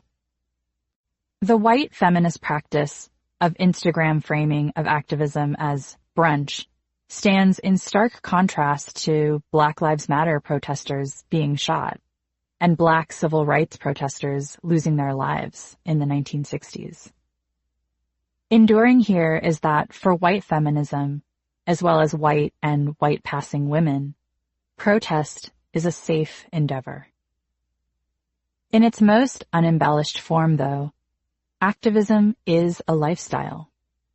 When I've interviewed lifelong activists or read their historical accounts, I am left with the resounding reality that this type of work is a very particular way of living and seeing. The willingness to disrupt systems, both big and small, with your presence, with your voice, with your physical body, is a way of life. Erica Garner led marches twice a week, on Tuesdays and Thursdays at 6 p.m., after watching a viral video of her dying father, Eric Garner, tell New York police officers, "I can't breathe." Dolores Huerta has been arrested more than 20 times for union demonstrating. For the Native American water protectors who stood their ground during Standing Rock, their strategies of encampment were a deeply ingrained resistance action plan dating back to pre-colonialist times. This, in effect, becomes the way you live. But something very different happens when you say the word lifestyle among people who don't have this comprehension of social justice. Lifestyle evokes an aesthetic. Clothes you wear, products you use, accessories you swear by. A way of visually aligning your life so that you give off a certain impression. Sometimes that impression is wealth or creativity or authority. And in the case of activism, it's unfortunately an impression of cool. For media and advertisers, the incentive is generally to translate impressions into things you can buy. You embody cool by owning this shirt, or wearing your hair this way, or participating in this beauty trend. But impressions quite literally translate to the social media landscape as well, where engagement with people as brands or brands as people has become virtually interchangeable. And protesting is the new brunch alluded to a particular development in white feminism and beyond. Activism packaging. Facebook, Twitter, and Instagram, all legitimate spaces for organizing and protesting, have also allowed political allegiance and identity politics to become performative, with audiences, followers, and endorsements. Branding yourself as an activist is a prominent pillar of white feminism, in that you present yourself as being part of the #resistance, but aren't necessarily advocating for structural change. You are visually aligning yourself with feminism, much in the way you would by purchasing a certain sweatshirt or putting a witchy coven case on your iPhone. Photographs or tweets from marches have unfortunately become another extension of a corporate-sanctioned ad-based revolution. With like buttons and quantifiable metrics, supporting a certain cause or deviating from a mainstream initiative carries immense individual gain. A platform you can yield to carry over into another cultural influence. And with the intersection of social justice and capitalism, white feminism is right there to sell you everything from co-working spaces to lingerie, with activist imagery from the past and present. Profit aside, social media isn't exactly reinventing the wheel on this one. Activists generally do hope to gain followings, groups of people who still stand with them to enact change. But where platforms like Instagram and Twitter add a new dimension is that they have a transferable following that is easily accessible to corporations. You can craft a post that supports Equal Pay Day and then do another that shills a feminist sweatshirt made by women who were definitely not paid well. The same people who liked the first post will probably like the second. A general butterfingered critique of this dilemma tends to bemoan social media altogether, like the innate capability to share a message or an image or a photograph with anyone in the world instantly is somehow wrong or nefarious. I also find that this argument lives not far from the concerns about everyone having a voice now, a veiled concern about white supremacy, misogyny, and racism being decentralized in culture. But I don't find wide-sweeping denigrations about social media to be helpful in identifying what's actually at work here. This reasoning also does a tremendous disservice to the amount of organization and activism that has found support through social media. Hashtag #YesAllWomen, hashtag Black Lives Matter, hashtag Solidarity is for White Women, hashtag No DAPL, and, of course, hashtag #MeToo, among many others, both regionally and internationally. When I've covered these movements and clicked through these tweets and posts in the past, I've often felt like I'm witnessing the next evolution of what the Jewish housewives achieved when they designed their meat boycott flyers in 1902, or what the wives and mothers in the 1940s were able to orchestrate when they used telephones to reach more women. Platforms and ways to organize definitely change with the times, but the driving forces often remain the same. We won't take this. And taking to any medium of the time to relay that message has the capacity to be impactful. What's decidedly different, though, about a Jewish housewife from 1902 refusing to buy meat with her neighbors and an actor doing an Instagram post for hashtag Women's March is those Jewish housewives weren't trying to then parlay hashtag no meat into cultural relevance. There was no social currency in them walking out of synagogue when men told them that they were an embarrassment to the community. There was no professional gain to be had in pulling meat from customers' hands, but there was a lot to lose. The respect of the men in their neighborhood, always a premium, physical safety, personal reputation, possible arrest, and ostracization. But they did it anyway, because the cost to their families and their children was simply too great not to. Now, there stand to be individual gains from certain types of activism. The neoliberal reality in which we can all be quantified as personal brands, a big pillar of fourth wave white feminism, means that these personal gains, actual social media metrics, can be translated into capital. Positioning yourself as an activist may very well cost you allegiances, certain partnerships, or specific people willing to work with you. But the gains have proved to be just as valuable. When Angela Davis organized interracial study groups as a teenager to protest segregation, they were broken up by the police. When NFL quarterback Colin Kaepernick took a knee during the national anthem to protest police brutality, he became a spokesperson for Nike, with a tennis shoe named after him. When Sachin Littlefeather declined Marlon Brando's Academy Award on his behalf to protest the industry's depiction of Native Americans, the Academy introduced tighter restrictions on proxy acceptances.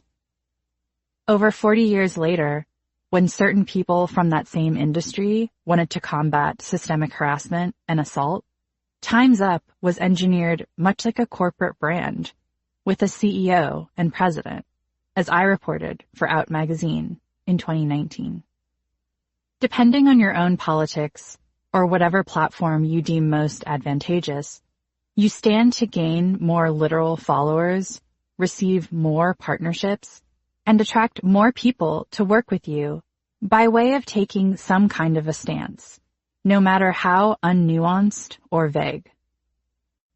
A 2018 Spotted report that sought to quantify this determined that supporting hashtag #MeToo was helpful to a celebrity's brand, which, to quote Heron Walker, the Jezebel writer who covered the study at the time, quote, feels kind of weird and is not the point, end quote. Janet Komenos, co-founder and CEO of Spotted, told Digiday of the findings, quote, "We're living in an increasingly data-driven world when one thing can wreck your brand." From the #MeToo perspective, I think there's a little bit of a misperception that celebrities involved were putting themselves at risk by being outspoken. But the data shows the opposite. Consumers feel that they're more relatable, end quote. Given the raging epidemic that is sexual assault and abuse, there is an immense cultural shift in the public finding figures speaking to these experiences as likable.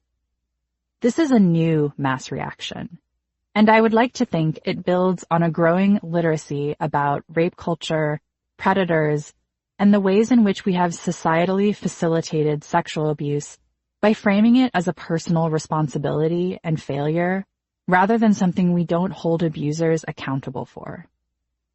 Individuals maintaining trustworthiness and credibility after citing abuse is a vast improvement to being told that you shouldn't have been wearing that. You shouldn't have been drinking. You shouldn't have been there in the first place. You shouldn't have pursued that profession. But where this credibility turns gross is when you throw the word brand in there. If likability can become a profit, then there are suddenly different incentives. Companies and corporations are going to want in.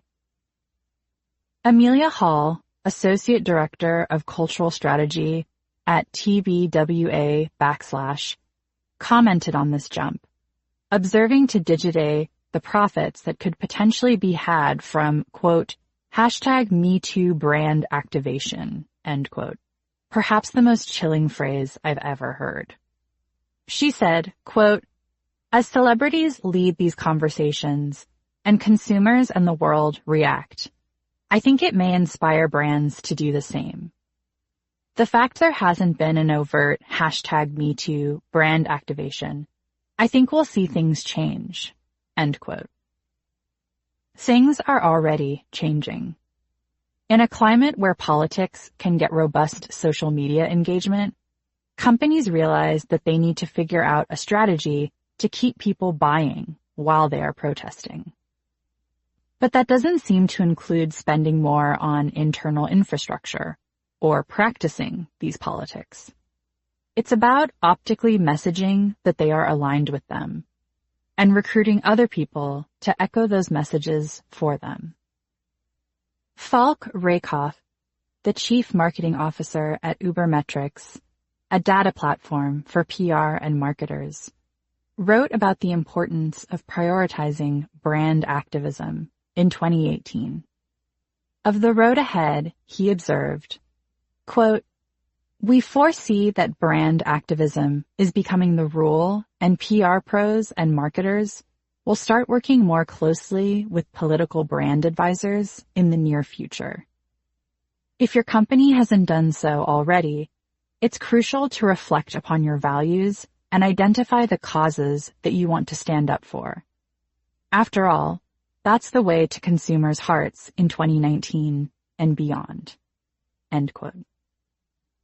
Ways to achieve this, he advises, include, quote, "identifying potential influencers, including the CEO, from whom activists want to hear," end quote.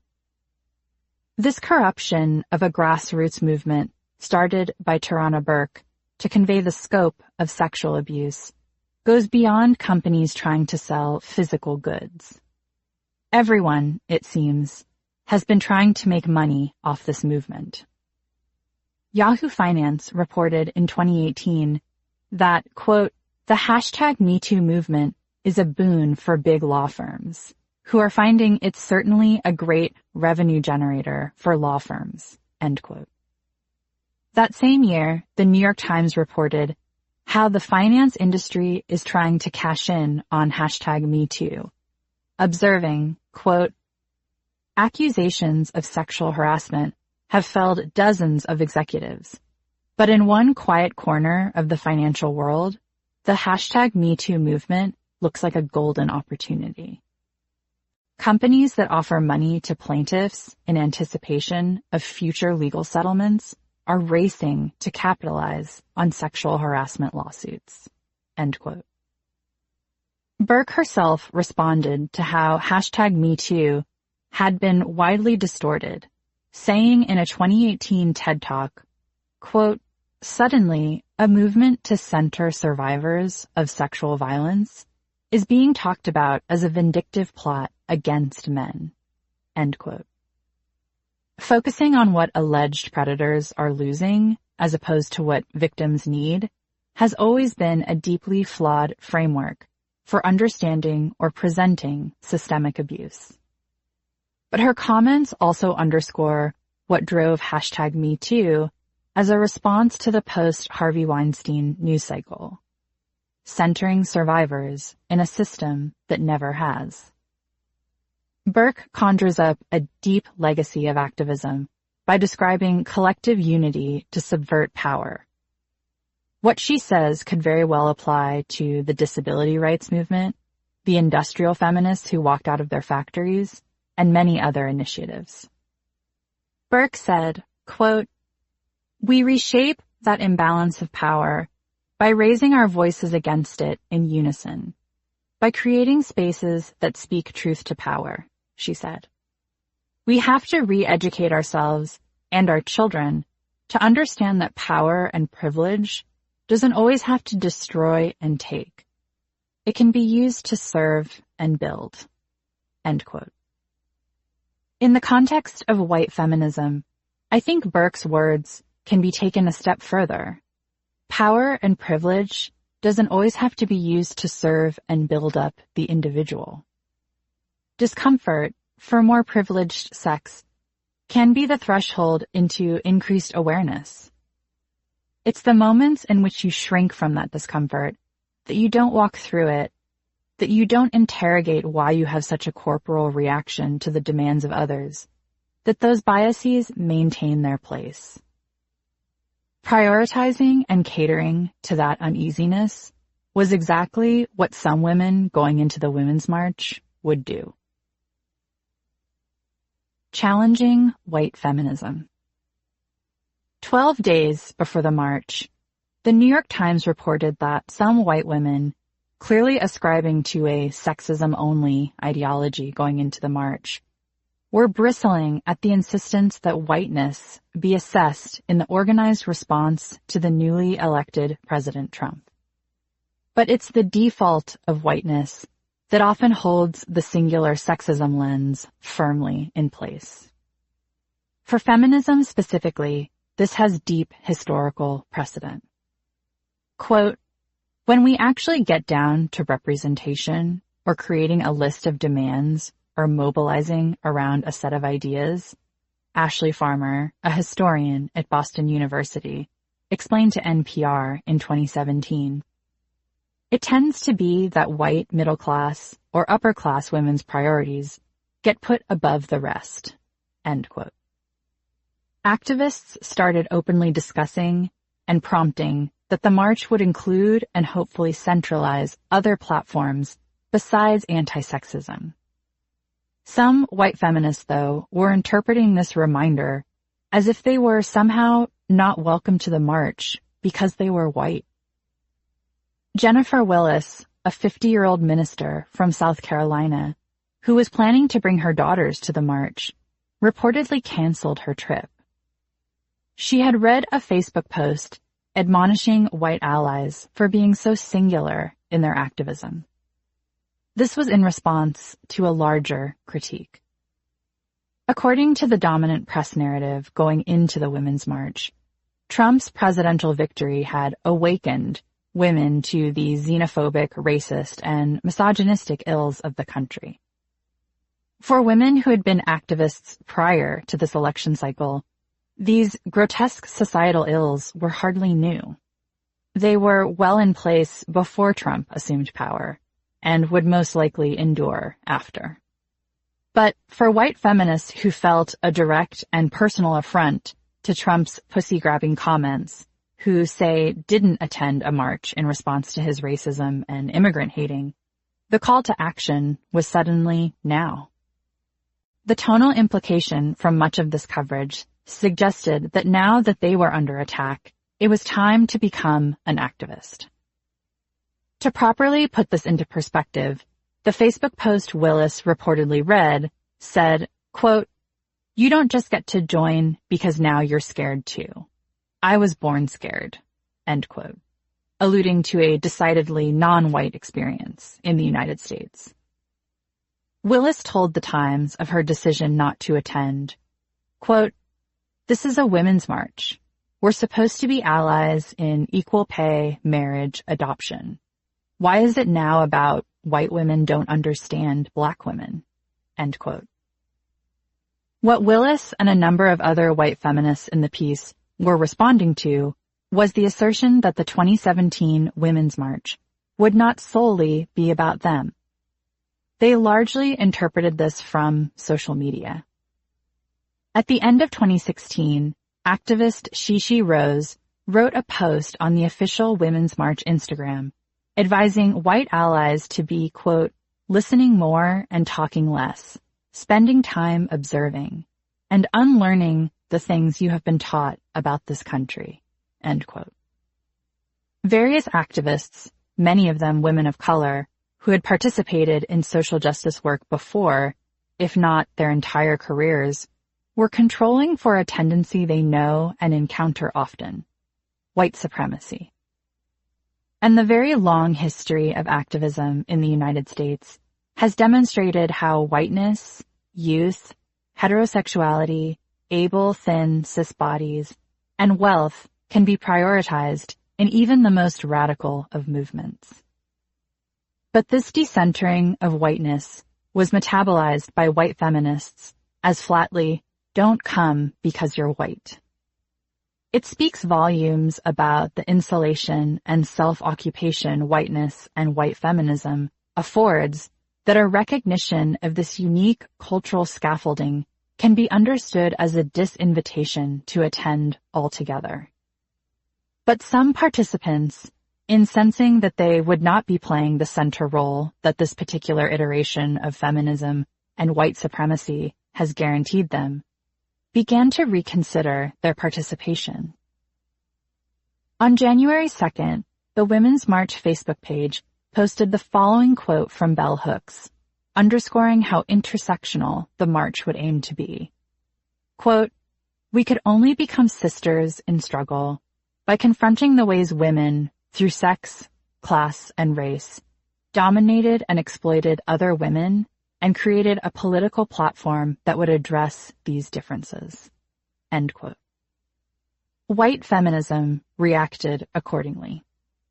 In the response thread, a woman from New Jersey wrote, quote, "I'm starting to feel not very welcome in this endeavor." End quote.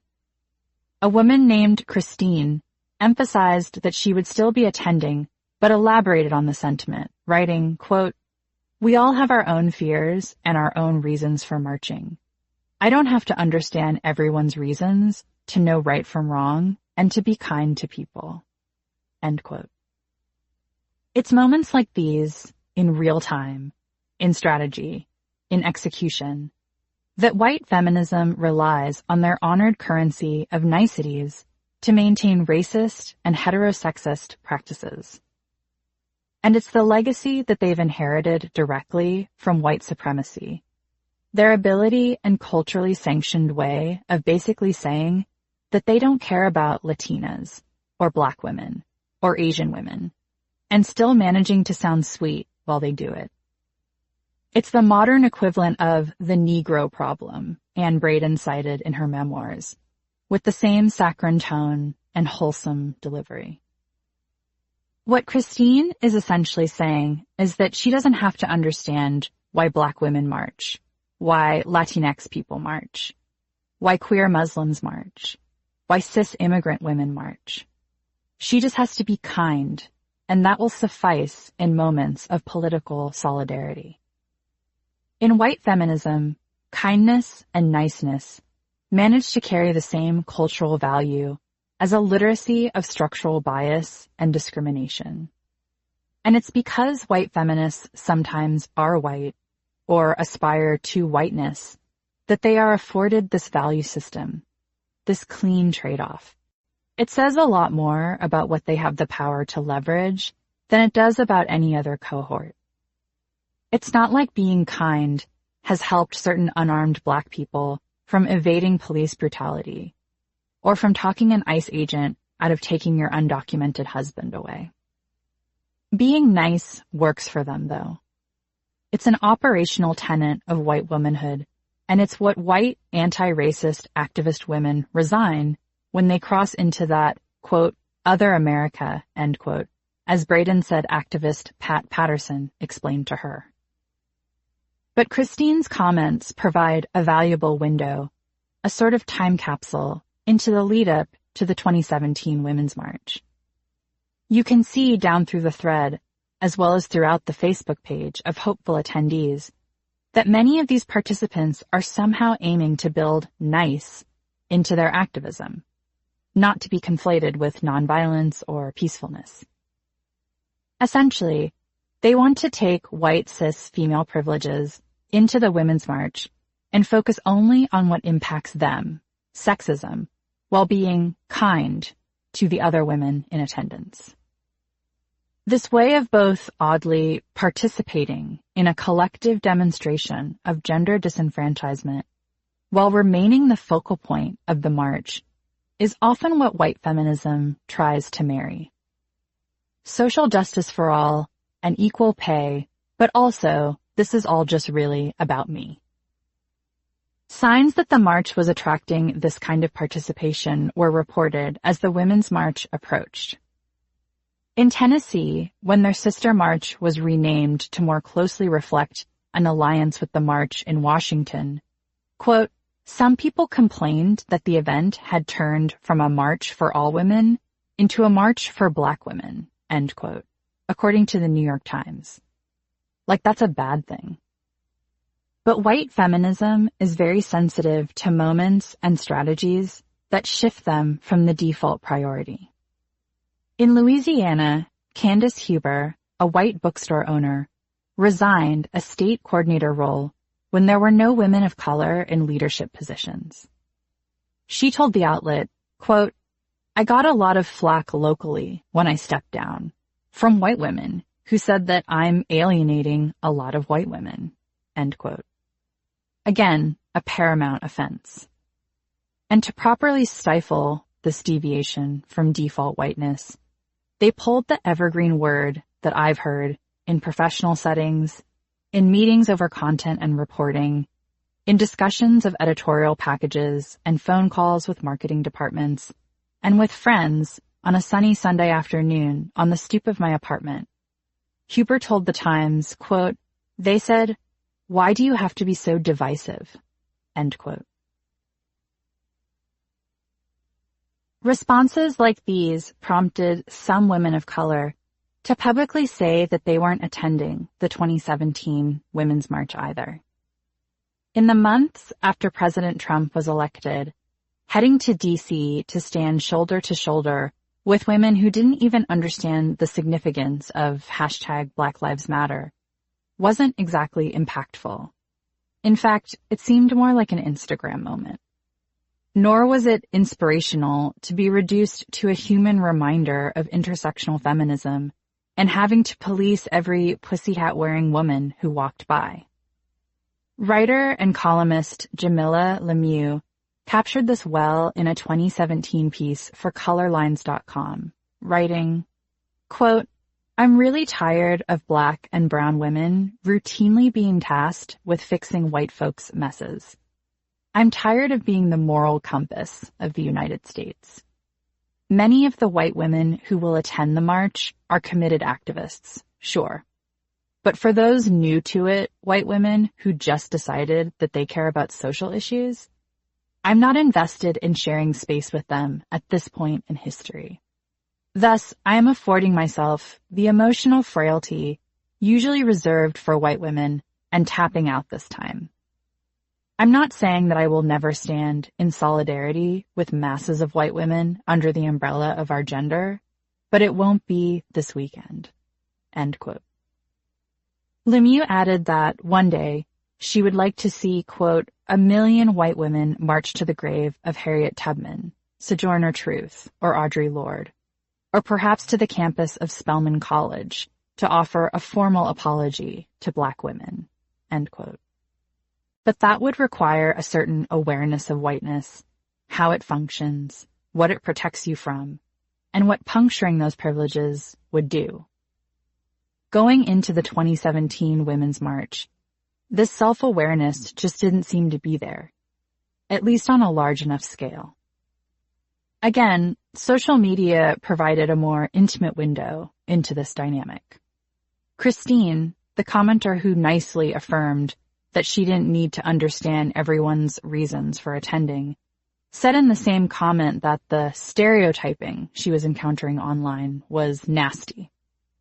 But the stereotyping that she encountered wasn't about, say, subservient Asian women or angry Black women or humorless lesbians. It was about white women. To her account, she found a comment online that read, quote, "Sprinkle some pumpkin spice on the issues so white women will take an interest," end quote. The emotional frailty Lemieux referenced is in full effect here, in that the summarized criticism is about the narrow, often commercialized self-interest white feminism offers. Much like patriarchy or racism or heterosexism, this practice is so much bigger than any particular person. This is about an ideology that gets placated, reinstated, and preserved through systemic action. But it speaks to white feminism's sensitivity to shifts in power and in focus that recognition of those self-interested dynamics is often translated into a personal attack. This is the mathematics of how sexism often remains the sole focus, and how even the effort to obtain visibility, not even implement strategies, gets actively shunned. But putting undocumented women and incarcerated women and indigenous women front and center is essential to reordering our resources and advancing alternative systems. What continues to thwart feminist efforts to incorporate and address the economically insecure is that we refuse to even see them. We have to start at existence because for a large swath of formal feminist organizing, many of these women have not existed.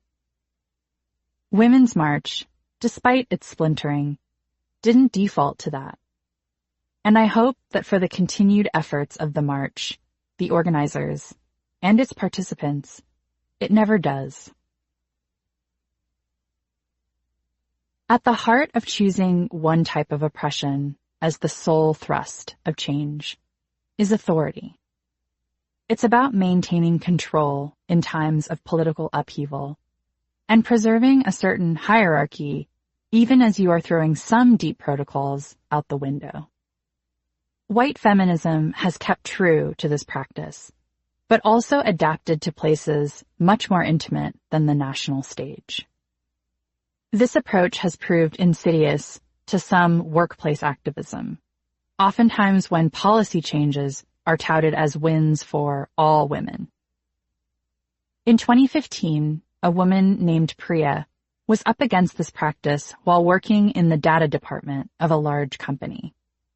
Priya had recently given birth to her first baby, and, like a lot of women in the United States, was trying to figure out feasible and affordable childcare. She describes her managers as great, but nevertheless a majority male department with little nuanced understanding of her scheduling needs. Many of them had work-at-home wives, she explains.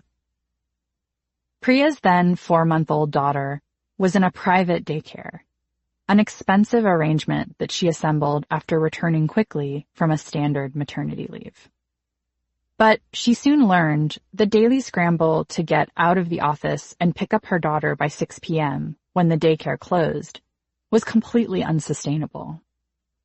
When I interviewed her in the summer of 2019, she recalled all the details with the incisive clarity of a new parent navigating systems that were not constructed with caregiving in mind.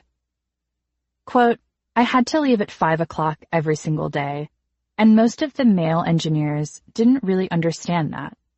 And so they would come in whenever they needed to in the morning. Sometimes it would be like 10 o'clock, 10:30. Not all of them, but some of them. The meetings could start at 5, 5:30, 6. But for parents who were responsible for the daycare drop-offs and pickups, that was a big deal, she remembers. The hustle was getting all my pumping gear together, getting all my work gear together, rushing out the door as close to 5 as possible, hoping that the trains would not get congested, and then try to get to my daughter's daycare before 6 o'clock. End quote. She considered other arrangements, but they all seemed to recreate the same scenario. All the daycares near to her home closed at 6 p.m. every day, which didn't alleviate her hustle scramble. And transporting a newborn on public transportation during rush hour to make use of the daycare options closer to her office was not feasible. When she consulted her HR department to confirm if there were any daycare subsidies or discounts, she learned that her company did indeed have one for a national daycare chain, a standard facility for corporations. But even with the company's discount, the cost of the care was still exorbitantly expensive and for not good quality care. You can't just put your kid in a random daycare, Priya recalls. It just doesn't work. You don't know the teachers. They don't know your child. The labyrinth Priya describes as she attempts to individually troubleshoot childcare solutions is common, especially among women of color. Nationally, they report higher difficulty finding childcare than white mothers. Latina and Native women are twice as likely as white women to not find childcare when in need. And like Priya, cost and location are the two factors that often leave non-white women without any options. Latinx families in particular are more likely than white and black families to live in childcare deserts, places where there are no care facilities available. According to the U.S. Department of Health and Human Services, affordable childcare is defined as not exceeding 7% of a household's income. As of 2018, 0 states had the cost of center-based infant or toddler childcare meet the federal definition of affordable. In fact, in 12 states, the childcare costs of one infant exceeded the median income by 20%. Like most structural failures, this reality has been even more devastating for people of color. For the typical Black American family, childcare costs for 2 children eats 42% of their median income. That's 6 times what the federal government has considered affordable. The rhythms to this childcare quandary are always the same on a personal and statistical level. An elaborate timetable of money and accessibility, a calculative daily exercise in which you're racing against an entire system that wasn't made for you, your child, your family. Every day in which you make it out at 5:59 p.m., in which the train doors don't close in your face or the freeway isn't congested with traffic, in which you are actually able to slip out of a meeting early, is a slim win, and one you might very well not be able to repeat the following day. And many of them don't. Between lower wages, irregular work schedules, and childcare challenges, many women cannot work outside the home, whether full-time or part-time. In Priya's circumstances, she became more reflective about her own childhood and what had been available to her parents. She began considering alternative structures. Quote, I actually went to a cooperative preschool in Michigan in the 80s, so I knew how that worked, she says. I knew that it meant parents doing shifts to kind of supplement the teacher's work and to keep costs down for everybody, and also to have a parent presence in the room. So I benefited from a cooperative preschool growing up. It also kept my parents, who were state workers, a little more involved with our early education. End quote. Priya adds that her parents, new immigrants to the United States with 4 children, were in a different financial situation than her nuclear family with 1 child. And yet, a daycare co-op had been enormously helpful. Her company's HR department pointed her toward an in-house women's group that often facilitated policy changes within the company, particularly around gender.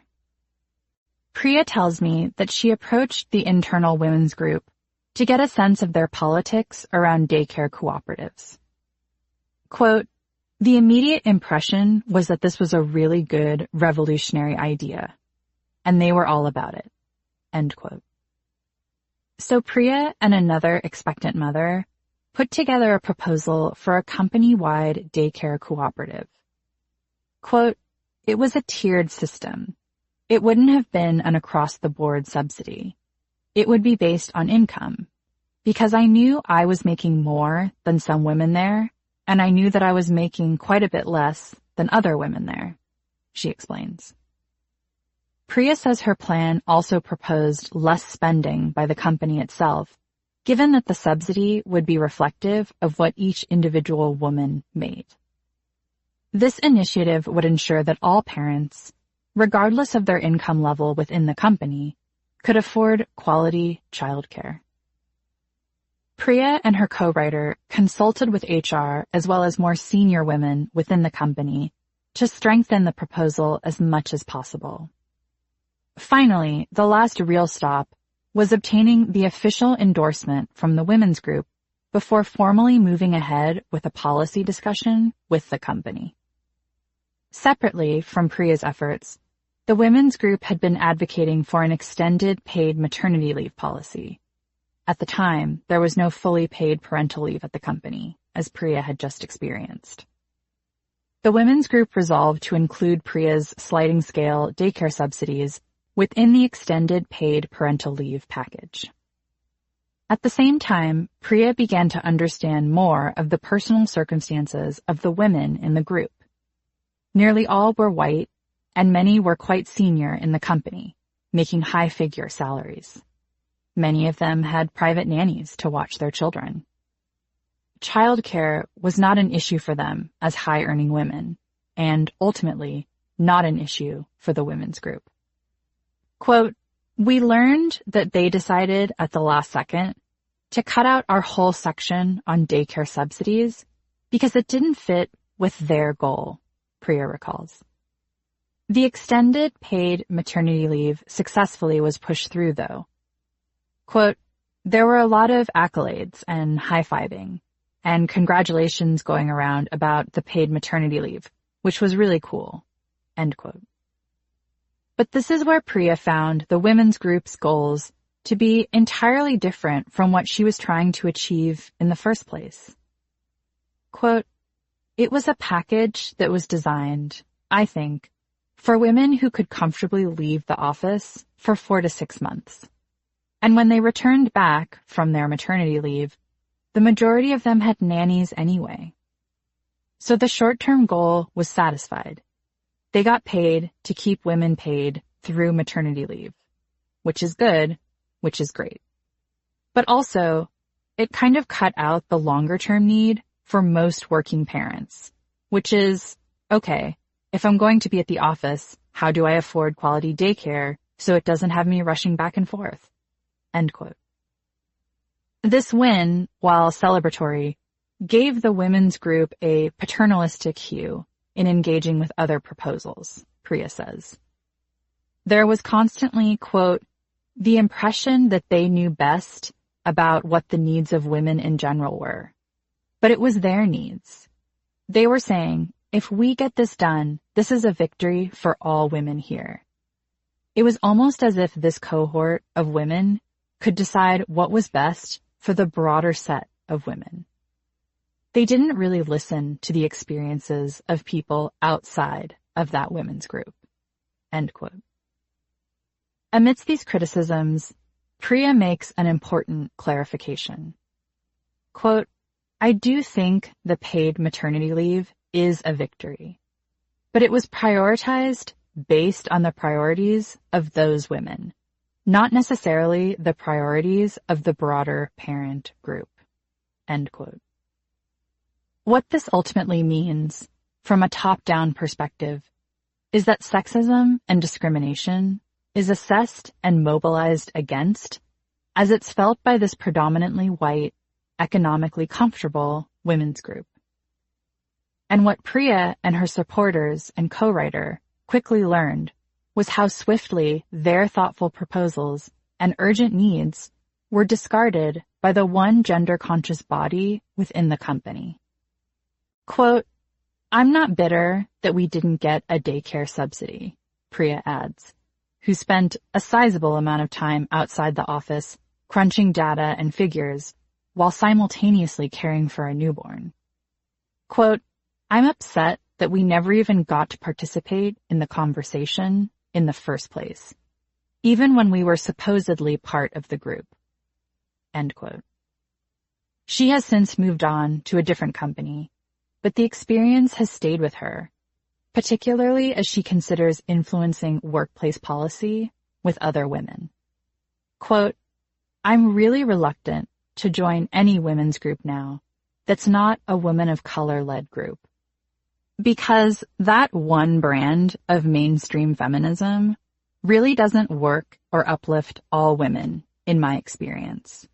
And I can't waste my time like that again." End quote. Chapter 17. The first pillar of change. Stop acknowledging privilege. Fight for visibility instead. Prioritizing visibility cannot take the shape of one anomalous hire in an otherwise white, straight, middle-class, cis seascape, or even two or three, for that matter. This is pertinent when evaluating women of color in the workplace. First of all, it's important to note that women of color in the United States have always been leaning in, working hard outside the home, oftentimes as the primary breadwinner, while also raising children and handling the domestic labor. An article on female labor participation in the Journal of Economic History determined that in 1880, Black women not only worked more outside the home than white women, but they stayed in the workforce longer after marrying. But this relentless work ethic has not led us to equality in the workplace. Far from it. A 2006 survey of 5 large companies in the United States found that women of color are the most likely to experience harassment on the job compared to all other marginalized groups. Over a decade later, that same data is reported across a lot of industries. Women of color, queer women, and women with disabilities have significantly worse experiences at work than women overall, according to a joint 2019 study by McKinsey and Leanin.org.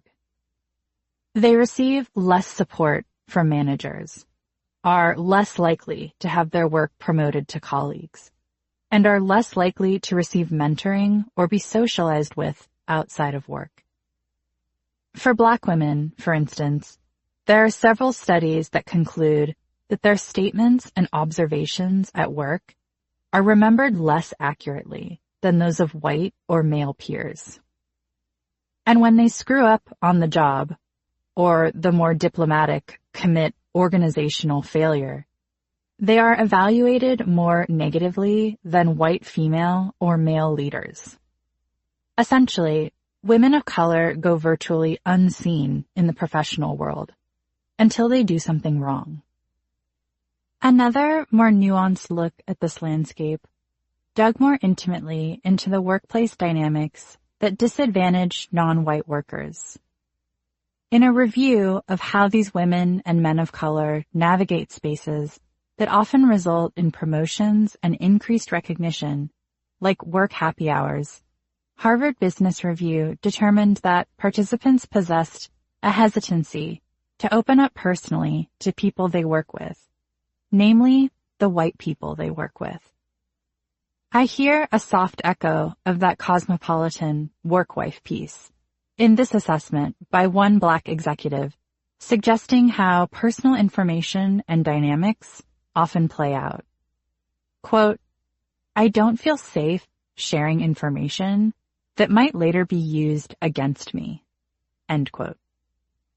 Researchers also identified that, quote, "When the conversation turns to workplace gossip, minority employees say they may hold back because they lack the trusting relationships necessary to participate in exchanges that involve discreet backbiting or criticism of bosses."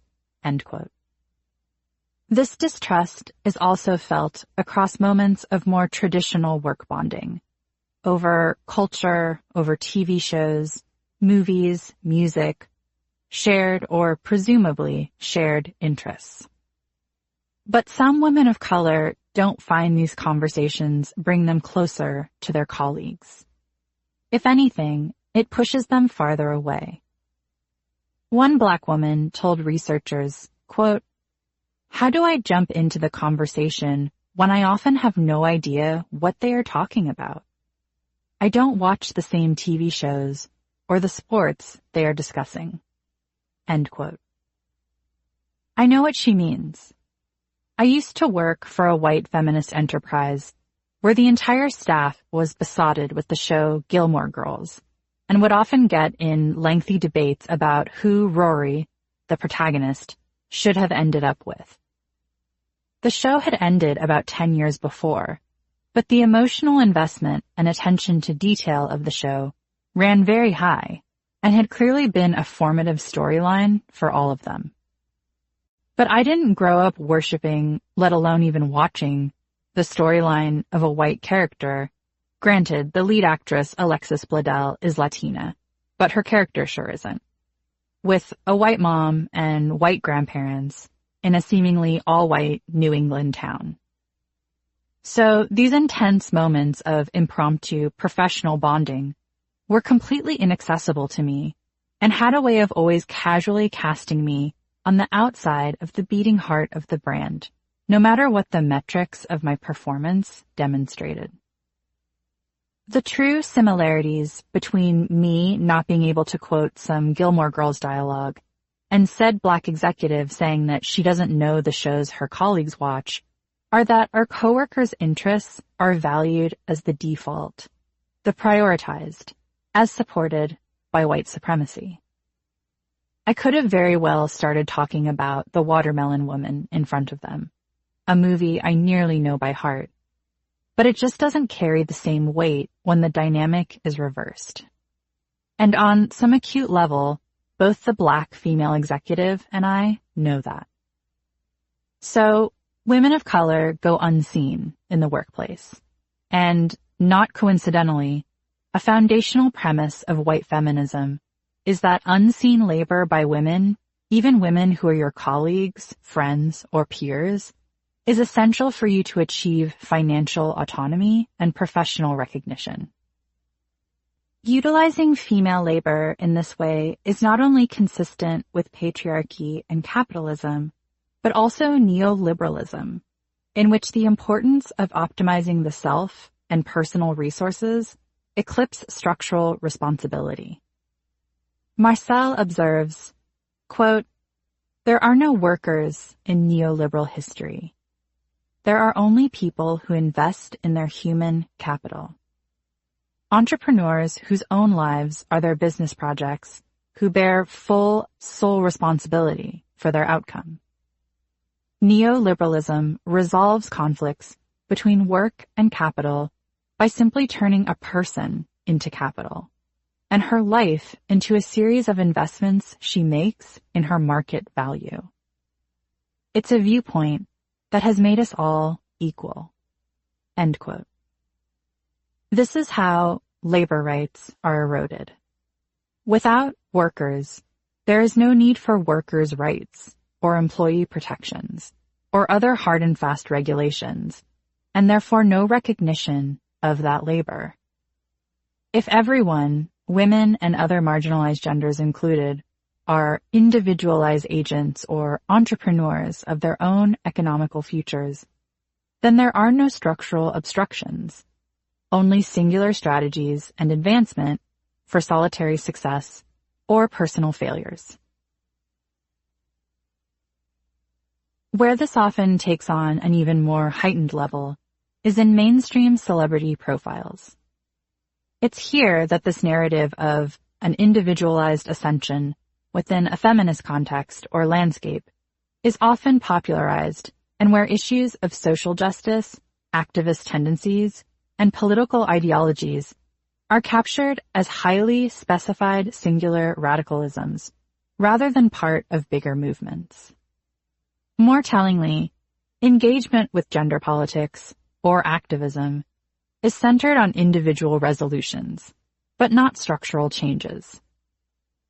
This limited understanding of social justice, again, without structural critique, is also apparent in the practice of singling out specific female celebrities as feminist, something a lot of mainstream outlets were ready to do as feminism became trendy. In a 2017 piece on Refinery29.com called Allison Williams is the Feminist We Need, published in conjunction with International Women's Day, the actress is asked, quote, "What other steps are you taking to feel empowered and make a difference?" End quote. Williams tells the reporter that she advocates for being vigilant about getting information from different sources, and also urges readers to brush up on our civics. But from there, she identifies engaging with an activism that speaks to her personally, invoking a very individualized comprehension and assessment of social justice. Quote, "That's what I'm focusing on. The activism work that comes from the heart, the causes that speak to me, the stories that tug at my heartstrings or seem unfair or un-American in some way. That's where the work should go. That's the magic sauce that creates change." End quote. Williams's magic sauce comes from engaging with issues that tug personally, revealing a very limited threshold for structural change, particularly given that Williams identifies herself in the same piece as disproportionately lucky in the context of the activism she participates in.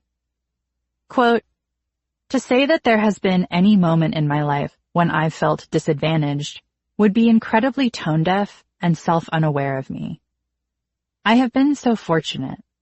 Have there been instances in which I think maybe I've been treated differently because I'm a woman? Yes, chiefly by the media. But that word, disadvantaged, is not a word that I can, in good conscience, apply to myself.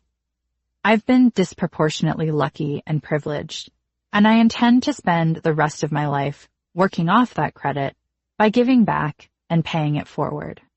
End quote. That Williams is portrayed by Refinery29 as both literate of the privileged platform she possesses, while also continuing to advocate for causes that speak to me, reveals the logical blind alley of white feminism. The outlet has collapsed the responsibilities of social justice and feminism into a single actress, identifying her literally as the feminist we need, despite that she shares in the interview that the scope of the issues she tends to is limited and neglects to explore who we refers to in the first place.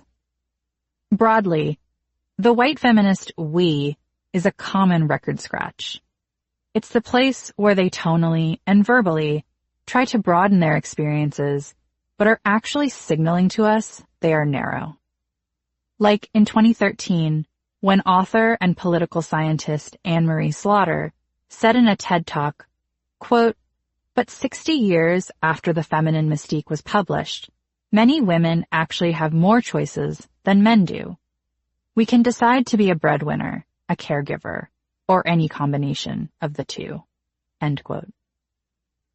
Or when actress, director, and author Lena Dunham wrote in Vogue in 2017, quote, "Nearly 40 years later, we find ourselves asking similar questions about our rights that we never thought we'd have to revisit." End quote. Dunham posing that these questions about our rights were effectively resolved echoes the comment made by Whelan to The Cut about her son having a CEO for a mother, and that, quote, it's just going to be very different, end quote. There's the tonal assertion that a collective feminism has already happened, that a gender revolution has settled the score.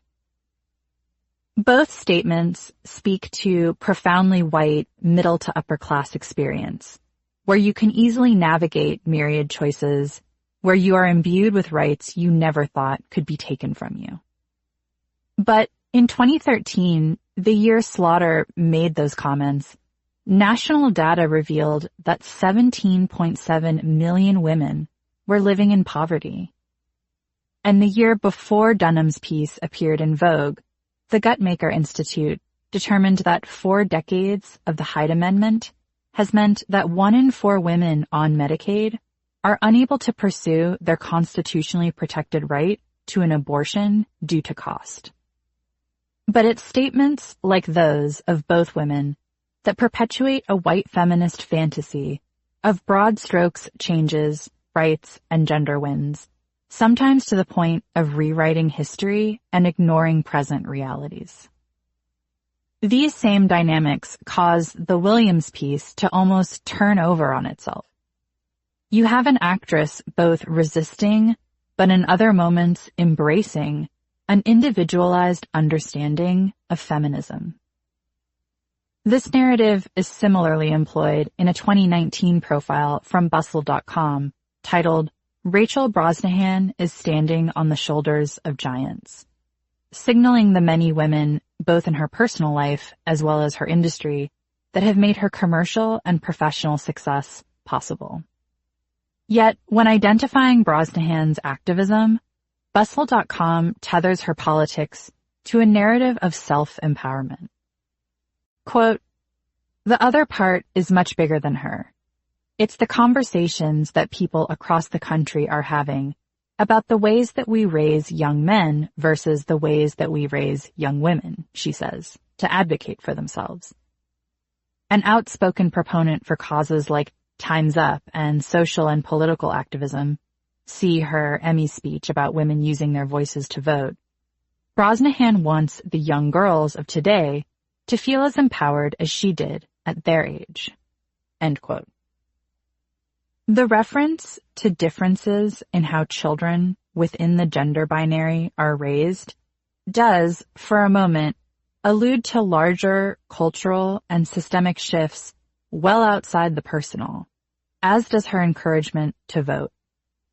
But the reporting returns this narrative of activism to the self, capping off both declarations with a mandate to advocate for themselves and to feel as empowered as she did at their age.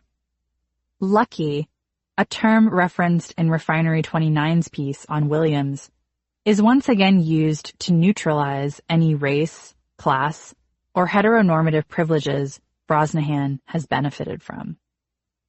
The Refinery 29 piece continues, quote, the actor's teenage self was, she tells me, lucky enough not to feel too confined by society's baked-in pressures and demands with regard to her gender.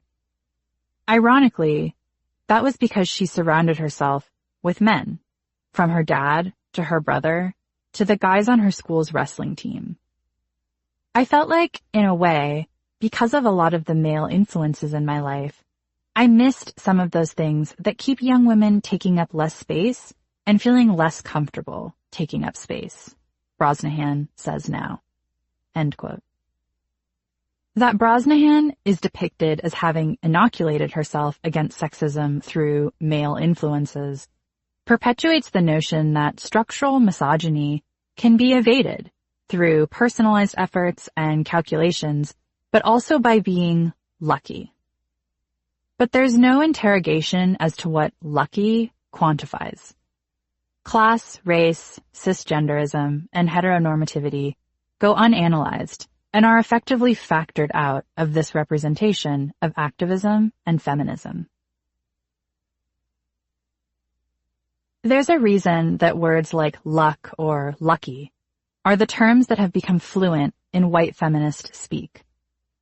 There's something very specific that these words accomplish when framing the same wealthy, conventionally pretty people we've always given the spotlight to. In a study cited in Rachel Sherman's book, Uneasy Street, The Anxieties of Affluence, researchers have observed, quote, "The use of luck as an explanation for success is significant because it signals an acknowledgement of the uneven distribution of opportunities at the same time as overlooking more structural explanations for maldistribution." End quote. This critical lack of context surrounding identity, effectively dulled by the shorthand of luck, reveals a very specific feminism available to very particular kinds of women, those seemingly who luck finds. White, wealthy, able-bodied, cisgender, straight, and with a conventional femininity that is culturally sanctioned. Having gone inward to find their feminism or activism underscores the lack of structural barriers they encounter, but also how those same identity-based barriers serve them. When it comes to the narrative of my own life, I've become more sensitive to colleagues, family, and friends using this terminology to describe me and my circumstances. I've been lucky to work in media within a senior capacity. I've been lucky to go to college. I've been lucky to find multiple jobs to support myself. Much like those researchers, I see what they are pointing out, but I've made the effort to reframe these assessments so that they more accurately depict how I exist in this system. I'm not lucky to have held senior roles. I'm light-skinned. I'm cisgender. I'm conventionally feminine in a way that is constantly culturally affirmed. I'm thin and able-bodied and always have been. I'm not lucky to have gone to college. I'm from a middle-class home. I was raised by people who talked to me about books, which we had in the home in the first place, and who had the time and resources to engage with me about them. When you line up all these factors, you're not looking at random good fortune. You're looking at the mathematics of privilege and how these distinct advantages have destinies in our America. It doesn't mean I didn't work hard, a weird space that I often find privileged people think is what privilege eradicates. But it does mean that I had the opportunity to work hard in the first place, to be let in the room, to be given the confidence and trust from my employers and other institutional guardians that I could accomplish these tasks and objectives exceedingly well. And many people who have intense work ethics and brilliant assessments of culture, politics, and policy don't get these opportunities because they don't look or speak like I do. I've gotten a lot more out of public acknowledgments of privilege when they are followed by critiques and explorations of those exact barriers. When that recognition then facilitates structural changes.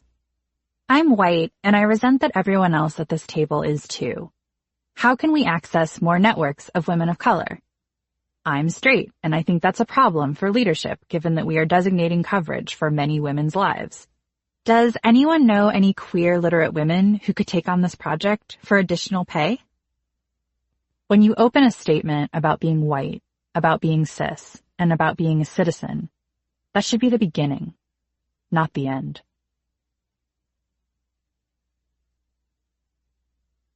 Chapter 18. The second pillar of change.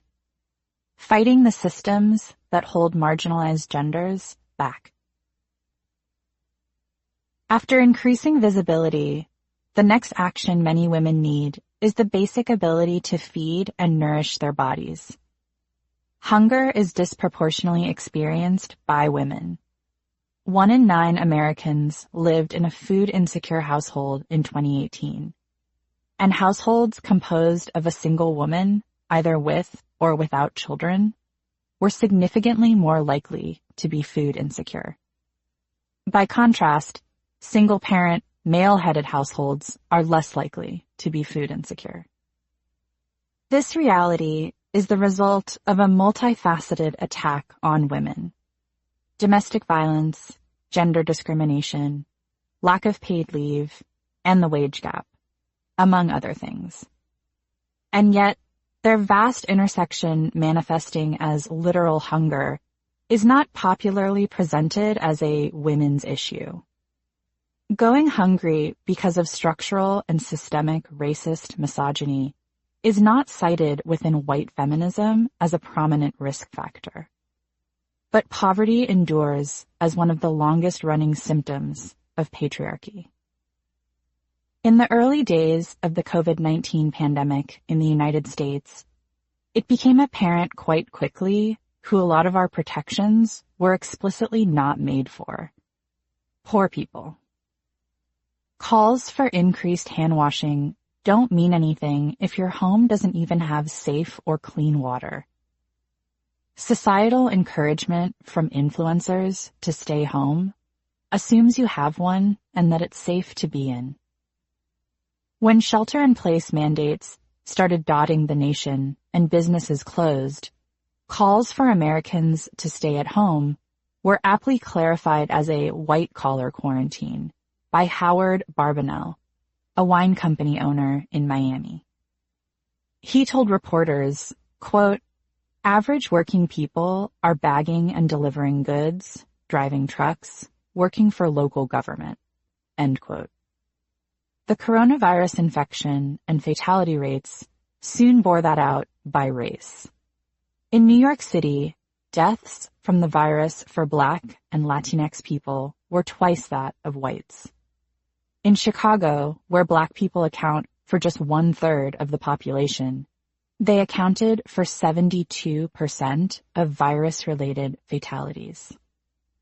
Nationally, though, the data was veering toward the inevitable gender breakdown.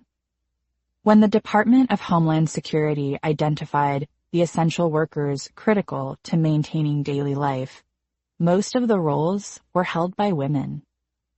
And when you factored in both gender and race, non-white women were more likely to be performing essential labor than anyone else. At the time, Governor Andrew Cuomo of New York City said numbers like these underscored two enduring realities. Poorer people suffer more often from chronic health conditions, which makes contracting the virus lethal. And more people of color, quote, "don't have a choice, frankly, but to go out there every day and drive the bus and drive the train and show up for work and wind up subjecting themselves to, in this case, the virus," end quote. But why do more poor people have chronic health issues? Because they have limited access to preventative health care, like screenings, medications, and tests. They are frequently uninsured and put off care because they can't afford it, meaning what could have been treated early, and often is for higher income people, develops into a full-blown condition by the time they reach an ER, assuming they are even admitted and don't die before getting care. Lack of paid leave quickly bridges into Cuomo's second observation, in that these are households that are living hand-to-mouth anyway. Their jobs are not protected because they are deemed very easily replaceable and interchangeable. And unlike middle-class professions where workers can work from home, these circumstances do not change in a pandemic. Our policies, lack of societal infrastructure, and wealth distribution were shortening life expectancy in these communities even before COVID-19. The virus just sped up the timeline by which we rely on and use the bodies of poor people to do our most critical labor and then discard them. Prominent companies in the United States evidenced this quickly during the pandemic. Amazon prioritized profits over workers' rights very clearly when, despite broad social distancing measures, the corporation announced a hiring of 100,000 more workers to fill increased demand for orders. As workers got sick in warehouses, they had to advocate for masks, sick days, and job protection. But even after walkouts by employees to protest unsafe measures, Amazon's unlimited, unpaid time off and 2 weeks paid sick leave for workers who test positive for COVID-19 weren't actually preventative. Amazon declined to comment on the walkouts in April of 2020, and CNBC noted that, quote, "In the past, the company has downplayed the walkouts, saying only a small percentage of workers at the facilities participated in the protests, and there was no disruption to operations," end quote. If unlimited time off is unpaid, you come back to work when you run out of money, obviously. And coronavirus testing was evasive and inaccessible to many.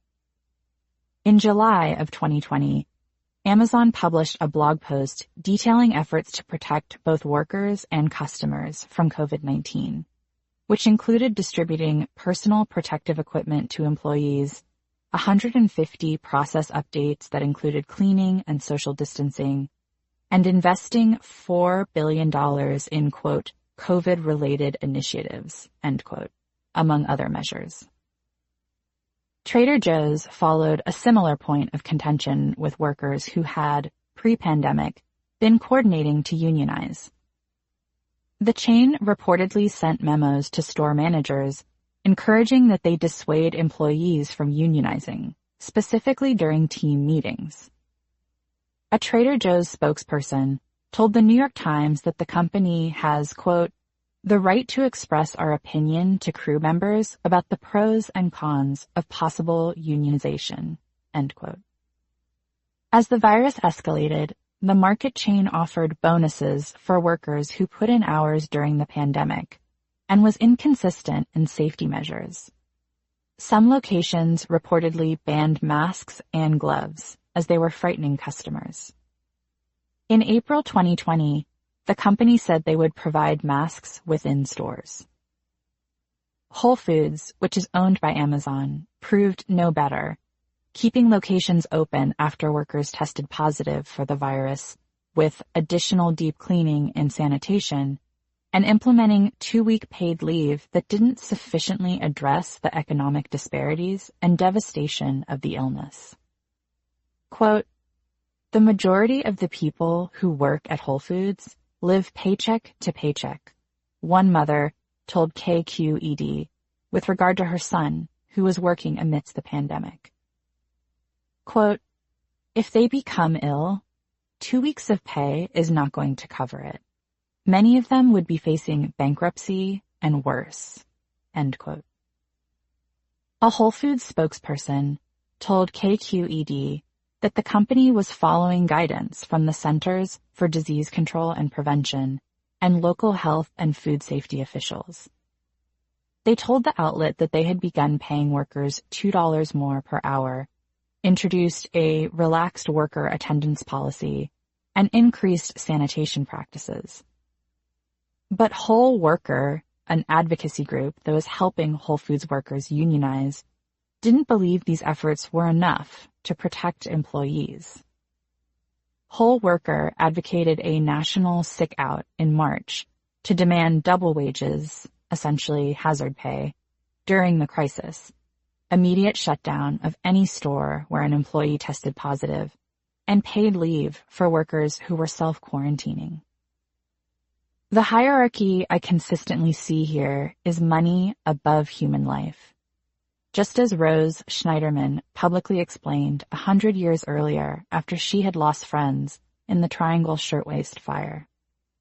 And because domestic labor does not yield profits, the majority of institutions and companies prioritize profits over childcare needs. For middle-class and upper-class families, their entire system of labor quickly disintegrated when other people could not come to their home and they could not leave. For women who worked outside the home, they found themselves feeling, quote, "like I have 5 jobs," as Sarah Joyce Willey, a mother of 2, told the New York Times. With children transitioning to remote learning, professional tasks looming, homes that were being lived in 24/7, and food that needed to be prepared to constantly feed everyone, it became clear that women was still the economist's jar we had assigned infinite labor and nurturing to, and without any government support. In the spring of 2020, as white-collar mothers barricaded themselves in makeshift bathroom offices and took business calls in their car, you heard even partnered, economically secure women quietly wondering where white feminism was. Saba Luri, a mother with a private psychotherapy practice, told reporters, quote, "What I promised my daughters isn't something I can deliver. And that's such a painful thing to consider." End quote. Candace Valenzuela, a Democratic congressional candidate from Texas, told The Times of all the cobbled together strategies that have made the professional advancement of some women possible. Quote, "The way we've been able to MacGyver a career as a woman is completely under attack by a global pandemic." End quote. That's because white feminism wasn't made for this real life with real challenges and very real barriers to economic stability. It's an aspirational fantasy. Not surprisingly, even in the early days of the pandemic, women reported in a national survey from the Kaiser Family Foundation that they were more worried about the effects of the crisis than men.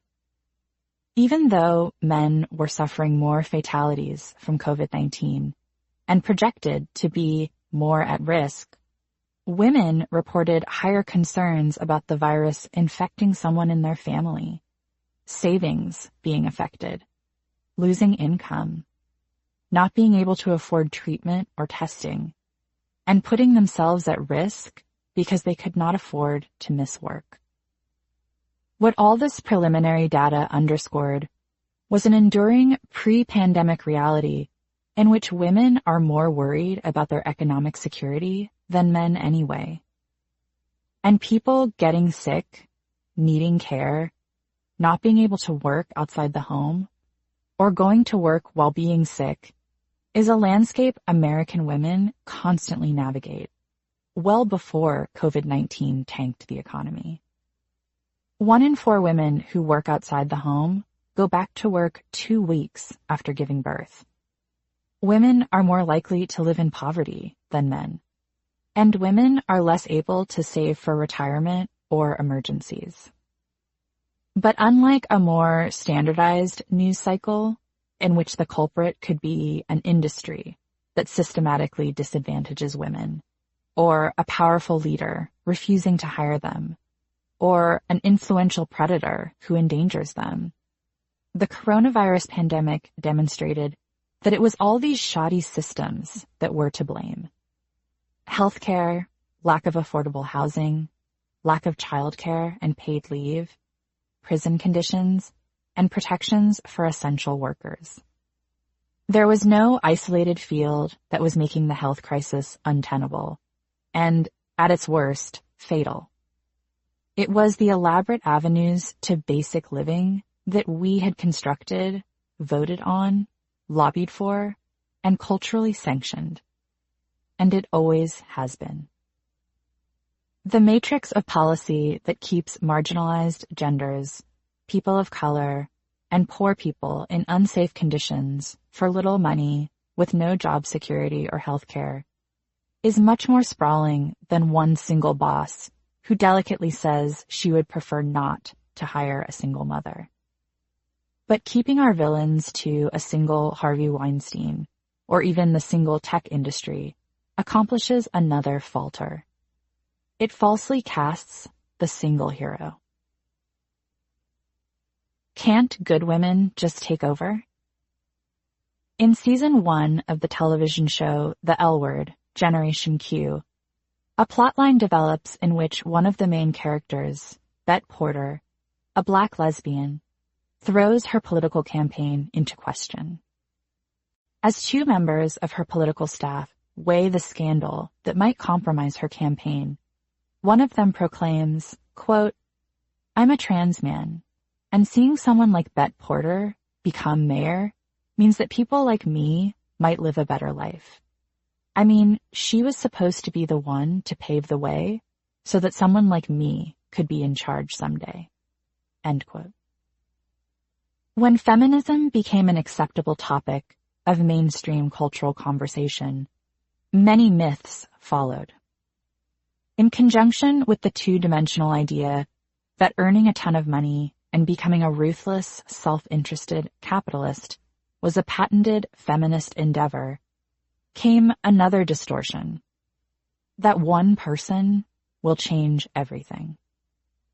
A prominent and satiating myth of white feminism is that putting a single woman, woman of color, queer person, transgender person in a particular senior position will, without question, transform an entire organization, institution, corporation, or franchise.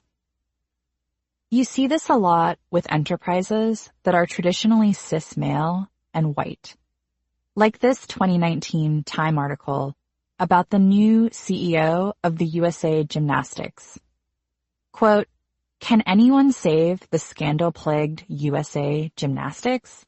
Lili Liang is determined to try." End quote. Or the framing for this 2019 New York Times piece headlined, quote, "Can Captain Marvel fix Marvel's woman problem?" End quote, with a big picture of actress Brie Larson as superhero Captain Marvel. While the actual article details multiple efforts within Marvel Comics to make female characters more prominent and less sexually objectified, the framing for the piece suggests that a single film and character, namely Larson, will overhaul a little under a century of misogyny.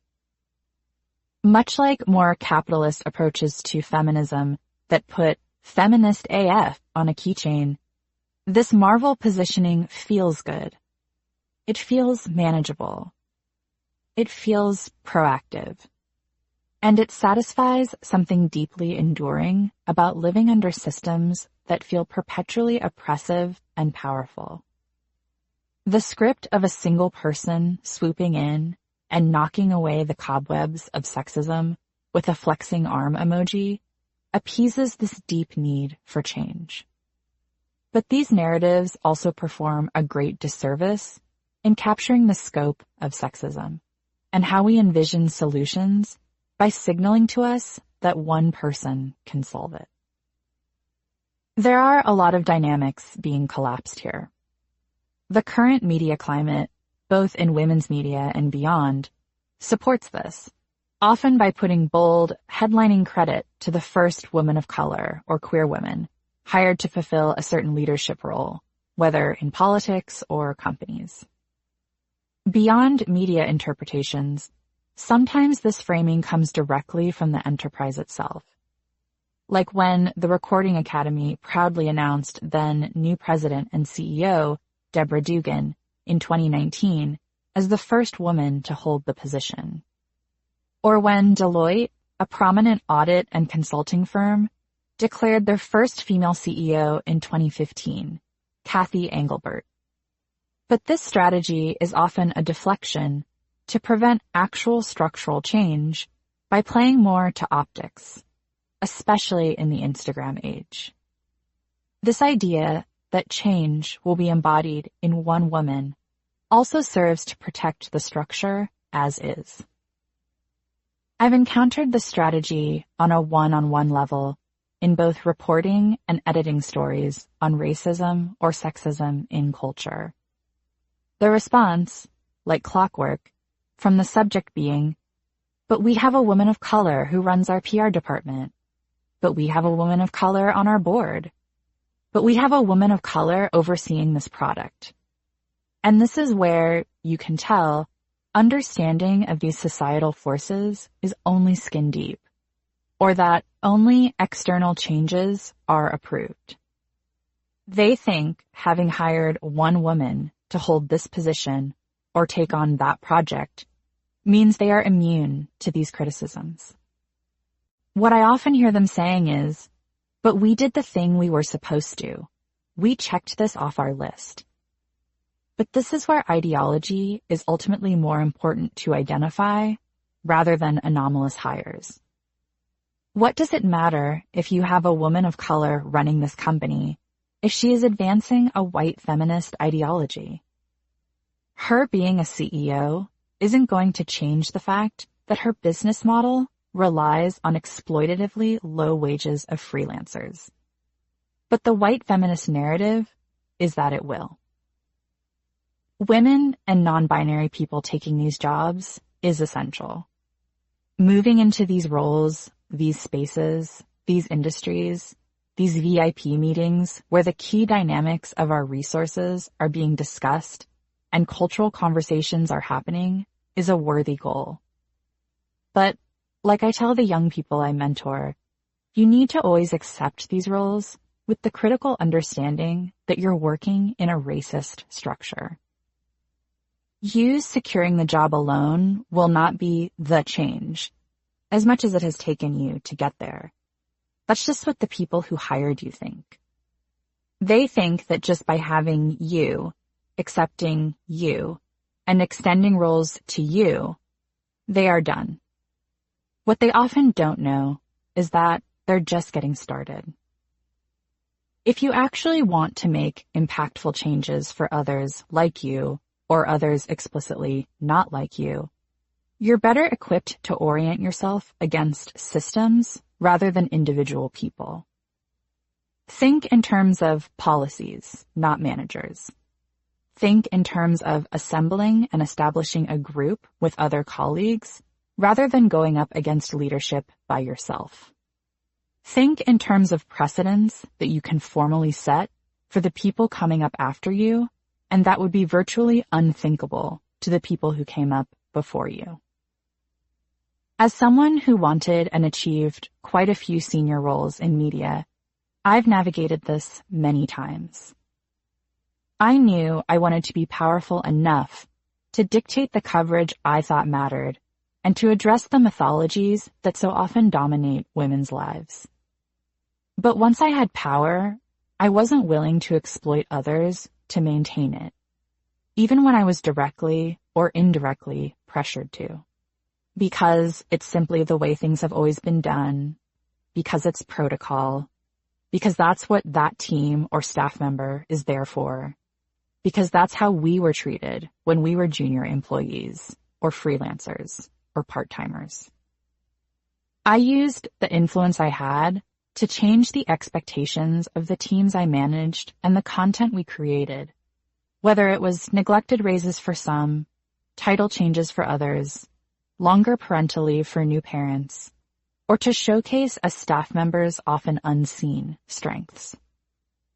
Beyond diversifying staffs, I sometimes even pushed for a reinterrogation of what a successful metric was, allowing more people to be recognized by the meritocracy framework of corporate America. You avoid becoming the next generation of white feminism by incorporating the points of view that this ideology does not account for.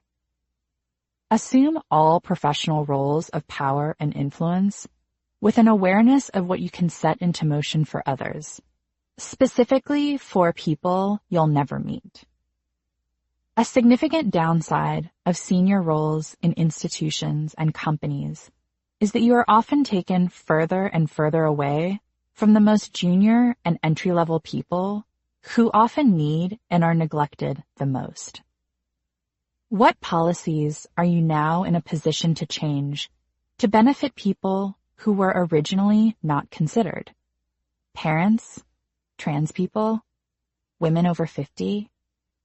What resources have not been provided for some departments or teams because their leadership is quote-unquote non-traditional? How can you tweak performance metrics so that people who are overlooked by the company can be seen and rewarded? What can you omit from job descriptions and qualifications to permit entry for other people? Striking a college education as a requirement? An arbitrary number of years of experience? At one of my senior media roles, I was presented with a young assistant on my first day. I had never had an assistant before, and as of this role, was embarking on managing a huge digital team. Even though I was new, I could see that my assistant was being squandered with the way the work culture was set. She was supposed to manage my business expenses, my schedule, and wade through the endless mountains of literal paperwork that my role was considered too senior to handle directly. When I spoke with her, she expressed wanting to eventually have a role like mine, managing editorial websites and working more in online strategy. She demonstrated good instincts for it, and the more we worked together, the more I could see that she had sharp observations about what flourished on the internet and what ultimately didn't. In her very limited role, she was a wasted resource, both to the company and to me. I grew up on the internet, but at 10 years younger than me, she literally grew up on the internet and had a very intuitive understanding of the platform we ran, as well as social platforms. When I assessed this new job with the very specific resources I had been allotted and the team I had inherited, I saw that I didn't need an assistant in the traditional sense. I needed someone to help me run this online juggernaut. I started CCing her on more high-level emails and encouraging her to participate in these conversations where we were finalizing certain strategies. That's when we encountered a blockade together. My outlet had a company culture policy that assistants were not permitted in certain senior meetings. While presented as a confidentiality issue, I found this to be bizarre reasoning. If we ultimately don't trust her, then why does she have a company credit card in my name? She was across all kinds of sensitive information just by me forwarding her certain emails. To me, it ultimately seemed more like a way to maintain a very specific hierarchy rather than protect information. So, I started to strategize ways around this arbitrary hierarchy. I coordinated with another colleague to have my assistant promoted into a different role in which I would still manage her, but she would have more formal responsibilities to do with the website. We were able to pull this off because I was still new enough to push for unprecedented resources or changes and obtain them as the shiny new person. Once that wears off, I find bosses and management teams are less likely to go for novel ideas for restructuring. I'm also really convincing when it comes to advocating for young people's careers. With assistant formally dropped from her title, I marched her straight into those coveted senior meetings with me. Sometimes, depending on the demands of my schedule, I would ask that she attend in my place. I sent 2 very strong messages with this maneuver. 1, this young woman belongs in these important logistical discussions. And 2, she is someone to watch when determining the future of this brand. I also successfully used the power proportionate to my role. Remember, I still needed to get more senior approval for this, to advocate for someone who was overlooked by the company power structure because she was young and a woman. That's what power should be used for, to open avenues and resources and opportunities for others, and to encourage the changes they bring, not mandate that they parrot back the status quo. Not ordering young women to bring me cappuccinos and salads while I tweet about feminism. In white-collar settings, there's a lot of hidden authority within the words subject to manager approval. These are places where there are not formal policies in place, but are assessed per whatever the manager deems appropriate for performance. In places where I couldn't get a formal policy change through, I often used these 4 words to normalize and compensate for what I thought should be a policy. For the people I managed and the landscapes that were my responsibilities, they would be. What this often meant in practice is that I was able to buffer for the systems that execute sexist or classist working conditions. If someone on my team recently had a child, then of course they can on-ramp remotely from home before coming back to the office. They need a while, way longer than those paltry 12 weeks, to recover from childbirth and get their care options in order. And our company and government aren't going to step in for her or them. So I will. The same goes if they have older children and need to leave earlier to collect them from school or do the essential labor of feeding them, bathing them, and doing their homework with them. Or of being caregivers to aging parents or special needs family members. Can they log on earlier in the day? Can we assemble a hybrid schedule where they make up the hours on a weekend or special coverage or take on other duties? I've helped people with debilitating anxiety develop alternate work schedules.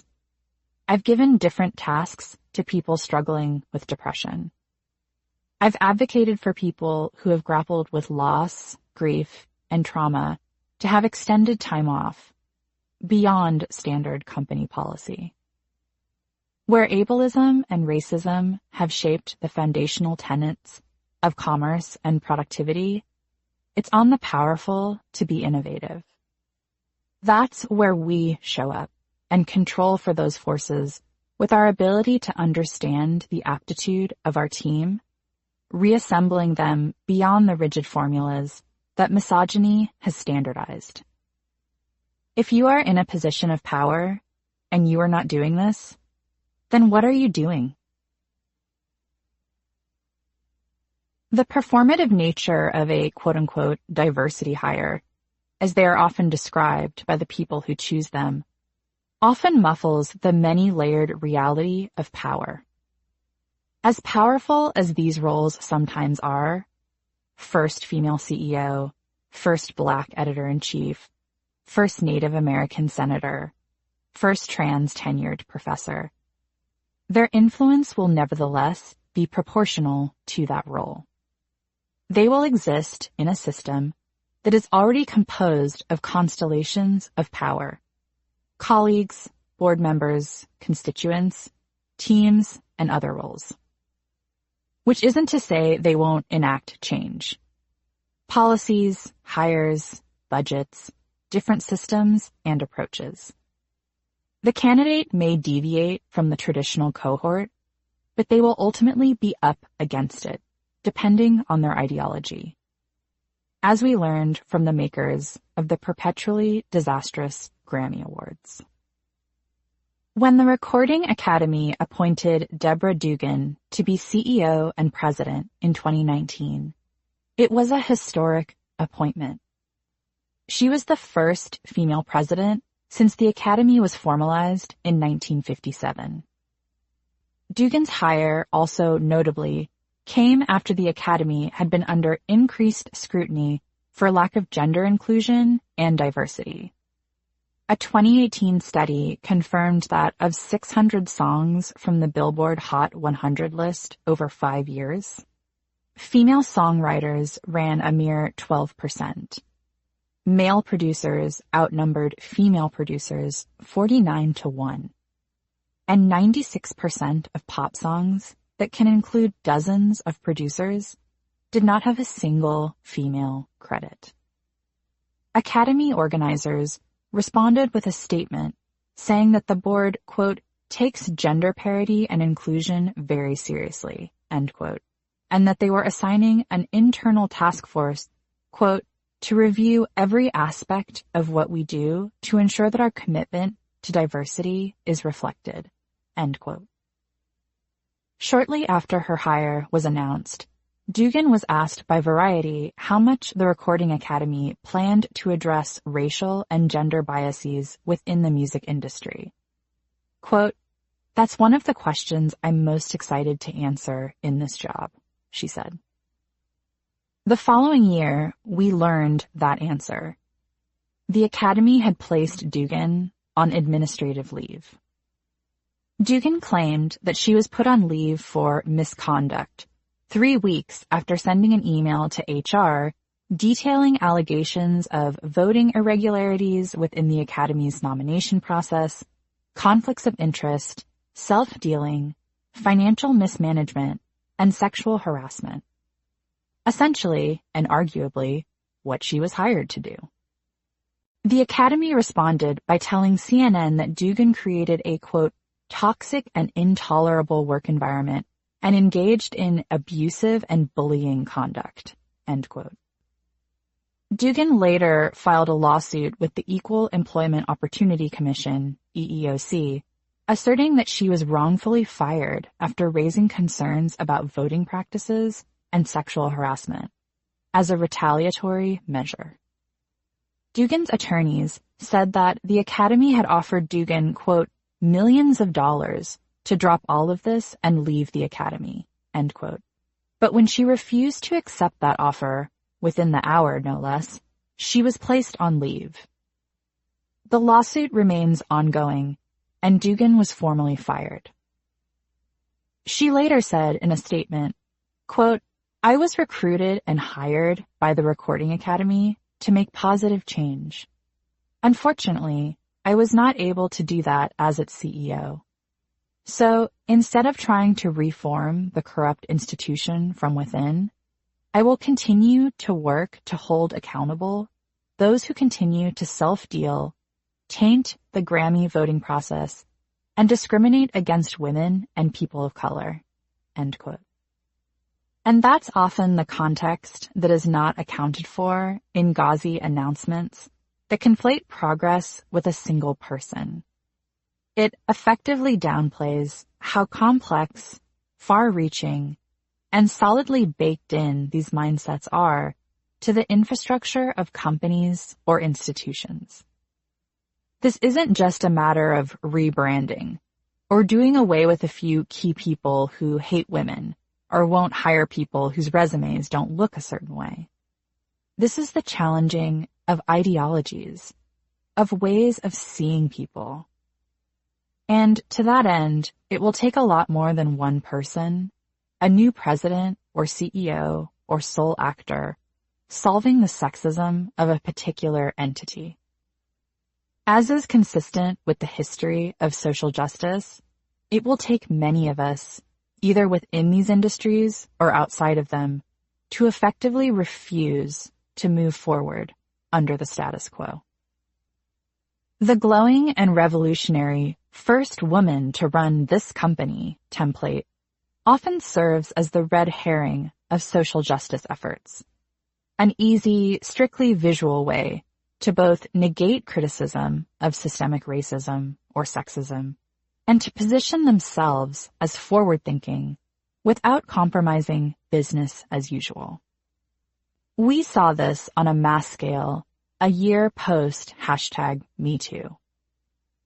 Following allegations of sexual misconduct and harassment against just over 200 prominent men across industries, about half were promptly replaced by women. These female candidates had to fill in a wealth of roles, and fast. 1/3 were in news media, 1/4 in government, and 1/5 in entertainment and the arts. One of these hires, Tanzina Vega, who replaced host John Hockenberry on WNYC's The Takeaway, and who has interviewed me on air, noted to the New York Times that many women had been ready for these important roles for some time, regardless of the circumstances that led to that professional recognition. Quote, a bunch of us who took over these jobs got promoted because we were really good at these jobs, the radio host said in 2018. We have the skills, we have the experience, we have the work ethic, and we have the smarts to do it. And it's time for us to do this job. End quote. Still, that isn't to say that these companies and institutions view these highly competent and experienced hires this way. The fact that a bouquet of industries were in turmoil and female hires were called in en masse, was very telling of the conversations happening behind closed doors among boards and senior leadership, particularly as investigations were actively ongoing into systemic sexism. But the tendency to turn to women and people of color in times of crisis predates the massive uprising that was #MeToo. Researchers from Utah State University determined in 2013 that Fortune 500 companies are much more likely to place women and minorities, framed as non-traditional CEOs, into top leadership positions in times of crisis. These findings, gleaned from 15 years of data, were effectively two-pronged. One, cis white guy CEOs view these flailing companies as too risky and pass. And two, women and minorities view this at-risk company as their one chance at leadership and take the role because they are correctly intuiting that an offer like this probably won't come around to them again. Female candidates specifically are also viewed as inherently, quote, having the upbeat nature and warmth necessary to motivate employees and pull a high-risk company through, end quote, according to The Guardian's reporting on the study. The researchers noted, though, that what usually happens is the non-traditional CEO is given a shorter tenure than would be afforded to a white male CEO to turn around an entire company, culture, and profits that are quickly going into the red. When she does not accomplish this, because of these dooming metrics, she is fired, and a traditional CEO is brought in. Researchers call this the savior effect. Quote, she's replaced by a man, a mark of a return to the status quo, Vox explains. The original candidate's inability to ascend beyond the framed failure of that one influential role is known as the glass cliff. Carol Bartz, a former CEO of Yahoo and Autodesk, said on the Freakonomics podcast in 2018 that these anomalous hires do not signal ideological changes or recognition of the capabilities of women broadly. Quote, listen, it is absolutely true that women have a better chance to get a directorship or a senior position if there's trouble, end quote. She encourages that women take these roles anyway, but clarifies what is actually happening when she does. Quote, it's not that all of a sudden the boards wake up and say, oh, there should be a female here.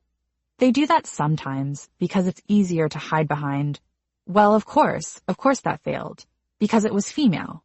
What could we have been thinking? End quote. Bartz would know. She was fired after 2.5 years when Yahoo failed to grow. She was replaced by Scott Thompson, a white guy. He left 5 months later after he allegedly falsified his resume for the job. Thompson, as well as his lawyer, declined to comment to the New York Times after this was reported. White feminism thrives in the laudatory style of a lot of these announcements, accomplishing PR for otherwise racist or sexist institutions without them really having to change too much. And worse still, this framing lards these institutions with credit for something they haven't even accomplished yet.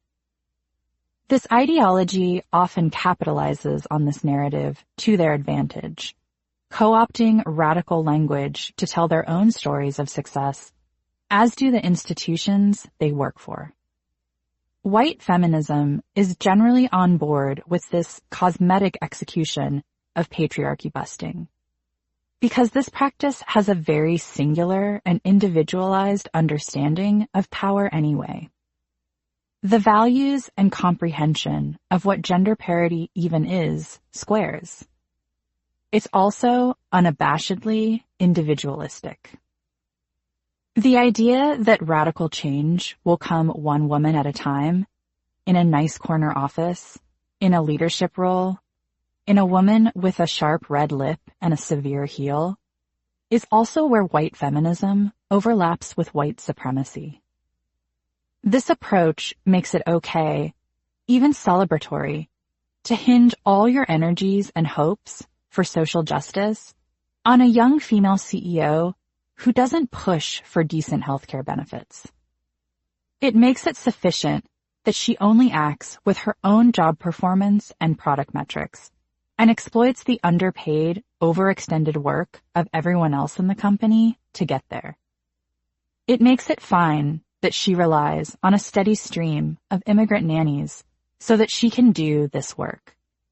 Because change will come one woman at a time. We support feminism by supporting the singularity of her. It sanctions and protects this self-interested white feminist factory by assuring us that these CEOs and editors and entrepreneurs are embodying revolution by remaining self-interested. Their scope can be limited to themselves. It also mimics the tiered approach of white and white aspiring women coming first, while women of color, poor women, immigrant women can come after. General Motors, which hired Mary Barra as its first female CEO and was the first woman to run a major automaker in the United States, boldly proclaims that women comprise 45% of their board of directors in their diversity and inclusion report. But in 2019, multiple Black GM employees filed a lawsuit against the company, alleging that when colleagues started hanging nooses in the bathrooms and they encountered whites-only scrawls on the walls, they were told to handle the racial harassment themselves. GM told CNN that they had closed the plant for the day and held a mandatory meeting. In a statement, they said, quote, "We treat any reported incident with sensitivity and urgency and are committed to providing an environment that is safe, open, and inclusive. General Motors is taking this matter seriously and addressing it through the appropriate court process." End quote. And it's not like former Pepsi CEO Indra Nooyi, the most prominent woman to lead a Fortune 500 company, inoculated the company against trivializing Black Lives Matter in their ill-conceived Kendall Jenner ad. In 2017, the company tweeted a public apology with a graphic that read, quote, "Pepsi was trying to project a global message of unity, peace, and understanding. Clearly, we missed the mark, and we apologize." End quote. It's trickle-down economics for feminism, in which rich people being rich is somehow good for the economy as a whole. But white feminists being white feminists isn't impactful for collective gender rights, even if it's impactful for business. The change will come one woman at a time approach makes us complacent. It encourages us to settle for whiteness. It encourages us, frankly, to settle. Where I've seen a deviation from this are the moments when layers of institutionalized power are revealed. When public figures, who are often crafted to represent these organizations, step outside this role and critique them too. After former USA Gymnastics national team doctor Larry Nassar was accused of abusing and assaulting hundreds of underage athletes, that's exactly what happened. In 2019, when USA Gymnastics announced new CEO and president Li Liang, 5-time Olympic medalist Simone Biles didn't just respond with a fist-pumping press release about the organization hiring their first Asian American woman CEO. When Liang released a formal apology to the many athletes who were abused, Biles raised the bar. As a survivor of Nassar's abuse and a dedicated Olympian who has been the face of the U.S. Olympics, She told the Today Show, quote, "I feel like you can always talk the talk, but you have to show up and you have to prove. It would almost be better if you just proved to everyone rather than talking, because talking is easy." End quote. The demand for more than press releases heightens the literacy of this dialogue, as well as the focus on preventative measures. It establishes that a public apology that everyone can read and retweet and like is not enough. This apology, after more than 300 reported victims have come forward, does not absolve the organization of responsibility for facilitating abuse on such a sweeping scale.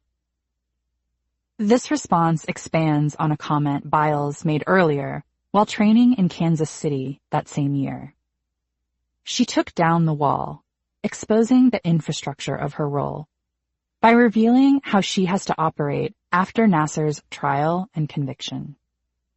Quote, "It's hard coming here for an organization and having had them fail us so many times," Biles said.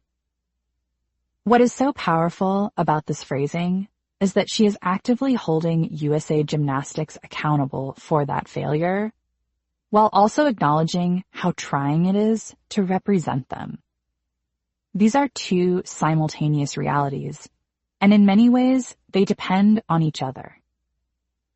Biles further underscored how complex her relationship is to her employer by explaining how she functions within the organization and how exploitation flourished while trust was abused.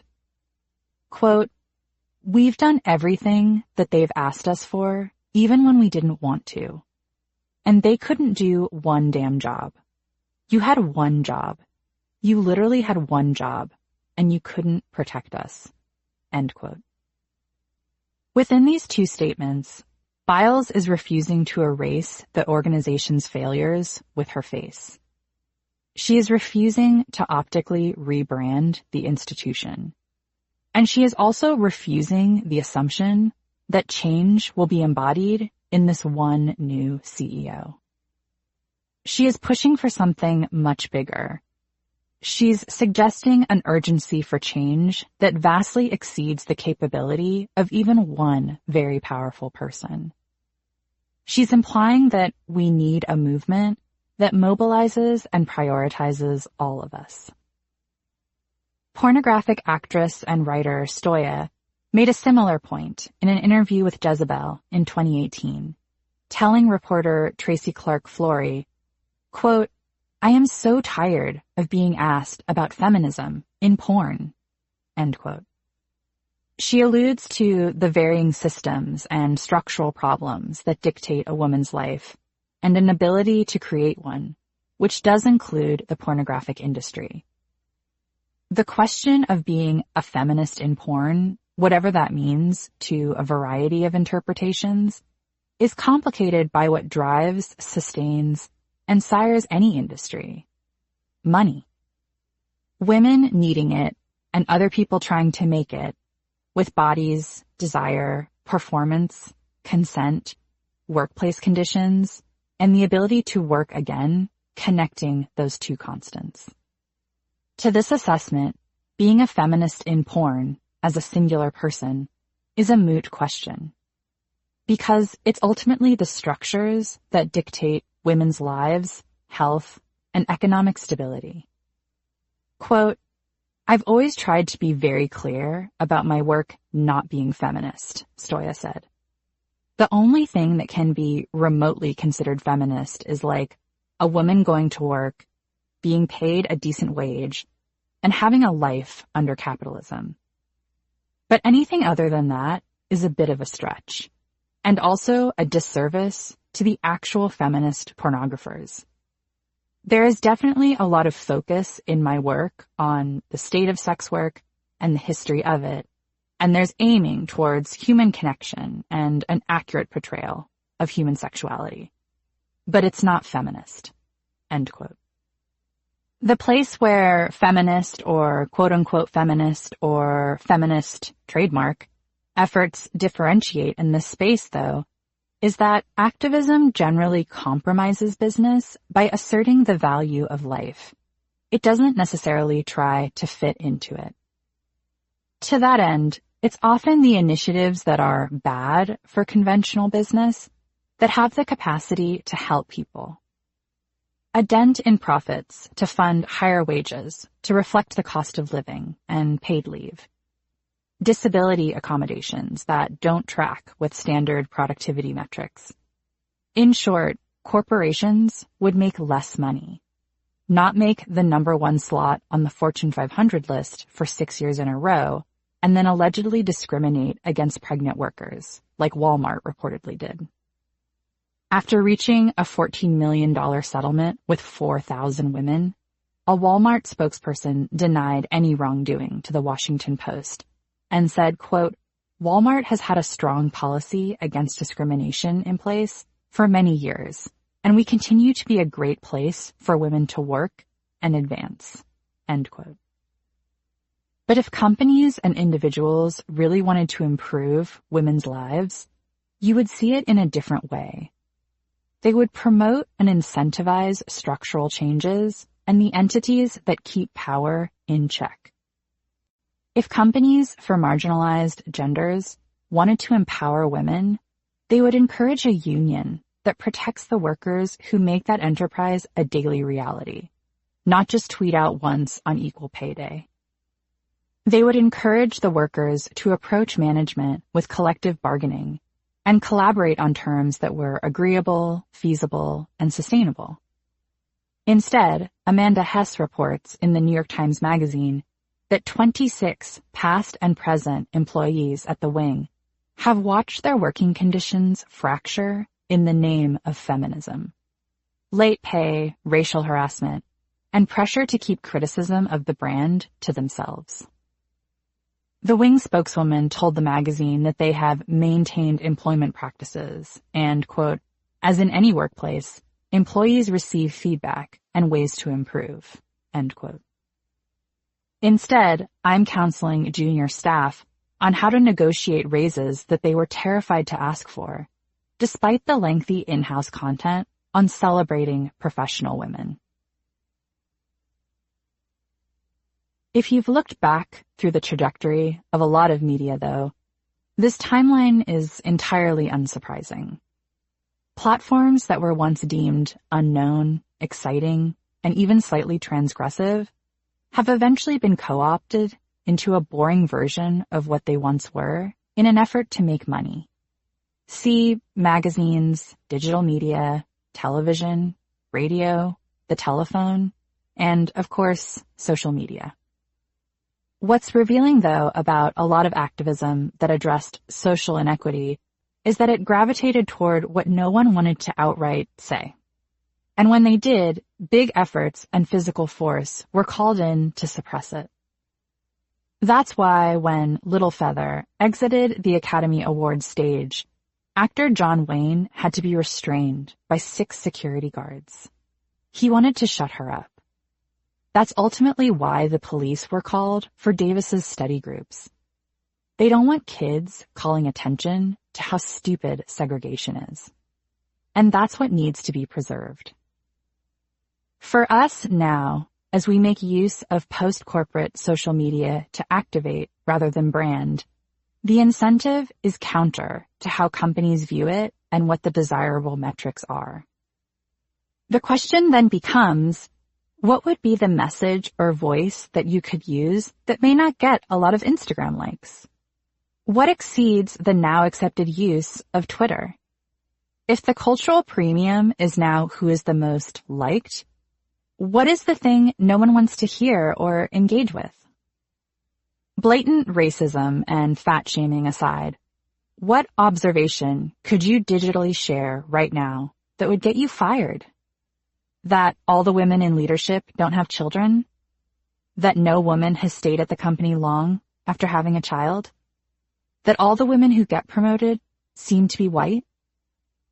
What could you share that would get you alienated in your immediate community? That your neighborhood only has charter schools? That the PTA seems more invested in keeping brown children out and resources for white kids in? That's where online activism can stem from. The things you say and build visibility around that would get you in trouble. Chapter 19. The third pillar of change. Hold women accountable for abuse. In 2018, I was asked to speak on a panel about reporting and gender at a university aimed at journalism students. The crux of the conversation focused on how to effectively report the type of abuse that was coming to light in #MeToo. Another journalist on the panel had just co-reported a sprawling sexual harassment investigation. You know the script as well as I do. Bad man, complicit company, lots of victims, an open secret, and lots of power and money. As we all spoke to our experiences in the newsroom, over navigating sources, over talking to assault or harassment victims, the aforementioned journalist stressed the importance of records. Her sources had filed reports with HR. Her sources had retained attorneys and had crafted long, extensive paper trails of what they had endured. She stressed these metrics as if this was the barrier for entry with assault. As if your sources need materials of this class to validate their claims. What's deeply concerning about presenting this to a room full of green journalists is that this standard applies a significant classist barrier to assault claims. Because in order to make those extensive paper trails, you need money. You need to work in a company or a capacity that has an HR department to begin with. You need to have the funds to both seek out an attorney and put them on retainer. This is not a feasible scenario for most people in most workplaces with most wages. Latinas are overrepresented in low-wage jobs, typically earning a maximum of about $24,000 a year. Almost half of the professions that most commonly employ Native women, waiters, cooks, cleaners, childcare workers, pay less than $10 an hour.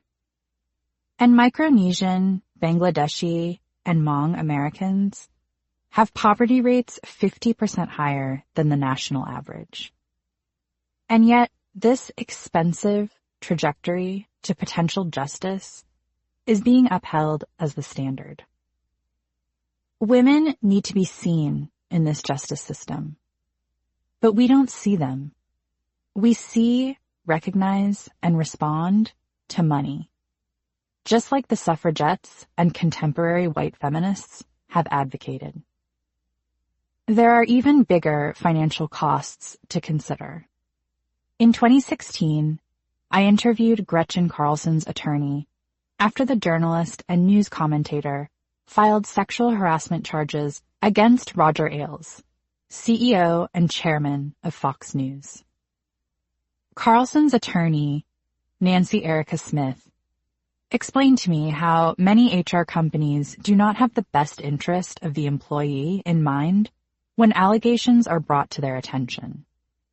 She recommended going to an attorney first, before HR, to determine if abuse is actionable. Another barrier sealed with money. She also told me something that has stayed with me whenever I hear #MeToo skeptics speak to the importance of taking these allegations to the ambiguous courts. Quote, "When any woman who is the victim of sexual harassment comes to me, one of the first things I say is that my clients often lose their jobs. Even if we win, even if we get a settlement," Smith said. But what kind of victim can pursue the legal avenues of abuse at the expense of their job? A financially secure one, also known as the merging of white feminism and #MeToo. Money has always been the undercurrent of abuse, propelling predators forward along a sea of open secrets and even public allegations. 3 years before the #MeToo movement by activist Tarana Burke would be reawakened, Dylan Farrow wrote an open letter in the New York Times. In the 2014 op-ed, she wrote a deceptively powerful examination of the economics that continued to facilitate abuse. Framed around the allegations that her father, writer and director Woody Allen, had sexually assaulted her as a child, she wrote about his 2014 Oscar nomination and how his multi-decade story of sweeping cultural acceptance was, quote, a living testament to the way our society fails the survivors of sexual assault and abuse, end quote. Allen has consistently denied these allegations. And then Farrow posed these important questions. Quote, what if it had been your child, Cate Blanchett, Louis C.K., Alec Baldwin? What if it had been you, Emma Stone, or you, Scarlett Johansson? You knew me when I was a little girl, Diane Keaton. Have you forgotten me? End quote. In a cultural interrogation of what allows systemic abuse to flourish, Farrow's audit attempted to elevate national discussions of abuse by going beyond the predator. She invoked a more holistic understanding of abuse and power by asking us to consider the layers of support, credibility, and stardom that annually infused Allen's career. This crucial and deftly executed expansion of focus placed scrutiny and responsibility on the sub-economies that had sustained alleged predators. The fact that her list of female stars, pulled from a spectrum of ages and career tropes, from America's sweethearts to alluring sexpot to the Oscar-revered, sent a strong statement for how far-reaching this economy was. Alongside the multi-decade careers of these actors, the endurance of Allen's influence was sustained. 3 years later, some of the strongest reporting to come out of #MeToo would be those investigations that performed similar tactics, revealing the layers and layers of assistants, colleagues, managers, business partners, HR departments, board members, and executives who helped sustain a workplace culture where this type of predation was enabled. And that these patterns were and are consistent across industries, private and federal institutions, and small businesses through sprawling enterprises. The collective work of these individuals to maintain this ecosystem of abuse, where everyone knew about that manager who was leery, or that particular coworker who had assaulted several colleagues, was nearly always nourished through individualized threat.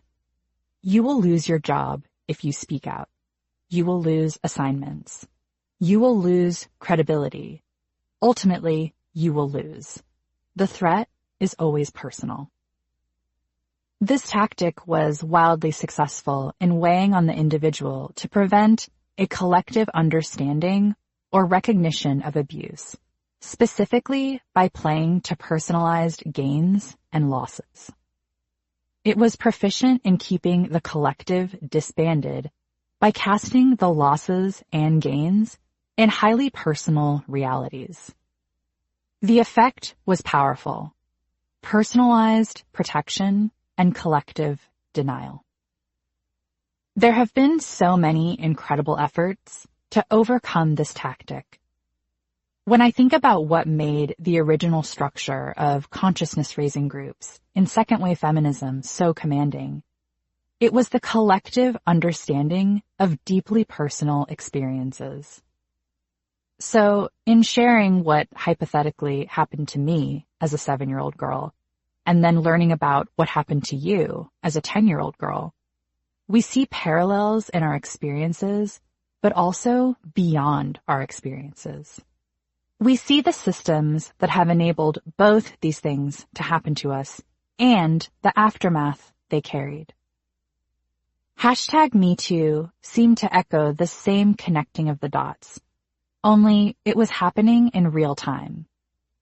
The metaphoric living room that we were all sitting in was in the New York Times and Twitter and Instagram and group text messages in which everyone, from female farm workers to actors, were sharing what happened to them.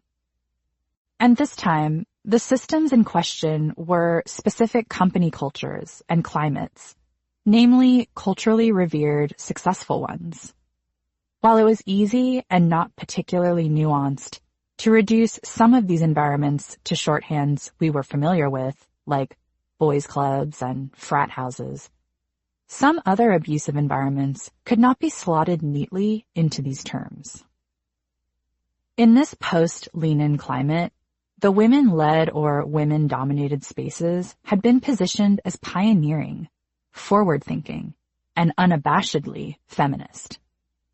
I remember after the initial tier of #MeToo reporting that detailed abuse by high-profile, powerful men, I noticed some responses on Twitter expressing gratitude for working in all-female environments, like gender would somehow control that for all abusive dynamics. We learned that it didn't. #MeToo would reveal the extent to which feminist-identified icons perpetuated the abusive systems within which they operated. Since 2017, a number of prominent white women have been implicated in facilitating abuse from their positions of power.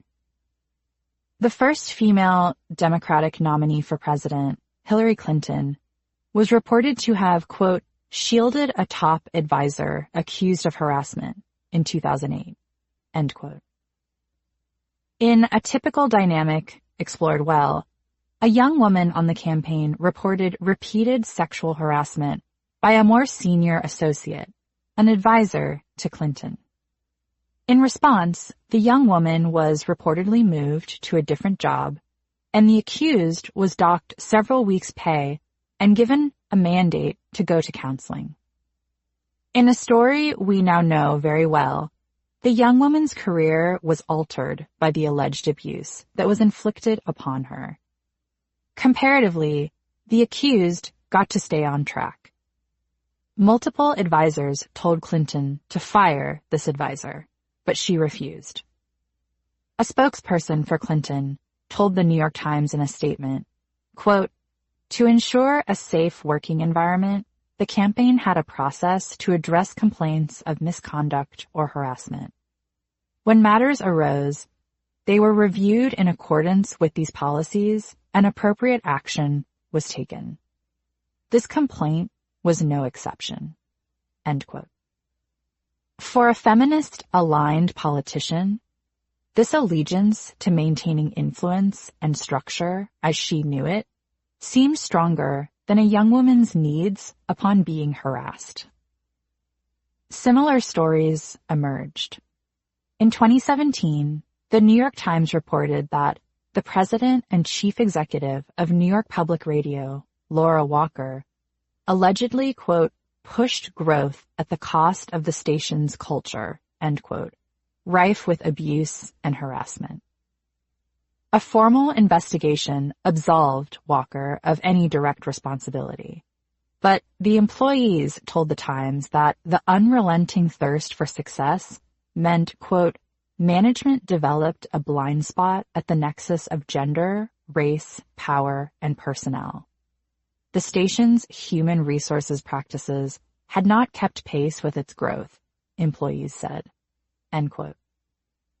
This echoes traces of Miki Agrawal of Thinks, who responded to abuse allegations with the assertion that her business was successful.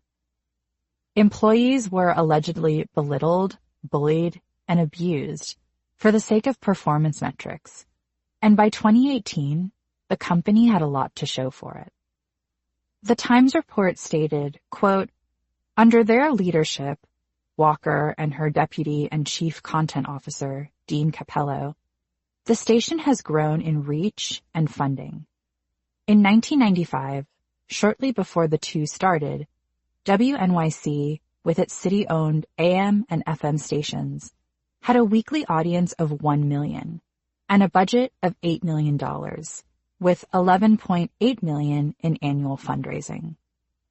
Today, New York Public Radio, an independent nonprofit that owns WNYC, WQXR, and other entities, boasts a monthly audience of 26 million, including streaming and downloads, and a $100 million budget, with $52 million in annual fundraising. End quote. In 2017, Walker gave an interview on WNYC's The Brian Lehrer Show, where she admitted to knowing some allegations, but not all. Capello told the New York Times in a statement, quote, "As I get pulled in more directions, I have more meetings that are on the go, often with coffee involved. And, quote, the organization has had a hand-built quality for a long time. That's obviously not who we are today, and change is necessary and welcome." End quote. What we continue to know from #MeToo through formalized slavery in the United States is that abuse is profitable. And if you just understand success solely through currency, as capitalism often does, you avoid taking into account the processes, protocols, and management styles that got you there. I see this as going hand in hand with a larger narrative. When I've interviewed business owners or performed any reporting on an industry, money is the metric that's cited to understand them and their endeavors.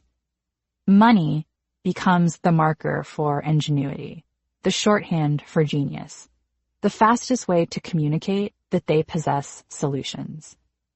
But it isn't. It's just that. Money.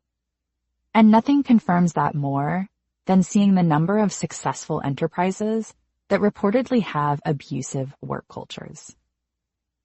While the money has been touted as the mark of their relevance, their competitiveness, their possession of something innovative, the list of their victims confirms that there isn't really anything innovative about them. They have relied on the age-old tactics of slave masters, of patriarchs, and of profiteers. They just replicated a pattern of violation as it leads to profit.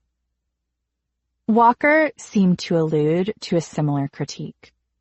2 years before stepping down, she said in a statement, quote, "As a woman leader of a public media organization, I know what's at stake. We need to take a deep look inward at our organizational structure and our culture to ensure that we live up to the values of respect, equity, and inclusion that we espouse in our work every day." End quote. #MeToo punctured the short-sighted assumption that abuse was somehow not present in a female-led professional sphere. But it revealed a lot more about the feminism of these feminist-positioned figures. What aligns Hillary Clinton to actresses like Cate Blanchett, Scarlett Johansson, who was a speaker at the 2017 Women's March in Washington, D.C., and spoke passionately about obtaining birth control from Planned Parenthood as a teenager, and Kate Winslet, signing on to do multiple Woody Allen films, is the dedication to capital above all else. I interpret their participation in upholding predatory systems as feminists revealing, yet again, that white feminism is very singular in its execution. It's about getting ahead in the existing power structure, regardless of the harm it causes to other people. As long as they are rich and winning, it's feminism. But what's even more revealing about this ideology is that evasions are nevertheless always constructed as defenses of this power, these institutions, or systems, never interrogations. In 2014, after Farrow published her piece in the New York Times, Blanchett was asked about the allegations as she was en route to an after-party in Santa Barbara, California, following the release of the film Blue Jasmine. She said, quote, "It's obviously been a long and painful situation for the family, and I hope they find some resolution and peace." End quote. 4 years later, after #MeToo and a slew of actors had expressed regret over working with Allen, CNN's Christiane Amanpour posed the question that put white feminism on one side and support for abuse survivors on the other. She posed to Blanchett, quote, "How do you juxtapose being a #MeToo proponent, a Time's Up proponent, and staying silent or having worked with Woody Allen?" End quote. Blanchett debated this interpretation of her career, stating first, quote, "I don't think I've stayed silent at all." She elaborated, quote, "At the time that I worked with Woody Allen, I knew nothing of the allegations, and it came out during the time that the film was released. At the time, I said it's a very painful and complicated situation for the family, which I hope they have the ability to resolve.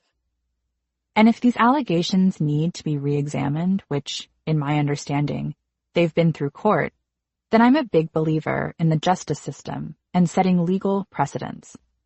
If the case needs to be reopened, I am absolutely, wholeheartedly in support of that. Because I think that there's one thing about social media is fantastic about raising awareness about issues, but it's not the judge and jury." End quote. There's a lot of telltale signs of white feminism here. Scripts that white women have generally operated by to protect both themselves and the values they often represent and guard. Blanchett is performing white womanhood here, just as history has always outlined. First and foremost, she evades virtually any responsibility. White feminism is good at this game, shifting narratives and shirking responsibility to excuse allegiances that compromise feminist branding or positioning. Next, she launches into a defense of institutions, keeping to many of the proprietary conventions that suffragettes in the first wave practiced. Much like them, she is signaling respectability, decorum, and the structures that facilitate them. Her championing of the justice system funnels her respect and feminism right back into the institutions that have actually failed abuse survivors again and again. The whole swell of #MeToo was in response to these very systems not sufficiently addressing the sprawling terrain of abuse and assault people were experiencing.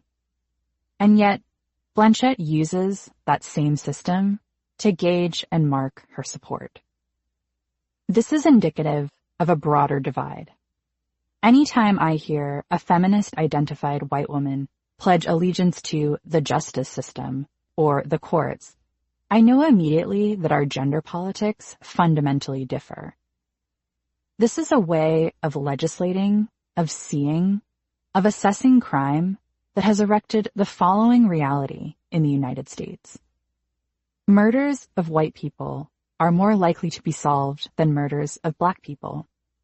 In some cities where black women constitute less than 10% of the population, they constitute almost half of all the female arrests, according to data from 2015. Within sex work, the arrest rate is nearly 5 times higher for black people than for white people. In New York City, the much-debated stop and frisk policy has yielded that only 10% of the stops are performed on white people, even though they make up 45% of the population. Over 80% of the stops are on Black and Latinx people, yet 80% concluded without arrest or summons. The only way you can be a big believer in this justice system and be a feminist is if you are a white feminist. You can flip it the other way too, in terms of who makes these decisions and who gets to make up the juries that determine these fates. Institutionalized racism has been very clear about who gets to sit there. Consistent regional studies have determined that Black jurors specifically are often struck from the selection process way more than whites. A study of criminal cases from 1983 and 1993 in Philadelphia determined that prosecutors removed 52% of potential Black jurors versus only 23% of non-Black jurors. These numbers have seemed roughly consistent in other regions too. Between 1990 and 2010, state prosecutors in North Carolina removed about 53% of Black people eligible for juries in capital criminal cases versus about 26% of non-Black people, primarily white but also Native American, Latinx, Asian, Pacific Islander, and mixed race. Along a similar time period, a county in Louisiana was successful in nixing 55% of Blacks versus 16% of white potential jurors. There are other counties and prosecutors' individual careers that depict the same pattern. And this formula, this protection of judicial power and who holds it, runs a through line from 2019 to the all-white jury who felt empowered enough to let the white men who lynched Emmett Till walk free. This is a space where the number of partners a woman has had in her life, the state of her virginity, the details of her dress, her level of intoxication, and the very nature of her flirtatious behavior, as interpreted by others, have operated as a perfectly sound legal argument. So this allegiance to the courts to properly ferret out abusers mimics that cul-de-sac of white feminist logic that so often arises in their political arguments. It doesn't actually go anywhere or disrupt prominent pillars of oppression. If anything, it directs resources, representation, and political ideologies into preserving them. But Blanchette's use of institution to sidestep a question about practices and politics speaks to a larger pattern in white feminism, using business as usual to evade a question about practices and politics. This is often apparent in brands or franchises that have traded in on women's empowerment narratives with political origin stories. In 2019, Vox published an explainer piece on the, quote, controversial business of the wing, end quote, the social club and co-working space that had received criticism for playing to corporate feminism. While the brand's Instagram and general social media presence has leaned heavily on a feminist archive of protests, activists, International Women's Day, Equal Pay Day, Pride parades, and other political wins, the co-founders Audrey Gelman and Lauren Kassan clarified that they did not see their company as feminist. The previous year, Representative Alexandria Ocasio-Cortez described the wing as a feminist company on Twitter when responding to news that the company would extend full-time benefits to part-time employees. Vox reporting details, quote, the company's policies are feminist, Gelman told Vox, but she adds, are we the answer to every facet and historic dilemma of feminism? No, and we don't claim to be, end quote. Sidestep accomplished.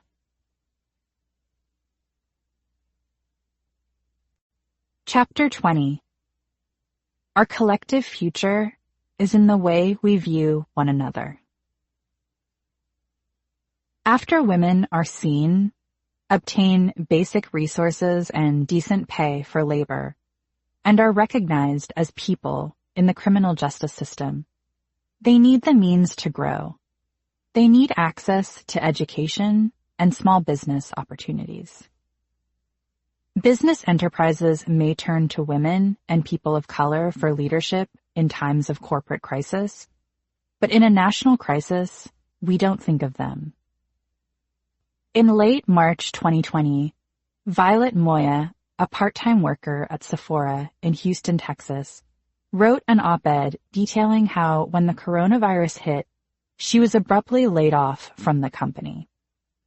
After 2 years of trying to work more and more for Sephora, a brand she liked, accruing more hours, putting her personal life behind company needs, and being present and willing to do anything her managers needed. She said she was laid off with $278 of severance.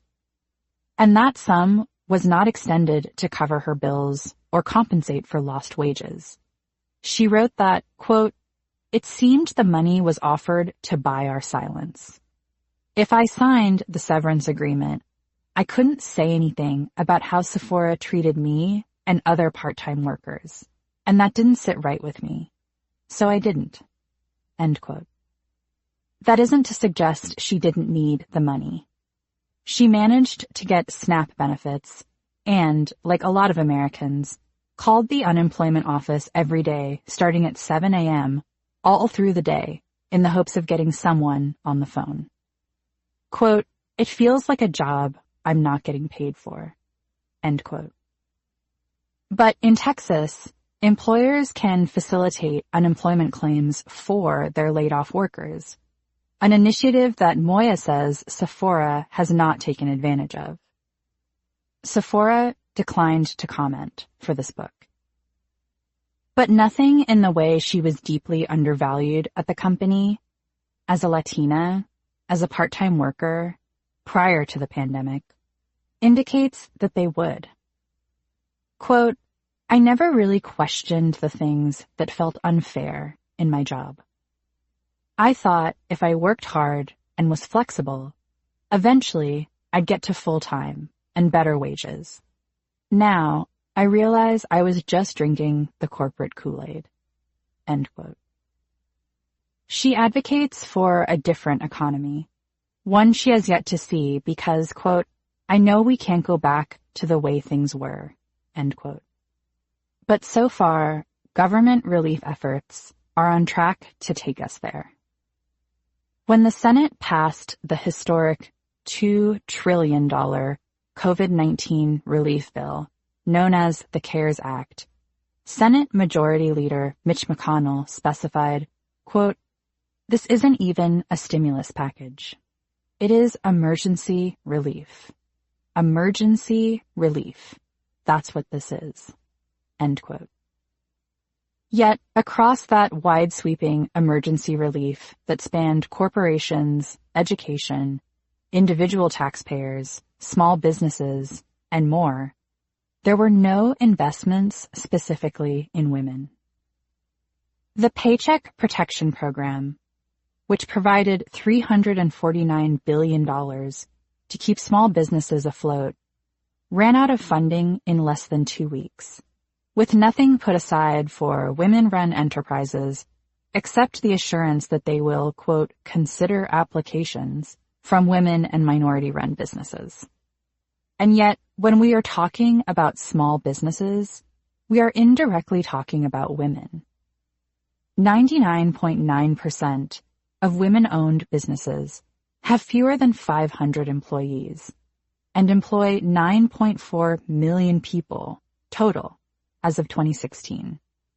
Their collective annual payroll comes to $318 billion, without even taking into account rent, supplies, and outside contracts. Schools, food banks, and food stamps received additional funding. But even when unemployment insurance was expanded, there were no specifications for women who would have to abandon their jobs outside the home to care for infected family or children who were now effectively homeschooled. Thanks to the CARES Act, menstrual products can now be reimbursed under health flexible spending accounts. That's it. A second coronavirus relief bill prior to CARES expanded funding for the Women, Infants, and Children Nutrition Program. But nothing for victims of domestic violence, homeless, or otherwise trapped with their abusers, which the United Nations explicitly urged governments to address in their COVID-19 lockdowns. Nothing for undocumented women, nothing for incarcerated women who were already medically compromised prior to the pandemic, with little access to health care. Like Andrea Circle Bear, the first female federal prisoner to die from the coronavirus. And she was pregnant. The 30-year-old mother, who was jailed for a nonviolent drug offense, gave birth on a ventilator shortly after starting her sentence. A pre-existing condition left her vulnerable to COVID-19, and she died a few weeks after her baby was born. But federal efforts to protect Bear and women like her were not a priority. Holly Harris, president and executive director of the Justice Action Network, told the Washington Post that prosecutors, judges, sheriffs, and others were working on a grassroots level to reduce incarceration where social distancing is considered impossible. But many of these efforts were to compensate for the broader actions that were not being taken. Harris said, quote, "Congress fell short in the Phase 3 coronavirus relief package and didn't do enough to address this burgeoning crisis in our prisons that's going to spread all over our country. And so now is the time to take action at the federal level." End quote. As of this writing, that has yet to happen. And it's unclear to me whether female representatives in Congress and the House, who ascended to these roles on a raft of white feminism, will build a healthy, stable reality for women like Andrea Circle Bear or Violet Moya. When challenged on the scope of the relief bills by CNN's Jake Tapper, Speaker Nancy Pelosi said, "Just calm down," before assuring us relief would come in the next bill. The $484 billion fourth coronavirus relief bill for small businesses, hospitals, and increased testing was only voted down by one Democrat, Representative Alexandria Ocasio-Cortez, for its insufficiency. After the vote, she told the press, quote, "I cannot go back to my communities and tell them to just wait for CARES 4 because we have now passed 4 pieces of legislation that's related to coronavirus. And every time, it's the next one, the next one, the next one, and my constituents are dying." End quote. She reaffirmed her opposition on the House floor, adding, quote, "The only folks they have urgency around are folks like Ruth's Chris Steakhouse and Shake Shack. Those are the people getting assistance in this bill. You are not trying to fix this bill for moms and pops. It is unconscionable. If you had urgency, you would legislate like rent was due on May 1st and make sure we include rent and mortgage relief for our constituents."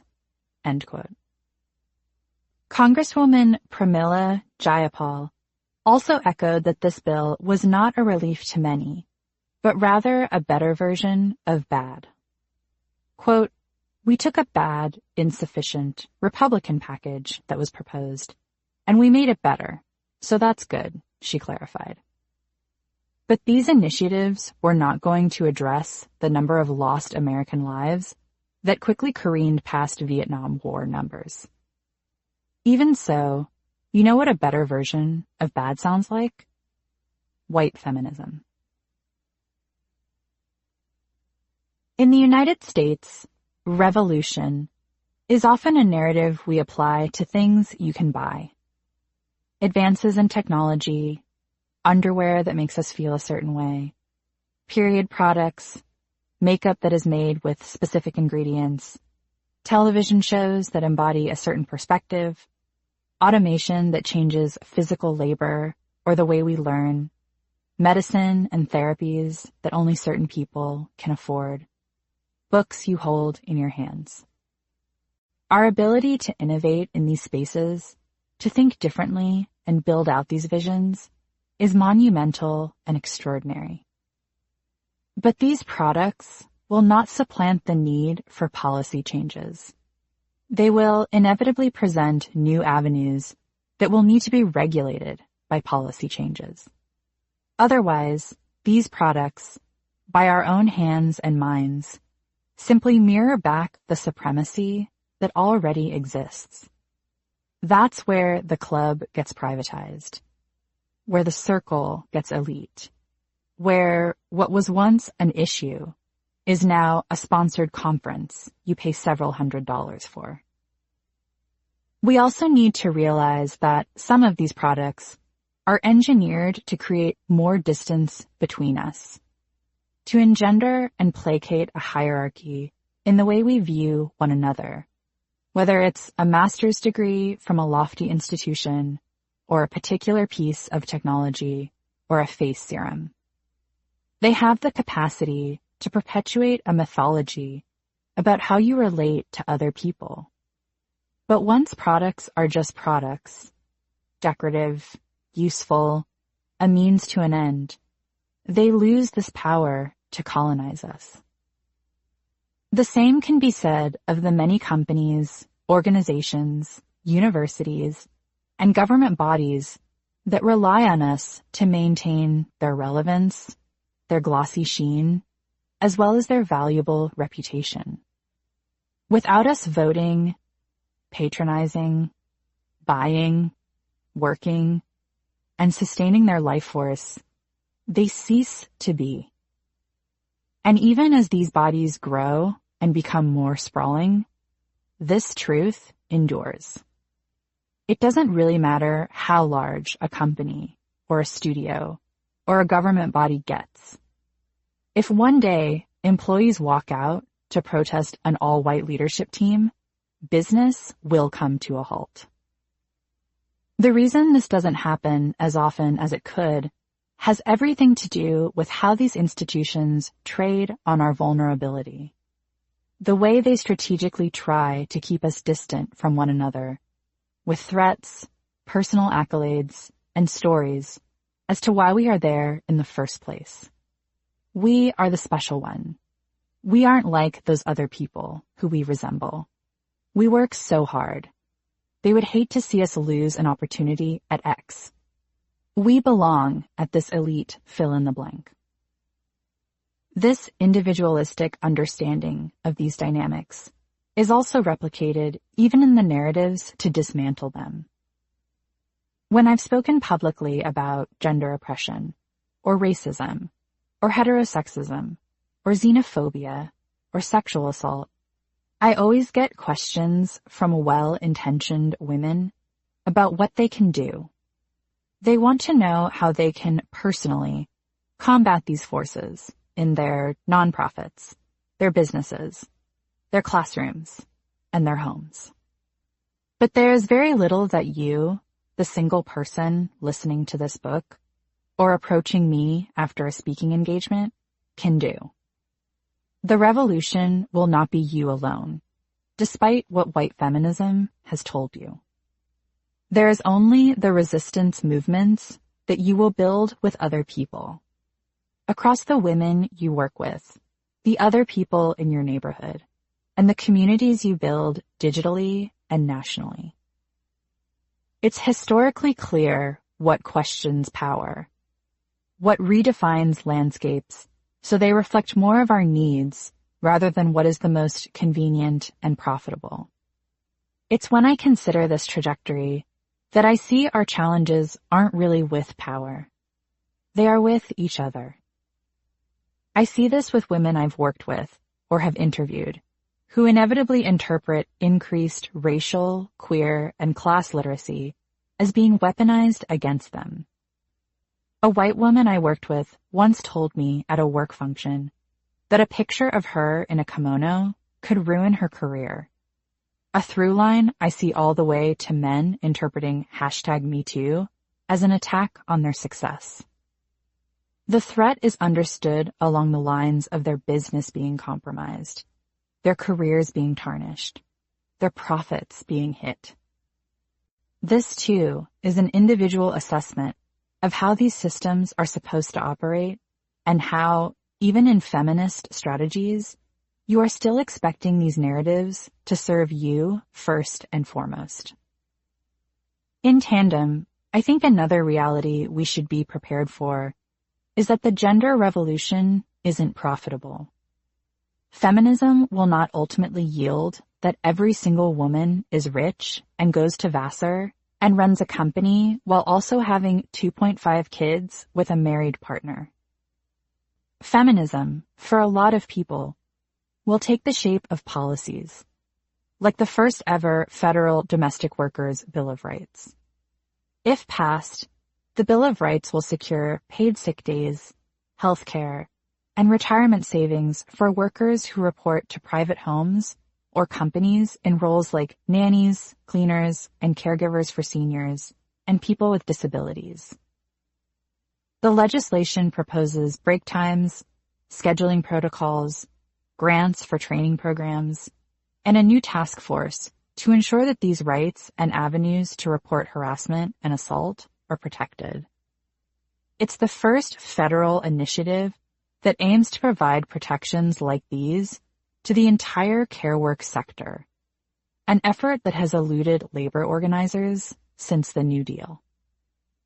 What will be sweeping and revolutionary is when we finally cement in the United States the right to paid family leave, when we culturally acknowledge that caring for each other in all its facets and dimensions and combinations is labor, or when we legislate criminal justice reform that effectively tackles the girlfriend problem, a shorthand for the reason a disproportionate number of women and girls are incarcerated each year, executing crimes under the mandate, pressure, and at times abuse of a male partner. Or when, after decades of failed bills in the House and Senate to pass LGBTQ employee protection, the Supreme Court ruled in 2020 that queer and trans people can maintain job security, hopefully putting a dent in the raging queer American hunger crisis in which more than 1 in 4 queer people couldn't afford food. Or when our narratives on being a country of family values is reflected in comprehensive gun control initiatives to combat the 1 million women who have been shot or shot at by intimate partners and the 4.5 million women who have been threatened with a gun. Chapter 21. What we can change now. The place to advance the needs of the public, rather than the elite, is to actively participate in and understand the public sphere. To dismantle the notion, however subtle, that public resources are somehow dirty, bad, or even vaguely not good. The way to connecting with each other and keeping these bonds strong is by maintaining respect, funding, and attendance for spaces and amenities that are public. Libraries, parks, walk-in clinics, public transportation, state and community education, things that you don't need to pay a bunch of money or swipe a fancy card to access or use, but were designed with all of us in mind. Embracing and holding in high regard these places and services that our taxes pay for keeps us arm in arm. It keeps us in close quarters. So when some politician, like Todd Akin, makes irreverent and misogynistic declarations like, quote, if it is a legitimate rape, the female body has ways to try and shut that whole thing down, end quote, we assemble into a multiracial, multi-class, multi-gendered response. Lately, we haven't been entirely prepared to enact movements across identity on a large enough scale to topple power. A 2013 survey found that 3/4 of white Americans said their social groups were composed entirely of other white people. In fact, one of the things that both registered Democrats and Republicans have in common is that they are both likely to have all-white friend groups. We are starting and continuing these divisions quite young. More than half of American children went to racially or economically segregated public schools in 2016. But most Black Americans, 7 in 10, are far more supportive of integrated classrooms, while white Americans are considerably less enthusiastic on this idea. So much so that even in neighborhoods that aren't that racially diverse, 90% of the residents are one race, white participants say that their communities are as diverse as they'd like them to be. Our country, our respective fields, our culture has been very effective in taking us away from one another, even as certain rights have been achieved. These strategies to incessantly privatize, to hold on to how things have always been, to close off communities, should be interpreted as grasps for power, retaliatory efforts to hold on to superiority as it is being compromised. The way back from this siloing is to utilize opportunities to learn more about each other rather than continuing the oratory traditions as to why some people are better, have more, are brutalized, have made it. Undoing this kind of aspirational and denigratory lore about how resources and opportunities and safety and health have been constructed is essential to developing proximity with one another in times of crisis. This also has the capacity to happen in more private quarters, in spaces just for marginalized people who haven't had the avenues to find each other because of the same structures that keep them apart. Of course, not everyone will want to do this or close these very deep divides, but listening attentively to those who have tried often contains the way forward. In the fall of 2015, actress Viola Davis accepted a historic win as the first Black actress to win an Emmy for Outstanding Lead Actress in a Drama Series. When she accepted her award for her performance in How to Get Away with Murder, the first thing she said was this, quote, "In my mind, I see a line, and over that line, I see green fields and lovely flowers and beautiful white women with their arms stretched out to me over that line. But I can't seem to get there no how. I can't seem to get over that line." End quote. She attributed the quote to Harriet Tubman, adding further in her own words that Black actresses cannot achieve this type of industry recognition without getting roles in the first place.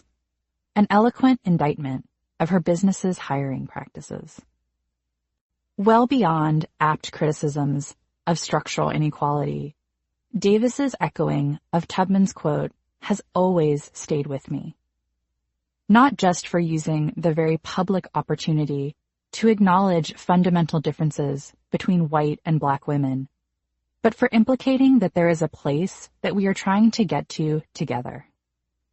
That white women and other disenfranchised genders are making efforts to get to one another. And yet, that common place continues to evade us, despite the, quote, beautiful white women with their arms stretched out, and the promise of the, quote, green fields and lovely flowers, end quote. It's a haunting image, particularly because I've often interpreted Tubman's description of the white women as beckoning to her, of saying that they've made space for her, that they want her with them. I've felt that too, that the white women or white aspiring women I've worked with or been on panels with or who have interviewed me ultimately want me to join them. They want me to feel like I belong with them. But it's been significant to me that Tubman's description of this dynamic begins and ends with the line. I know this line so well. This fundamental halt in conversation or space where you get quiet or I get quiet and we don't really see each other anymore. We just see that we're different. That's the line. That we've experienced gender in such completely, almost opposing ways, and we often seek to invalidate each other's experiences by asserting our own. I used to spend a lot of my professional life trying to get to the other side of the line, often by trying to code and recode these realities in ways that white straight women would respond to. I've tried to get there with data and buzzwords and trends and political news stories that actually allude to much larger landscapes of oppression. I've tried to get there with profiles of women I admire or who deviate from the value system we're all supposed to adhere to. I've made attempts to get there with specific coverage of certain celebrities, by interviewing authors, by by engineering a point of view through a point of view that they will recognize.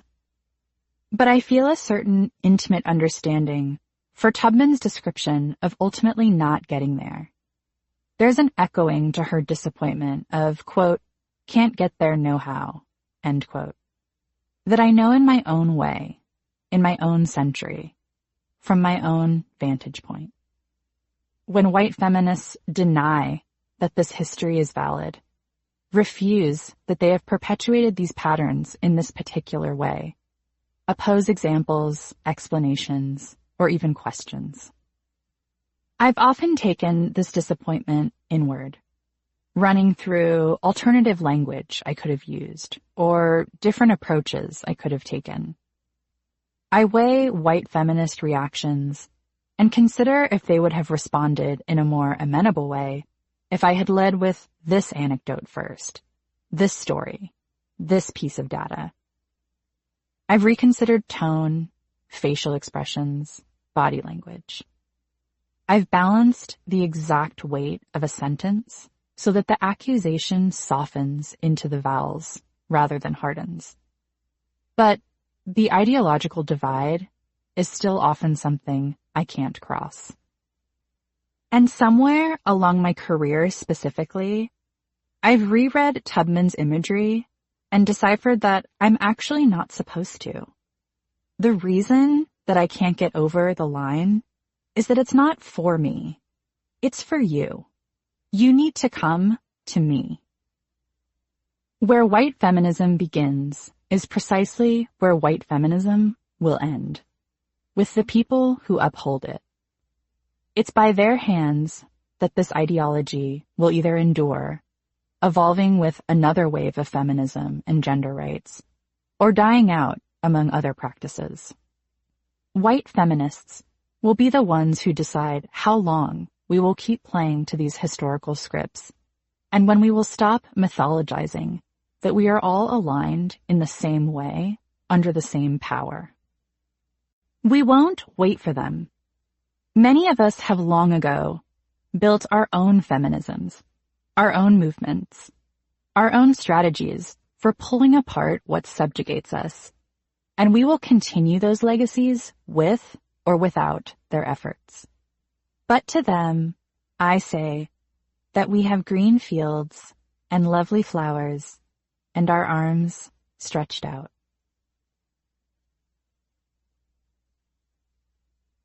Acknowledgements. I've wanted to publish a book since I was a very little girl, and many people from all corners of my life ensured that I one day would. The steadfast and ardent support of my childhood dream by so many has been just as rewarding as publishing white feminism itself. I'm deeply thankful to my literary agent, Carrie Howland, who has known me for 10 years and has always prioritized the longevity, integrity, and direction of my career over all other opportunities, no matter how alluring. She has always seen my potential as a writer, long before I was on the top of any elite masthead.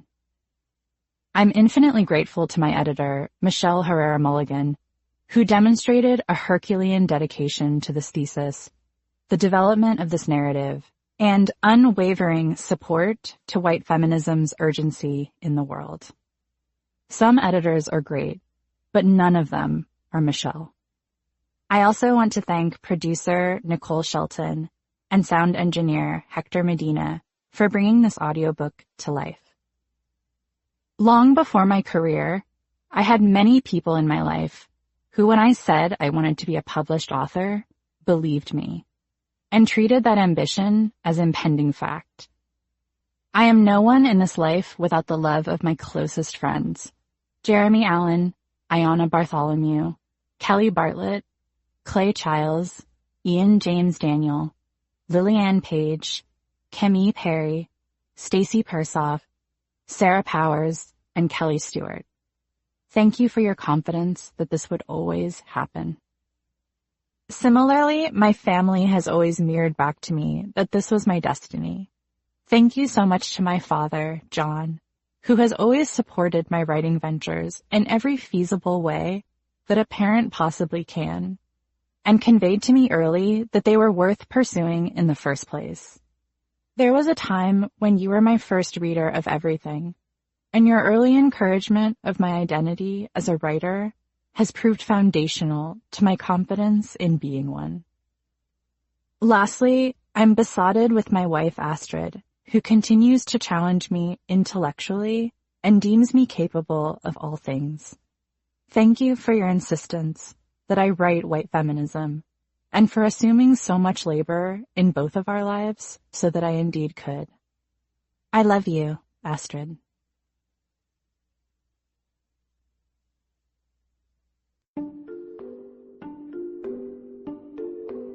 White Feminism, From the Suffragettes to Influencers and Who They Leave Behind, was written and read by Koa Beck.